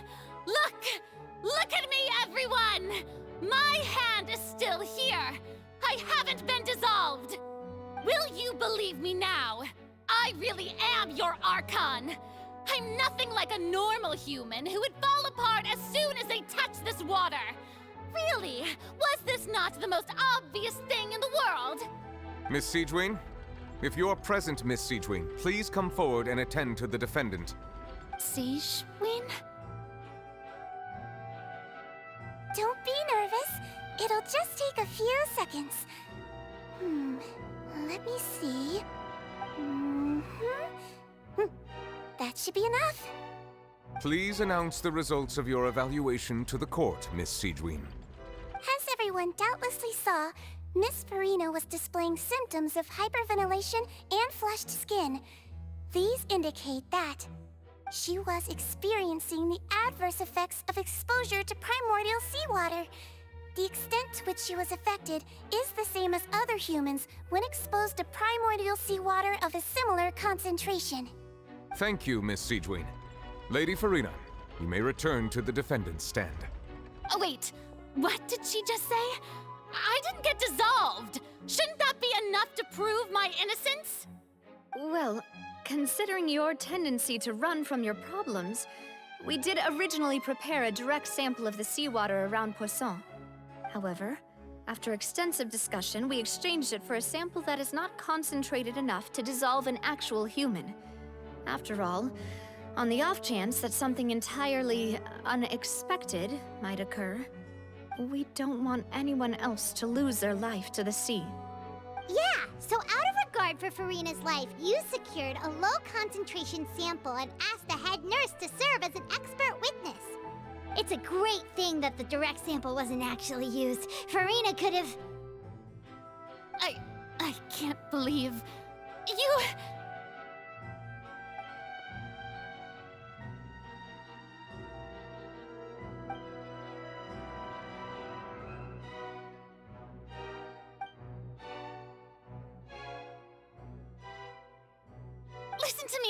Listen to me, everyone! Please don't give me such cold and disdainful looks! What happened just now didn't prove a single thing! Think about it! How can you conclusively prove that an Archon can't also be affected by the primordial seawater? Also, if I was really just a human, why would I dare to just put my hand in that kind of water?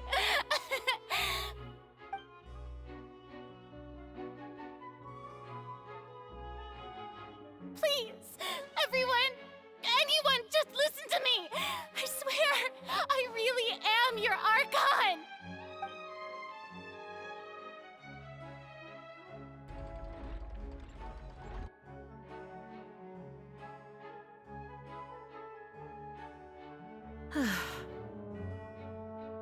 I don't think anything she says at this point will sway anyone. The odds are just too stacked against her now. With all the things that have been said, Paimon doesn't think there's any way left for Farina to win. I believe the time for arguments and presentation of evidence has come to an end. If there are no objections, we will move on to the final judgment.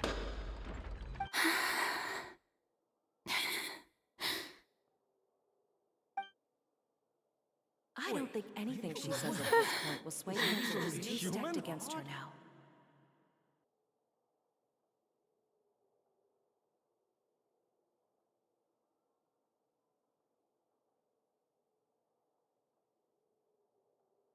In my capacity as Chief Justice, I shall now render judgment on Farina's misrepresentation of herself as the Archon of Fontaine.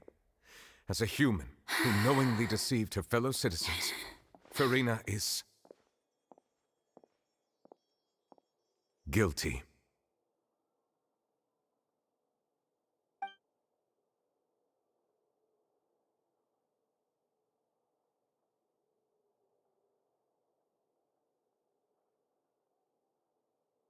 We shall now turn to the Oratrice Mécanique d'Analyse Cardinale to render the final verdict on the charges.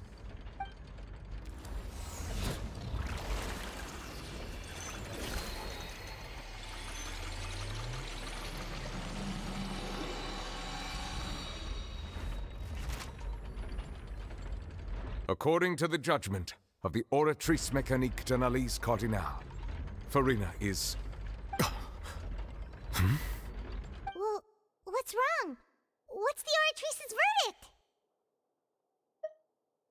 No, the Oratrice also displays a guilty verdict. Isn't that correct then? However, the exact wording of the verdict is thus: the Hydro Archon, guilty, to be punished via the death sentence. The death sentence? That's actually one of the available sentences? I've always thought that it was just a myth. The one and only time the death sentence has been handed out at the court, and it's been given to the very person we've worshipped as the god of justice? What an unexpected twist. Farina's been sentenced to death by the Oratrice? We just wanted to use the trial to show her the seriousness of things so she'd tell us the truth. How did things escalate this quickly? This outcome is indeed quite strange. According to Fontaine's current definitions of justice, as well as its recommendations for criminal sentences, is this sentence really appropriate for the crimes that have been committed? Yeah! Even Fauché wasn't sentenced to death by the Oratrice. You know, the real evil mastermind behind the serial disappearances case. Indeed. Not only is Farina's sentence overly excessive, the very point of our trial today was also to prove that Farina has never been the Hydro Archon in the first place. But now, the Oratrice seems to have deliberately invoked the title of the Hydro Archon. What does this mean?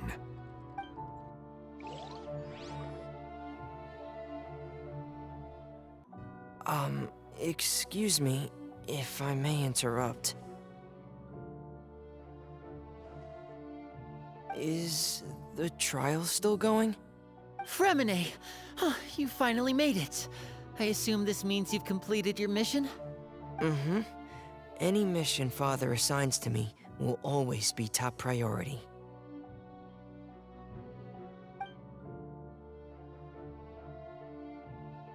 Is that the first prophecy slate?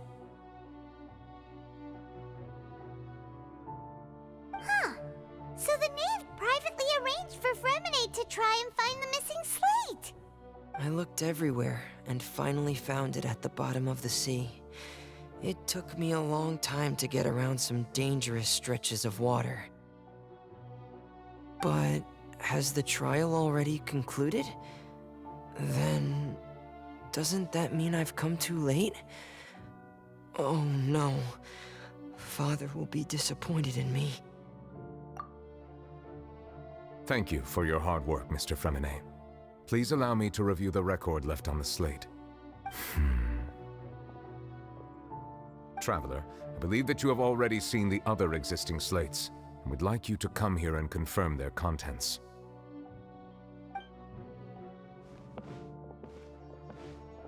Huh? So what do you see? What is it?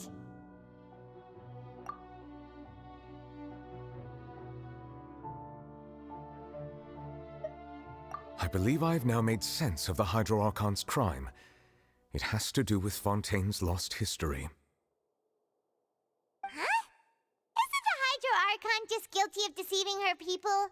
Oh, wait, no, that's Farina, and we've already proven that she's not the Hydro Archon.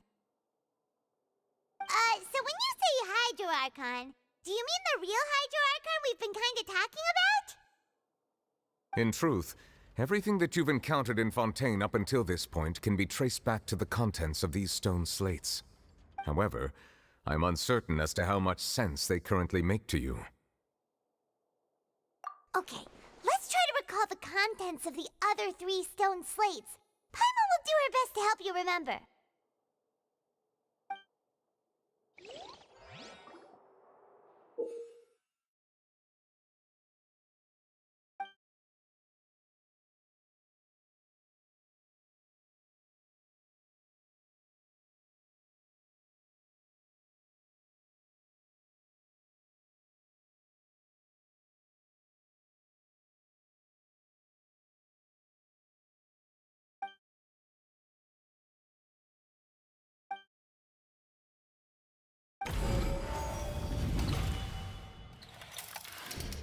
The first stone slate describes what you just said.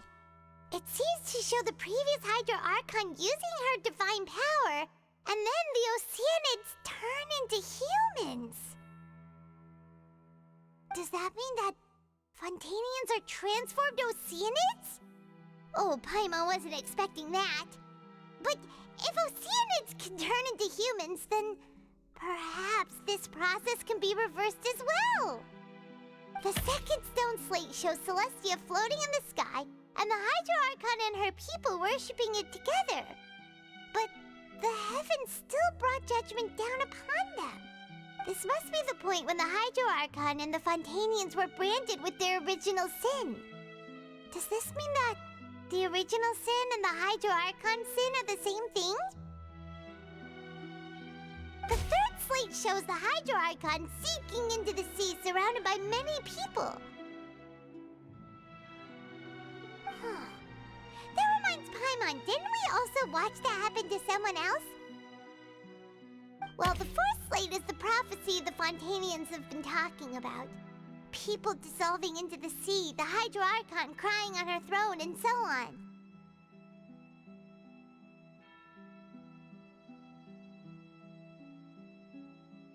We didn't believe that such a crazy disaster could happen at first, did we? But after that incident, it was just a question of when and not if.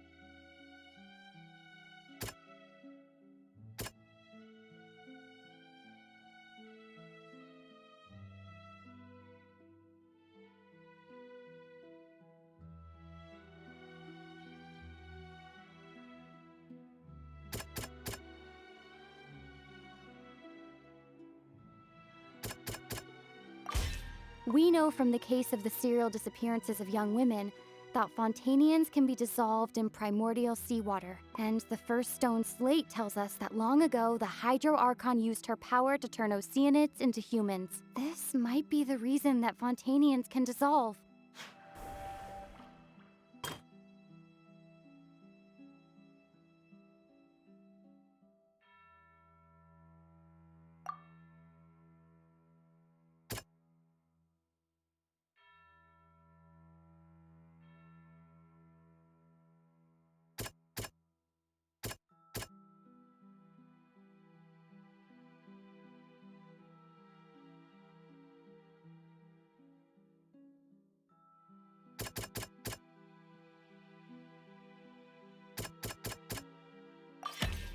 Perhaps what is about to take place has all happened before. The true sin of the Hydro Archon that Nervilette mentioned, and the original sin cast down on the people of Fontaine by Celestia, as recorded on the stone slates.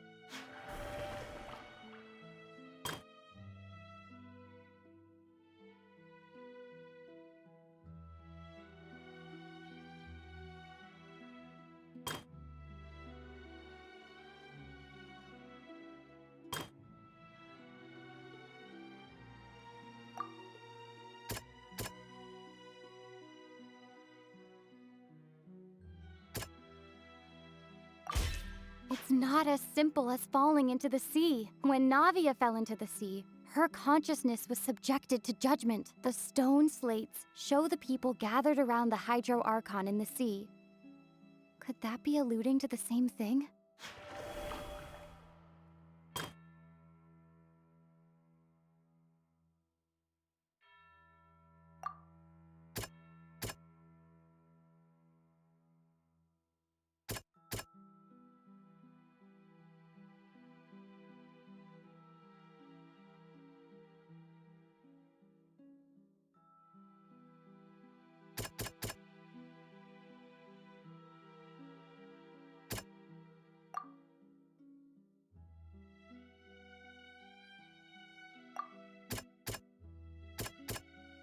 That doesn't sound...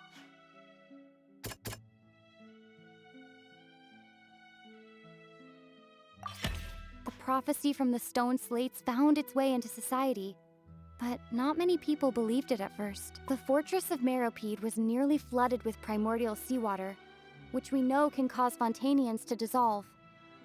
It seems increasingly likely that the prophecy may come true. If we hadn't dealt with it in time, things could have gone very badly. They'll dissolve into the primordial sea but won't cease to exist. Their essence will flow in the seawater, converge, and take the form of an Oceanid.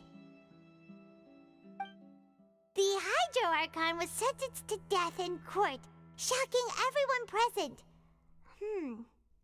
Perhaps this means that her sin was actually Fontaine's original sin. Navia fell into the water inside those ruins, and she nearly dissolved. She was surrounded by the people of Poisson in a court within her consciousness, and was forced to take part in a trial meant to make her stay. The eruption of the primordial sea at the fortress of Meropide was the surest sign that the prophecy was about to come to pass no matter what. The prophecy's contents can all be verified by recent events. If we combine what we know together, loads of truths should come to light.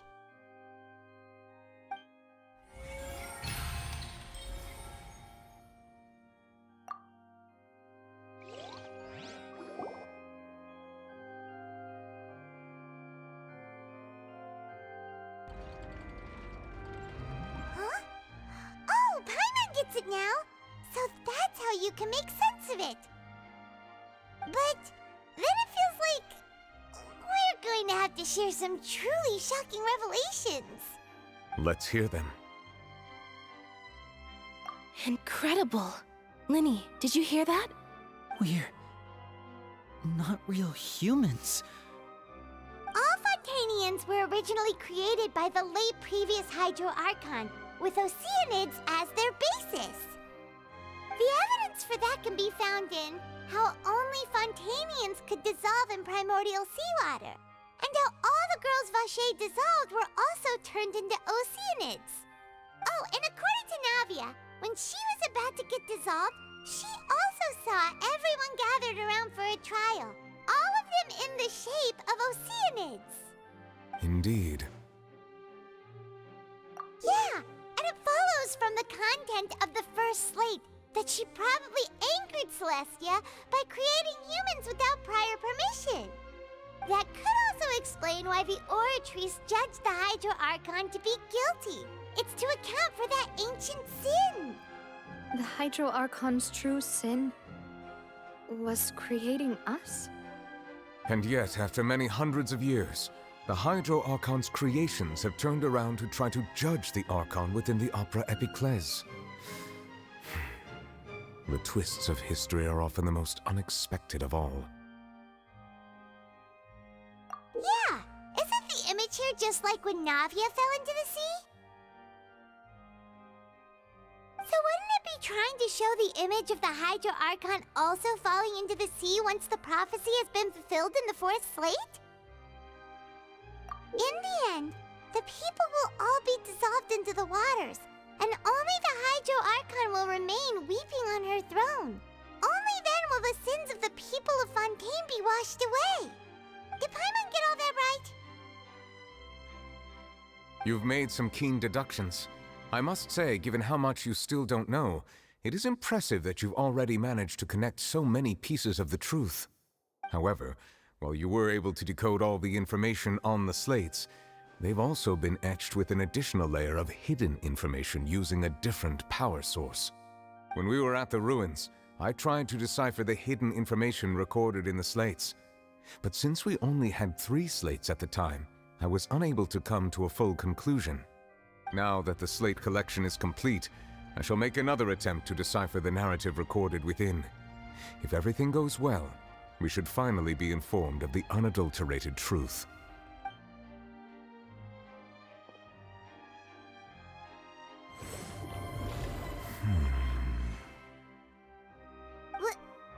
Well? Did you get it? I believe I should share this truth not only with you, but with all the people of Fontaine as well. I will try to briefly summarize it for you.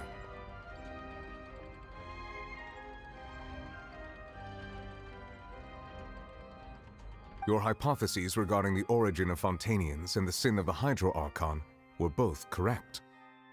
In the Fontaine of old, the previous Hydro Archon sensed the yearning of her Oceanid familiars for life on land.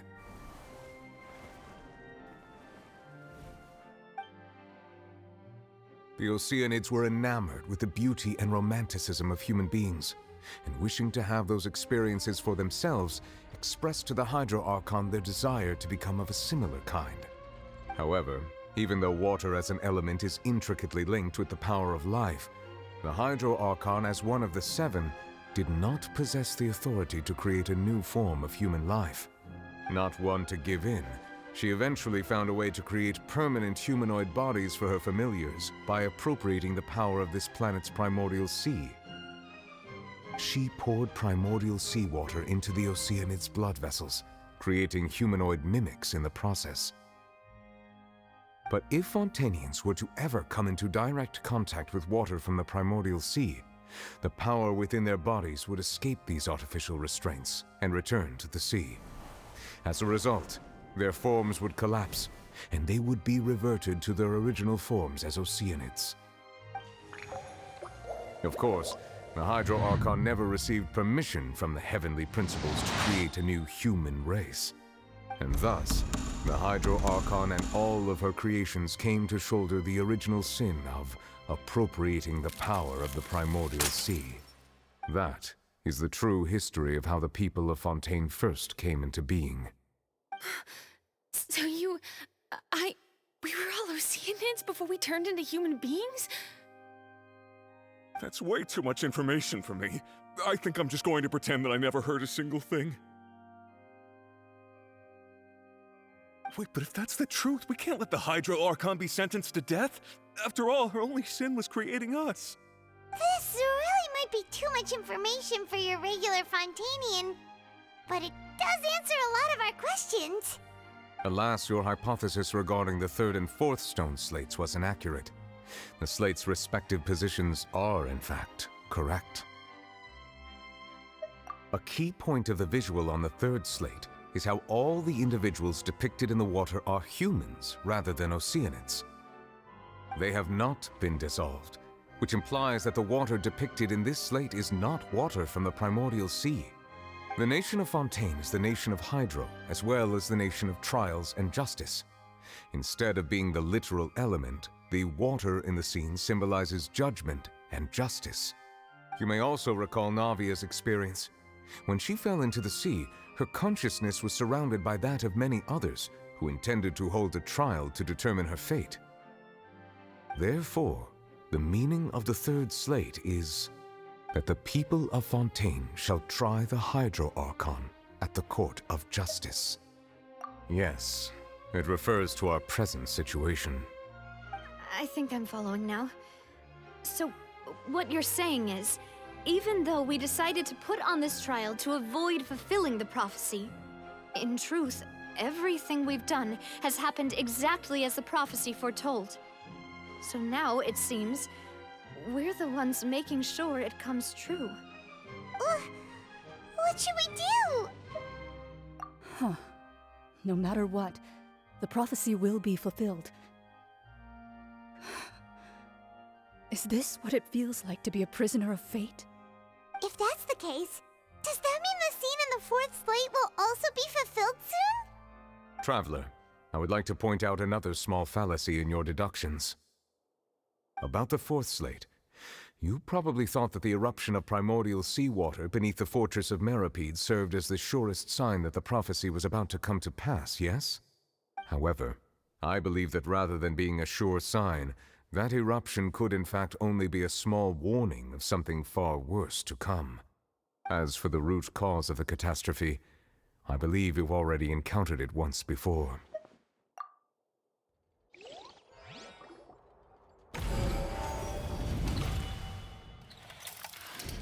This eruption was just a small warning of the things to come. We must find the root cause of the disaster.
It was both dream and reality. If we're talking about a true culprit, that could only be that thing inside the primordial sea, right?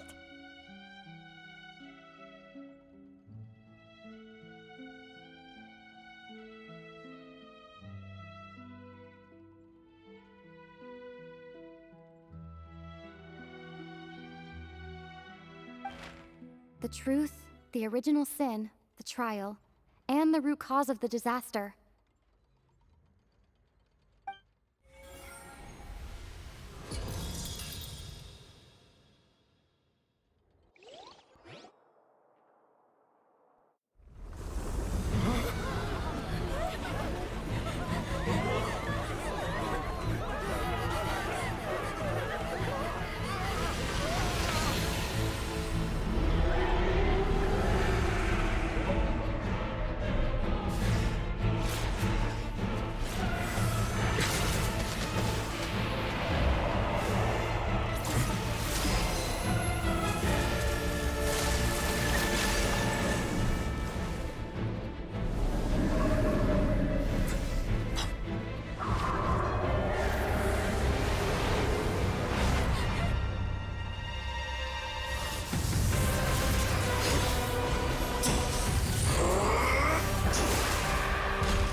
So we've met it at last.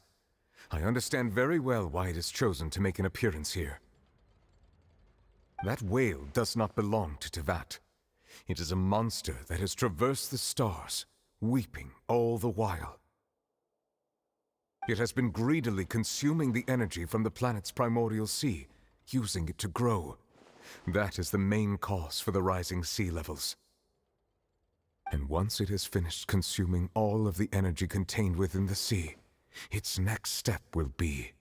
You said that when the Hydro Archon first created Fontainians out of Oceanids, she filled their blood vessels with primordial seawater. Precisely. That whale finds the blood of Fontainians nigh impossible to resist. Therefore, when it left the primordial sea, it decided to make its next stop a packed opera house full of food. Food in the form of Fontainians. We just barely managed to push it back, right? In that case, won't it come back to target the people again once it's managed to recover its strength? That is correct. Indeed, it is more accurate to say that we should thank that Harbinger for buying us some time. Without him, the whale would have likely come onto land far sooner. From the way he looked, he must have been fighting the creature for quite a long time. That battle maniac. We've always known that he had a special connection with that whale, but we definitely didn't expect it to help us out like this. Anyway, now that we know that this whale is the actual cause of the disaster recorded in the prophecy, all we need to do to stop the prophecy would be to find a way to beat it up, right? It is too late. It had already absorbed too much of the primordial sea's energy before we could notice it. At this point, it has become practically integrated with the sea itself. Even if the entirety of Teyvat were to be destroyed, it could still survive and swim off towards some other world. That's not something I will accept. We've already done everything we can, and we even found the true culprit. We've come so far. You can't just tell me that the last hurdle is some impossible foe. That's just not fair. Indeed, that's not how a grand performance should end. I'll fight it to the end, no matter what. So the prophecy will be fulfilled no matter what, huh?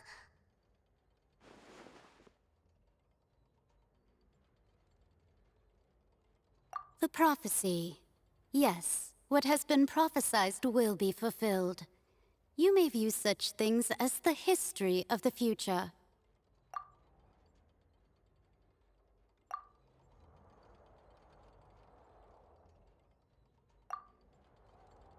Just as prophecies are usually only the future as seen from the perspectives of the gods, could things be happening in hidden corners where the gods' gaze does not fall? Ultimately, fate shall serve as your only guide, no matter what will happen in Teyvat's future.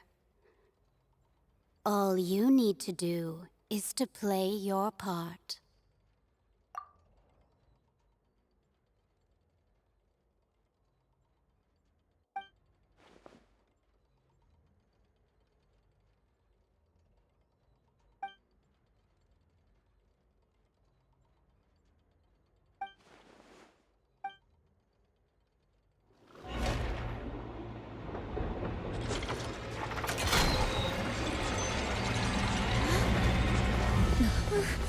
What's happening with the oratories?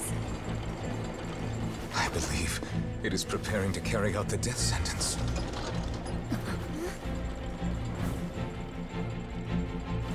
Farina!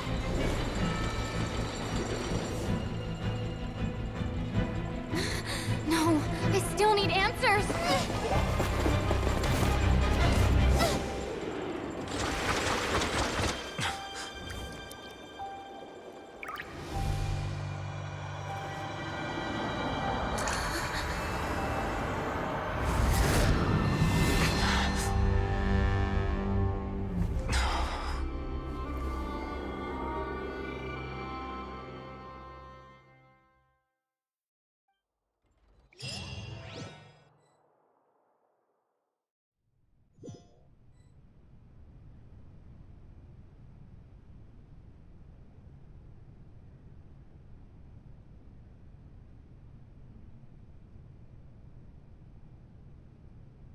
You...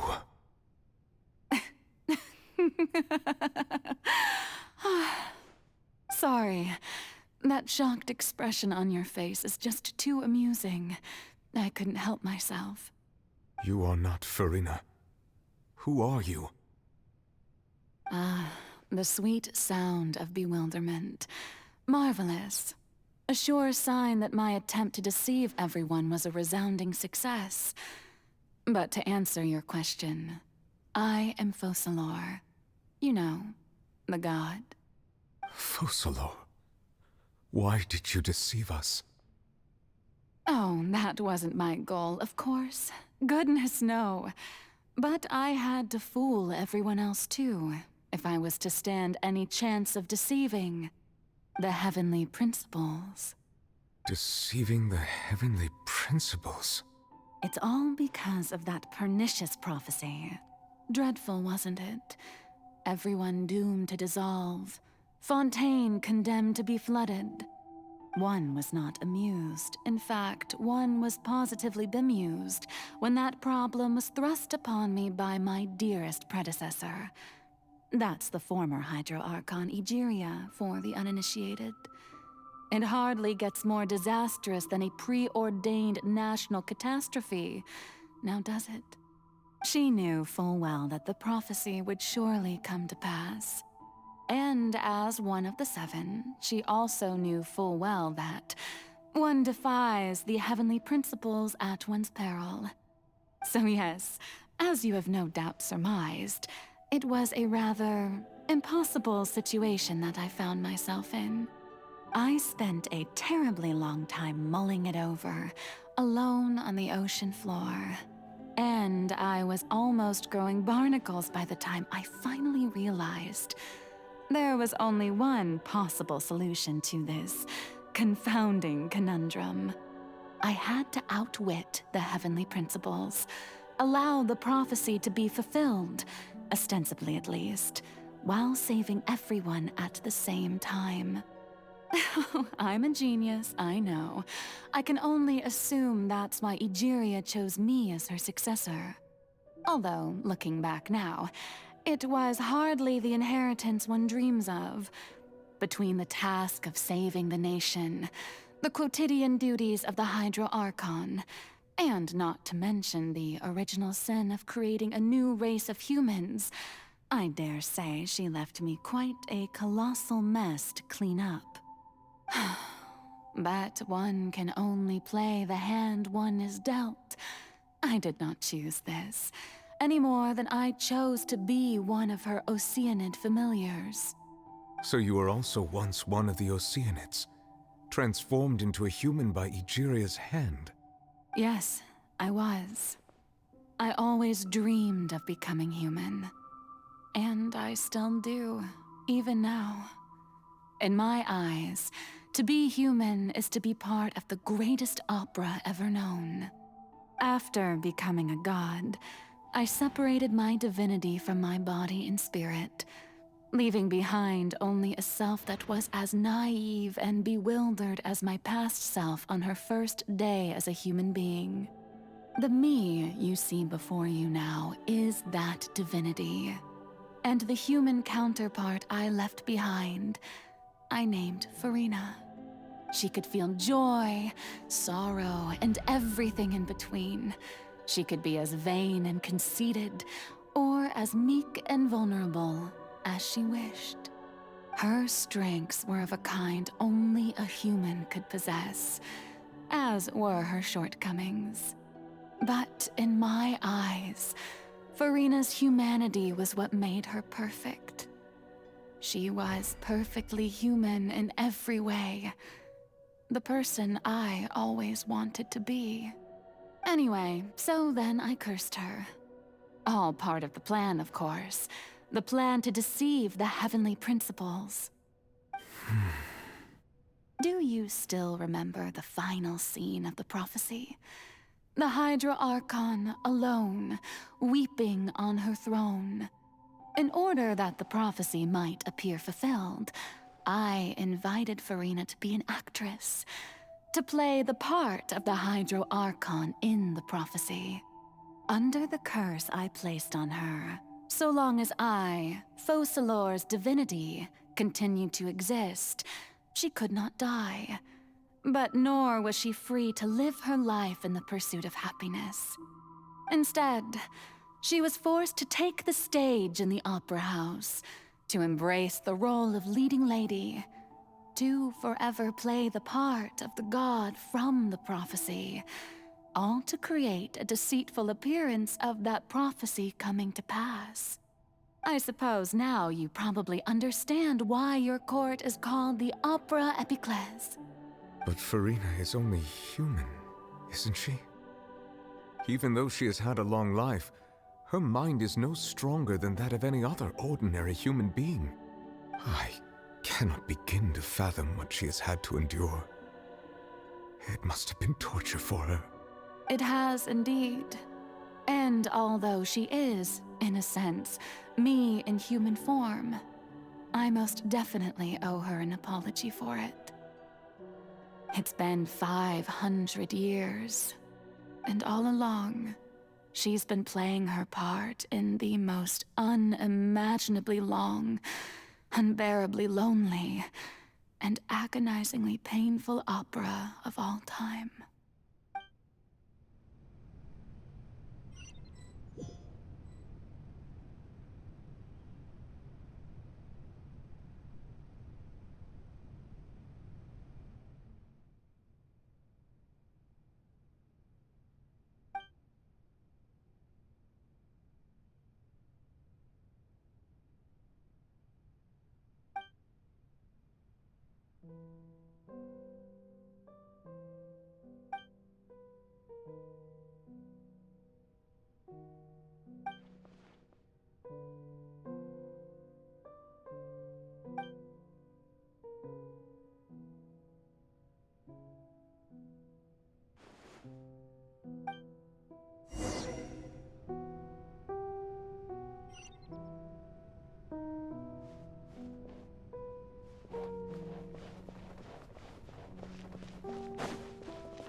Oh, who permitted you to come onto the stage?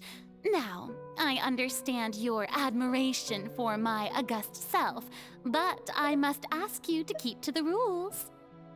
All right. It is not my intent to reprimand you. There is no need to state your name. Just be off with you. Do not distract me from my performance. Oh, do not jest. Can you not feel it? I am Focalor. The eyes of countless Fontainians are upon me.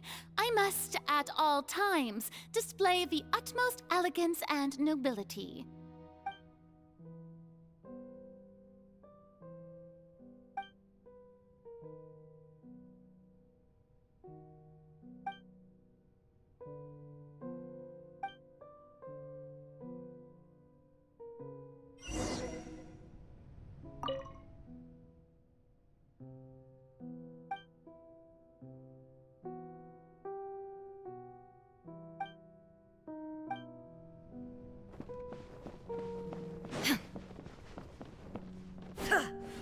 Dear audience, the performance is experiencing a technical difficulty, but worry not. The guards shall resolve it soon enough. Shine down! I see everything! Right now. Emerge. Right here. Make yourselves at home! Don't get it, you Agway! That's real bad!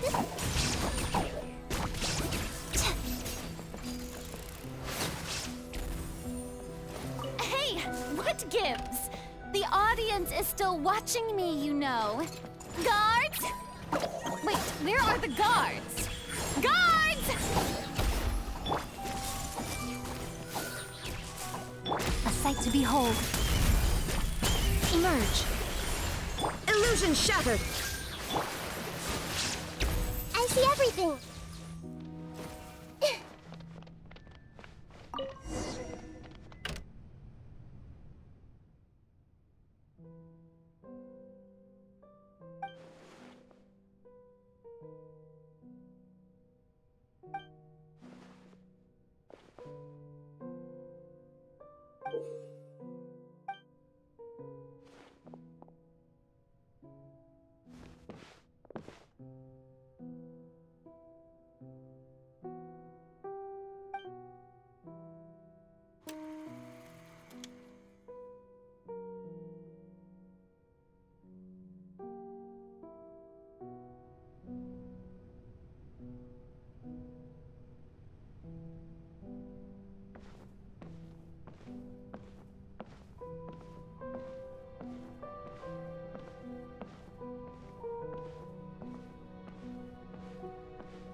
Farina.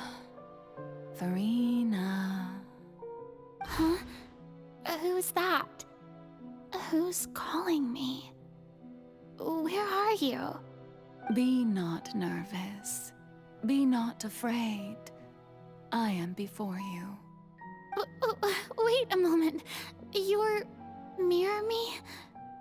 How can this be?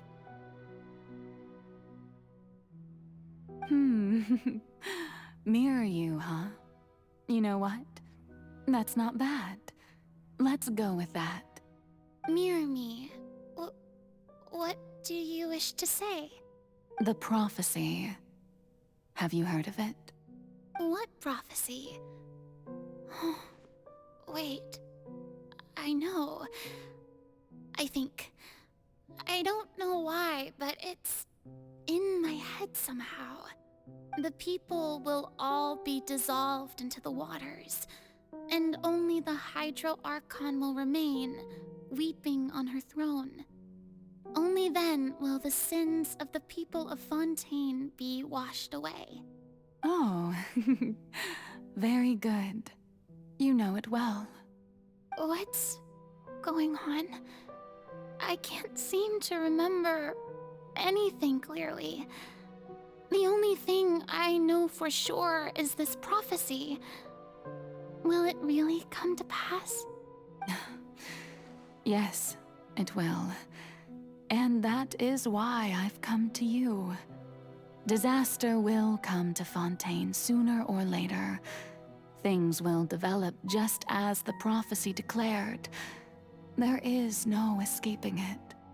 But doesn't that mean everyone will die? I'm a Fontainian just like them. Will I dissolve too? Oh, don't worry. Magical meetings exist in this world precisely to give people a chance to turn things around. It is the reason why you met me today. I will tell you how to save everyone, but you may have to suffer somewhat. Oh, so there's still hope after all. Goodness, you frightened me. You spoke so much and with so much certainty. As for the suffering, well, I will admit that the first thing that came to mind was, why do I have to be the one to suffer? But if the prophecy will come true, I'll also die anyway, right? So if I've already met you as my magical meeting in this world, if there were scales, with all the people of Fontaine on one side and my pain on the other, is it not obvious where the scales should tilt? You truly are the perfect human, my ideal. I suppose this would also be the justice that belongs to you. Huh? Don't worry, it's nothing. Listen well. Fontaine has just lost its Hydro Archon. I need you to play a role, that of the new Archon.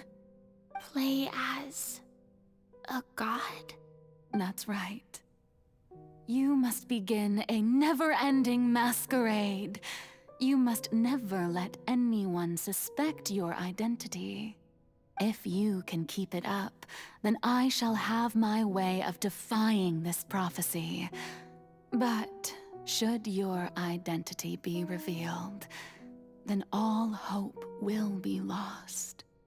But how will I do this? A human assuming the role of a god without being exposed? Don't worry. What you must do is not to turn yourself into a real god. You simply need to play the role of a god as humans imagine them to be. Being a human yourself, I'm sure you already know what such an entity would be like. Remember, your true challenge will not be pursuing divinity, but contending against humanity. I'm still not sure I understand, but I'll try. I'll try to do this. So, How long am I going to have to play this role? To accomplish this mission, you will have to stay on the stage for many, many years.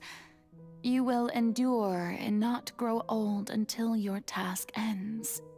But I promise you, all will eventually end in a magnificent and dramatic trial, and everyone will be saved. A trial, huh? How exciting. I'll be looking forward to it.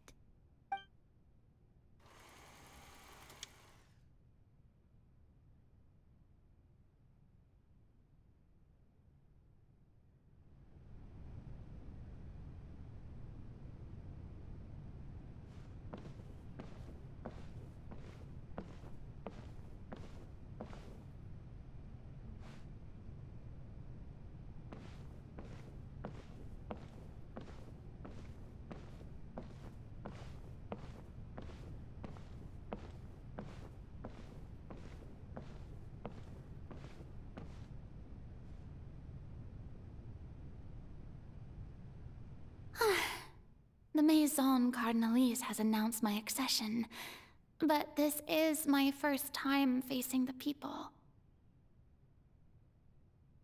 What should I say to most appear like a god? To be honest, I still don't know. Perhaps I should first try to act natural. Ladies and gentlemen, good evening, and welcome to the Opera Epiclese.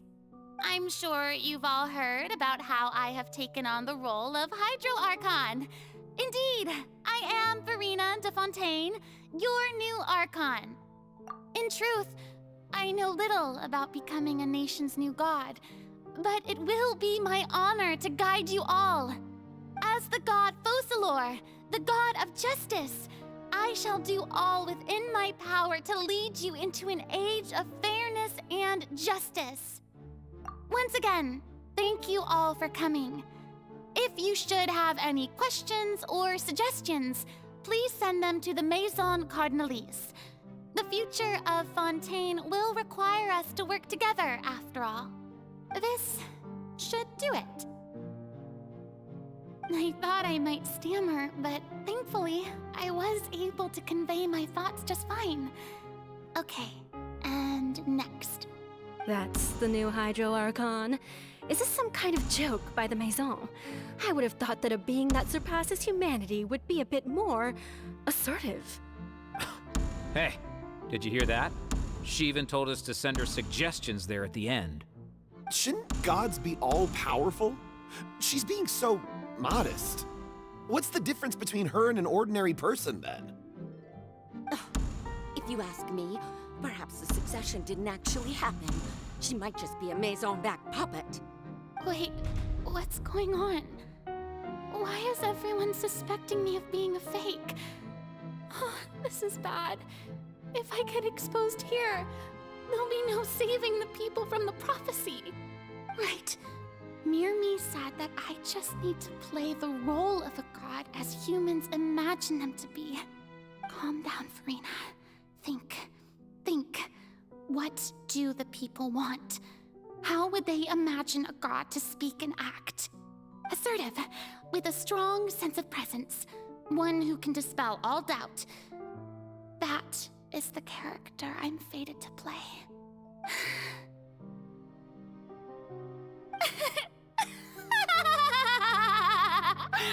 Oh, very good, my people. Only ones such as you are deserving of my rule. Now, I was wondering if some weak puppet were to one day come onto the stage and claim ownership of this opera house, would the children of Fontaine follow them? Well, it seems that you would all see right through them. Having passed my test, you are qualified to witness wondrous trials alongside my august self, here in this opera house. You may consider my previous act a door gift of sorts. I thought it was a debut that suited the atmosphere. Now then, let us be reintroduced. Ah, so that was just a performance. How could I have forgotten that we were inside an opera house? Her personality. It's quite shocking, to be honest, but I suppose it's a better look than before. Such a fascinating and bold deity. How wonderful! Our future may yet be bright after all. It seems I've turned them around. Best follow this flow and restart my accession speech.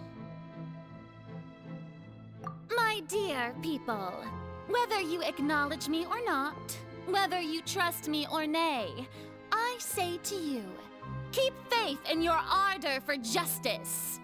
We have heard it said that this nation's sins can no longer be washed away. Well, I say that justice is most fragrant when it blooms amid sin.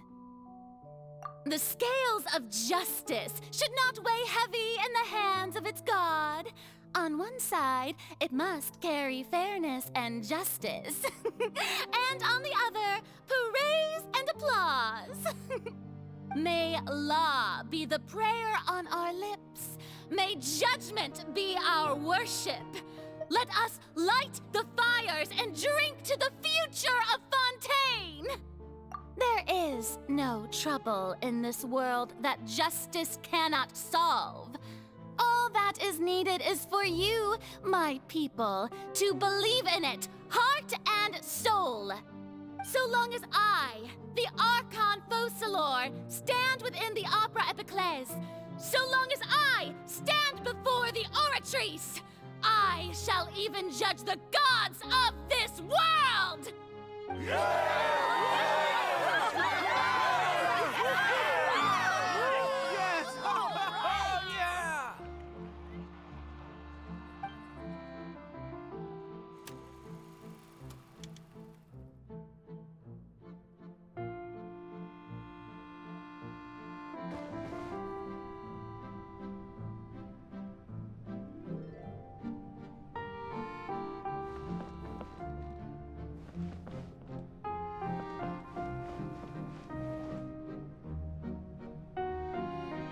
Lady Farina, here are today's case reports, as well as a summary of the follow-up for your perusal.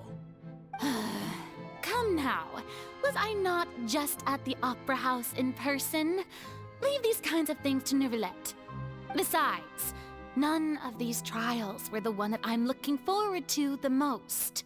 If I may be so impertinent, what kind of trial are you truly looking forward to? A magnificent, dramatic, and wondrous trial. A trial to end all things.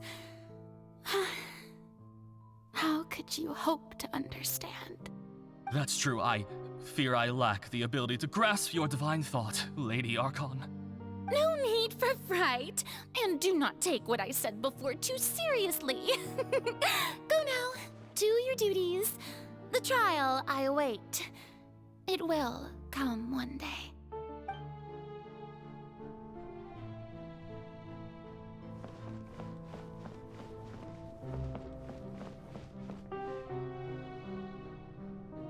Lady Farina, I don't know what to say. Thank you for agreeing to see me. No need to thank me. Or rather, thank your own sense of perseverance instead. Long have you stood in line to meet me, have you not? Oh, I'm afraid that's just an inevitable consequence of my divine charm. All right, Deoteria, is it? How is your son's illness? You remembered me, and you knew of my family, too. He is doing much better now. In fact, he is far more of an ardent believer than I. He was the one who forced me to seek an audience with you, and to bring your words back to him. Oh, good. Very good. If this should happen again in the future, please do not hesitate to come and tell me. Going down to citizens' homes every so often, while not usual practice, should serve as a fine change of pace. You're such a gentle and wise god. Thank you once again, on behalf of my son.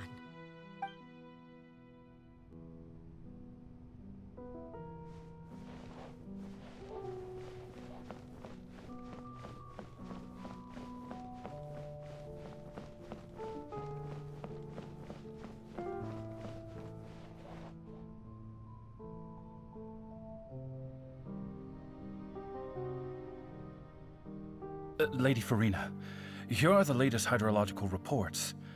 As for the specific parameters you asked to take note of, I'm afraid things still don't look good. I see. It's as I thought then. As your god, I did already expect this, but I wanted to see how far your human wisdom would allow you to analyze it. All manner of signs indicate that the prophecy will still come to pass. Forget it. That's not something you need to worry about right now. Well, as I understand it, the Fontaine Research Institute is also trying to find a way to counter the rising water levels. Really? Have they found anything? I'm afraid that they haven't found any effective solution thus far. Oh, is that so? Well, no wonder. This issue has reached the realm of the gods, after all. Still, their spirit is praiseworthy.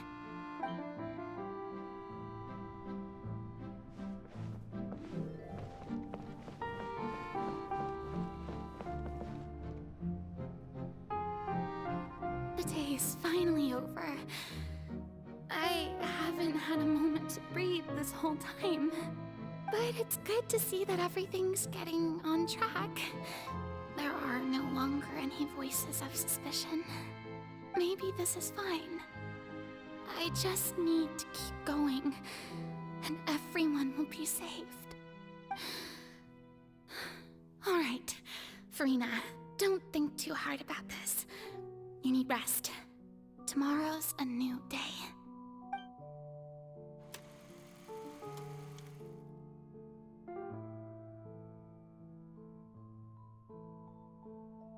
Lady Farina, here are the new trial reports for the latest cases, as well as a summary of the follow-up. There'll be no need for that. I've seen them already. There's no need to go back over scenes I've witnessed in person before. Lady Farina, I've waited so long for this chance to see you in this manner. Indeed, my dear, loyal citizen. This joyous moment is an honor for us both. Lady Farina, we're detecting significant hydrological anomalies near Poisson. Understood. Keep monitoring. Keep me informed should anything come up at the Institute.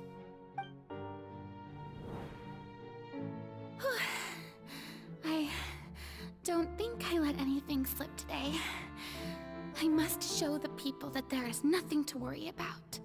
I just don't know when these days will end. I feel utterly exhausted. Best to rest early today, too.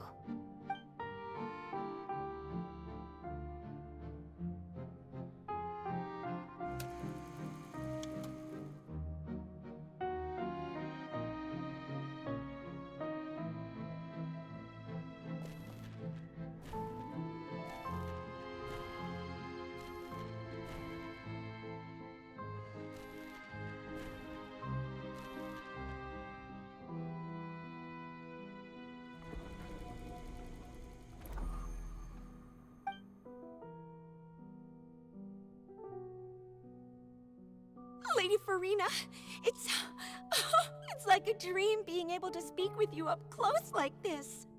I've heard that the first member of our family who was honored to receive an audience with you was Madame Deoteria, almost 20 generations ago. And what a fine family yours is indeed. It brings me great joy to meet such a faithful believer, a descendant of a line most ardent. Surely you exaggerate, Lady Farina. My lady? What is it, good citizen?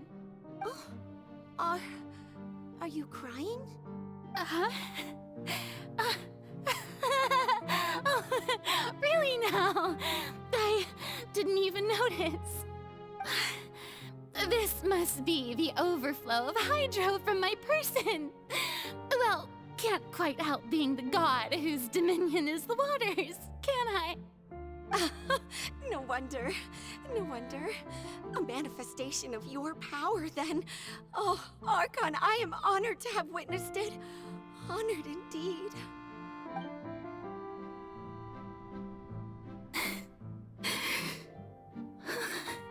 So interminable. So lonely. Just how much longer? Hundreds of years must have passed by now.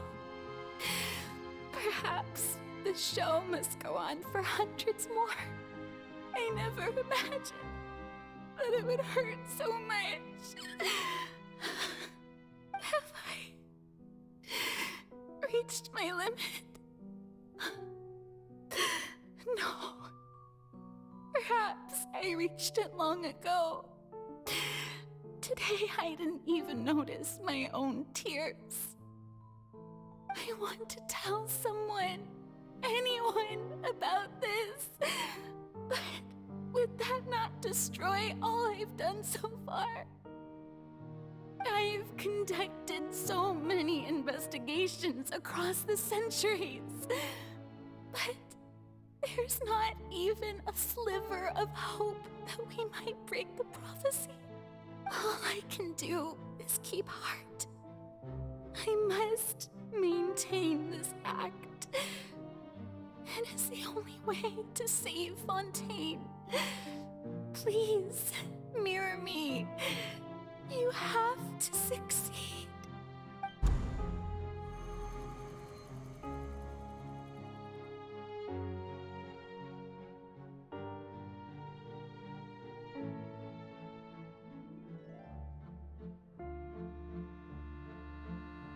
Farina, you don't have to shoulder this burden alone.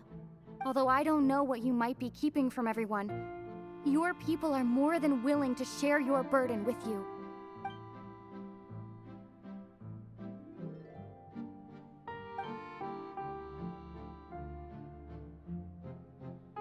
Share my burden. That's impossible. It was fated right from the start that this would be my duty alone.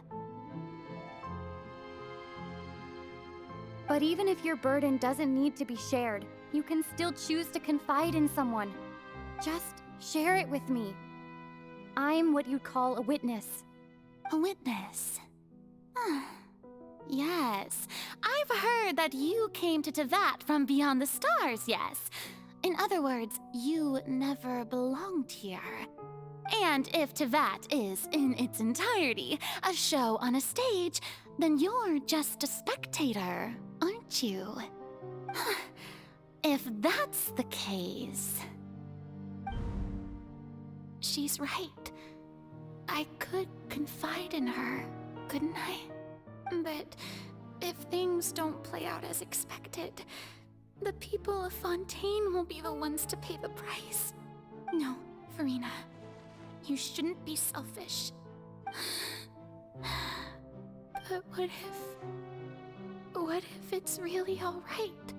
Farina, you've worked so hard for so long. Surely it would be okay to put yourself first for once. Just this once. Is it such an outrageous thing to do anyway? To find someone in whom you can confide your frustrations and sorrows? Surely it could not hurt. If you let this opportunity slip through your fingers, it might never come by again. Think about it long and hard.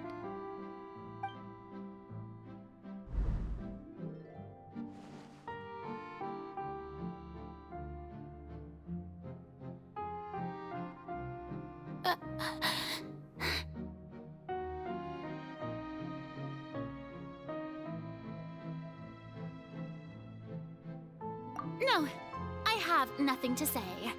I am Farina, the Archon of Fontaine. Everything will surely get better. All you need to do, dear spectator, is to witness my performance until the curtains fall.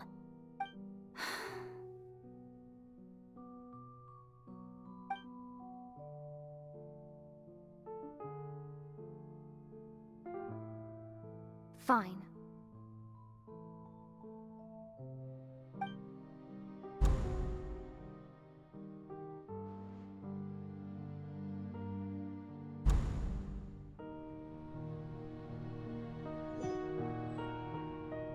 So even Farina doesn't know the truth? You've never once let her in on the full plan? Yes, it had to be done. To deceive the heavenly principles, you must first deceive yourself. She did very well. If she had let her resolve falter even once in these 5 centuries, Fontaine would have been doomed to the most tragic fate. It seems that trusting humanity was the right decision after all. I believe that I understand how your deception works, but that is only half the truth, is it not? How would you build on this foundation to save the people of Fontaine? That is the most important thing. Ah, good. Of course, the Iudex of Fontaine has pinpointed the crux of the issue. I'm sure you've long sensed that the Oratrice is no simple machine, yes? I've always suspected that it had its own consciousness, and Lenny did mention that he heard a human voice within the core chamber. It now seems that that person was you, hidden within the machine all along. Am I right? And then I became one with the Oratrice, taking Fontaine's gnosis with me. Yes, it would seem so, wouldn't it? Alas, your understanding of this device still lacks sufficient depth. In truth, it is no enactor of justice. It is, in fact, a device created to kill the god of justice. I beg your pardon? Oh, you have it. And to be more precise, not only will the Oratrice take down the god of justice, it will also take down the divine throne upon which she has been placed. I mean, did you think I would be the sort to enjoy peaceful repose while Farina suffered? My work over these last 500 years has been to constantly accumulate indemnitium within the Oratrice. But really, some have already discovered that only a small fraction of the energy generated by the device was ever used to provide power to Fontaine. The vast majority had to be, accumulated to enact this death sentence. It was all a part of your plan then? Both the trial and the sentence? Indeed. This power, accrued over 5 centuries, could have sustained Fontainians for millennia had it only been used for that purpose. Almost all of it has now been stored within the Oratrice. But only power of this magnitude could hope to destroy the Hydro Archon's divine throne, shaking the rules established by Celestia and breaking through the institution that is the Seven. So the Oratrice's call for death was for neither Farina nor Focalor, but for the Hydro Archon. The destruction of that divine throne. If I do not misunderstand your intent, you must be... returning what's rightfully yours to you, of course. In other words, this was all done to return the authority of the Hydro Archon to the Hydro Dragon of this planet. But...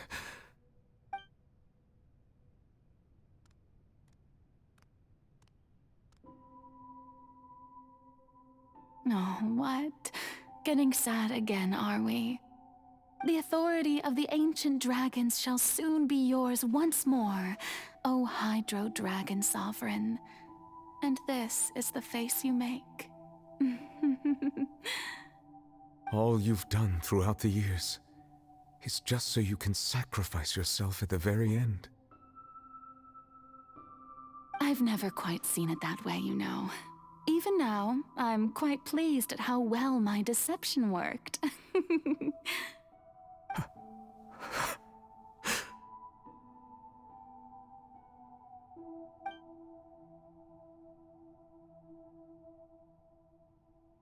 Hydro Dragon, Don't cry. I must say, had it been within my rights, I would have loved to judge the heavenly principles themselves. Were they not guilty of essentially the same crime?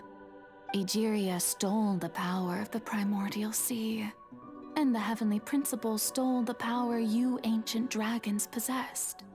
I, for my part, am the god of justice. And is it not just that your original powers should be returned to you? Speaking of justice, I have always believed that justice lies in the process of pursuing human existence itself. So, if the theft of the primordial sea's might was Fontaine's original sin, then, leaving matters of procedural right and wrong aside, the descent of the Fontainians as humans and their right to exist in this world would be Fontaine's original justice. In other words, existence was Egeria's justice, and to me, justice is the continuation of that existence. Defying the prophecy and ensuring that Fontaine's people shall live on, that should be the justice enthroned over all others. At this point, we, whether it be myself or all other Fontainians, have shouldered the burden of this sin for far too long. Iudex Neuvillette, the highest judge in our land, when you regain your full power as an elemental sovereign, what verdict shall you pass upon us? So when I was invited to the court of Fontaine to serve as Iudex, I see now that that was your idea too. At last, I now understand the true purpose behind this position. In the beginning, I was uninterested in human existence. But these 5 centuries of living alongside them have gradually brought about mutual understanding between us. And I have even attempted to feel as they feel. You are a devious one, Focalors. Things being as they are, surely you know that I could never declare them to be guilty.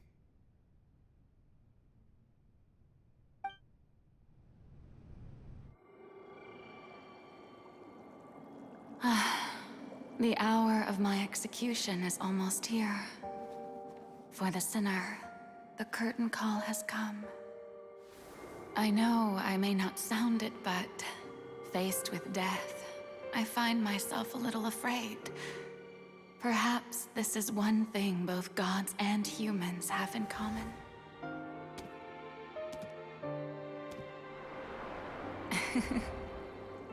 Farewell, Neuvillette.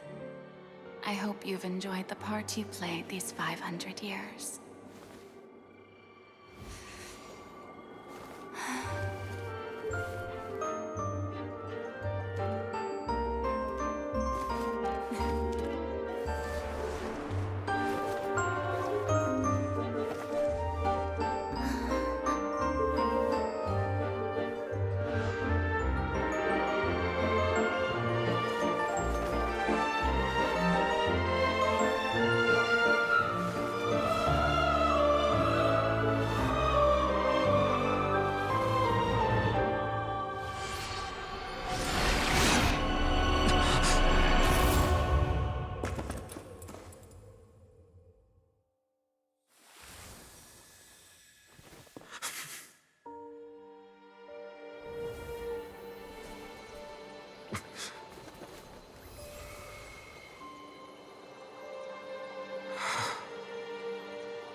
Judex Nuvelet, hereby declare,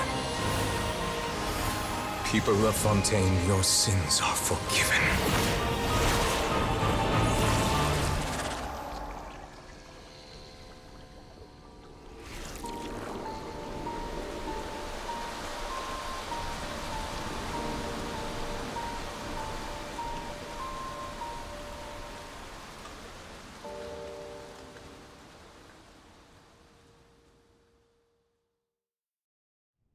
The world.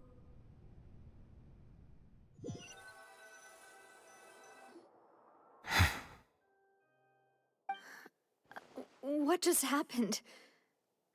Has the death sentence been carried out? Was that bright light some sort of misdirection? I have a feeling that something huge just happened. But since we're all still alive and haven't been dissolved, I assume whatever happened was good for us. It's time to end this. We must mete out punishment to that beast. Didn't you say just a moment ago that it can't be defeated? I have gained the strength sufficient to deal with it. Through certain means, I now have the ability to separate the power of the Primordial Sea from that creature. We should seize the opportunity to pursue our quarry. Traveler, now that the oratories can no longer function, I require an executor to help me mete out justice. The root of the calamities befalling Fontaine, the beast that enacts the prophecy. Its name is the all-devouring Narwhal. Come with me, traveler. The hour of execution has come.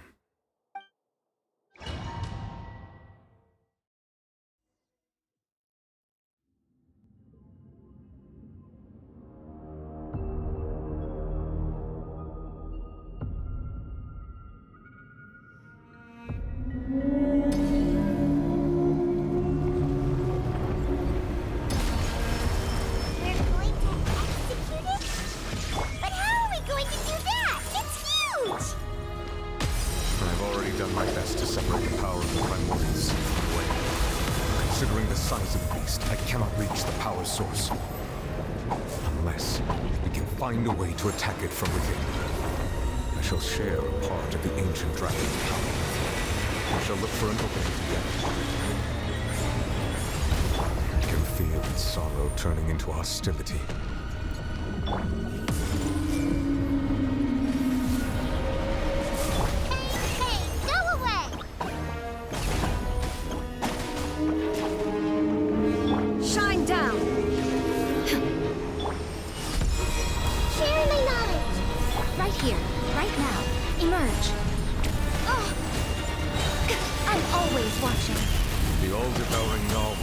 Resist its instinct to devour. Continue to trigger its hostility, and a chance will present itself.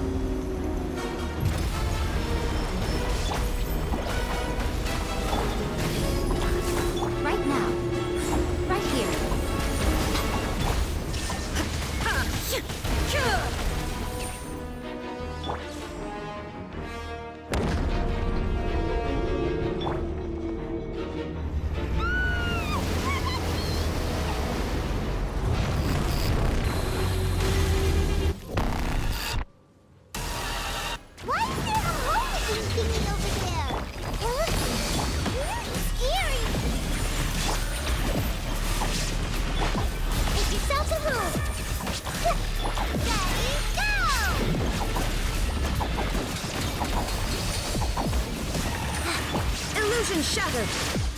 I have granted you my protection.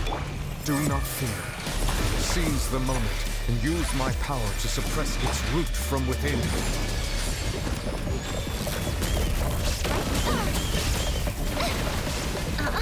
Hey! Sharing my knowledge! Shine down! Right here. Emerge. Go get it, you agree!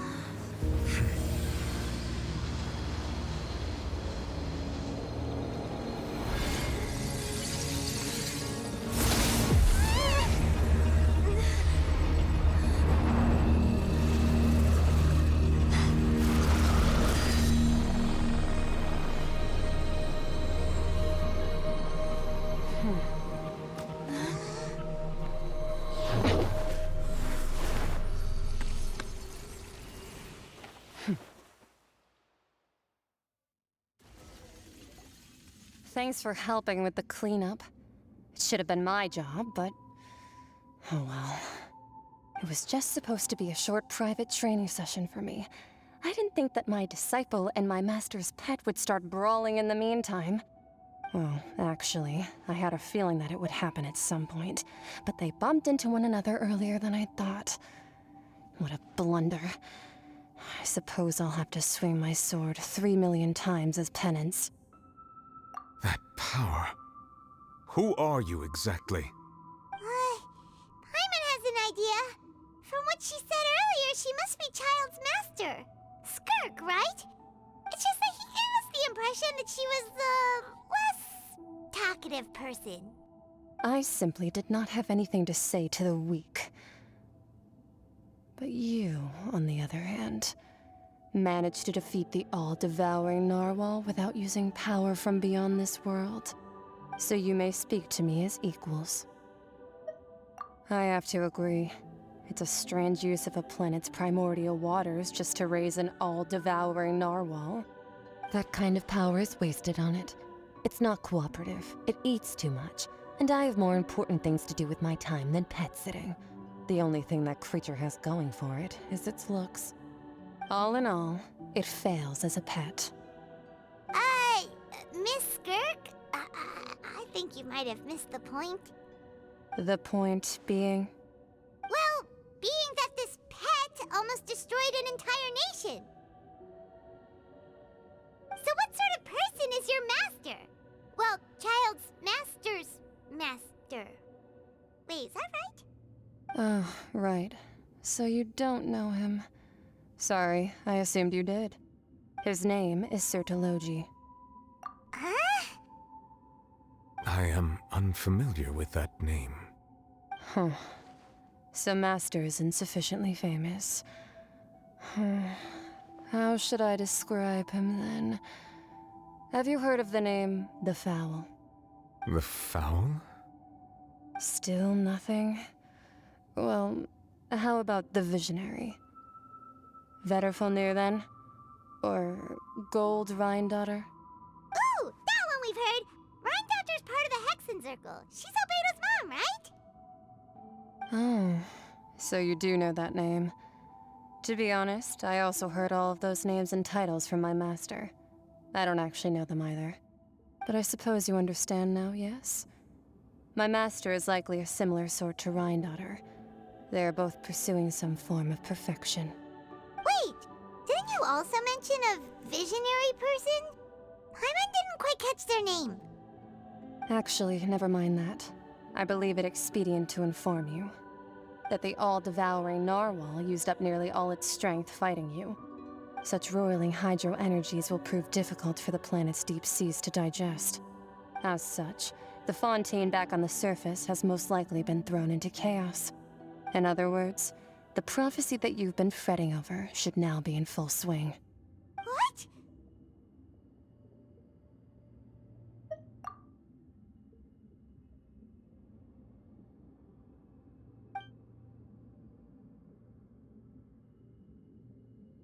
Not to worry. Focalor has already managed to deceive the heavenly principles. In the end, the people will all be dissolved into the waters, and only Farina will remain, weeping on her throne.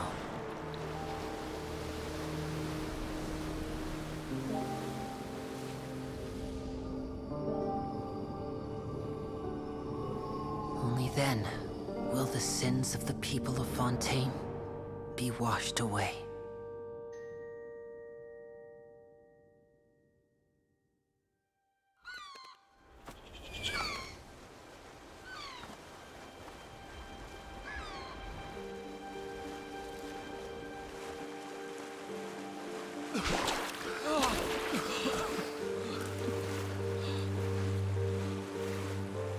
Hey! Help! Over here!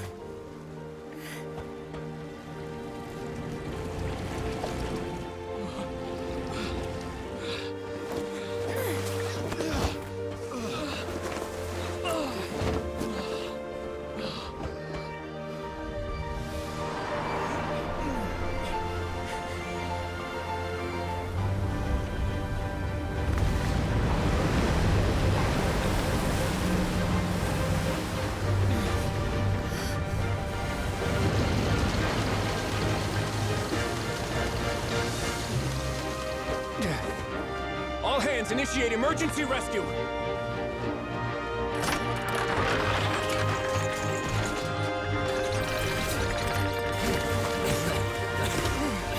Hurry!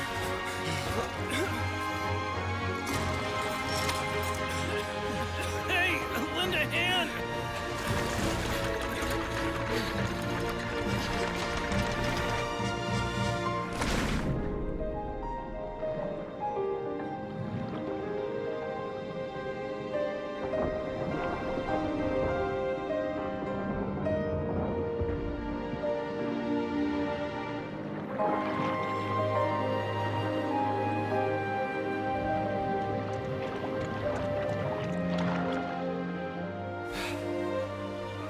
Look!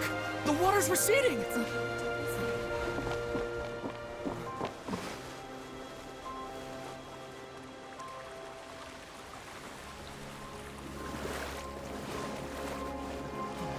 It's a miracle! Water's receding.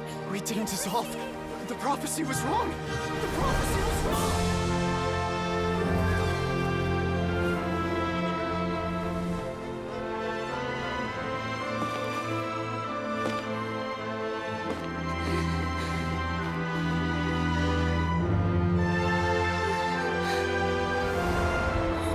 Are you alright? We're saved. The prophecy was wrong.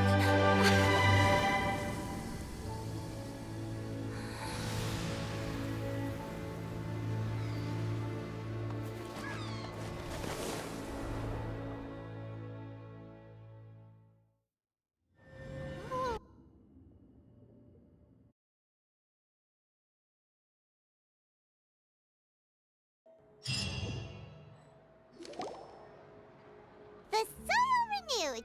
The Spina di Rosula attacks post-disaster rebuilding. I recently visited Poisson to meet with Miss Navia, spokesperson of the Spina di Rosula, and we spoke about Poisson's present and future. Old soil can still give birth to new bloom, Miss Navia stated. Hope is like seeing a small cookie when you're starving late at night. You just need a little of it. Skyship Winglet, lunar brain of the Fontaine Research Institute. The various disputes that have arisen on account of Mr. Edwin have suddenly become a shield over the Institute, with Jurier turning out to be a once overlooked hidden gem. People always call the first researcher mad, but few know what to call the second. And should that latter person achieve a miracle, they would find it all the harder to find a word with which to classify him and his team. Wow! Paimon barely recognizes the people in the reports. Are those really Jurier and Navia? They sound like real big shots. What do you think? Pretty enthralling, huh? The Steambird's idea was pretty simple. With the disaster just having passed, we would print a free edition packed to the margins with good news to calm people down. The value for these big scoops lies in their inevitable follow-ups. We'll publish further reports and go into the stories behind those people. Edwin's assistant, Jurier, created a true flying ship, while Navia is leading people in the reconstruction of their home. I'm sure that these stories could draw even your well-traveled eye. Paimon's curious too! Wait a minute. Didn't we watch everything happen from start to finish? What's there to be curious about? And that's exactly why I'd like you to come conduct interviews with me. You're the best incubators of news, if you haven't noticed. And also, with you around, I'm sure I'll get to see that Duke. Are you sure? Hasn't he turned you down several times already? Oh, this time will be different. Come on, let's head to Poisson first, and then make a trip to the fortress. There are some things you'll only know when you get there.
Oh, it's you. What brings you all here? Hey, we're just having a look around. I'm here to update myself on how things are going here. Oh, the Fatui are here too. Let me introduce you. This is Mr. Garunt Snežević. He represented the Knave in sending us a large amount of supplies, and is helping with our work. Our residents are hard at work as well. Thanks to everyone, work is progressing nicely. We've lost a lot of people, but we're moving forward. That will have to be enough. Hello, Miss Charlotte. I'm a big fan of yours. I especially like that article you wrote last year about Fontaine's stray cats. But if you don't mind, could you not emphasize our role too much in your report? It's not charity we're doing here. We just happen to share the same interests as the Spina. I get where you're coming from. I'll keep it as simple as possible. Or would you be willing to feature as friendly neighbors? That would be fine. Thanks. Oh, you're back too. How are things? We finished laying down the construction materials. It'll be another hour before the workers are able to go over there. Huh? You're here too, Clarand? Well, her reputation's greatly risen after that whole duel business with Miss Farina. So she's here in Poisson to wait out the heat. All right. She really came here to help me out. There's too much to consider in the reconstruction of Poisson. The Spina has need of more decision-makers. And, well, I do already happen to be connected to Mr. Callis. Oh, wait just a moment. Do you mind me asking a few questions? You know, about how you felt before the duel, about what it was like facing down a god. There's lots of exciting material there, I bet. Forget it. I'm sure you can find a better theme than that, Miss Charlotte. I see you're the same as always. Couldn't you do me a favor, for Navia's sake? Well, if we're talking about doing things for my sake, you might as well just take a few more photos of me. Or of the Traveler. It's better than wasting time persuading Chlorand, at any rate. Of course I will. I'm not gonna let her off that easy. All right, then everyone who wants to be in the photo, gather up. And smile.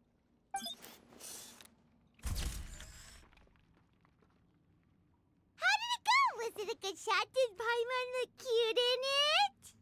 Not bad. Your addition really helped the composition of the picture. All right, hang on a moment. Let me snap a few more shots.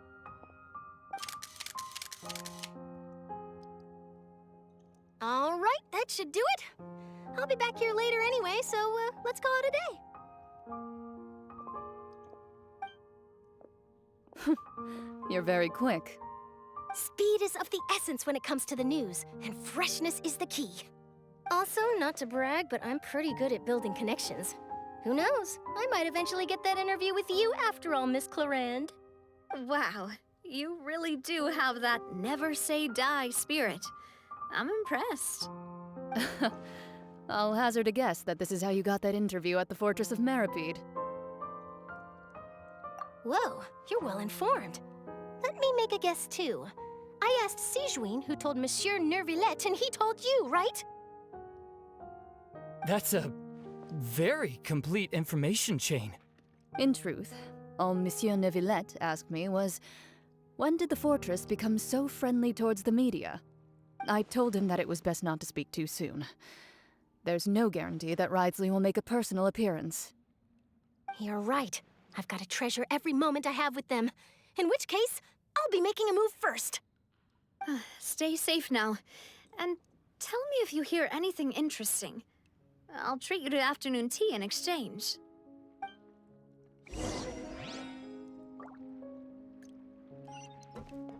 You seem curious about the fortress. Of course. That Risley. I still remember going down to the fortress to grill him for information on my father's case. Boy, did he take me for a ride. Without telling me anything, of course. But he did invite you to tea, didn't he? 2 large pots of it, in fact. It was good tea, though. I have to agree. The tea there is very good. Speaking of that, would you like to have some today? I mean, you've got time, right? Well, I'd be partial to some shortbread. Wow, it's like we've got a menu or something. Sure. Good. What flavor of biscuits would you like, Mr. Snezhevich? Me? I'm fine with anything. But I would prefer chocolate, should you have it. All right. Leave it to me. I'll go over the newly arrived supplies with you later, Mr. Snezhevich. We should be able to finish the preparatory work today. That works great for me. Huh. Is it just me, or did you get a new lipstick? I did. It was a gift from Sijuin. Want to give it a try? I think the color would suit you, too.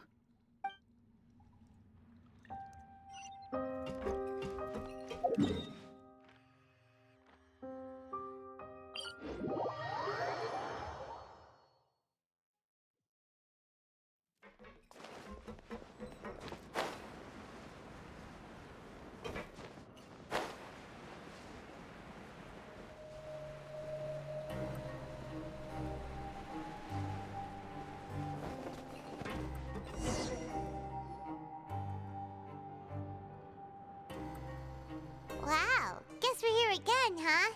There's a real nostalgic feeling to this place. Looks like you've been missing us. Duke! Did you come all the way to the entrance to greet us?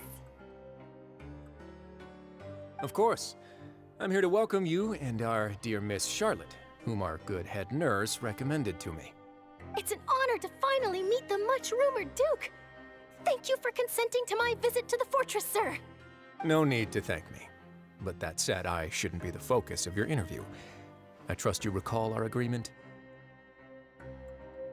Of course, of course. All right then, this way.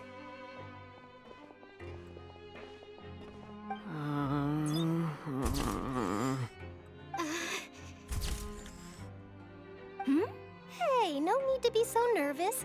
I've already taken all the photos we need.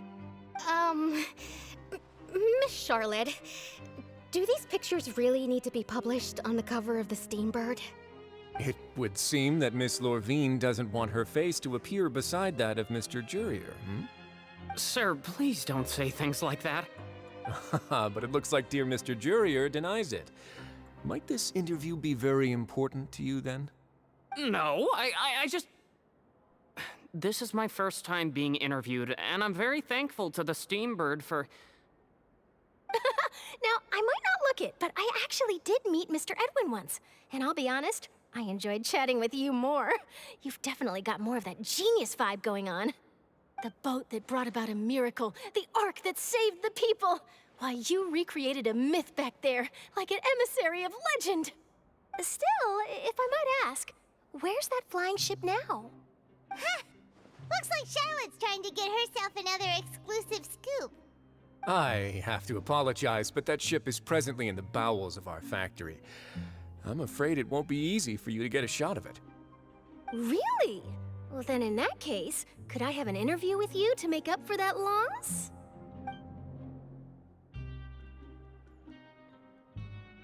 You already know my answer, I'm afraid. Best you interview our head nurse instead. Or perhaps you'd like to take another photo of this couple of researchers? Did you really have to use the word couple? Well, then, 2 solo photos will do. Is my hair messed up? Please, someone help me have a look. Things sure are getting pretty lively here. We've seen this kind of thing before. Oh, seems like everyone's here. Would any of you like to try this new drink I came up with? Ah, Siegeween. Hey, Miss Charlotte. Why don't you, take some pretty photos of our head nurse? Sure. Come on, Miss Siegeween. Over this way. Let's find a brighter spot. Huh? Sure. Do I have to smile? So, how have things been at the fortress?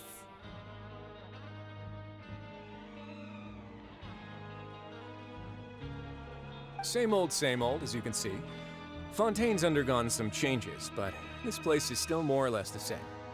Other than that flying ship, it got a tad too much attention, I think. That's why I decided to let the interview go through. We should direct more public opinions toward the behind-the-scenes heroes. Am I right, Mr. Jurier? Miss Lurvine? You're too kind, sir. I believe that you too should have your day in the sun. Not that you would want that, which is a pity. I'll just leave the spotlight to you two.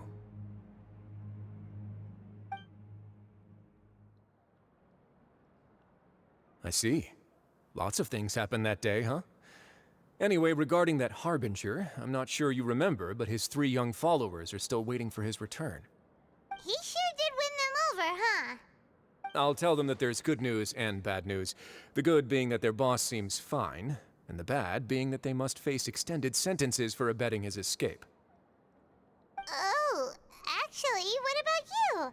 Are things gonna change for you too? What change can there be? The fortress will keep chugging along, and so will my duties. As to what Miss Farina's departure will mean for the nation, and if our laws and governance will be transformed, we'll leave those to the folks in the overworld. Hey everyone, the photo shoot's done. Good. In that case, let's call it a day here. Thanks for your cooperation. Come on, Traveler, let's go. Till next time, everyone. There'll be a next time? Maybe. Who knows? I might write a story about the underwater factory next time. Until then. All right, last stop, the docks.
Navia mentioned that she stayed in touch with Linny and the others after working together. Apparently, they've been at the docks distributing these strange pockets the whole time since. Traveler, Paimon. Ah, and Miss Charlotte, too. Would you like a magic pocket? What sort of gadget is it? It's a wondrous bag that can be used to carry many things. The water level has returned to normal, but if you see any of your things floating around, you can use this to carry them. Or you could trick a friend into doing it for you. Trick a friend? I wonder which of my friends would fall for that.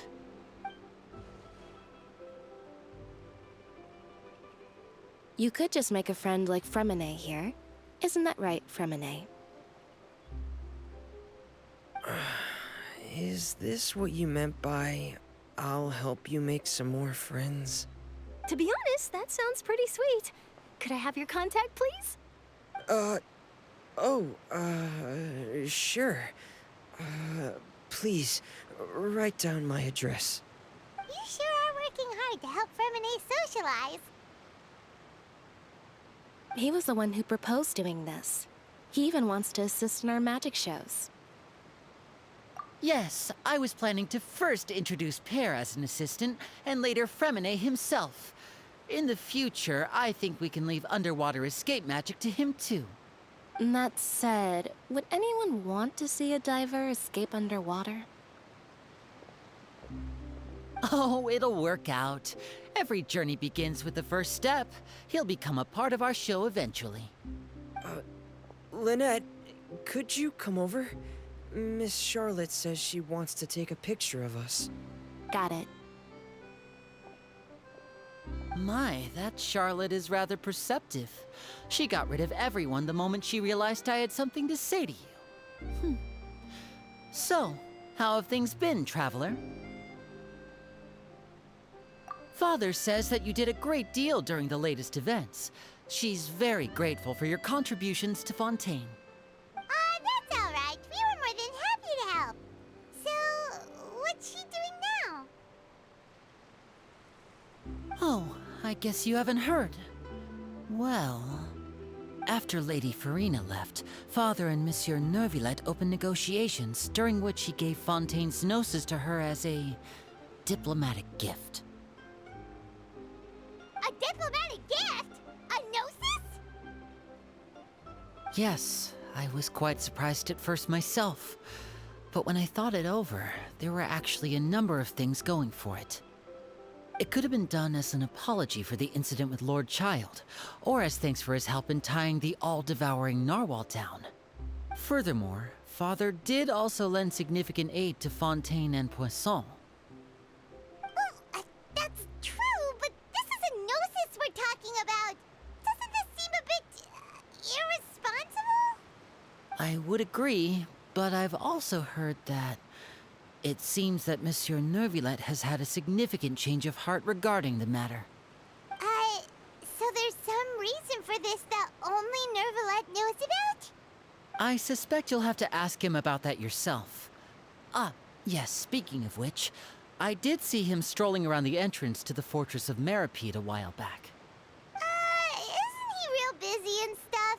Paimon didn't think he'd have the time for that. But back to the topic.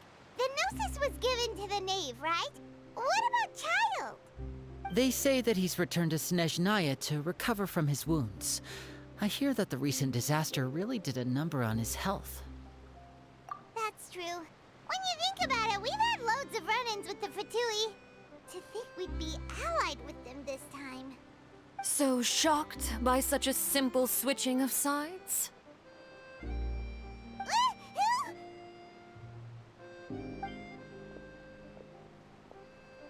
Father! Well, what do you know? Come to the docks to see how my children are doing and meet the Traveler by chance. Please do not pay my accomplishments in Fontaine too much mind. I would have done them regardless. Are you going to take the gnosis back to Snezhnaya? That is our duty as harbingers, yes. Don't be too preoccupied with sides. The goal of the Fatui concerns not a single place or person, but the entire world. With such a grand goal in mind, it is inevitable that we must wear many masks. Switching my masks is something I've always done. Well, that depends on many things. No one truly knows what the future holds. What good is honesty if you can't rely on it forever? As for you, I very much look forward to our next collaboration. Good things cannot be achieved alone, and you've proved yourselves to be great partners. A vision? All right. I'll remember to return it. Thank you for keeping it safe for him this entire time. And that's a wrap for me. Huh? You're... Greetings, Miss Journalist. Hello. If I'm not mistaken, there are diplomatic channels I'll need to report to take a photo of you. That is correct. So forgive me, but I will not be able to serve as a subject in your article. However, feel free to write as much as you'd like about our dear magicians and our upcoming rookie talent. I will. The sea breeze is quite pleasant. I shall continue my walk while the weather remains so agreeable. Farewell. Farewell, Father. Oh, she has such an intimidating presence. I didn't even dare to take a picture. Thankfully, I've already wrapped up all my pre-scheduled interviews. Thank you all. This'll be more than enough for me to write about, I'm sure. Don't be too nervous. Why don't you take a magic pocket before you go? Here, Traveler, Paimon, you take one too. To move things about? That's right. Funny. I was giving out magic pockets when we first met too. And what do you know? I'm doing the exact same thing right now. So many things have happened, but the pockets are still the pockets. I guess this must be life. We will all follow our own paths, and serendipity will lead you to your fated friends. All right then. We'll be handing out pockets in some other districts later, so we'll get going now. Have a good day, you two.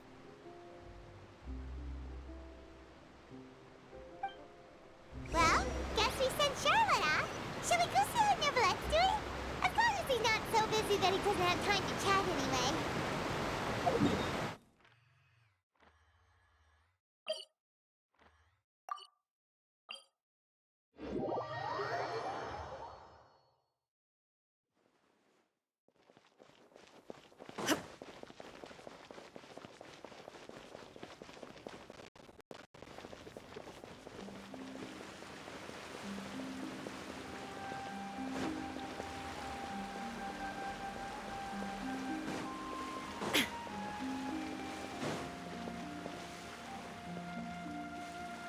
Honestly, I'm not a big fan of opera. No two cases are alike. And details.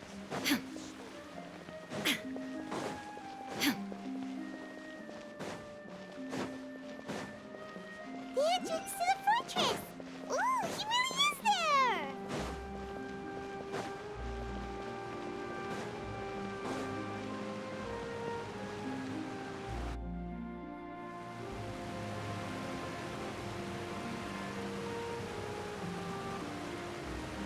So, you really are here, Neverlet! Hyman didn't think you were going to have free time this hour of the day. Really? Oh, I suppose you must have met Mr. Linney. He took the time to greet me earlier when he passed this way. In any case, you came at a good time. I was just considering reaching out to you to set up a meeting, so I may explain some things that I haven't had the time to before. Aw, Paimon's glad that you remembered. Thank you for keeping us on your mind, what with you being busy and all. Alright, let's have it then. How was Fontaine actually saved? The whole business is still quite the mystery to us. It is strange how words can often leave a bitter taste in the mouth when it finally comes time to say them out loud.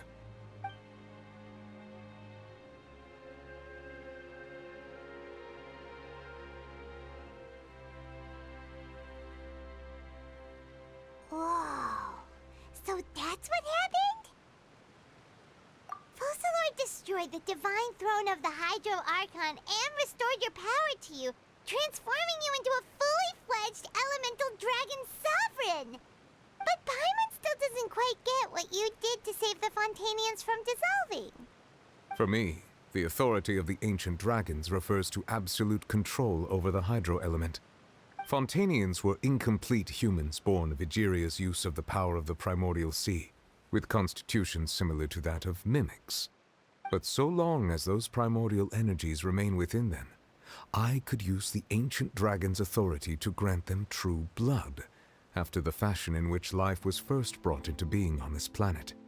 In other words, when I gave my verdict, Fontainians became true humans, and thus would naturally no longer be dissolved by water from the primordial sea. Focalor must have counted on you to make that decision as well. Your verdict was the key to making the prophecy appear to have come true while saving everyone. Yeah, and in a manner of speaking, Focalor finally managed to fulfill the original Hydro Archon's wish to turn Oceanids into real people too! It seems from your expressions that you still have more things you wish to ask. Ask away.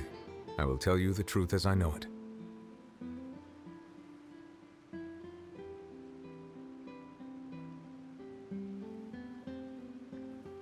I have investigated his case along many avenues, and I have learned that he once fell into an unknown chasm when he was young. There, by chance, he awakened the all-devouring narwhal. But whether it be by sentiment or reason, that should not have been enough to consider him the root cause of the disaster. At most, he would have had tangential liability. As for the judgment passed by the Oratrice during the trial, whether it was due to that liability by association, or Focalor deliberately using him to buy time for us on the assumption that he would be able to hold the creature off, I cannot say. Guess Focalor had Fontainians in mind the whole time. In the end, it was thanks to her that they finally became real humans. Hang on a second. Paimon suddenly got another question. Back when Fontainians hadn't yet become real humans, were the children they had also transformed Oceanids? Life has always flowed like water. Do you recall how Fontainians would often come to the Fountain of Lucine to pray for children? Yeah! Lynette said the fountain is where all the waters in Fontaine converge. In truth, even those couples did not know that such prayers were no mere custom, but instead a form of ritual. Those Oceanids who were blessed within the spring water would later descend as new humans in the coming months. Paimon sorta gets it now. Either way, seems like this ritual won't be of any further use, but it'll probably live on as a local custom. Ask away. I will tell you the truth as I know it. Yeah, about that. Risley said Farina has already left. What's that all about? Ah, Lady Farina. The people are only aware that her death sentence has not been carried out. She abdicated the post of Hydro Archon and left affairs related to that title to me, before leaving the Opera House. I related Focalor's words to her faithfully and completely. After hearing them, she seemed neither saddened nor comforted. She simply said that she was tired and needed to rest. Having said that, she then packed her things and moved out of the Opera House, not unlike how an ordinary person might. But she's still got a place to stay, right? You need not worry. I will make arrangements to ensure that she will not want for food, clothing, board, or travel. In truth, I am somewhat happy for her. The wear and tear on her spirit will, of course, take time to heal. But now that she no longer has to play the role of Focalor the Hydro Archon, she can finally lay down her burdens and lead a normal life. What about you then? What are your plans now that you've regained your full powers as the Hydro Dragon? After Focalor passed on, the Oratrice also ceased to function. This matter will directly affect our trials. After much careful consideration, I've decided to take over its role in our courts. From now on, I shall hear cases and pass verdicts by myself. Looks like you're still considering stuff from the perspective of the Udex, huh? As an elemental dragon, there are indeed many things that I must do. But this power and this duty, in a manner of speaking, you could say that both were granted to me. As such, before I attend to my other responsibilities, I must first and foremost continue to serve Fontaine as its highest judge. The duty of the Hydro Sovereign and the duty of the Udex shall coexist within my person. Additionally, the Hydro Archon's departure has brought about another problem, which is that the Opera House shall no longer produce indemnitium. That's true. That power was derived from the people people's faith in the Hydro Archon, wasn't it? Wait, but the various mechs and machines in the city are all still okay. Where are they getting their energy from? As I am now, I have full command over New Musia, and it can serve as a complete substitute. Another reason why I cannot quite leave Fontaine immediately. Wow. This ancient dragon's authority stuff is really quite useful, huh? Ask away. I will tell you the truth as I know it. Oh, that's right! They say you've given it to the knave as a diplomatic gift or something! Leaving aside their intentionality, the two Fatui Harbingers have indeed done much for us during this crisis.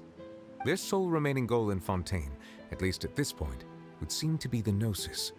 The Oratrice has ceased to function. The Hydro Archon's divine throne is now no more, and I do not need the Gnosis's power. As such, it has lost all meaning for Fontaine. If the Fatui have impure designs, then we might as well accede to their request now, and avoid unnecessary conflict. What complicated considerations! Paimon thought you were just giving it to them out of gratitude to the knave and as an apology to Child. Ask away. I will tell you the truth as I know it. You will soon be heading to Natlan, I presume? I'm afraid that I have little talent as a travel guide, so all I can do is tell you what I know about that land. As far as I'm aware, Natlan can be said to be a nation of dragons. A nation of dragons? You mean like you? No, I suspect that I would not find myself welcome there. Unlike ancient dragons such as myself, the dragons of Natlan have undergone long years of development and evolution. Large numbers of them have entered a form of coexistence with humanity. Natlan is also the nation of war. War ravages those lands like an undying flame. There is one other piece of information I got incidentally from my negotiations with the knave that I believe may be useful to you. The harbinger known as the Captain has thrown his hat into the endless ring of war. The Captain. Sounds like a real tough customer. Seriously, everywhere you look, there's a Fatui Harbinger doing their thing. I suggest that you fully prepare yourself before going to Natlan. In the meantime, Fontaine's doors will always be open to you. Ask away.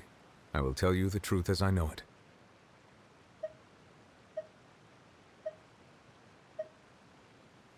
Hang on a sec. Paimon's still got a question about the Gnosis. When we spoke to Linny earlier, he mentioned that your attitude towards giving away the Gnosis had clearly changed. We guessed that there might be some reason for it that only you were aware of. No wonder the House of the Hearth is the Fatui's intelligence division. They are certainly sharp. So regarding this specific issue, I was just getting ready to share something with you. What is it? In truth, I exchanged some further words with that lady named Skirk after sending you two back to the surface. It went something like this.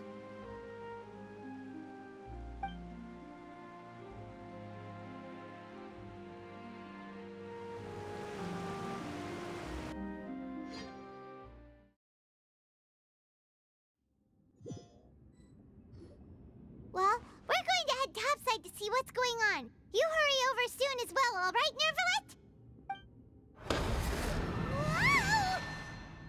What next? The all-devouring narwhal isn't here, so I'm no longer getting any interference. I can finally catch the scent of your power, what it's made of. It is the authority of the planet's primordial dragons, but with something very similar to a god's curse mixed in. It's quite a novel blend. I'm sure I've encountered something like this before. What was it again? I do not know what you speak of. Ah, of course. How could I forget? You should have the remains of the third descender on your person, yes? Remains? I've never heard of any such thing. Huh. According to your parlance, I believe it may be called a gnosis. Well, that much is true.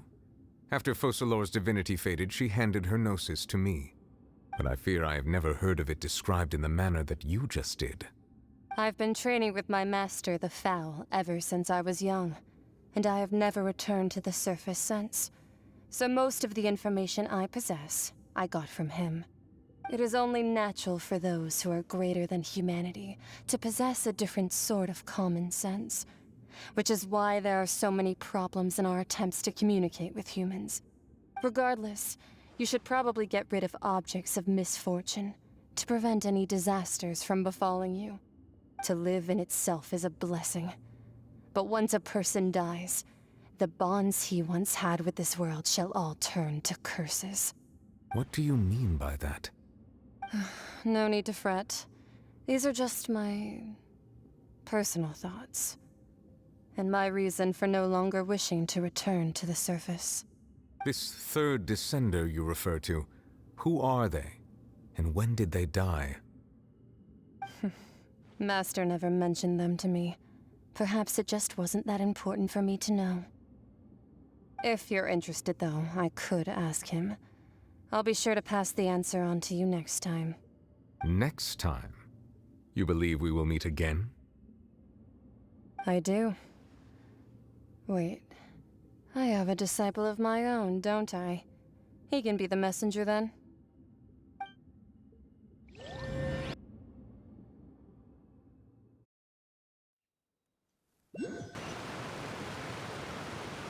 That's what she told me. Whether it would prove useful or not, I wanted to pass that information on to you. The remains of the third descender? So that's what the Gnosis actually are. Paimon just thought they looked like chess pieces. How could they be a person's remains? All the same, assuming that there was no misunderstanding or special metaphor at play, that is what she meant to say. And she said that it would bring misfortune and that you should check it, which is why you gave it to the Fatui. If she speaks the truth, then I would simply be putting Fontaine at unnecessary risk by keeping it here.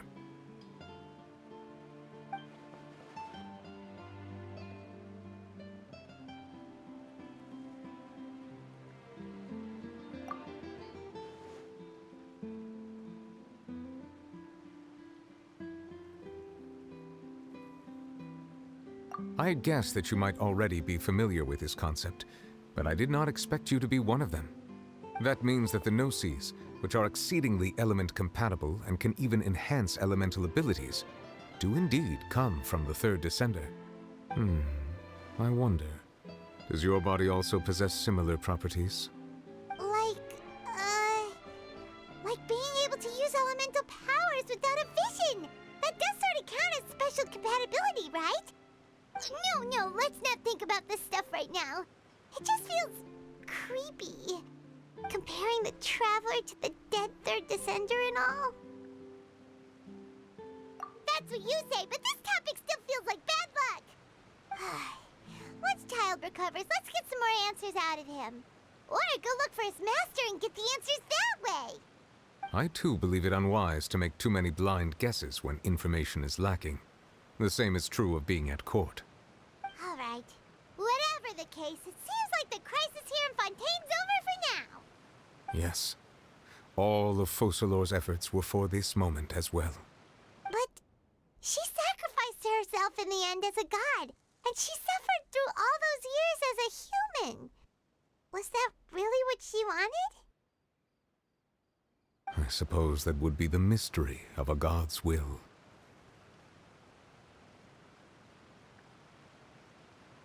I suspect not. But once in a while, I too would guess that if wishes were like the clouds in the sky, they will one day return to the earth as raindrops. Life flows like water, and rain is the final answer. The water levels may sometimes tilt one way or another, but the rain falls fairly upon all. And what, ultimately, is the difference between the rains that fall upon all of us?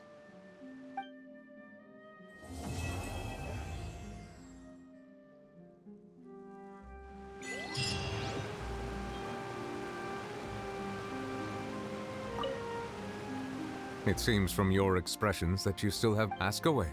I will tell you the truth as I know it. I suggest that you fully prepare yourself before going to Natlan. In the meantime, Fontaine's doors will always be open to you.